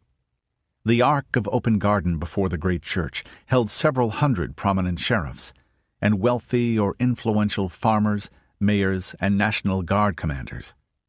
Men of consequence from all over the Provisional Republic, summoned by the semaphore telegraph net, and brought here as fast as light rail cars could travel, which was 40 miles an hour or even better, with relays working the pedals. Beyond the fence and a line of spearmen, the hill and the streets beyond were crowded with the burghers and commons of Dubuque. Sleek traders and brokers and shipowners, solid shopkeepers and skilled craftsmen, ragged day laborers who had nothing to sell but the strength of their arms. Kate waited for a long second, just long enough for quiet to fall, but not quite long enough for the murmurs to grow again. Then she raised a hand. The bugles blew once more, and the warriors beat blades on their shields, or stamped the steel-shod butts of their weapons down on the pavement, or flourished their bows. When the harsh, martial noise stopped, the silence could have been cut with a knife. "Sheriffs, farmers, and people of the Provisional Republic of Iowa," she said into it. "Anthony Hazelroad, my husband, your boss man, is dead. Murdered by foreigners who he gave hospitality as his guests. Murdered on Iowan land by agents of the cultist madman of Corwin. Will you let this stand? Will we let our leader be murdered by savages from Montana? Will Iowa, proud Iowa, our home, the last home of American civilization, let this stand? Can they do this to us?" "Oh, now that's clever," Rudi murmured softly. "You are your mother's daughter, Mattie. I wouldn't have thought of it so quickly, perhaps. Us is a powerful word, and it's a sorry excuse for a man who isn't moved by the pull of shared blood. It's no accident we of humankind took wolves to share our hearts and work and to guard our children, for we too are creatures of the pack." The surprised grumble from the audience turned into a sudden roar. "No! No! No!" Abel Hewisink's generation-long feud with the boss man's family was forgotten for a moment as he shouted with the others. Fists rammed into the air, and the soldiers shouted with the rest, landholders' retainers and state police together, until their officers cursed and cuffed them into quiet. The men of note took longer to subside, and the vast crowd of ordinary folk beyond longer still. Their voices were like a great beast's snarl in a nighted forest. Rudi felt a little prickle up his spine at the sound. He kept tactful silence himself.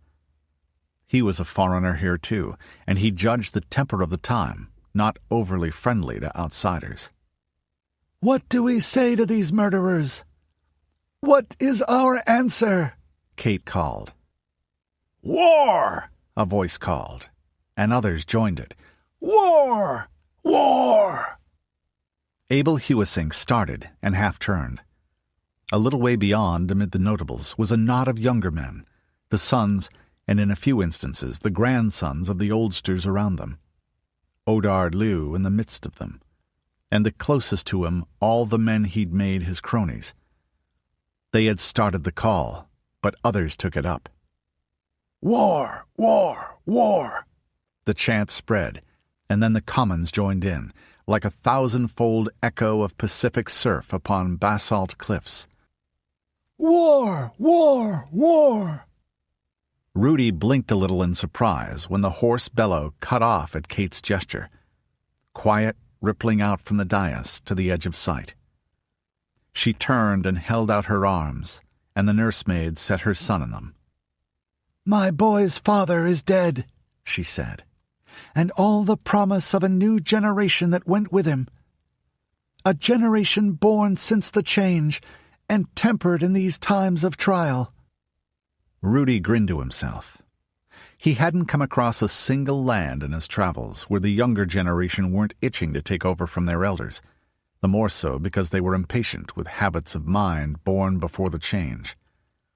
A few of the notables were past 60, like Abel Hewissink, but most were a generation or so younger and accompanied by grown children, who were learning the family business of ruling at first hand by example and observation, the way most trades were passed on now. Those were the ones shouting the loudest. The crowd of townsfolk beyond were mostly those who'd been born since the old world died, or at least didn't remember it well. Kate went on. "But his son lives, named for the man who saved us all when the change came. Gentlemen, sheriffs, farmers, and people of our great provisional republic, I cannot protect my son alone." She held the boy over her head in a sudden gesture. "I need your help. Will you promise that help? Can I depend on you? Will you give me the wisdom of your counsel, the strength of your arms, the courage of your loyal hearts?" The bellow that answered her was enough to make the glass in the cathedral's great windows rattle audibly. Glancing aside, Rudi could see doubt on many faces, but others shone, exalted, and even the doubters were looking around them and reckoning odds, and then mostly joining in. A corner of his mouth twisted up.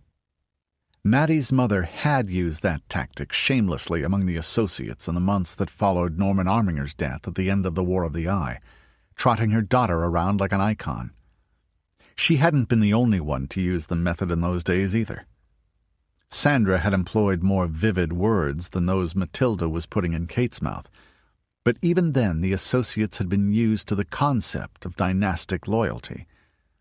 These Iowans had to be led gently into things they felt already, but had no set form of words to express.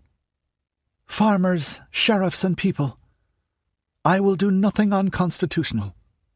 The Assembly and the State Senate must be consulted. But will you swear, here and now, to uphold my son's rights against this enemy from beyond our borders?" Which makes no sense if you think about it.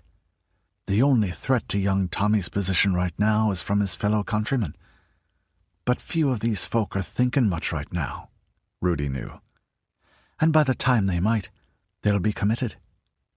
She's made her son vengeance for his father, and the insulted dignity and honor of Iowa one and the same thing. And that honor their own. The people bellowed approval.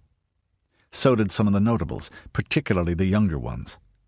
The rest took it up with a half-second's lag. Kate Heaselrode glared at Abel Hewissink as he pushed his son's wheelchair through the door. The conference room was large. The long oval of the mahogany table was enough for a score of seats, but it stretched beyond that to tall windows that showed the hilly streets of Dubuque and a glimpse of the Mississippi beyond that. A pot on a sideboard gave off the rich smell of real coffee, only slightly cut with chicory, and a tray of pastries rested beside it. The scent mingled with city smoke and the cut grass of the lawn outside. Nobody had bothered with the amenities yet. The former bossman's wife hadn't even sat down, and her guards bristled behind her. "You're not taking what belongs to my son, Colonel," she snapped. The elder Hewissink shrugged. "I can't take what you think belongs to your son, Kate," he said. "You just fixed it that way. You and your friends." Rudi kept his face calm, but there was a grin behind it at the expression on the face of the bossman's widow. Then it turned shrewd.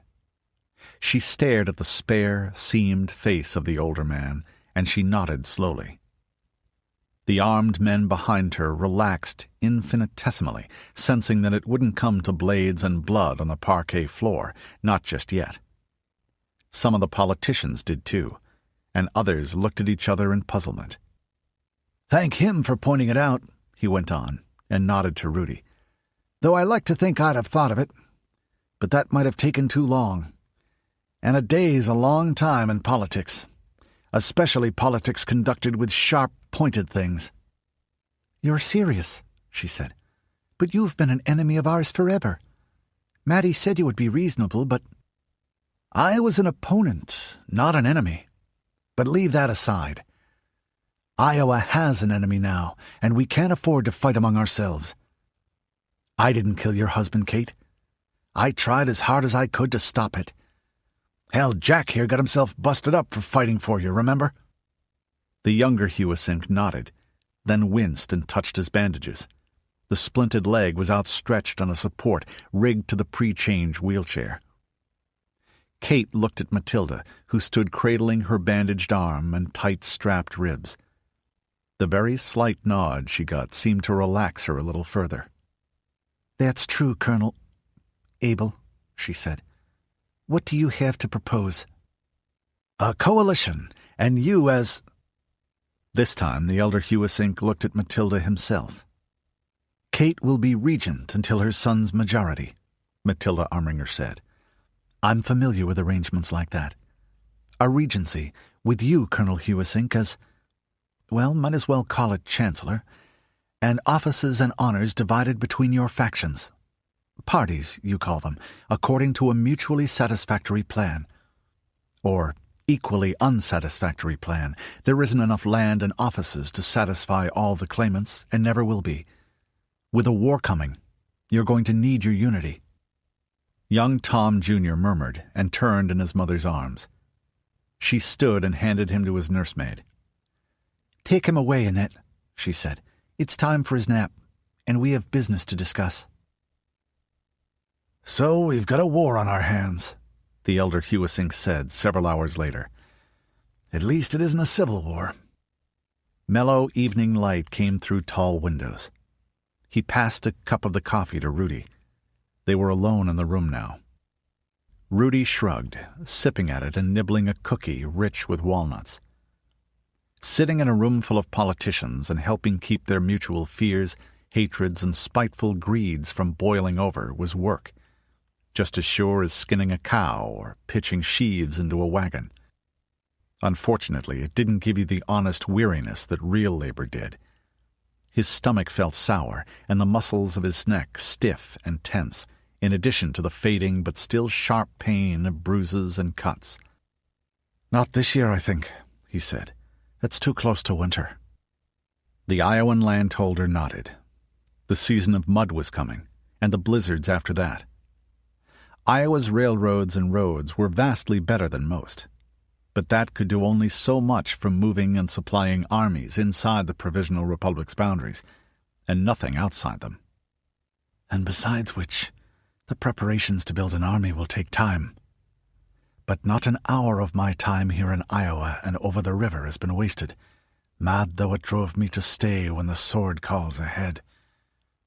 For now I've found allies here, and powerful ones with armies at their commands, bound to me by both honor and policy. When I return, those bonds will be iron chains for the curbing of Corwin and the cutters." The Mackenzie went on aloud. "And Corwin's domains are far away, though they may move local allies against you. But next year, almost certainly, in my judgment. Fortunately, it'll be a war against a foreign foe, not amongst yourselves, and Iowa is very strong."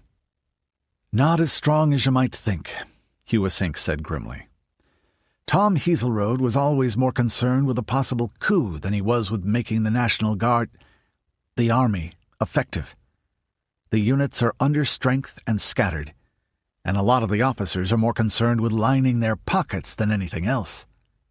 Plus, the National Guard Reserve, the farm militia, is a joke, and a bad joke at that, on most of the farms. Barely even police, much less soldiers." Rudi blinked.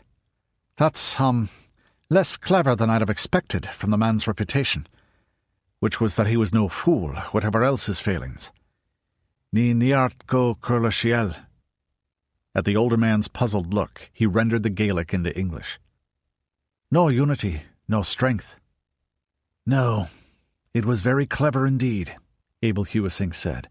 "From Tom's point of view, if not the whole state's. He was always most worried that someone would do to him what he and John Denson, and I was in on it too, let's be honest, did to the governor right after the change. Killed him and took over. No point in weaseling about it." Rudi looked at him. "But that was necessary, wasn't it?" "I thought so. Tom, too, but he wanted to do it, and I was reluctant. But do it once and get away with it, and there's always the chance someone else will give it a try, for reasons they think are good. Possibly just a little worse than the ones you had. And after that, another, and another, until it's just for whatever they can grab, for no better reason than they think they've got a tougher bunch of thugs. We did what we had to do, but we broke things doing it. Broke barriers." Rudi nodded. "And that's another reason you should keep your promise to Kate. To the regent," he said. Not that I doubt your honor, Colonel, but for the good of your land, too. Iowa is strong. If it can learn to use that strength, the which requires years of good lordship. And while I wouldn't wish a war for the purpose, still fighting one together against outsiders who deserve it can be a powerful bond. Hewasink looked a little surprised, and the Mackenzie went on. Men will bow to a naked sword, but that makes your back feel very naked too, and everyone has to sleep sometime. They need a story as well. A story that tells them the ruler has a right to rule, and tells the ruler how to rule, by right and not by whim. Well, Tony certainly didn't know that one. No, he didn't, and you'll notice that he's become somewhat dead now. Such a tale is no fancy. It's as needful as air if men are to live together as men, not like crabs in a bucket devouring each other. The which is not a good thing. You may not like the house of Hazelrode, sir, but here they are.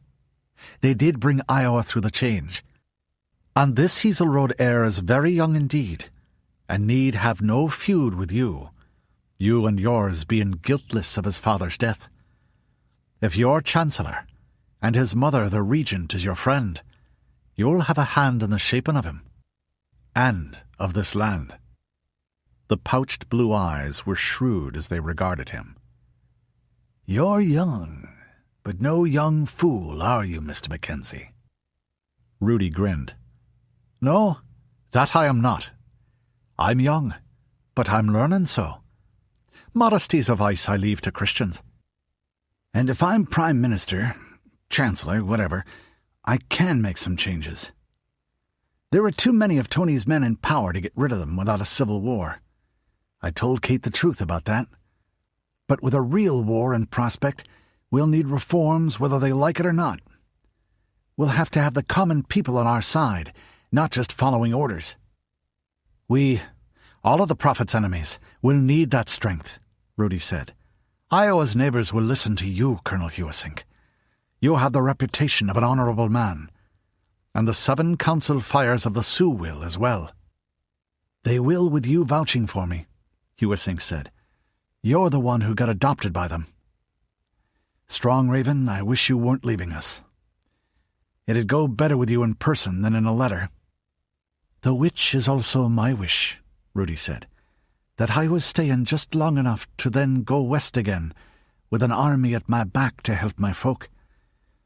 But the sword of the lady is still waiting for me on Nantucket. Nor am I truly the lady's sword until I hold it. We have more than armies to fight, sir. We have to deal with principalities and powers, Hewasink said, and shivered very slightly. He crossed himself, and Rudi drew the pentagram. Mississippi River. Schooner Hammerdown. North of Dubuque. September 28th, change year 24, 2022 A.D. Mathilda waved wistfully as the spires and towers and curtain wall of the Iowan city fell out of sight around a bend of the river. Their shadows fell long across the deck, with the morning sun at their backs. A propeller ship went by in the other direction, the crew chanting at the pedals below decks, and fishing boats were out like a flock of gulls. Rudi stood with his hand on the cool metal frame of the schooner's bow catapult, his legs flexing as the ship nosed across the swell, content with the slap of water on the hull, the manifold thrum of wind through the rigging, and the groan and creak and squeal of the wooden fabric beneath them. "I'll miss Kate," she said after a while. "Her husband was a complete bastard, but she is a good friend, a good woman. I don't know how she could have loved him, but she did."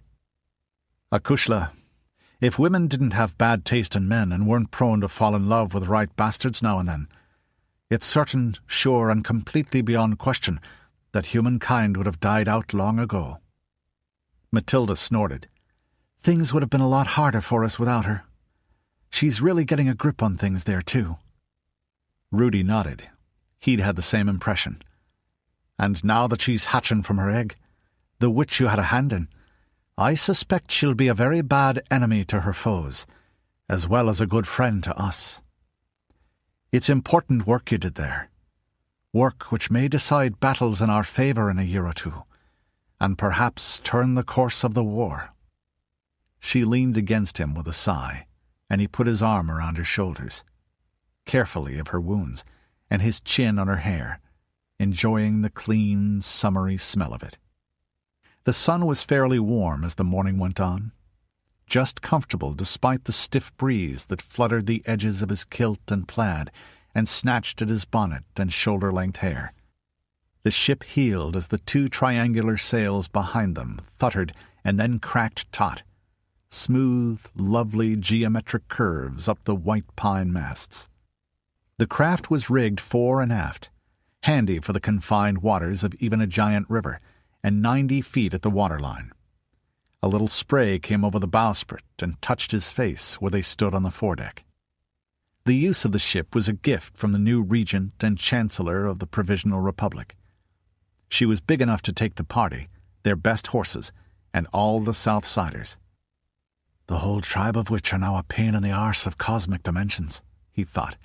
"But we couldn't leave them there, not even at some place friendly like the Hewissings estate.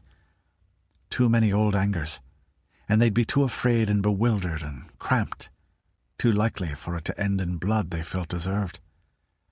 At least they're hardy sorts and not settled folk. They're all used to moving about in dangerous country in all seasons." It wasn't something he could get too irritated about now. They were finally moving, and quickly, as much north as east right now, granted, but on their way again, and soon they'd turn eastward up the Wisconsin River. "I can't say our stay in Iowa was wasted time either. We've made a strong friend, and Corwin and its prophet an enemy." And Mathilda was a pleasant, warm solidity against his side as well, the dearer for their separation. The blue-gray surface of the Mississippi slid by, the wooded bluffs on both sides streaked with gold and red and brown as the trees turned, above marshes clamorous with duck and goose and teal, where reeds had gone brown and spilled their white floating seed into the air. That air smelled of wet and silt, tar and canvas and warm wood, and, faint and exciting, a hint of the wildwood. Mathilda grinned up at him. "No more prairies," she said. "No more bug on a plate. No more walking and riding and nothing changes." He laughed. "You took the thought from my mind, darling," he said. "Now, just put some high mountains on that eastern horizon. Turn this river westward. Sow the forest with some Douglas fir, and it would be downright homelike, eh?" "Just like Montival?" she said. Rudi's answering grin was wry. There was a yearning in the tone beneath the joke, and he knew his heart as well would leap when he saw the cone of Mount Hood again, or sailed down the Columbia past waterfalls veining the cliffs in silver, or felt the soft autumn rains that dimpled the Willamette between willow-clad banks. That name, I think a kindly power whispered it to me. It has a ring to it, does it not? For our home is all mountain and valley, and it's beautiful. Which the name is too, you see. Though Edain liked it even more than I. "I think it does have a ring to it," she said. "We've all been talking about it, and we all like it. It's true. The name the land was waiting for." There was something in her voice. He looked down sharply, and her bold-featured face was smiling in a way that had a disconcerting hint of her mother's expression when she just maneuvered someone exactly where she wanted them, or was about to castle in a game of chess. The more so as she stepped out from beneath his arm. He turned, and all the companions of his journey were there, with Jake's son of Jake as well. Edain was grinning like Garb. Most of the others were solemn. Mathilda's face had turned serious as well. "You've been conspiring behind my back," he said, half angry, half amused. Mathilda wasn't in court dress today, of course, but the badge of the eye was on the shoulder of her sheepskin jacket. She tapped it, and grew less grave for an instant. "Conspiring? Hello? House arming or Rudi?" Then she drew her sword, with her good arm, and carefully so as not to stress her healing ribs beneath the bandages. They all did, and raised the blades. Rudi felt himself struck speechless as the ship's crew looked on curiously. "Hail!" Mathilda cried, her voice proud as an ocean of lions. "Hail, Artos! Hail, Artos the First, High King of Montival!" The others shouted it with her, some of them a little awkwardly, but just as loud. A red-tailed hawk that had been circling low took flight and soared upward into the blue dome of the sky. He waited until the sound died and set his hands on his sword belt. "Is it that you've all gone barking mad now?" he said sharply. "Here we are 1,000 miles and more from home. Yes, from Montival, and it's a king you would make of me." "I think God wants you to be a king, Artos, not just us," Mathilda said calmly. "And that's why the sword is waiting for you to bring it back." "You're many of you heirs to rulers, but none of you rulers. Well, Jake is, and Odard's of age, but he's a vassal, not a sovereign himself. It's our parents that should make any such choice, not us." "Or the head of my order for me, technically," Ignatius said, "particularly since he's my temporal ruler as well as my father in God. But I have prayed for guidance, and I think that this is right, even righteous. Against the dark power that possesses Corwin, God would raise a bulwark of the light." "I don't even believe in your version of the divine," Rudi protested. Ignatius smiled with polite, invincible certainty. "That is a great pity. But nevertheless, he believes in you, your Majesty. And he is thrifty and uses what comes to hand.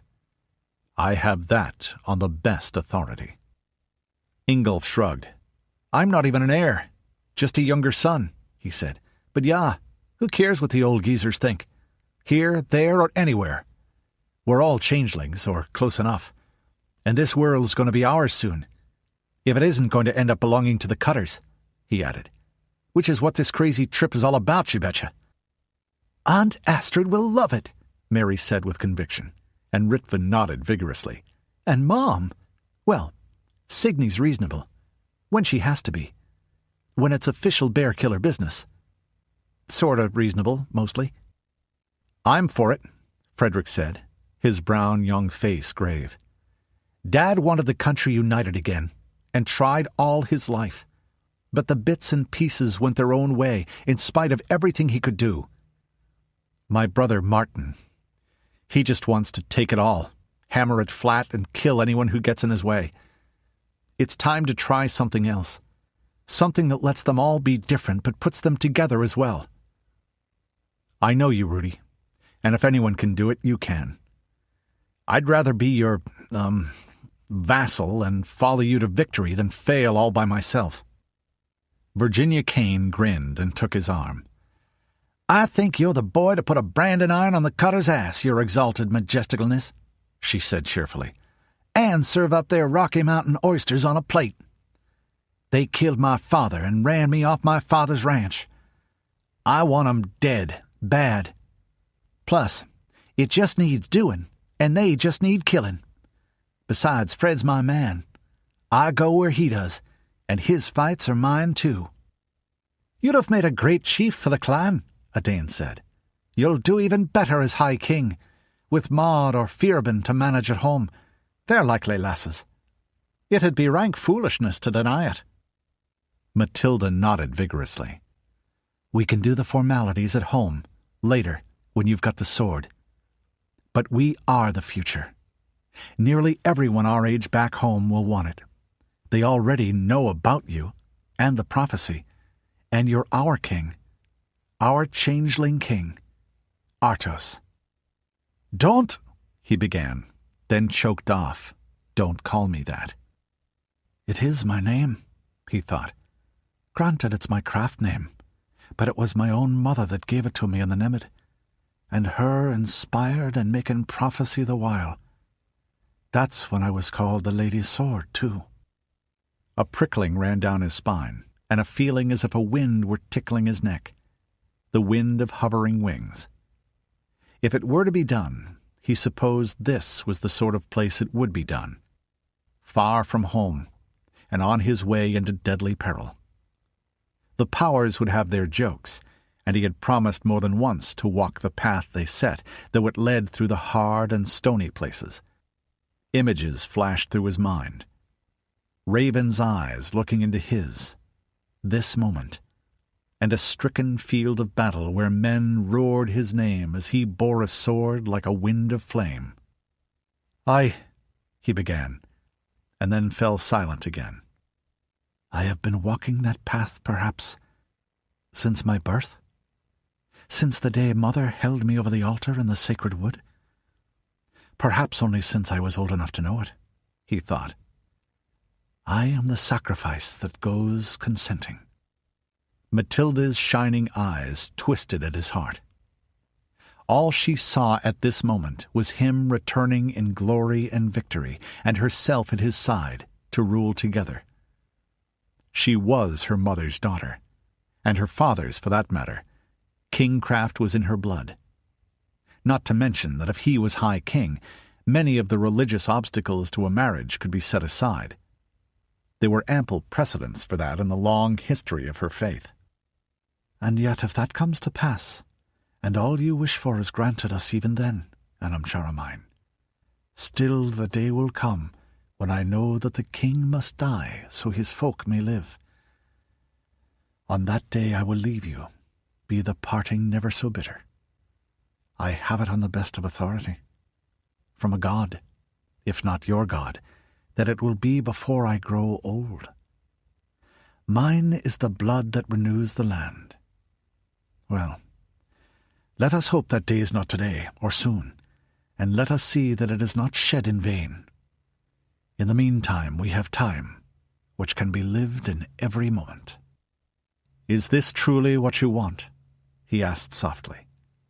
His eyes were locked on Mathilda's warm brown gaze, but his voice included the others. For answer, they thrust their blades into the air again. The young sun broke in a blinding glitter from the honed edges. Hail, Artos! And from Mathilda and Odard and Ignatius, Vivat Artos Rex! Vivat Artos Rex! Vivat! The shout woke something in him, something he wasn't sure of, stronger than a jolt of brandy or the battle cry of Riastrad. He wasn't a man hungry for power, but there was so much that needed to be done, and which only a king could do. Defeat for the cutters first and foremost, but much else beside. Power for its own sake I do not desire, but a craftsman's urge to set things right. That is in me, and there's no doubt of it. I ask you again, he said, and now he looked from face to face. Don't do this unless you're sure, for there's no going back. And keep this in mind. If I am to be a king, then by earth, by sky, I will be king indeed. For such as our lands need, that's beyond disputing.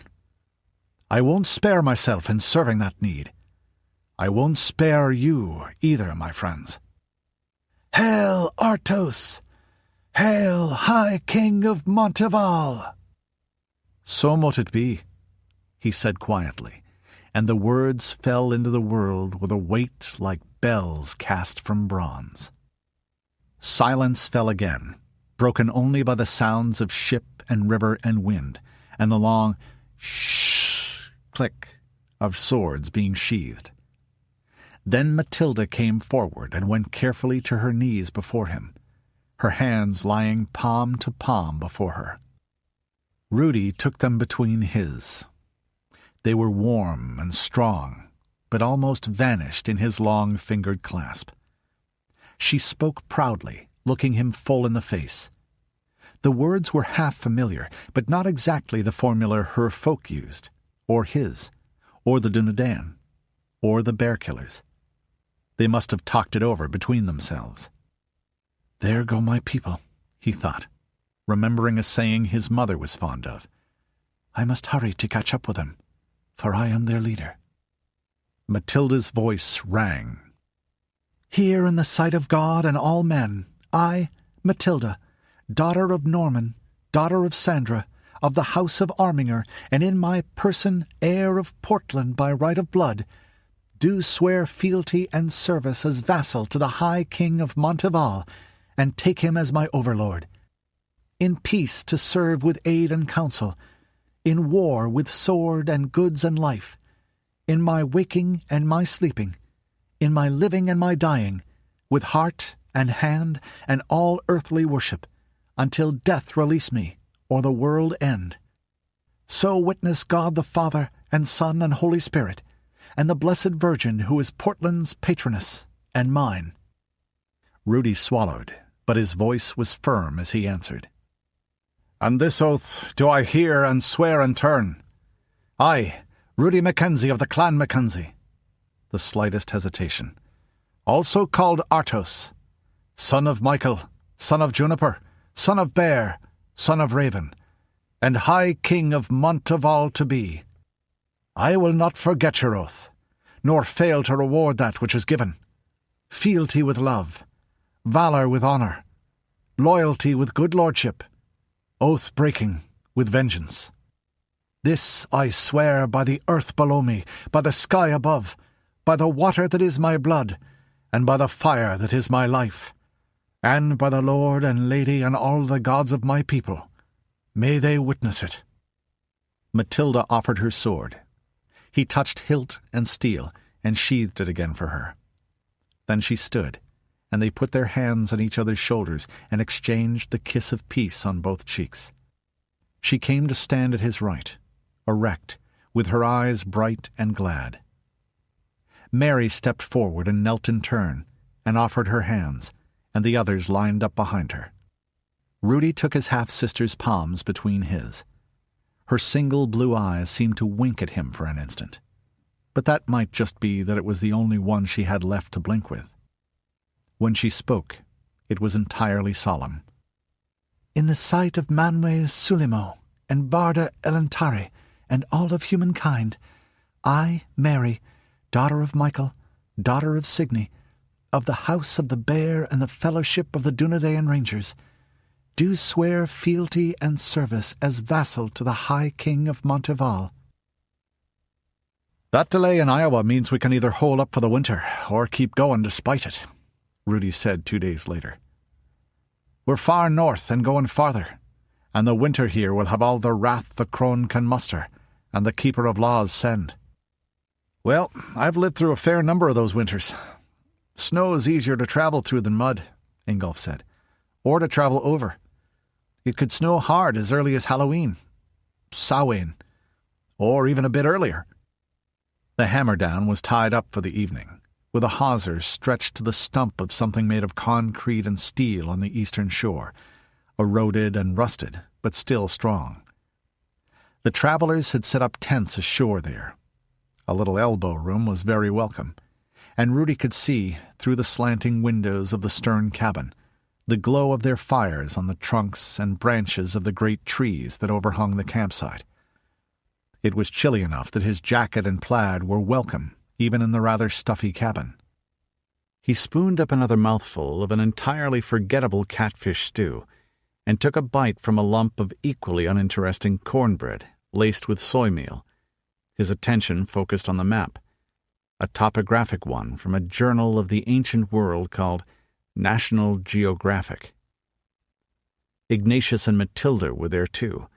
The priest paused to turn up one of the lanterns, and the blue flame brightened across the aging, fragile paper glued to a backing of new linen cloth.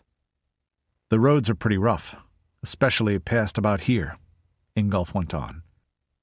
The Reedstowner's thick finger came down near his birth home, on the Kickapoo River. "They already were when I left, and hell, that was a while ago, and there's been plenty of frost and heave and flood since. Richland is in Iowa, and they weren't kept up the same, or the railroads. But once the snow's down hard, you can use sleighs and skis. A man can go 2, 3 times as far in a day on skis as he can walking, and carry more of a pack, too, or pull a small sled. We'd make up the time. Stick to the rivers and lakes as much as we could. Rudi used his spoon as a pointer. Right east, then. As far as the Great Lakes. Big chunks of them freeze hard, especially around the edges. And from what I hear, the St. Lawrence freezes solid all the way down to the ocean. We could go that way. Less chance of running into hostiles if we stay away from land as much as possible. It's risky, yeah, but so is waiting for spring. We'd have to wait for freeze-up, Rudi said. But we do need some time, not least for our wounded to heal fully. Matty and Odard need some rest before they do hard travel again. And to be sure, every time we've taken a break on this journey, important things have come of it. Not least friends willing to fight the cutters when the time comes. That's time well spent, even if it slows us down enough to make me want to run screeching into the woods like a banshee full of brandy. I can travel, Mathilda said stoutly, but yes, I couldn't run or fight well right now. Ignatius traced the line of the Mississippi southwards from Dubuque. And somewhere southward here are what is left of the cutters, waiting. Well south, Father, Mathilda said.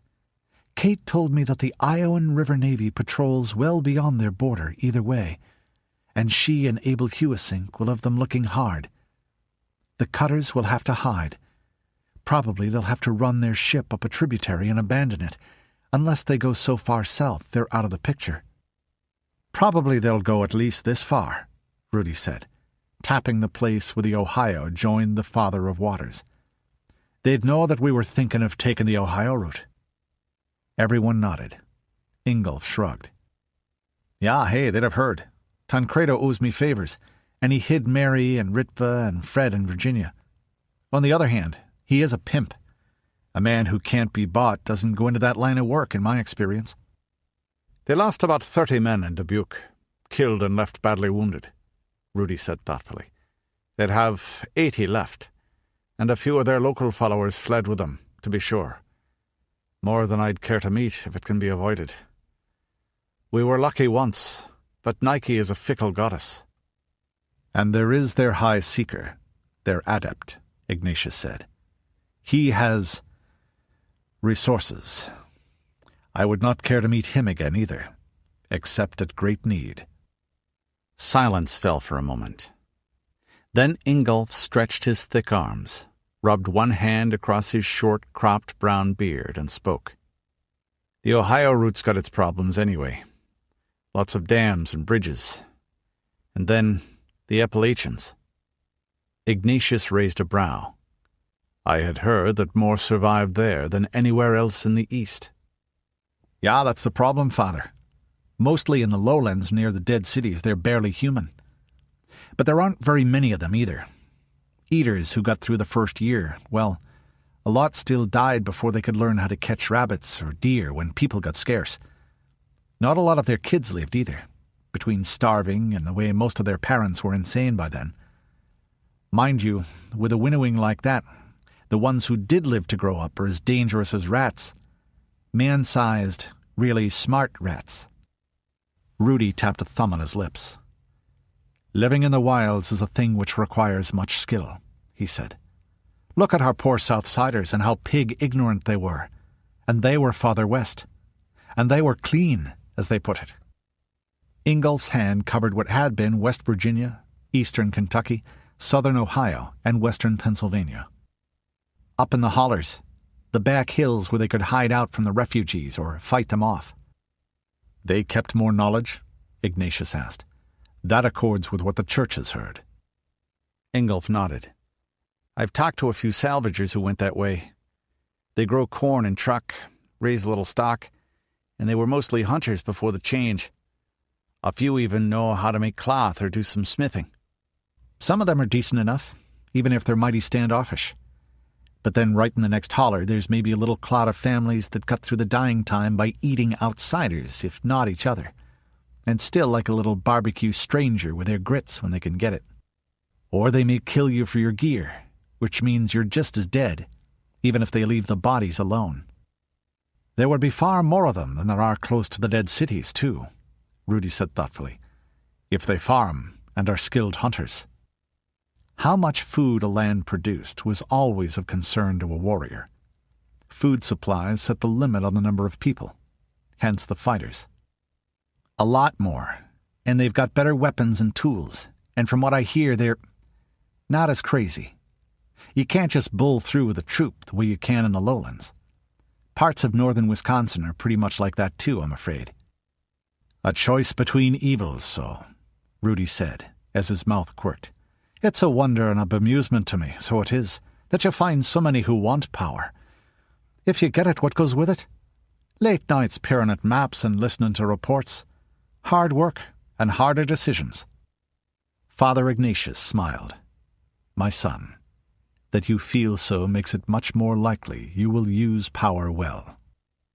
And if you don't get the power, other people make the decisions and you just have to put up with them, Mathilda pointed out. To be sure, Rudi said. And now, my friend, how will we be received at your brother's steading? For it would be the most convenient place to prepare for the next stage if we take that way. And if we're welcome. Ingolf scowled, and his strong, worn hands knotted together. I'm not sure, he said bluntly. At worst, well, Ed always liked money. Not that he'd lie or cheat for it, but he's tight and loves a bargain. He'd sell us what we need even if he can't stand the sight of me. Or someone in the neighborhood would. Beyond that, I can't say. We were barely speaking to each other when I left, and he'd have stayed up to check that the sun rose in the east if I said it did. But that's a long time ago. Rudi propped his elbows on either side of the empty bowl, his chin on his thumbs and his lips on his knuckles. Red gold hair fell across his eyes. But he'd memorized the map anyway. Decision gelled. We'll go up the Wisconsin and then the Kickapoo, he said firmly. We need a base to prepare for the next leg. If your brother's holding is open to us, good. If not him, then another. We've gold enough, but there are preparations we must make. Not least, the Southsiders need every sort of instruction, useful as they are. Ritva Havel looked over to where Virginia Kane was cold shoeing a horse, with half a dozen Southsiders looking on, and Edain holding the beast's head and soothing it. I wish we were on the ship, she said, beneath the tap, tap, tap of the hammer. Mary shrugged. We hailed Rudi as High King, she pointed out. A king consults who he wants to. Besides, you get a meeting much bigger than 4 and a leader, and you waste too much time talking. Ingolf's smart, and so are the others. Ritva grinned. You're willing to let him do the talking? Must be love. Well, yes, but it hasn't turned my brain to mush, sis, she said. The Southsider women they'd called drifted in and squatted in front of her, the light of the fire turning their faces ruddy and lying warm on her own back. A few were holding toddlers or nursing babies, which would make her next talk a bit easier. She'd done similar ones with young rangers. But at least they didn't have to be introduced to the concept of soap. Not most of them, at least. You got some very odd recruits from little hole-and-cranny parts of the Willamette and the mountains southward towards Ashland and the old California border. Now, she said when they had gathered, remember how I told you the ladies' cauldron is the source of everything? At the blank looks, she went on. The belly of the big strong bitch? It's, like a pot. Things come out of it.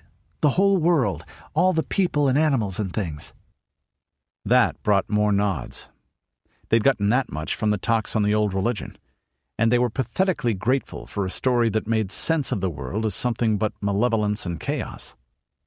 Well, we're women, you see, so we have a special link to her. We're her made manifest in the world. And like her, we can give or withhold the fertility of our, pots. Frowns of puzzlement. You mean, tell the studs they can't fuck?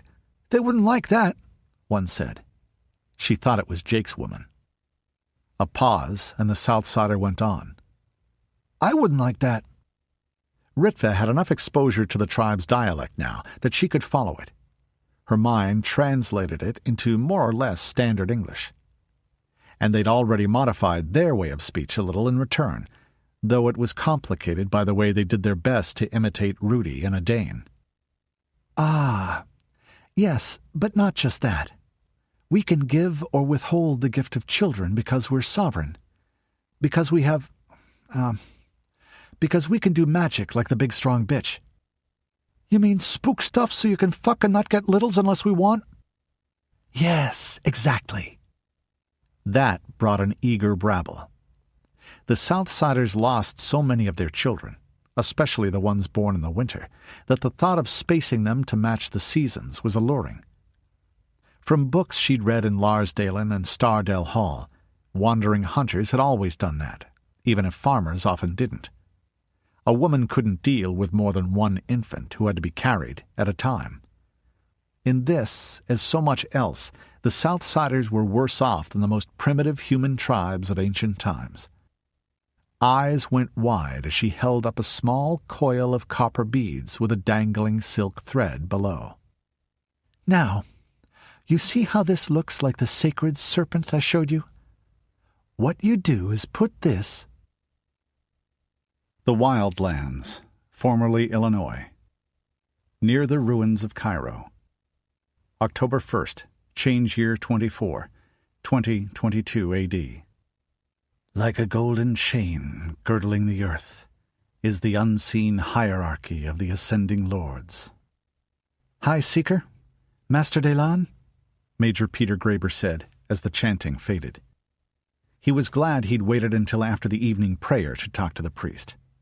The sun was down beyond the trees in the west, and it would make their conversation more private.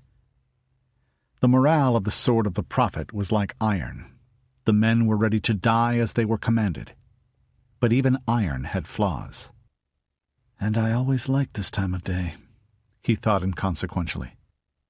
The magic blue and green of it, and the slight hush that fell as the breeze died and the birds sang their last, and then the first stars blossoming in the east. Today there was a thin crescent of moon as well, high and ghost-pale southwards. It was a moment when the spirit could fly free. He sighed and returned to the business of the church, which was also the business of the spirit, after all.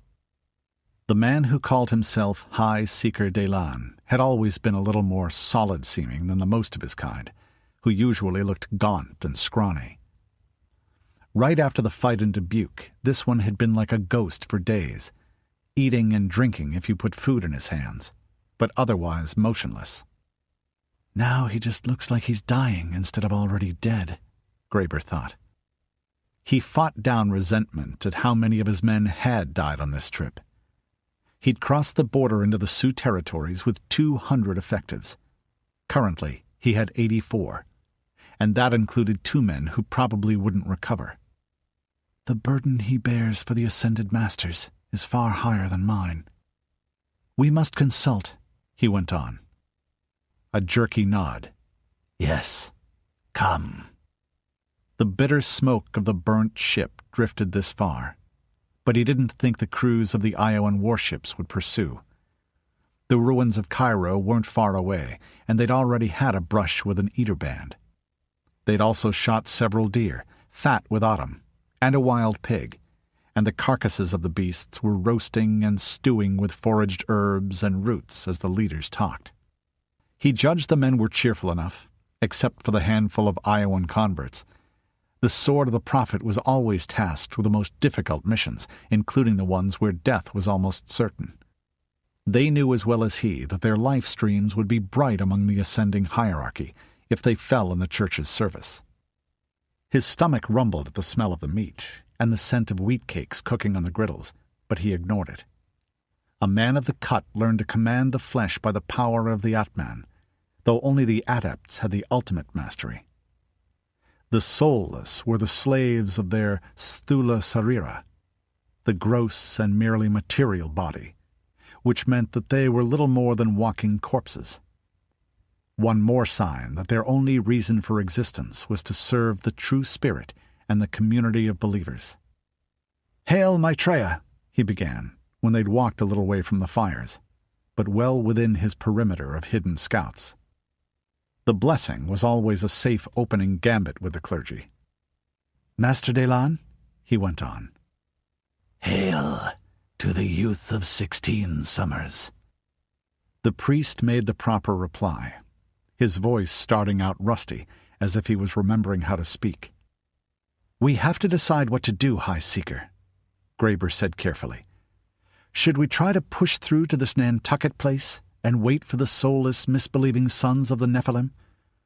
Or should we try to intercept the enemy again?" They'd tried that and failed repeatedly, though by narrow margins. Graber wasn't particularly disturbed. If you kept trying, eventually you either succeeded or died. He hadn't died yet. The High Seeker's head turned to the north, as if his bruised-looking eyes were probing through the substance of the densely wooded hills. "They may try to take the northern route," he said. "They will not come up the Ohio, not when we might be waiting for them." Graber waited. That was a military judgment, and as such it was his to make. As it happened, he agreed. Catching Artos had been trying to grab an oiled rattlesnake with his bare hands. Nearly impossible, and deadly dangerous when you finally did it. And the others with him were nearly as bad. Not least, they all had a damnable talent for getting locals to fight for them. "Bring me a prisoner," Edain said. The officer turned his head and barked a command. Soon, 2 of his troopers frog-marched one of the eater captives between them. He had his hands tied before him, and a sheathed sheet thrust through between his elbows and back. They steered him with it. Graber's nose wrinkled. Everyone smelled after a while in the field. This was the first opportunity they'd had to boil water in some time, but the savage was rank even by the standards a soldier learned. Worse than a high-line cowboy in midwinter. A crude loincloth and the leggings held to it by thongs were his only clothing. For the rest, he was an unexceptional man, perhaps in his 20s, though looking older with his shaggy hairiness and ground-in dirt. The hair and beard were brown, the eyes a hazel green. Scrawny and not very tall, but that was to be expected. The High Seeker held up his personal amulet, worn on his left wrist and studded with amethyst, symbol of the 7th ray. He murmured something. Graber caught the name Dejwal Kul, a great lord of the ascending hierarchy who dealt with communication and knowledge. "Possibilities increase exponentially," the High Seeker said, in a normal conversational tone, but as if to himself. "Capacity to affect foam linkages and tap base energy is greater, but so is need." Good that he is not talking to me, Graber thought. I do not understand and do not wish to. Hail Serapis Bey, I serve the 4th ray. The Church also needs those who can deal with the material. But amplification and modulation are necessary. Interaction requires perception. Contaminated. So many possibilities. He smiled at the prisoner, and the man screeched like some small animal caught in a trapper's toothed steel. His hands went out to grip either side of the captive's face, forcing him to meet his eyes, and the troopers stepped away. "I see you forever," he said. The prisoner screamed again, and the guards stepped back farther in involuntary recoil, like men who find themselves clutching something in the dark and feel the wriggling of too many legs. After a moment, Edain screamed back at his victim, in the same pitch of hopeless pain. Graber swallowed as trails of blood started from the corners of the eater's eyes, trickling like red tears into the scabrous beard, glittering in the firelight. After a time that seemed to last forever, Edain's sound became words. "Bitch! Bitch! Diva, die without dying! You and your he-whore, and the one who sent you!" He released the prisoner and staggered away, moaning, clenched fists slapping at the sides of his head. Yet he was grinning, licking his lips. When the shuddering ceased, he straightened. They are traveling north. Water. Intention is to the east. I see forests, ice, wolves, beasts. Beasts. We will pursue. Now it must rest. There is no replacement, and it must not be stressed beyond failure point. The High Seeker turned and lay down on his bedroll and closed his eyes. What followed did not look like sleep. It was more as if the adept had been suspended somehow. The troopers remained shock-still because the captive was moving now. Not trying to escape. Instead, he knelt by a stretch of frost-heaved concrete and began to beat his head against it. The tock, tock, tock sound was like a hammer on hard wood, as regular as a carpenter's. Graber made a gesture with one hand. The man who'd used his sheet to control the prisoner stepped forward, set his hand to the hilt, and stripped the steel free of the leather. It swung in a brief, glinting arc, and there was a final sound, heavier and wetter than bone on stone. "Get rid of this carrion," Graber snapped. "Vendor, Roberts." He went on to his 2 chief surviving lieutenants. "The maps." They joined him where he sat on a log. A trooper brought them plates of stew and wheat cakes as they discussed distances and times. "We'll need horses," Roberts said, tracing the length of what had once been Illinois from south to north. "It's an impossible distance to cover on foot at any useful time." "It could be done," Graber said, though few men from the high west would think so. "But the tribes around here have some mounts, and those in the prairies to the north have more. Say a week to accumulate what we need to start with." He paused. "What is the date?" "October 1st, sir." "Ah," he smiled, an expression that softened the iron slab and angle of his face for an instant. The other 2 men looked at him, puzzled. He explained briefly. "My eldest son's birthday.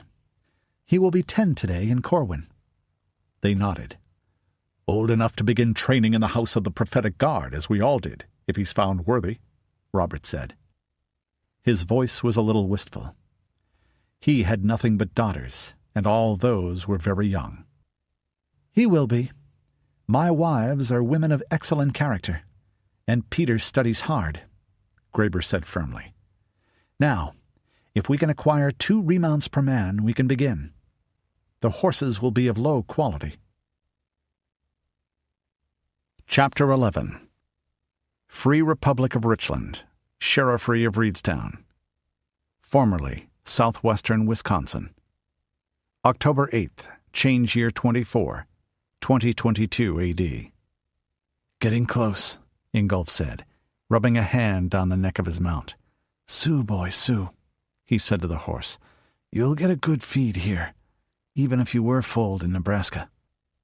Rudi Mackenzie nodded, tactfully ignoring the slight hoarseness in the other man's voice, as if he were choking back unexpected tears. Ingolf's face was an iron mask locked against a surge of feeling. "A Mackenzie, any who are changelings at least, would weep returning home after so long," Rudi thought. "But customs differ from land to land, and so do the stamp they set on our souls. Wouldn't it be a duller world if they did not so?"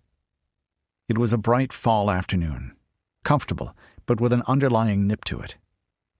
This was farm and forest country, but you could tell that the North Woods started not so far away, and that the wheel of the year was turning towards the Crone's dominion, in a land harsher than Oregon. "Then Montival," he reminded himself. It was growing natural. As they rode north along the valley of the Kickapoo from the hamlet at Soldier's Grove, the fields had quickly gone back to scrub and saplings. The usual story of more land than the survivors of the change had means or reason to till when they no longer used machines to feed cities far away.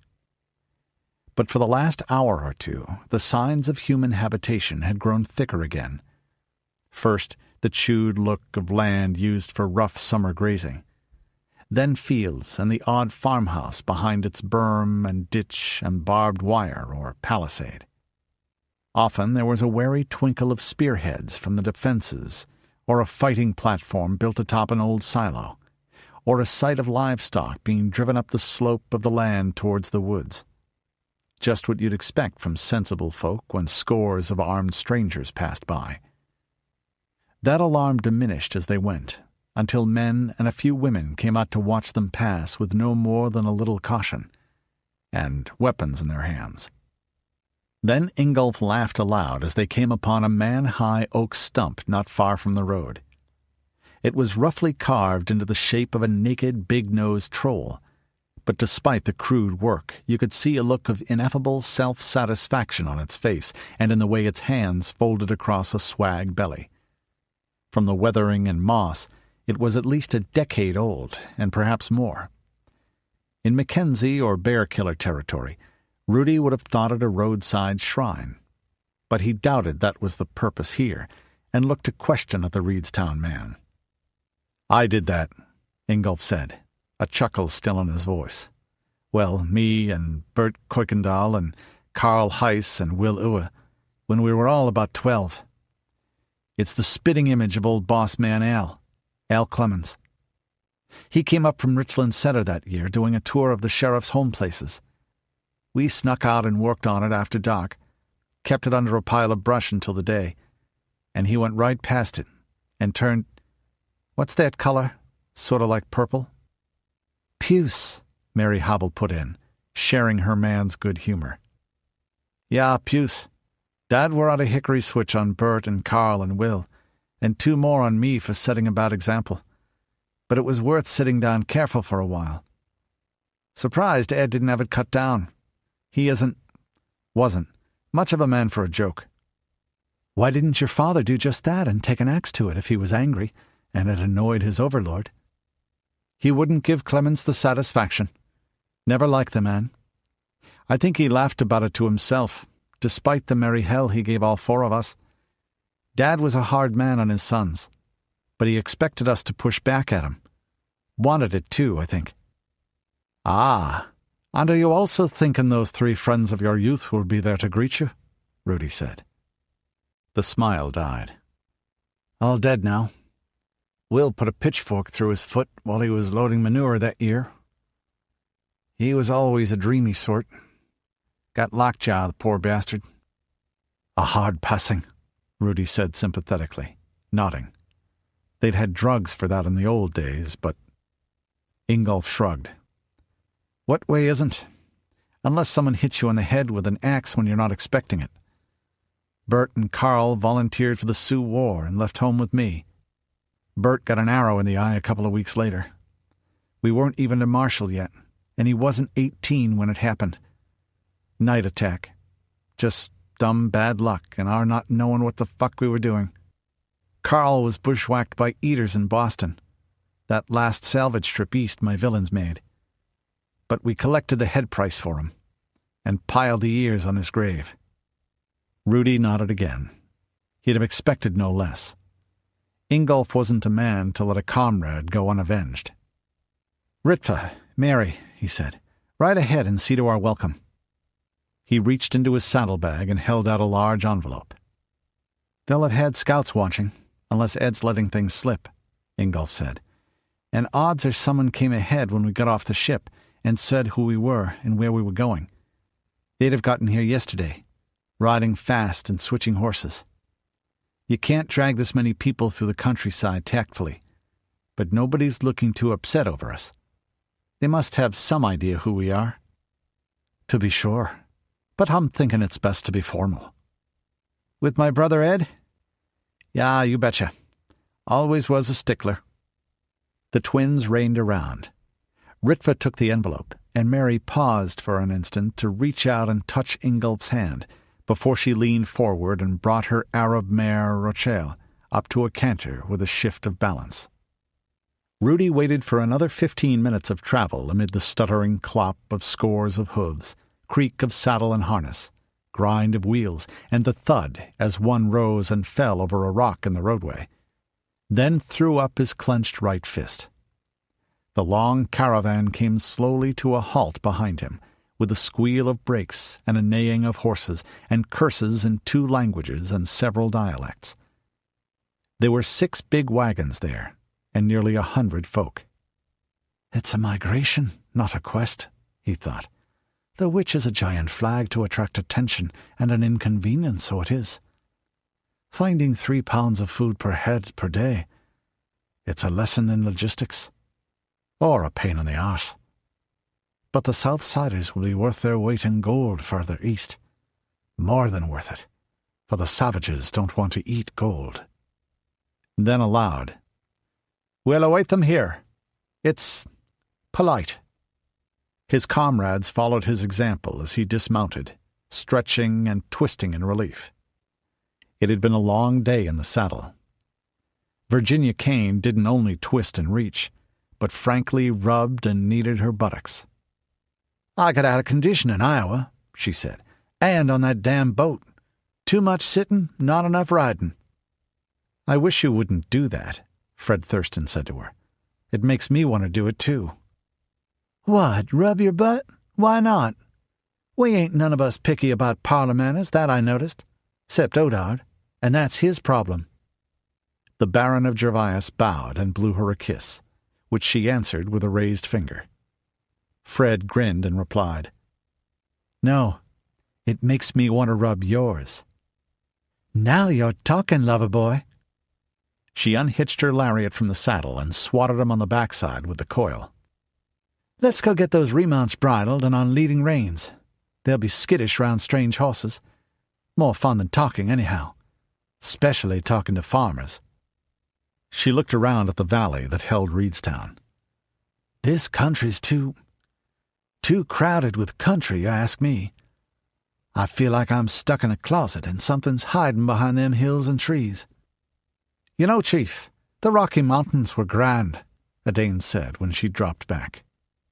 They stood with the breeze cuffing at their plaids and ruffling the raven feathers in the clasp of his flat bonnet, the tuft of wool fur in Edain's. The young man of the wolf totem went on, with a glance at Virginia over his shoulder where she was roping a skittish piebald. "And the deserts and the plains. Well, the Lord and Lady made all lands beautiful in their own way. But after a while the flatlands had me feeling like a bug on a tabletop, and someone about to swat me and say, 'Sorry, little brother,' and flick the body off the table with a thumb and finger for garb to snap up." The big shaggy beast rose at the sound of her name and butted her head under his hand. He ruffled her ears absently and went on as she grinned and squirmed and leaned against him.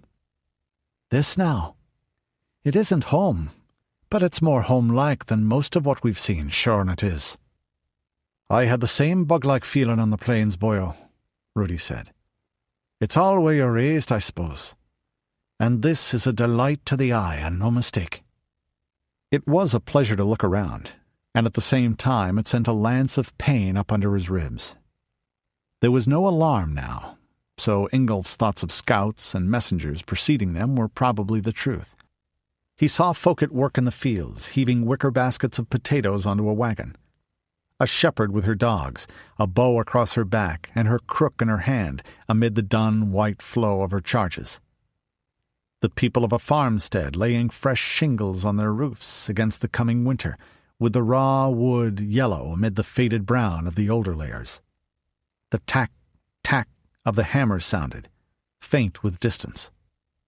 At home they'd be doing these homely tasks too, and hanging Bridget's crosses from the roof trees and making the costumes ready for Samhain. "It's a comely place that bred you, Ingolf. That's a fact," he said. "It sure is," the older man said quietly, a half-smile on his battered, bearded face. He hadn't seen this land since he left as a boy of 19, younger than Edain was now. There was a hungry look in his dark blue eyes as he went on. "Pretty as I remember, and then some. Fair is the land, fair to the harvest. I thought about this a lot in some real bad places. Seeing myself riding up this road in my head, you know." The track their train of jolting wagons had followed up the winding river was dry brown dirt, and deep-rutted where wheels and hooves had churned it during the rains. The old paved road ran down closer to the Kickapoo, except where stream-side cliffs forced it away, and it looked as if the water had risen and bitten chunks out of it every other season over the past generation, not to mention the locals mining what remained for asphalt. Little was left but patches overrun by vine and shrub and eager sapling. They were heading more or less northeast, in the strip of cleared land between the river and rolling hills covered in dense forests. The whole area was like that, from where they'd left the ship at the junction of the Kickapoo and the Wisconsin River. Low wooded ridges rising to tablelands, and valleys between, one opening into another with creeks flowing down them like the veins in a leaf. That much you could have gotten from a map, Rudi thought. But not the way mist lay along the twisting river in drifts of soft-edged silver, over water that was icy crystal between the tree-clad banks, nor how the hills were a rumpled crimson and blush-red and yellow-gold shout of sugar-maple and oak, basswood and birch and hickory, punctuated here and there by the solid dark green of hemlock and pine, or occasionally a stretch of cinnamon-colored bare sandstone. The cool, musty-clean scent of the autumn woods mingled with a little tang of hearth smoke and the mealy richness of damp-turned earth, and an occasional pungent waft of manure. The sky was aching blue above, empty save for the lonely honking of a wedge of geese, a string of black dots drifting southward. The breeze gusted stronger, and a flight of leaves soared towards them from a lone maple, like tumbling coins of ruddy copper, or a swirl of butterflies fashioned from flame. Ingolf's lips moved silently for a moment. Then he surprised the Mackenzie by reciting, absently and under his breath, as if to himself, "Let this be the verse you grave for me. Here he lies where he longed to be. Home is the sailor, home from the sea, and the hunter home from the hill." It wasn't a poem Rudi had heard before. Though it was lovely, the clansman still made the sign of the horns against ill luck with his right hand, down on his thigh where it was out of sight from the other man. He'd be melancholy himself, did his wanderings go on so long before a return that was no true homecoming. But it wasn't a good idea to speak your own memorial aloud that way. You never knew when someone with a whimsical sense of humor was listening. Well, well, he thought, with a sideways glance at his friend. And it's often a man will surprise you, even if you've been long on the road with him, and fought and hunted and worked side by side. Yes, and drunk beer and sung and laughed together times beyond counting. A fine land indeed, he repeated aloud instead. Even better than your tales of it. Which was true. Ingolf wasn't clumsy of tongue, but he wasn't a bard either, and the land about Reedstown deserved one. This country didn't have the endless, fat, black earth of Iowa, but there was forest in plenty for game and timber and room for the soul to breathe when you were alone in the wildwood, and fast streams for mills and to delight the eye and ear. Between woods and water was the rolling ground where those of humankind made their own particular and ancient pact with Earth the Mother, one born of sweat and hope, pain and love, and a lifetime's striving. The fields were edged with post and board fences, cultivated in gently curving strips along the contours, signs of the only wealth that was really real. Pastures within had the seared green color that came after the first frosts, somehow more vivid for being a bit faded. They were dotted with plump white and black spotted milch cows, with full udders swinging as they walked, black Angus or red-coated Herefords like bricks of flesh, and horses that ranged from ponies to huge, hairy-hoofed draft beasts. There were ranked orchards where a few late apples still glowed, and sheep grazed beneath the neatly trimmed trees, or fat brown pigs rooted and snuffled after windfalls. The potato fields were lumpy brown, already dug and looking untidy as they always did. Others had the blue-green mist over earth, plowed and harrowed smooth, that marked winter wheat or barley. Sprawling pumpkins on their vines were vivid orange between rustling brown tripods of Indian corn in stubble fields. Here and there, solid stone and brick farmhouses stood with smoke trailing from their chimneys, and those of the cottages that huddled near them like chicks about their mother. Silos reared tall as castle towers from a distance, and thatched wheat ricks in their yards like conical huts of gold. Tatters of red paint clung to hip-roofed barns, now mostly the brown-gray of weathered plank. Once or twice, the odd curved sheet-metal shapes the old world had used just before the end. Rudi sighed. There wasn't time to admire the view. Right now the inhabitants should be more his concern. Ritva and Mary came trotting back along the roadway on their dappled gray Arabs, giving him the peace sign to show their mission had been successful. With them came a party of a dozen locals, mounted on strong, cobby, nondescript saddle horses of no particular breed. They rode in a creak of leather and hollow thudding clop of shod hooves on soft dirt, grouped around a middle-aged brown-bearded man, who was Ed, Ingolf said quietly, as if to himself. Still looking constipated full-time, I see. Edward Vogler, Rudi thought, as the words confirmed his guess. And he did look tight-mouthed, not as if he never smiled, but as if he thought 3 times before he did. Ogma, whose words fall sweet on the ear as honey on the tongue, lend me your eloquence. A quarrel we do not need so. It's guesting we seek, an open-handed helpfulness. Rudi gave the group a warrior's swift, instinctive once-over as they reined in, soothing Epona's snort with a hand on her neck. 4 wore short mail shirts and kettle helmets, like bluntly pointed hats with drooping brims. All had long horseman's sheets and bowie knives at their sword belts, with tomahawks thrust through a loop at the rear.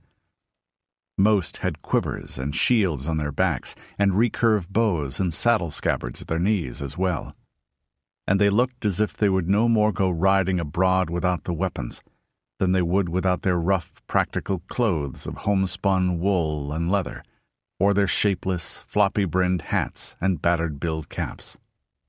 The sheriff's household retainers and his kin, Rudi judged, as he saw them give him and his followers the same appraisal, like an image in a mirror. What they call deputies in these lands. Not full-time fighting men, but well used to weapons and to working with each other and their lord. Probably the core of his war levy when he called out the landfolk, and his right and left hands the rest of the time. Good practical workmanlike sorts at war, I judge, as they would be at felling a tree or hunting a deer or building a house, he thought. They were big, fair men. Only half of them old enough to be bearded beyond patchy wisps, but nearly all in their full, hard-muscled, thick-armed strength. The eyes were light against their weather-beaten tans. Hair mostly in various shades of brown and blonde and red. Ingolf had told him how this region had been settled by Norski and Deutsch long ago, with a dash of Yankee and Gael, Polacky and Czech and others, all long since melded into a single folk deep-rooted in the land. The way they wore their hair, locks hacked off level with their jaws, beards clipped close, made Rudi suddenly look at his friend again. Only now did he realize it was the fashion of his homeland, rather than a mere whim. One of the riders stood out, though he rode towards the rear. He was beardless and ruddy brown of skin, with high cheeks and long braids confined by a headband, a feather in the band of his broad-brimmed hat, and beadwork on the sheath of his bowie. His hair had probably been raven black before it went white and gray, and his face was a net of leathery wrinkles. The Indian nodded gravely to Ingolf as the whole party drew rein, and raised his hand in a sign of greeting that the wanderer returned. The youngest of the Reedstown men was about 16, with hands and feet a little too big for his gangling height. He looked enough like Ingolf to be his son, save for a mop of yellow hair still streaked with summer's faded tow white. "Uncle Ingolf," he called, grinning as if to split his freckled face. "Remember how you put me on my first pony?" Ingolf blinked. "Mark?" he blurted. "Little Marky? Jesus Christ, but you've grown." Rudi kept a smile to himself. An exile tended to think that nothing changed in his absence, that home remained like a picture hung on the wall of memory, with everything frozen as it was.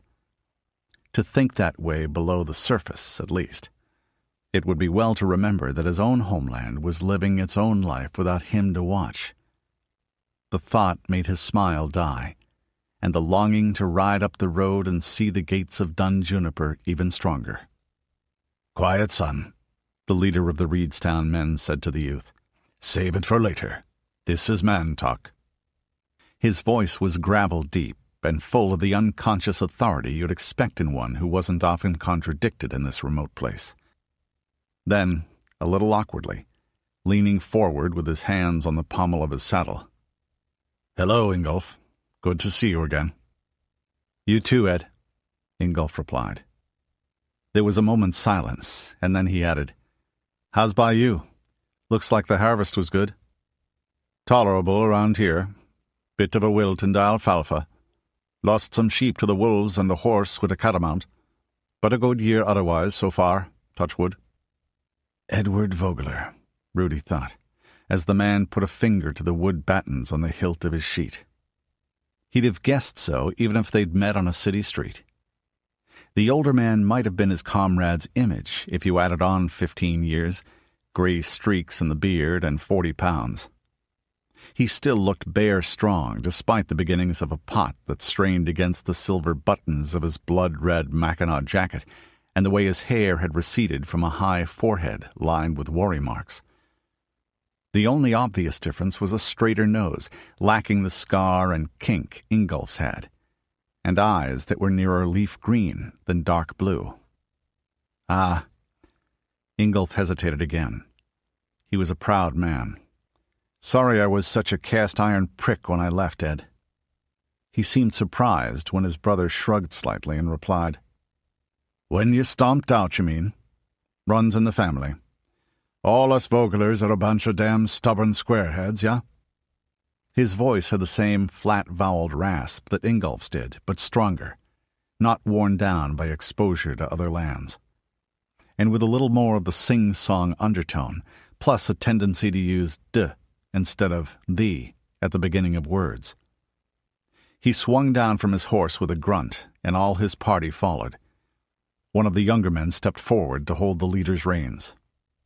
"You'd be Rudi Mackenzie," Ingolf's elder brother said, absently fingering a 5-pointed star pinned to his coat. "I'm Edward Vogler, Sheriff of Reedstown and head of the local National Guard." The sheriff offered his hand and gave one brief flick of the eyes at the other's strange clothing. The second glance was one Rudi recognized as well, taking in his height and length of limb and breadth of shoulder, the muscle and thickness of wrist on his arm where the jacket and linsey-woolsey shirt fell back, the scars on hands and face, and the use-worn binding on the hilt of his sword, and the fact that it hung from his right hip. A third glance went to Epona, where she stood hip-shot with her head over Rudi's right shoulder, nipping at his hair now and then. It had a skilled stock-breeder's grave respect for her lines. "Rudi Mackenzie of the Clan Mackenzie indeed, Sheriff Vogler," Rudi said, and inclined his head politely. He took the strong, hard hand, squeezing just enough for mutual respect without foolish games. The calluses reminded him of something Ingolf had said, that sheriffs hereabouts weren't too proud to put their hand to a plough now and then. "My sept totem is Raven," Rudi went on. "Tannist by acclamation of the clan I am, leader of this troop of travelling mountebanks by an inscrutable whim of the powers, and glad to meet the kinsman of Ingolf. He's been a tried friend and right-hand man to me through battle, storm, and wildness, with a quick sword and wise counsel, from the western mountains to your steading. And soon he'll be my brother-in-law." The sheriff of Reedstown checked again, his eyes going wide for an instant at his brother's grin and nod and Mary's little wave, then handed Rudi back the letters of introduction he'd sent ahead with his half-sisters. They now included one from the new Regency Council of Iowa, urgently requesting all possible help for our good friend and ally, Rudi Mackenzie. The Free Republic of Richland was free, if he understood the local politics, but they wouldn't want to antagonize mighty Iowa. Richland's independence suited Des Moines because they would rather not annex its problems, its borders with dangerous, bandit-haunted wilderness, and what Iowa's ruling powers thought of as the bad example of its looser system of ranks. There was one from the Cardinal Archbishop, too.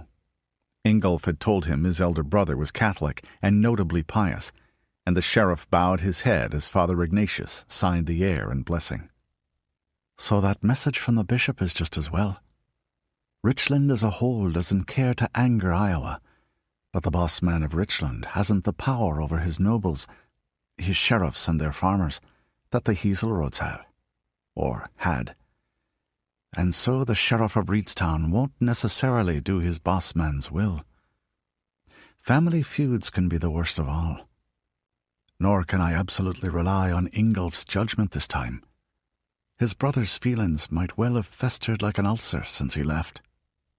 "Well, you's welcome here," the Richlander squire said, hooking his thumbs in his sword belt. "Stay a day, stay a month, stay as long as you damn well please," he went on, in a phrase that was common throughout these lands. His brows went up as he looked along the length of the wagon train and took in the Southsiders. "All of you. I'll have to put your men up in the barn lofts mostly."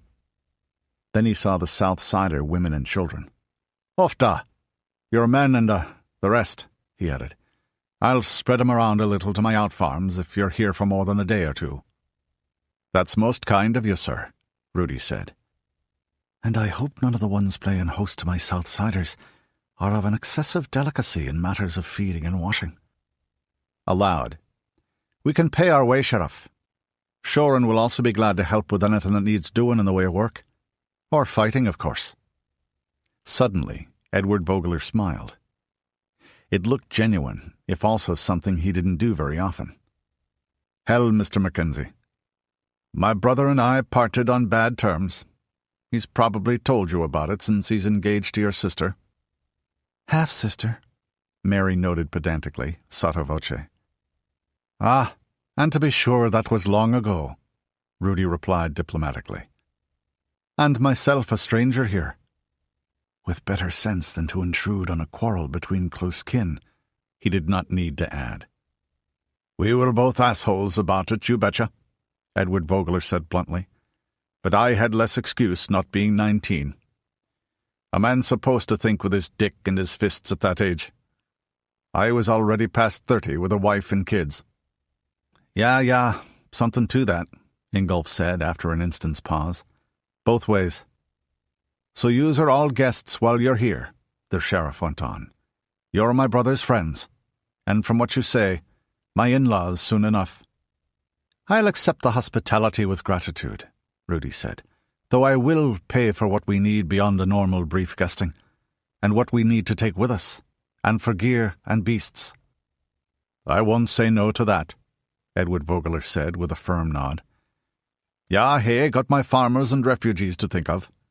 We'll dicker on that stuff.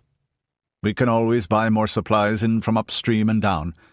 Mostly we swap around here, so cash money's always welcome. Gold, that is." Rudi nodded and moved, almost imperceptibly, back, removing himself from the older man's sphere of attention. It was almost like the hunter's trick of withdrawing into yourself to go unnoticed. "I can tell who he's itching to talk with, and dreading it the same," he thought. "Though he's a man who takes his responsibilities seriously, I think, and would deal with me alone first if it seemed needful. Also careful of his dignity, but he's not as pompous about it as I expected, from the little Ingolf said. Perhaps he's mellowed. Perhaps he's on his best behavior now. Or perhaps an angry young man of 19 was less of a judge than the Ingolf I've known." The Vogler brothers shook hands in turn, looking into each other's faces. Then the older caught the younger in a quick, strong embrace. It was short and stiff on both sides, Edward looked away slightly as he stepped back and cleared his throat before he went on. "Mom's dead," he said bluntly. 2 years ago, almost to the day. It was pretty quick. Doc Fam never did really know what. But she had time to tell me to make it up with you if you ever came back." "Then we've got no choice," Ingolf said. A moment's smile. "Yeah. Made me promise and threatened to haunt me if I didn't. You know how Mom was." Was. Pain flickered across Ingolf's face. "Damn," he said softly. "I wanted to introduce her to Mary. She'd have been glad to see me married and settled. Damn in hell." Mary Havel stepped to her lover's side and took his arm. Ingolf drew a deep breath and went on. "Kathy, Alice," he said, naming his sisters. "Fine. Both hitched and their kids. Oh, hell, we'll catch up once you're settled in. Aunt Cindy and Wanda and the girls have been cooking up a storm since we got the news, and the kitchen's like... Well, I've been staying clear of it after I delivered the meat." Introductions and busyness took over. It was more than a few minutes before they were underway again through more rolling fields of grain and pasture, truck and orchard, though these were empty of houses. Rudi waited until he had a chance to speak sotto voce himself.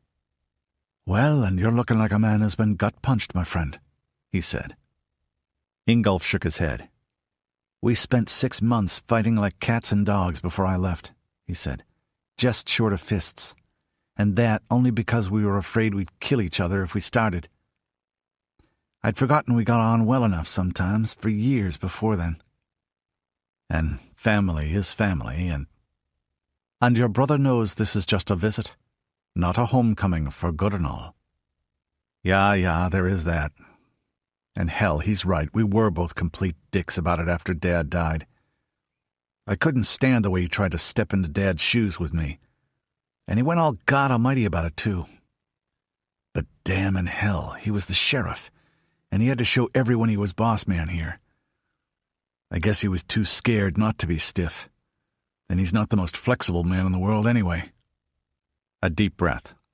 "Still, I'm glad I didn't show up alone and broke, and glad it's just a visit, too. Maybe we get along better when we don't have to get along, you know what I mean? It'll be interesting to see what else has changed. And maybe seeing it's a different place will make it easier for you to leave. Really leave," Mary said from his other side. "To let it go when you ride away." Ingolf looked at her and grinned. His worn, hard wanderer's face, handsome for an instant. "Another reason I love you. You're smart." Mary sighed with a touch of theater to it. "I'll just have to settle for marrying you strictly for your looks, I'm afraid, Barmelindo," she said, and they both laughed. They turned a corner as the road bent elbow fashion around a clump of woods, and could see the... Not quite a town, Rudi thought, looking at the cluster of buildings half a mile away. Not quite a castle. Not quite a farmstead. Something of all three. "Ed's been busy," Ingolf said after a long moment, standing in the stirrups and shading his eyes with a hand. "About a quarter of that's new. And a lot more of the old ruins were still standing when I left. It's tidier." Reedstown proper was about half the size of most Mackenzie duns. Perhaps 60 souls in all, including the dozens of children who came tumbling out, wild with excitement over the newcomers. They kept their noise at a distance, though, and the dogs were notably disciplined. There were only a few growls and barks when they'd been called to heel, despite Garb's bristling, stiff-legged presence. All that was a welcome change from some places they'd stopped on their trek. There was no curtain wall or palisade around the settlement, not as such, but all the dwellings and workshops at its core had stout fieldstone reinforcement for their first stories, steel shutters with firing slits ready to swing over all the windows, and thick-built covered walkways with loopholes in their walls linking them together into a series of gated courtyards that would be a hard nut to crack. For anyone without, say, 200 men and a siege train, Rudi thought. Give me that many, with mantlets and 3 or 4 well-served 24-pounders from Corvallis Ordnance Corporation or the Portland Armory, and I could have it in an afternoon. But they haven't seen war on that scale here. Yet. The barns and pens were at some distance, leaving a clear field of fire all around and no shelter for attackers. It was a bit hard to tell what was left over from the old world and what was post-change. Certainly everything had been heavily modified, and more torn down for materials or to get it out of the way, leaving only overgrown foundations and roadways amid small turnout pastures, gardens that included flowers as well as vegetables where lawns had been, and clumps of trees where houses had stood. At the blank-walled outer face of the largest house of the complex was something he was sure was new, once he realized it wasn't a silo. It had that shape, save at the top where crenellations barred teeth at heaven, a squat 4-story tower of stone and concrete and girder, with the snout of a catapult showing on a round turntable at one upper edge. A pole bore a plain brown flag marked with a bright orange wedge. The tower's a good bit younger than Ingolf, or even me, Rudi thought, and murmured a question. Yeah, Dad built it, Ingolf said. Used a silo as the shell and built up around it. Finished it the year he died, the year I left. The catapult's dual purpose. You can switch out the throwing trough fast, 1,000 yards with bolts, 500 or 600 with 12-pound round shot or incendiaries. This little 4-eyed weedy guy from Richland Center built it, out of old truck parts mostly. The boss man sent him round to get all the sheriff's places up to scratch, all the ones who'd pay. I watched him do it, watched pretty close. Rudi said. Perhaps I was a little hasty in deciding how easily I'd take the place. Ingolf nodded without taking umbrage. It was the natural thing for someone in their line of work to think about, seeing a defended steading for the first time. That gives me an idea, Rudi mused. Do you think you could put one together? Ingolf blinked at him. If I had the parts and a smith and a machinist, yeah. Why? A thought. Later. Not a real fortress overall, he thought silently, but ample for the need. There was an earth dam and pond to the east where a stream ran down towards the Kickapoo. 2 beam and plank mills on fieldstone foundations stood there, with big overshot wheels turning merrily. One building gave off the low, throbbing notes of millstones grinding flour, and the other a long rrrr as a ripsaw went through hard wood. The white water stopped while he glanced that way, and the sound died, as someone within closed off the flue gates for the day. 2 small churches reared white steeples halfway between there and the hamlet, one Catholic and one Lutheran. A 2-story brick building that was probably a schoolhouse for the district stood near them, with an archery range and baseball diamond and football field beside it. Other structures in the distance held the tannery and soap-boiling sheds and similar necessary but smelly trades. Willing hands bore their animals away to be fed and watered. He had the usual bit of bother convincing Epona that these were friends, and a crowd ushered them through the courtyards. They passed storehouses and weaving sheds, a smithy with its pile of scrap and baskets of charcoal, a combined carpenter's shop and cooperage in a fragrance of sawdust and sap and varnish and glue, a yeasty-smelling brewery and distillery and cider press, the laundry and the clinic, and all the other dependencies of a great man's household. He could feel Edain turning like a hound at a scent as they went by a well-equipped bowyer's workstead, with rows of recurves hanging to dry inside, and billets of ashwood ready to be split and smoothed for arrow shafts. It all seemed well laid out and solidly built, and clean, he thought, sniffing. They're careful of filth here. The judgment he made was by a standard no older than he was himself, and a rural one which thought a whiff of horse manure and barn straw perfectly normal, as long as it wasn't allowed too near the supply of drinking water. The veranda of the main house was close enough to the bakery and kitchens for the smell to make his nose twitch with something as familiar as stables and far more welcome. Roasting meat and fresh warm loaves, pies baking, and dishes more complex, making an intriguing medley. Mathilda gave a little sigh of pleasure at the aroma. "I don't know whether real food is a relief from trail rations or just makes it harder to go back," she said. "I can hardly remember what it was like when campfire cuisine was the exception." "I'm a good camp cook," Rudi said, smiling at her. "And Father Ignatius is better." "The operative word is camp," Odard observed dryly, "as in scorched, raw, stale, monotonous, or all of the above."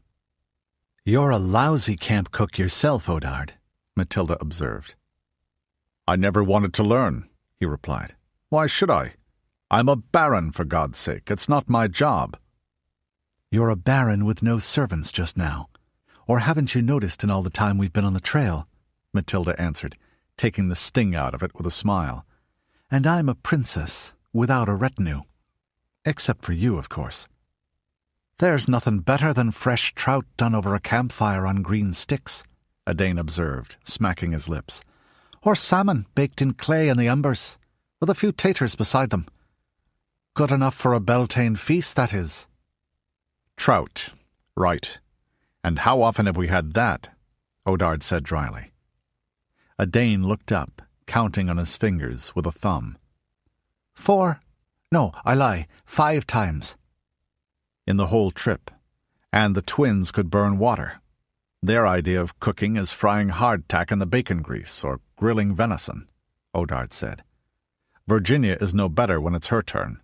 Stew, flatbread, fried steak, flatbread, stew, fried steak, flatbread.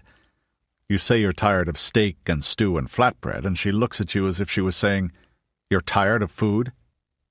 "Hey, I can fry chicken, too," Virginia said, glaring at him.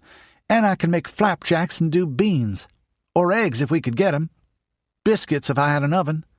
Fred thinks putting salt on the roast is fancy cooking. I'm looking after the kitchen when we're hitched." "We could leave it all to the South Sider women now," Ritva pointed out sweetly. "They'd be glad to burn the water for us." Everyone shuddered. Rudi wasn't a fastidious man, but he'd led the effort to get them to stop spitting in the stew pot for luck before calling everyone to eat. "Mathilda's not bad," he observed. "She set herself to learn, and she did. Dab hand with a pot roast, in fact." Mathilda nodded and pointed out, "You'd be better at it if you set your mind to enjoy it, Odard. Then you could do it the way you like. Father Ignatius is a knight brother of the Order of the Shield and a scholar, and he doesn't think it's beneath his station." Ignatius smiled and shrugged. "Christ himself washed the disciples' feet," he said. "He poured them wine and broke bread, too. Should I be more proud than God?" Odard nodded reluctantly. "Well, when you put it that way, Father, though I still prefer a real dinner," he said, "with someone else putting it in front of me." "Then treasure these memories we're about to acquire, to bring out the next time we're huddling against a blizzard and gnawing on hardtack and jerky, and glad to get it," Rudi said. Odard made a face, then turned to the house and swept off his hat as he murmured through a broad smile, "That's our lady hostess, I should think. Not quite the way Mother would put in an appearance back at Castle Gervais, but—" A woman in her 40s bustled out of the house, a full-figured blonde with a square, handsome, middle-aged face, and her hair piled on top of her head and escaping in wisps. She wore a belted, knee-length dress of good green linen with an embroidered hem. About half the women here favored skirts, the other half the same shapeless, linsey-woolsey trousers as the men. There were beaded moccasin-like shoes on her feet, and she wore a long apron that had seen recent use close to a stove or chopping board, or both, and there was a smut of flour across her nose. Other women followed her, and a few boys, all carrying trays and tankards. "Ed," she said accusingly, "you told me sunset. Ufta, nothing's ready yet. And there's children. You didn't say there would be children. I'll have to get—" "Wanda," he said, and suddenly the masterful tones of the Richlander border lord were apologetic. "They pushed hard from Soldier's Grove is all. Nobody told me about the kids either. The scouts just counted the fighters." "Ingolf!" she half shouted, and threw herself down the stairs and into the home-come wanderer's arms. "Mary, mother, you worthless bastard! Not even a letter in the last 5 years! The earth might have swallowed you, and then we heard rumours you were dead." Ingolf roared and swept her up in a tight embrace, swinging her around effortlessly and leaving her breathless, but not speechless, when he set her down again and said, "Mary, my sister-in-law Wanda. Wanda, Mary Havel, my intended." That brought a happy shriek and more embraces. The travelers gave their greetings, and their names and nations. Wanda Vogler's eyes went a little wide as Odard and Mathilda made their elaborate courtly bows. Wider still as Rudi and Edain put the backs of their clenched fists to their foreheads, stepped back with one foot, and bowed in salute to one who was an incarnation of the mother, whether she knew it or not. "Mary met to the mistress of this hearth, and all beneath her roof," the two clansmen said. Jake of the Southsiders made a clumsy copy of the gesture. "By whatever name you know them, may the blessings of the mother of all and her lord be on rick, cot, and tree." She didn't seem to know what to make of Mary and Ritva's hand-to-heart gesture and murmur of "May Governin."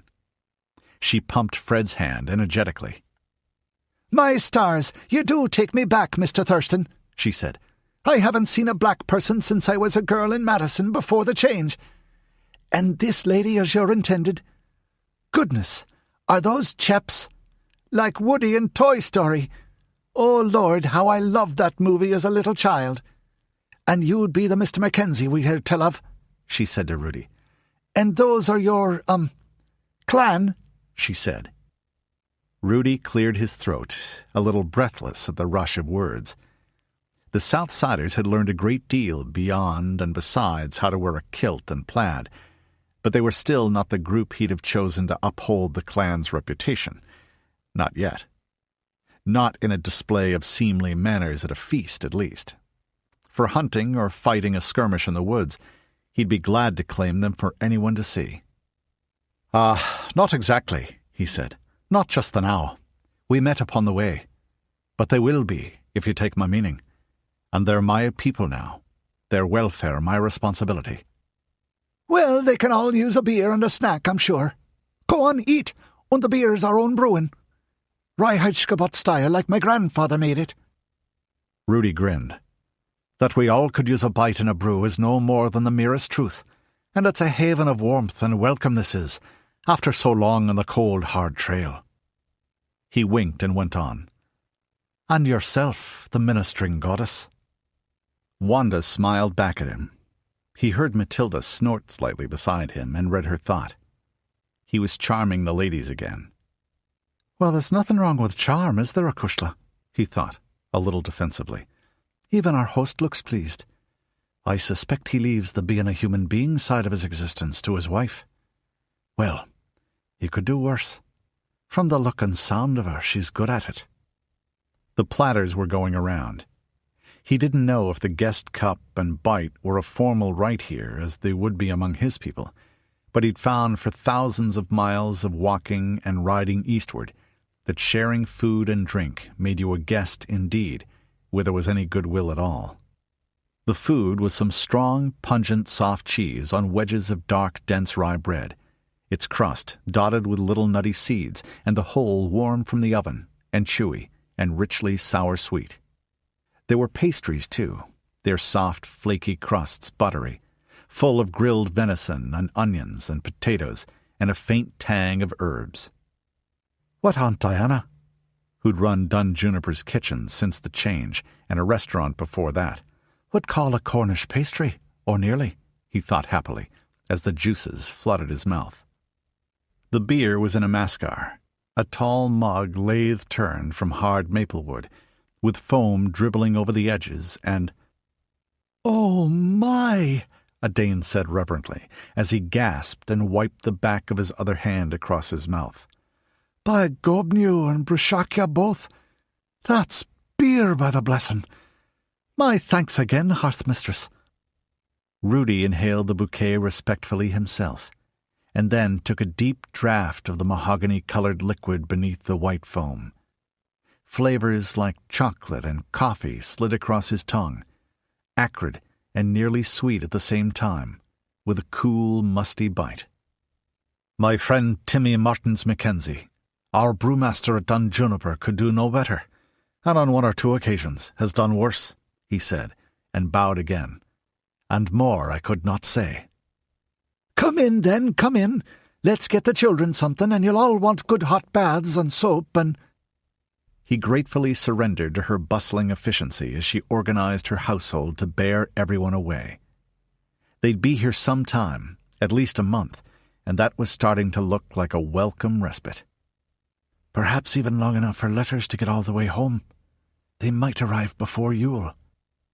Thanks to Matty's little conspiracy, there are things that certain people need to know, and others must be told as well, whether I want to or not. How her mother will take it. Rudi shuddered. City Palace, Throne Avenue and Arminger Street. Royal City of Portland. Portland Protective Association. Formerly the Central Library at Southwest 10th and Morrison Streets. December 12th, change year 24, 2022 AD. My Lady Regent, the special courier is here.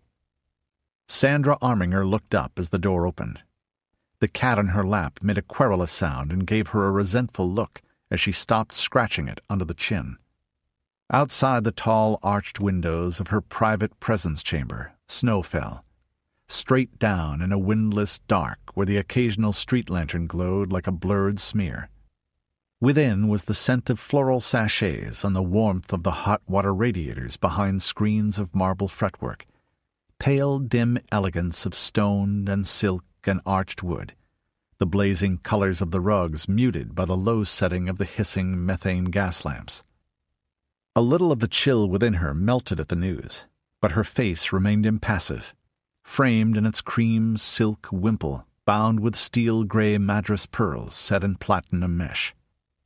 "Send him in immediately," she said to the gentleman of the chamber, whose privilege it was to act as usher, "and send word to the Chancellor and the Grand Constable that they are to attend on me as soon as convenient."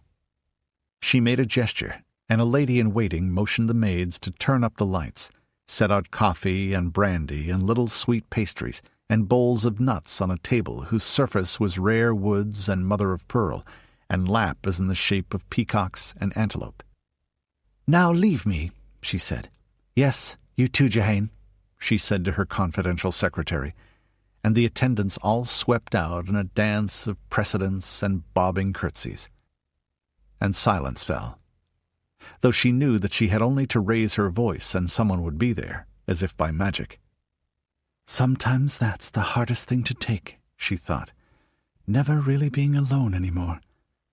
They're always there, listening, watching.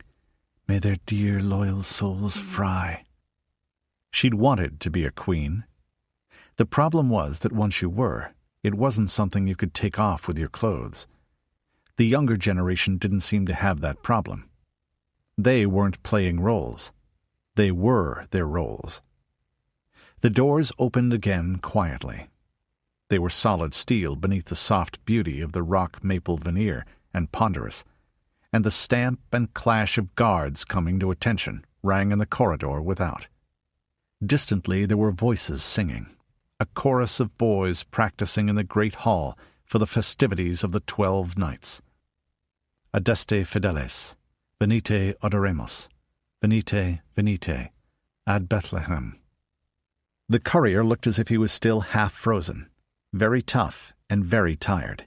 A lean, brown-skinned young man, with his dark hair in the bowl cut and tonsure favored by most orders of Roman religious.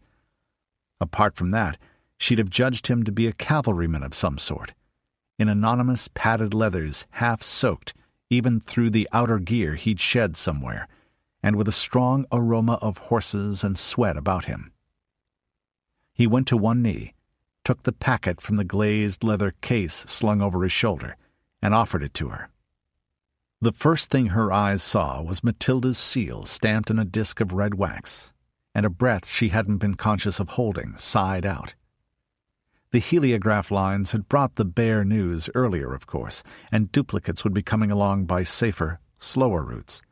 But actually seeing it was something else again. For a long moment she paused. To be happy, she thought. Simply to be happy. It's a rare feeling. Then she read the dates on the outer covering, and one brow rose in her round, smooth, middle-aged face. "That was quick work," she said. "Where did you start?" At her inquiring look he amplified. "Father Matthew, my Lady Regent, a church courier, and of the Order of the Shield of St. Benedict." "Where did you start with these, Brother Matthew? And how did they arrive?" "I was told it came by our equivalents in the East, north from Richland through Marshall and Fargo, and then west through the Dominions. Minnedosa, Moose Jaw, Drumheller. There are intact railways along much of that route, and pedal cars, so it went quickly. I was at my order's new chapter house on our mission farm at Drumheller, and I carried it on snowshoes and skis over the mountain passes and down to Barony Vernon in the Okanogan country, then by horse and rail to the Columbia and Portland. I came all the way myself rather than handing it on, as security was of the highest importance." "Thank you, brother," she said. She was conscious of the danger and toil behind the monk's simple words, not to mention the skill a single man needed to stay alive in such country. Most of that route ran through empty wilderness, particularly as far north and east as he'd started. Wilderness haunted by tiger and wolf, and men who were worse than either, and by the monster storms raving down out of Alaska and the Yukon at this time of year that could bury an unlucky wayfarer 20 feet deep in a day. "You've brought very good news and have earned any recompense in reason, Brother Matthew," Sandra said. She had a carefully cultivated reputation for rewarding zeal in her service. "And a good many unreasonable ones." The monk bowed his head. "I swore both poverty and obedience, my lady. I did nothing beyond my duty." Sandra smiled. It was always slightly surprising and unsettling to run across a completely incorruptible man. Inconvenient sometimes, but still. "Nevertheless, the Order of the Shield wanted some crown land north of the domain of Castle Oroville for mission work. I think that can be arranged. The Cistercians wanted it too, but they can apply for a grant elsewhere." "Thank you, my lady. Now go. I hope your vows don't preclude a mug of hot cider and a good supper and a warm bed in the Protector's Guard barracks." He grinned, and suddenly, under the tiredness and stern discipline, you could see he'd been a boy not so very long before, and was still younger than her own daughter. "Not in the least. Thank you, my Lady Regent, and I will remember you and the Princess in my prayers." She waited until he'd left, stumbling slightly with a weariness he could now acknowledge to himself. Certain habits were well ingrained by a lifetime of weaving secrets. Only when she was alone again did she use a letter opener to flick off the seals.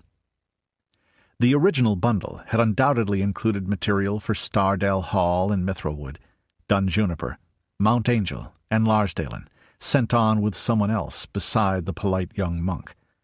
But her spies could glean anything that had been left out here in at least 3 of the 4. "And I don't think any of them have infiltrated to my immediate household." She pulled paper towards her and dipped a fine, steel-nibbed pen in the ink, careful to keep the lace at her sleeve off the surface of the sheet. No need to consult a codebook. This was one she had thoroughly memorized, a private one she and her daughter shared with nobody and had never written down. Mathilda's report made interesting reading, paced slowly as it was while she transcribed from the cipher. Her eyebrows went up as she read of the doings in Iowa, and then she felt the blood drain from her face as the final scene in the boss man's quarters unfolded, even as her daughter's bold, neat hand reassured her that it had ended well. "There are times when it's inconvenient to be an atheist," she murmured to herself. "I simply don't have anyone to be thankful to." My eternal gratitude, O blind and ontologically empty dance of atoms, just isn't very satisfying somehow. Then she smiled, warm and fond, at the younger woman's description of the maneuverings after Anthony Hazelrode's death. That's my girl. Her eyebrows went higher, and she laughed aloud at her daughter's defiant pride in what she'd gotten the other travelers to do on the deck of the schooner, and Rudi's reaction. "That is my girl," she said, with a glow of pride. The last brief section was addressed from Reedstown, Free Republic of Richland, simply that they'd arrived and had been well received by the local lordling. "I will report further before we leave. This is probably the last occasion we'll be able to send letters back for some time, since we now face a plunge into the wilderness. Duplicates of my dispatches from Dubuque are enclosed, and these will go by a different route. All my love, dearest mother and liege lady, and may God and the Virgin and all the company of saints hold you and the PPA and all of Montival safe. Mathilda." When she'd finished her work, she sat back and sipped at a cup of coffee, absently pushing aside one of her Persians that was nosing around the little jug of cream on the tray. Another stamp clash came through the door, and the usher's voice. "My lord the Count of Odell, High Chancellor of the Association. My lady the Baroness Doth, Grand Constable of the Association." They made a knee and kissed her extended hand in turn. "Sorry, my lady," Conrad said. "That War Finance Council meeting, you know. I couldn't cut it without offending House Jones and House Gutierrez, even if neither of them can count to 11 without dropping their hose. And you did say convenience." "It's important, but not time-constrained," Sandra said. "Better you than me on the war finance business, Conrad. I know it's important work, but accounting bores me like an auger." "CPA in good standing," Conrad said cheerfully, slapping his ample stomach. That had been his day job back when she'd been a faculty wife and they'd both been members of the society, who just played at being nobility. "And I was outside the city wall," Tefane said as she poured them both stiff tots of the Larazingle Armagnac brandy, salvaged from the ruins of Seattle years ago, watching our loyal levies squelch and slip and fall on their faces in the mud. "Read," Sandra said, forestalling the question and pushing her transcript across the table with a forefinger. "It's from Mathilda." Tefane nodded. Her ice-colored eyes narrowed slightly in satisfaction. Conrad laughed and swore and slapped his thigh, which was his equivalent. The Grand Constable was in leather riding breeches and slightly muddy thigh boots and a high-collared, long-sleeved tunic of black wool that looked a little damp. Her pale, bobbed hair was dark with melted snow. She tucked an owl-shaped pendant she'd taken to wearing into the neck of her tunic, poured her brandy into the coffee. Conrad winced to see the priceless pre-change French liquor treated so, and sipped while she read. "You were out drilling troops in this?" the Chancellor said. He was in court working dress, with a golden chain of office across his bull shoulders and barrel chest. "Wars don't get called off due to snow and cold, and neither should training," she said absently, attention on the writing. "You've got a general staff and unit commanders for that," Conrad said in a half-scolding tone. She'd been his second-in-command for years. "I let them do their jobs, and I did mine when I was Grand Constable." "Your average man-at-arms has a short attention span and a skull that's iron from ear to ear even without a helm, Conrad. It's necessary to keep reminding them how tough I am.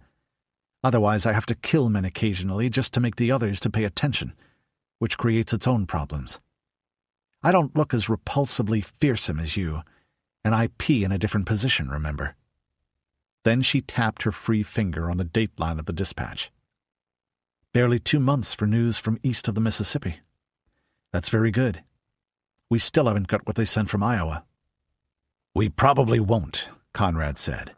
"The cut is clamping down hard on the guerrillas in occupied New Deseret, and that's the only way of bridging eastern Idaho, unless you go around to the north." Tefane smiled as she read, a hungry expression. Conrad held out his hand wordlessly, and she handed him the sheets she'd finished. "Ah," he said, skimming rapidly. "Now that looks promising. Satan's arse with piles like acorns. Now the cut has got most of the Midwest lethally mad at them. Corwin has a genius for making enemies." "So did Norman," Sandra said, "and it is extremely promising. Iowa is a long way from Montana, but from the description they potentially outweigh the cut by a very considerable margin." "The logistics will be murder," Tefane said, "but even a small percentage of a big enough sum is still large." Conrad read the pages as the Grand Constable slid the sheets of paper over to him, occasionally glancing at the rather coarse, brown linen rag paper of the original, then frowned, which turned his scarred face into something even more grotesque.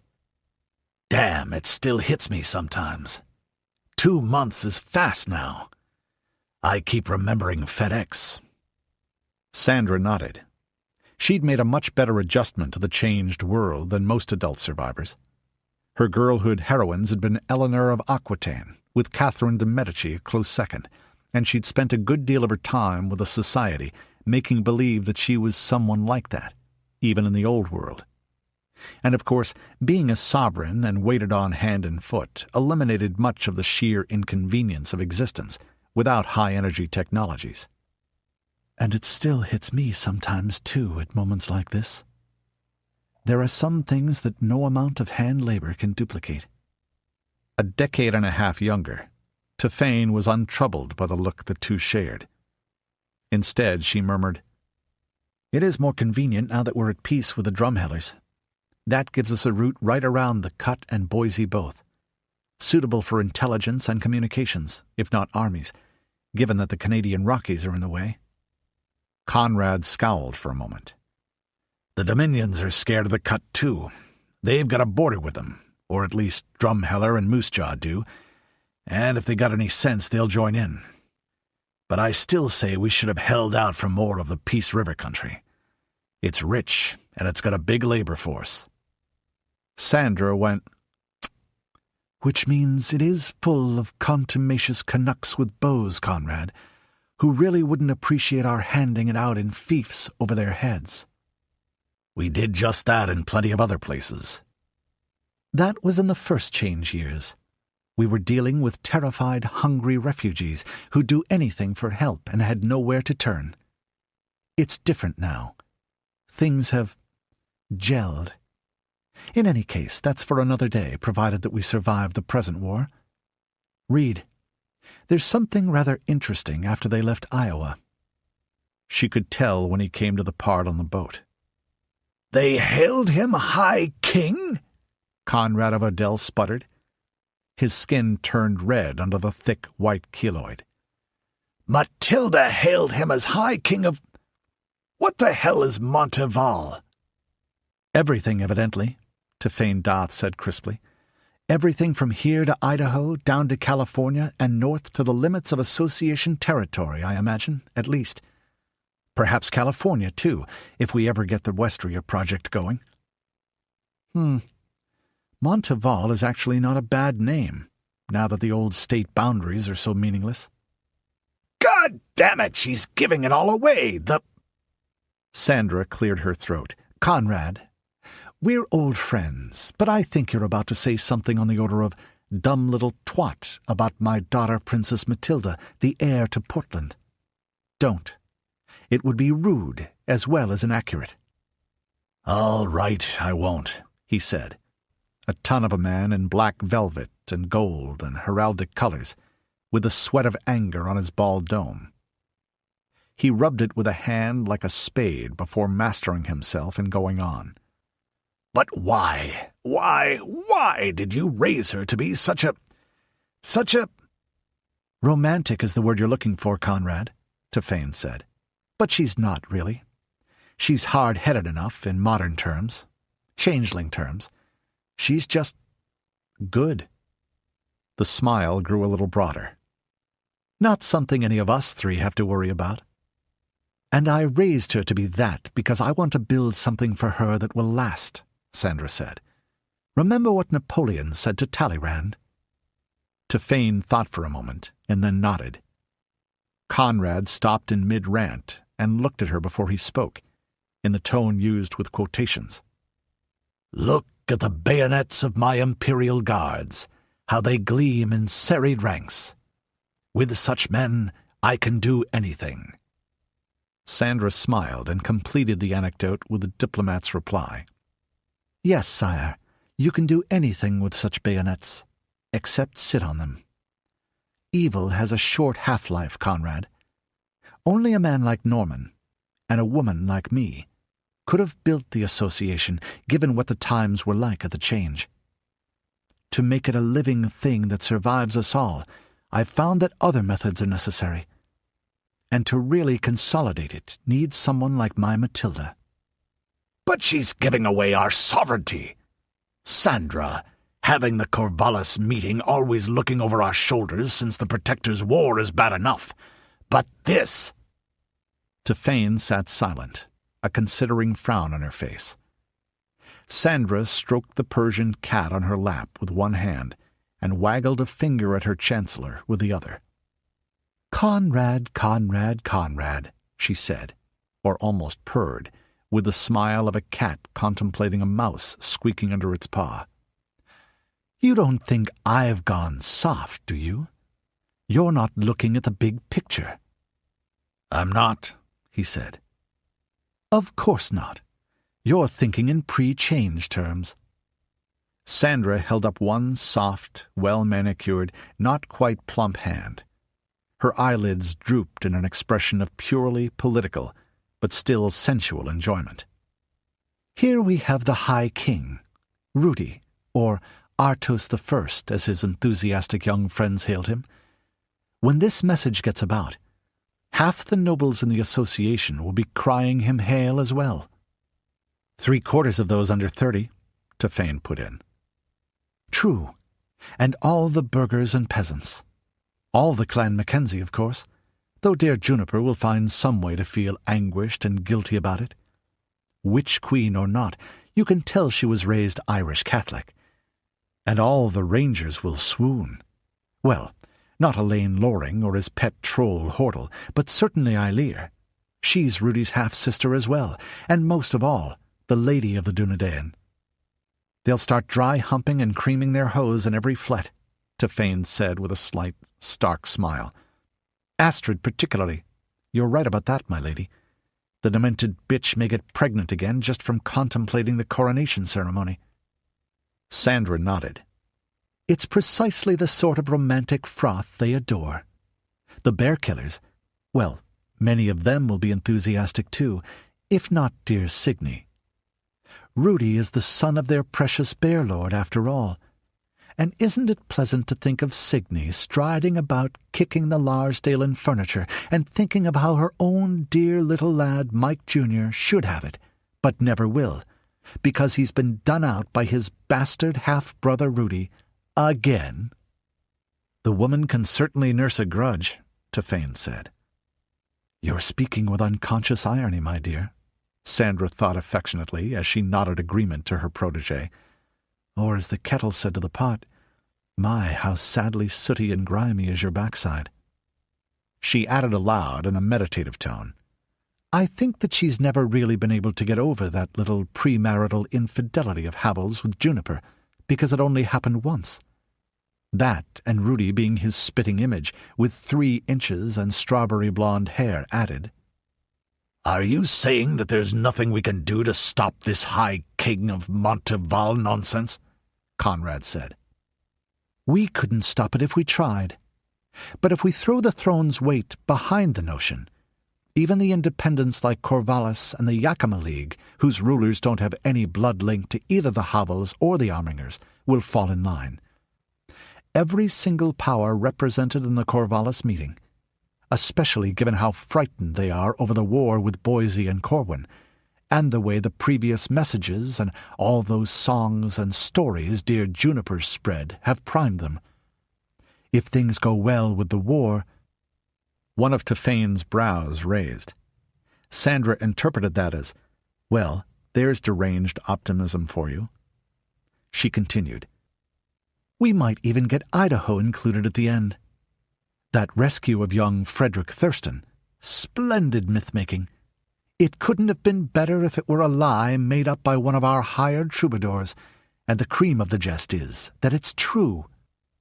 Support it? Conrad goggled. Why should we? Hell, Sandra, we created this country. Did we do it so Juniper's brat could rule all we built up?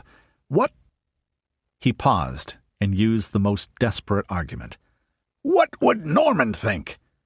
Rudi, he's damned smart and damned tough, and damned likable with it. But he's the son of the man who killed your husband, and his mother was our second worst enemy all through the wars. You and God and anyone who was within hearing knows I had my arguments with Norman Arminger. But you and he and I made the association. Yes, and what did we make, Conrad? A nation? A country? Well, yes. Well, no. We made a feudal kingdom, Conrad, which isn't at all the same thing.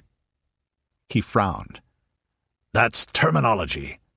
Yes, you and I were in the society, and Norman took it all very seriously, but... No, it's not just terminology. You're showing your age, Conrad. Think like a feudal noble for a moment, not an executive. Think the way the younger generation thinks all the time, and you do half the time. For example, when you were arranging the marriages of your sons. Think about family. If Rudi becomes the High King, he rules Montival, presumably as a loose federation of autonomous realms. That is what a High King does, after all, as opposed to an emperor. The association territories would be self-governing, but part of Montival. That's the problem. Not that I don't like Rudi, but... No, that's not the problem. That's the solution, my dear old friend. It's the solution to the problem that I, and you, and Norman before the Protector's War have been struggling with since the change. The problem being that Mike Havel and Juniper and the damned Yakima League and those greed-mongering pedant anachronisms in Corvallis wouldn't submit to the throne, to House Arminger. What do you mean? He said, baffled. The High King of Montival must have a High Queen, and if she is none other than my daughter, and bear in mind that she's also Norman's daughter and only child, then one of her children becomes the High King in turn, or High Queen Regnant, to be sure. Then that means that my grandchild, and Norman's grandchild too, don't forget that part, rules the whole west side of the continent, as well as being Lord Protector of the Portland Protective Association, which is what Norman and I wanted to begin with, and the son of the man who killed him is handing it to us on a golden platter. Tefane stared at her for a moment. My lady, how long have you had this in mind? Just as a matter of curiosity? Since, March 6th, 2008. They both blinked at her, and Tefane spoke. That's the day I brought Mathilda and Rudi back during the Protector's War. The day we arrived at Castle Totenangst. Sandra nodded. Well, of course, I'd had the beginnings of the notion before that, as soon as the Mackenzies took Mathilda prisoner, and it became obvious how well she and Rudi were getting along. Everyone knows that a dynastic marriage has been under consideration for a long time. But that would have been between the heir of the Mackenzies and the heir of Portland.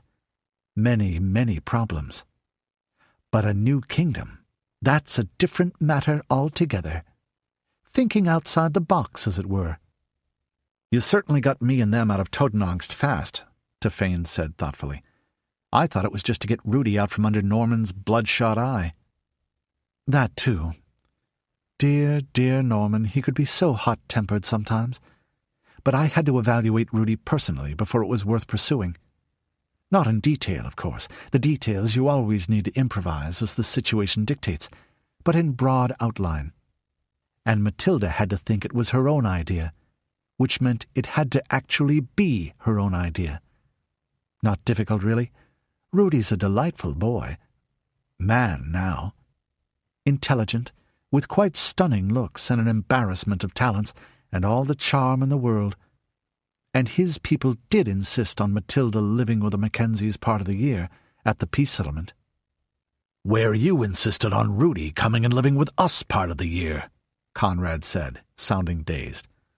Jesus, that far back? Precisely. To shape him, you see, and also to expose the younger generation of our nobility to him. Tefane burst into laughter. Sandra was slightly surprised. She hadn't seen that happen during business hours more than once or twice in the quarter-century they'd known each other. The Grand Constable of the Association went down on one knee and drew her sword, bringing the cross-hilt up to her lips in salute. "Even for you, my liege lady, that is... It's just so fucking brilliant!" Conrad had been standing with his mouth open.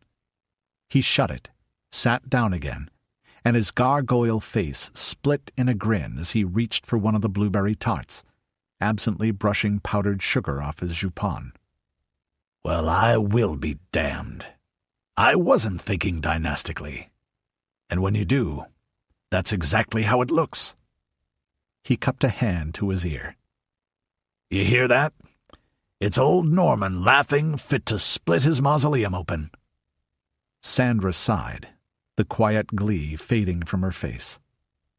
"And I still miss telephones," she said. "Now we know they've arrived safely at this Reedstown place. That's the edge of civilization, and they're about to plunge into the unknown. How long will it be before we know what happened there? Or later?" This is the end of the CD. The audiobook continues on the next CD. Chapter 12. Free Republic of Richland, Sheriffry of Reedstown. Formerly southwestern Wisconsin. October 8th, change year 24, 2022 AD. "Ah," Rudi Mackenzie said, and let himself slide blissfully deeper into one of the tubs to which the Reedstowners had shown their guests. "Ah, indeed," Odard said happily, sitting up in his own bath and scrubbing at his nails with a small brush. "Warm hospitality." Rudi nodded, with his hair floating around his neck and shoulders. "Now this, my friends, is an improvement over squatting in a cold creek with your bollocks crawling up, that it is," he said. "Or a cloth and a pan of hot water by a fire with your backside freezing." "Or just plain dirt and smell," Fred Thurston said, with a wide white grin. "I remember the first time I came back from a 3-week field exercise with my junior ROTC class. My mother said, 'How are you?' And I just said, 'Mom, I stink.'" The smile faded. Rudi judged that he was thinking of his father again, or perhaps his mother and sisters, trapped in Boise with an elder brother who turned to patricide to make the position of president hereditary. Lawrence Thurston had been about to call real elections. That, and the birth of a son to Martin's wife, had sealed his fate. "If his mother suspects that Martin killed his father, that will be a grim thing indeed," the Mackenzie thought. "Having to treat her son as before, knowing herself watched and every word and glance weighed to see if she suspects." He didn't suppose Martin would hurt his own kin without need, but he'd shown himself to be a pellucidly ruthless man, by killing his father, and by allying with the Church Universal and Triumphant. Though that may simply be the arrogance of a young man who thinks he can ride the tiger without ending up inside it. The thoughts ran on as he lay watching the younger man's misery fade, or at least burrow deeper. Or does Fred wonder if they believe Martin's tale that he was responsible? That would be an extra twist of the knife in his chest, surely it would. Not likely, though, I would say. His mother struck me as a very clever lady indeed, and none too friendly with Martin's wife, who I think has been whispering ambition into his receptive ear for years now. "This rather reminds me of the baths at Mount Angel," Ignatius said, after a swift glance at the younger Thurston's face. "The layout is similar." "He is a kindly man, the good father," Rudi thought. "A gentle one, even. Except when there's a sword in his hand, the which you would not think unless you'd seen him fight. And then he is a thing of terror to anyone on the sharp and pointy end." "That it is," he said aloud, "though not as prayerful, to be sure. It was an interesting thing the first time I scrubbed my hide with a brother reading scripture from the lectern." The Mackenzie heir was a frequent guest at the great fortress monastery, and had studied there in its famed university and libraries, and its equally famous combat schools. The clan and the order were old allies, from the days after the change, and from the wars against the association. "It's not much like Castle Totenangst," Odard grinned. "I hear the Silver Tower has baths carved out of whole pink marble blocks and gold taps." "Sure, and Mathilda has told me the same," Rudi said, and then had a sudden vision of her naked in such a setting, rising out of the suds. Even the guest quarters for humble vassals from Gervais had sunken tubs with silver fittings, Odard went on, looking slightly dreamy at the thought. The Lord Protector and Lady Sandra didn't steal anything but the best when they were looting the decorative features for Totenangst. This is comfortable, though, albeit a little different from the way Mackenzies would have handled it. For one thing, the women folk were in a separate section, but Rudi was used to that. There were plenty of folk back in the western lands who had such taboos, and the bulk of their party of both sexes were elsewhere, this apparently being the gentlefolks' part of the manor. The tubs were of the old world, enamelled cast iron on claw feet and meant for single bathers, but amply sized for his 6'2", and the water was gratefully hot and smelled slightly of herbs, aromatic steam rising from the surface and misting on the room's tile floors and walls. There was plenty of it, too, from a big sheet-metal tank with its own wood-fired furnace that also served to keep the room comfortably warm. "This was part of the fire department in the old days," Ingolf said, scratching his hairy, muscular chest. "Dad started joining the buildings together that first year and moving them around. Everyone had to live close. It was still damned cold here in March when the change came. That's the tag end of winter here. We knew it would be worse come next winter, and all the old-style furnaces were kaput, and we could only make so many new ones, what with everything else that had to be done. I remember thinking how cool it was to be able to go from place to place inside. You know how kids are. Convenient for playing hide-and-seek in a blizzard, too." They all nodded. In the new world that had grown up with them, there were few places where a single family could live off by itself, for reasons ranging from defense to the sheer difficulty of heating water if you wanted something better than hanging a bucket over an open fire. With the aches and stiffness soothed out of him, Rudi's thoughts turned to the next necessity. "I take it your sister-in-law Wanda is a cook of note," he said respectfully. That was an occupation honored among Mackenzies, who admired skilled makers of all sorts. "She seemed to be putting her own hand to it as well." "The which I approve of," he thought. His mother had always done her share of the chores and done Juniper's Hall, and seen he'd had experience of scrubbing dishes as well. "Otherwise I might have gotten above myself, with all the time I spent among association nobles, and they looking down their noses at such." "Yeah, Wanda was a refugee herself, one of the first ones to get here," he said. "Her family were brewers in Madison. She was their only kid. They called it a microbrewery then. God knows why. From the way she talks, it was a hell of a lot bigger than the one here." "Which isn't small," Edain said. "They were in a city and lived," Odard said, slightly surprised. That was a bit unusual, and much more unusual for such to end up with rank and position. "They left Madison about 3 days after the change. They had a big wagon and some horses, some sort of show-off thing brewers did back then. Turned up here. I can just remember it, mainly how excited I was, about 10 days after that, with all the equipment they needed to make first-rate beer, sacks of good hop and malting barley seed, some of their workers, and 6 big draft horses. Clydesdales. You can imagine how popular they were. I find it equally impressive that they arrived here without being robbed, Ignatius observed. Just so, Rudi said. And then she married the heir of Reedstown? It was a bit more complicated than that, but yeah, hey, she did, 6 years later. She already ran our food supplies when I left, besides the brewery, under Mom. Not just cooking, you know. The storing and curing and smoking and salting and preserving side of things, too. Rudi nodded gravely. That was a heavy responsibility when sloppiness or lack of skill could ruin a year's sweating hard work and condemn an entire settlement to hunger, or at least a diet dull and unhealthful until the new crops came in. More important still in this land of iron winters, he thought. You guys smell a lot better now, a youngster's voice said at the door.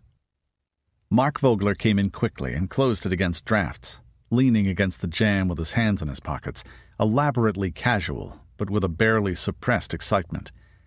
He seemed to have fond memories of Ingolf, and doubtless this was the biggest interruption of the round of seasons and lessons and chores he could remember. "Hi, Mark," Ingolf replied, and heaved himself out of the tub. "Dinner's on?" "Pretty soon, Unc Ingolf, and Mom's just looking after Jenny a bit before we start." He has that way of speech his father does, only stronger still, Rudi noticed. Mother would be interested. She always did like to place a man's accent. At Ingolf's look of inquiry, the nephew went on. "The youngest. Well, you know about me, and Dave and Melly. Only she wants to be called Melinda in full these days. There's Ingolf and Sue and Jenny now, too. Jenny's not on solid food yet." "Ed's been busy," Ingolf said, and the boy blushed a little. "And Wanda?" A hesitation, and then the youngster went on. "You really going to marry the pretty lady with the eye patch?" "Yeah, I am." "Cool." Ingolf's grin was rare, but the warmer when it came. "You know, Mark, that's exactly the way I feel about it, too." "I mean, she's gorgeous, and she's got a twin, and wears that great stuff, and talks that strange language, and I bet she's done all sorts of great things. Real adventures like you have, Unc. We heard a little about that. Not just hung around home like, well..." "Oh, Christ, don't you start getting ideas about running off on heaven adventures, Mark," Ingolf said. "I did that, and ended up in the stupidest damn war since the change, bar none, for years. Sheer dumb luck I didn't get killed for damn all nothing, like poor Bert Kirkendall. And he wasn't more than a couple of years older than you are now when he came running out of his tent and caught an arrow with his eyeball." The boy flushed and looked a little mutinous. Rudi judged he was at the age when a youngster dreamed of doing the wild deeds for the deed's own sake, and never considered the price of them, or the desperate need that made men willing to pay it. A chill took him, despite the heat of the water. "And how many glad boys like him, on all sides, will lie sightless as a feast for the dark mother's scald crows before this is done," he thought. "How many friendly garths like this will be roofless and burnt, their folk knowing exile and hunger even if they live? The necessity doesn't change the black wickedness of it." He rose and took one of the towels that heated on racks beside the boiler. Hoarded pre-changed cotton kept for honored guests. The boy looked at him, then did an almost comical double-take, looking in a way that took in the scars. The expression of awed respect went deeper as he glanced at all of them in the same light, lingering on the purple wheal that marked Odard's left forearm. Now that Rudi thought about it, this was a collection of tried fighting men that would impress many a lad. "The more so, I judge, because we're none of us impossibly older than he. Fred and Edain have only 4 years on him. Mark's on the brink of manhood, and eager for it past bearing. It's well I remember that feeling." The Mackenzie spoke in a cheerful tone.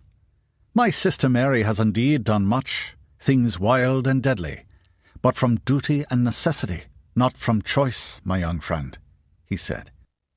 Then he smiled. "She and Ritva are of the Dunedain, the rangers who are sworn to protect the weak and oppressed, and who travel and explore and fight their whole lives long. which tends not to be all that much of a longness, as it were. Mark's eyes went wider, and Rudi continued. It's their trade, a hard and difficult one. That and guarding travellers and hunting bandits and scouting in war.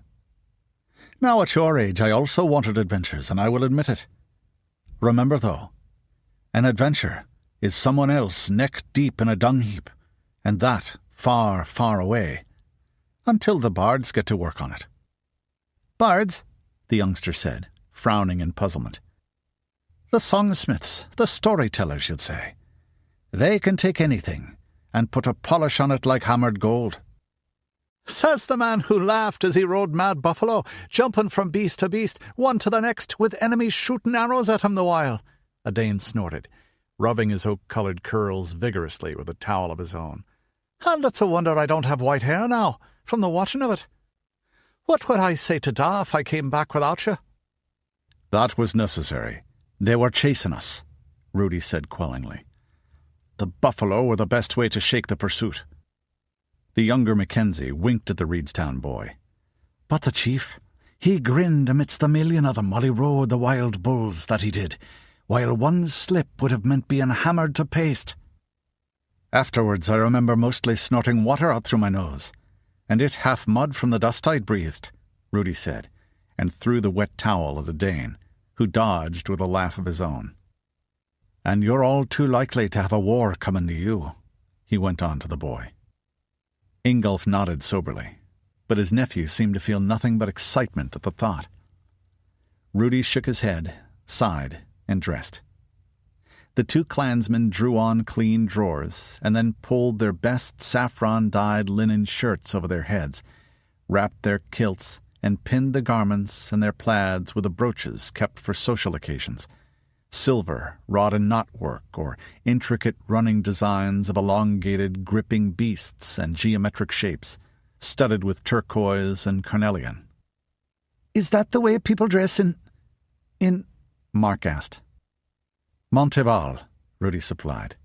"The some of us do. We are the Clan Mackenzie. It's the style of our ancestors, so, from long before the change, which our folk remembered after it." He remembered things his mother and his stepfather Nigel Loring had said, and amended it to, "more or less the style of some of our ancestors." "Absurd barbarian fashion," Odard put in, as he donned his party-coloured court-style Portlander hose. That required perching on a stool and gathering it up to the toe, and considerable care and effort. Juniper Mackenzie had once told him that the effect had a strong resemblance to what she'd known as pantyhose, but with even fine bias-cut linen a lot less stretchy and convenient than nylon. The carefully preserved jupon and tunic came out to follow, donned with foppish care. As the Baron of Gervais added a ring and admired the effect on one hand, Rudi reflected that Odard really enjoyed dressing up in what associates insisted on calling garb, no matter how uncomfortable, so long as it was rich and sightly. Not being able to do so every day was a real hardship to him, albeit one he bore without too much complaint. Mathilda was probably putting on her set of the same. She'd left the Cote-Hardy in Iowa, observing that once past Wisconsin, most of the people they'd be meeting would be either cutters or cannibals, unable to appreciate a lady's formal dress, and all too likely to put her in situations where skirts would be a handicap. "But I guess she's not putting it on just yet," Rudi said aloud. "Have you ever observed, my friends, that a woman may have no more surface area than a man?" "Distributed differently," Fred Thurston said. He was donning something very close to the green dress uniform of the old American Army, with a dark beret on his short, wiry hair. "Different in a good way." "Granted by the foam-born, but the same area of skin, do you see? Yet why cannot she wash in the same amount of time a man finds ample, unless the water is freezing, or has things with fangs in it so?" "Or put on a kilt as fast as we do," Edain observed, tucking the little shin-dub, the black knife, into its sheath in his sock-hose. "It's a mystery of the mother of all that it is." "Christ, this still fits," Ingolf said, donning his own clothing. It was a set of blue linen pants with copper rivets, light roll-necked sweater, and denim jacket dyed with wild indigo. He'd left it all behind when he rode off to the Sioux Wars, and it had been carefully preserved by his sister-in-law. More of the fittings were pre-change salvage than his relatives wore now. Then he worked his shoulders. Well, the jacket's a bit tight here. I hadn't quite gotten my full growth then. It'll do, though. I've got enough range of arm for getting the beard to mouth height. A soprano voice came from the other side of the door, a mutter of Cinderin, and then, "Aren't you people ready yet? I'm starving." "Harry, I got you those 64 acres because you're my sister's cousin-in-law. People understand that. Now it's up to you to make what you can of it before you start asking for more favors. People will understand that, too." Rudi halted, and the others did perforce behind him. The half-closed door leading to the vestibule let the conversation through only because one side of it was being conducted at the level of a bad-tempered bellow on Edward Vogler's part. There was a murmur from the other man. "No, I'm not going to give you any more county land," Edward Vogler said, "or more woodlot rights or fishing quotas." Another murmur, and, "Because you can't work more than a 10th section by yourself," the sheriff went on. "It'll take you years to get that much going, the way it's grown up in scrub." Another murmur, and the reply was even louder. "No, this isn't goddamned Iowa or Marshall or even Ellsworth. I'm not going to tell someone they have to work for you just because they're folks who are refugees. Pay someone if you can. Do with what, God only knows. Hell, you borrowed all the equipment you've got, mostly from me, and only one of your kids is old enough yet to do much field work. Mary, mother alone, knows how Janet's going to make do there on her own without a grown woman to help. Now buckle to and get that land cleared and be happy I'm letting you off the land tax for 4 years. If you had any sense, you'd stay and work with your father-in-law and do it bit by bit." Edward Vogler was still scowling when Rudi coughed diplomatically and came through the entranceway, but his face relaxed. "Sorry, business. Right this way, gentlemen. Ladies," he said. "Let's get you all a brew. Unless you'd like wine, we keep some for company." "Ah, no. Your beer is of a surpassing excellence, Sheriff," Rudi said. "I'll stick with that." That has the merit of being true, and it means I need not say that I haven't had a decent glass of wine since we crossed the Rockies, he thought, as everyone else murmured agreement. Most of them taste as if a fox had peed in the vat with the grapes. "Beer we got. Also cider, applejack, cherry brandy, peach brandy, whiskey, and vodka." The cavernous banquet hall had a floor of polished concrete, and the ceiling above was a simple V of steel rafters and corrugated metal sheets supported by iron pillars, all obviously built before the change. Their host escorted them through into the great room and jerked his thumb at the row of barrels resting along one wall on X-shaped stands of fragrant pine boards. "Help yourselves. Cut a run. Get some things done first. Mark will show you round." The mugs were old cast glass this time, and sitting in beds of crushed ice. Rudi decided on a lighter wheat beer instead of the dark bock he'd had when Wanda greeted them. There were 6 types. "And each better than the last," he thought respectfully after his first sip. "Ice at the end of summer," Mathilda said, impressed. "We had that at the palace, of course, but—" Mark Vogler looked at her oddly, and Rudi didn't think it was just for the lidless eye and the heraldic shield on her chest. "Doesn't it freeze out west in Montival?" he said. "Several times a year. And we get snow even down in the valley sometimes," she said. "For variety in the endless winter rainfall," Odard said whimsically. "I understand that at least the sun comes out here between October and May. Sometimes. We call that period the black months back home." "You mean the snow doesn't stay all winter where you come from?" Ingolf chuckled. "Mark's looking at you funny for a reason, Matty. Believe me, getting enough ice laid down to last out the summer is not a problem here. Wait until you've seen one of our winters." "We've been known to have some cold weather in the Powder River country," Virginia Kane said, prickly about her homeland on the high plains. "Idaho, too," Fred Thurston added. "Granted, Boise's not as bad as the upcountry, or Wyoming." Ingolf made a gesture that was half acknowledgement, half disagreement. "You don't get blizzards like ours. It's a lot wetter here than most places out west that aren't on a mountainside, and it's just as damned cold as it gets in Wyoming, Virginia. Blizzards here can bury a barn, and they could start any time now, too.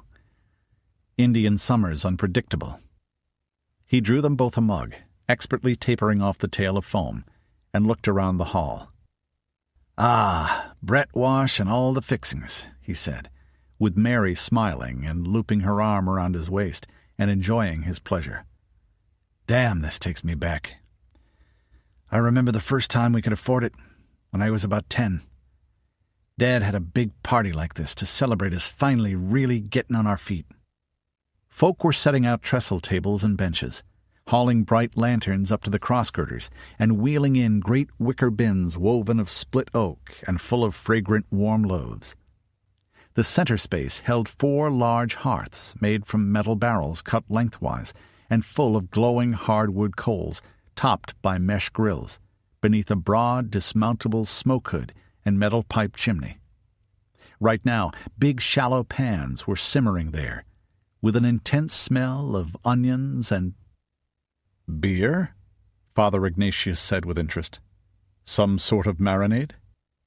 He sipped at the mug in his fist with evident pleasure. He was a man of studied self-control and moderation, but saw no reason to pretend he wasn't enjoying a beer if he was going to drink it at all. "One reason I like him," Rudi thought. "He's not like some Christian clerics I've met, who act as if they thought the world and all its pleasures were an evil produced by that bad spirit of theirs, rather than the maker of stars." "Yeah," Mark said, obviously happy to enlighten the foreigners. "You simmer the brats. That's a sausage." "My baptismal name was Bergfried, my son," the priest said gently, his slightly tilted dark eyes crinkling in amusement. "I have heard of bratwurst. My mother and sisters make very good ones, in fact." "Oh, sorry, Father. Well, you simmer the brats in beer broth with onions, and then you grill 'em. We'll be starting with that, though." He nodded to a much larger pot, which Wanda Vogler was stirring, occasionally taking a sip from the ladle. "Onion, cheese, and beer soup," Ingolf said reverently. "God, that smells just like the recipe Mom used, the one she'd never let anyone write down." "Yeah, Grandma taught Mom, all right. She was getting too old to do it herself." Ingolf nodded, his face somber again for a moment. The news of his mother's death was fresh for him, but his nephew was too young to sustain a grief for years. Rudi took a deep sniff. Under the cooking smells were others that made him suspect the feasting hall doubled as storage most of the time. He could detect strong hints of something sweet. "Maple sugar," Ingolf said in reply to his question, as they stood waiting for the trestles to be set up. "We get a lot of that, and we used to put the barrels in tubs here. That and beer, usually, or that's what we used it for when I was a kid." "Ingolf," Fred asked thoughtfully as he watched the crowd trickle in. His father had been a general, after all, and besides formal training as an officer, he'd grown up around recruitment and logistics. "Just how many people are there in Reedstown?" Ingolf looked at him in mild surprise. "When I left, a bit more than 100 farms that came through.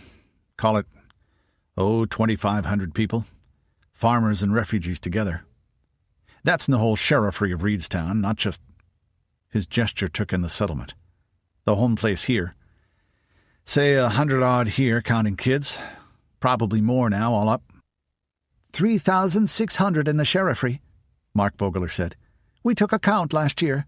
The boss man wanted to know." "Is that typical?" the Boisean continued. "Oh, some are a bit bigger, some a bit smaller," Mark put in, obviously proud of his knowledge and his country. "We don't have big cities like Iowa, but there are some pretty large towns. Richland Center has 3,000 people all by itself. I've been there. God, it's more crowded than I thought any place could be. 500,000 in the whole of the Free Republic, if you can imagine that many people." Fred said. Mathilda shaped a soundless whistle. Rudi was impressed himself. Not nearly as many inhabitants as Great Iowa, but it was still as many as the PPA had, and half what the United States of Boise or the Cutters could boast. 7 or 8 times as many as the Clan Mackenzie. And Richland wasn't even the only such bossmandom in what had been Wisconsin. There was Ellsworth to the north, and a spattering of independent little villages and counties farther northeast. "And it seems this land breeds many strong young men," Rudi said thoughtfully. "No doubt it's formidable they would be, should foemen or reivers come this way." "Right," Mark said, his chest puffing out slightly. "We Reedstowners can muster a battalion of 300 now for the Free Republic's National Guard." Or should their sheriff have a quarrel with the neighbours? Rudi thought. From what Ingolf says, there was a fair bit of that, at least in his father's time, before things found their balance here. Mark went on. "A quarter of them are cavalry. A lot of our guys fought in the Sioux War or in the trouble we had with Ellsworth, or against outlaws and stuff. Our team won 3rd place in the Guard muster competition at Richland Center this June." The tables were set up now and covered with checked cloths. A group with drums and instruments. He recognized a tuba and an accordion, began playing cheerful music with an oompa-oompa beat for a minute or two. That was apparently a signal for everyone to seek their seats. The farm workers and laborers at the lower tables had a guest or two to each family group, and Mark and those of his siblings old enough led Rudi and his immediate followers to the master's table. The hall was filled with chatter and smiles. Even the Southsiders were only mildly nervous despite the strangeness of place, folk, and even food. Many of them still thought of buttered bread as an exotic treat. The Mackenzie judged the Reedstown folk were showing the pleasure to be expected at a break in routine, plus anticipation of the feast, and the happiness anyone who lived close to the land felt when the Maine harvest was in and safely stored. And local pride that they can afford to guest so many strangers so well, he thought. Which was pardonable. It did show that this was a prosperous community, and well run. "I'm glad it's not so in itself," Edain murmured to him as they took their chairs. Those seemed to be something of a luxury. Most of the seating lower down was benches. More benches ran around the outer walls.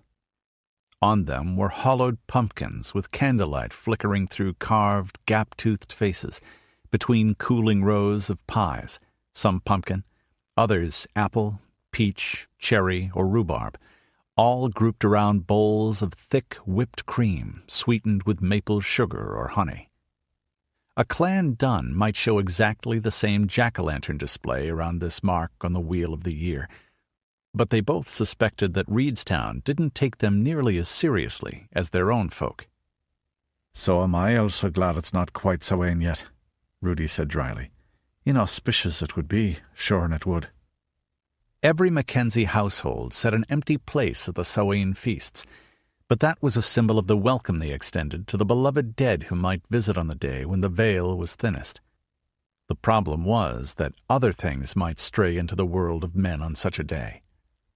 If someone actually came through the door and seated himself, he had to be fed and entertained with everything of the best.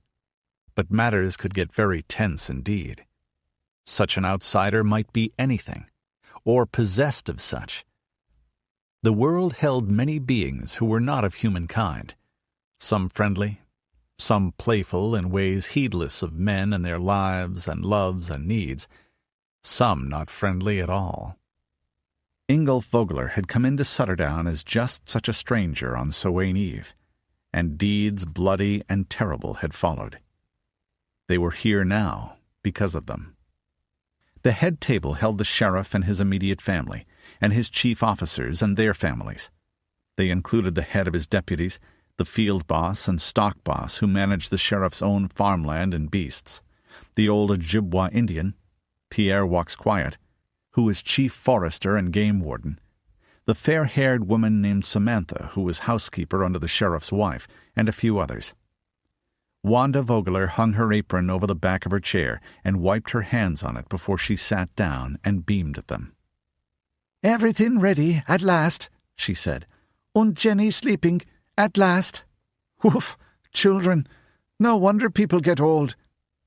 "There's nothing you ever enjoyed more than laying on a big feed, Wanda," Ingolf said teasingly. "Unless you've changed more than I think." "Nothing I enjoy more except eating it myself," she said, "and talking while I eat, and dancing afterwards. Both with people who aren't the same ones I see every day, and I know everything they're going to say before they say it." Her husband cleared his throat and rose. The noise in the hall fell off and then vanished. Faces turned towards them, some already chewing on rolls or pieces of cheese from the rounds and blocks and wedges that were set out on cutting boards down the tables, alternating with tubs of butter and jugs of milk, beer, and cider. "Well, folks, you all know my brother Ingolf is back for a visit." There was a cheer and a ripple of raised mugs. Edward Vogler looked surprised, and so did Ingolf. "We all heard how well Ingolf did in the Sioux War," Ed went on. "How the boss man of Marshall gave him that medal and offered to make him a general." Rudi and his party looked at Ingolf in surprise. The only tales he'd told them about his part in that conflict had been things comical or tragic, mostly reflecting badly on himself. "And how his salvage team got all the way to the East Coast after that, chosen by the boss man of Iowa because he was the best. First people from the Midwest to do that since the change." Family pride rang in his voice as the folk of the steading cheered again. Then he went on. "With him is his intended and her brother, Rudi Mackenzie, the guy he's ramrod for now, who comes all the way from the West Coast. That's a first, too. They're our guests here, and so are their people. Let's show them hospitality, and how the Free Republic of Richland and we Reedstowners treat guests. They've got a priest with them, good Father Ignatius, and I'd like him to lead us in saying grace." He bowed his head, and Ignatius rose. "O Christ our God, bless," he signed himself, "the food and drink of your servants, for you are holy always, now and ever, and forever. As Jacob greeted Esau as brother, may we all be as brothers to one another. In your love. Amen." There was a murmur of amen from up and down the tables.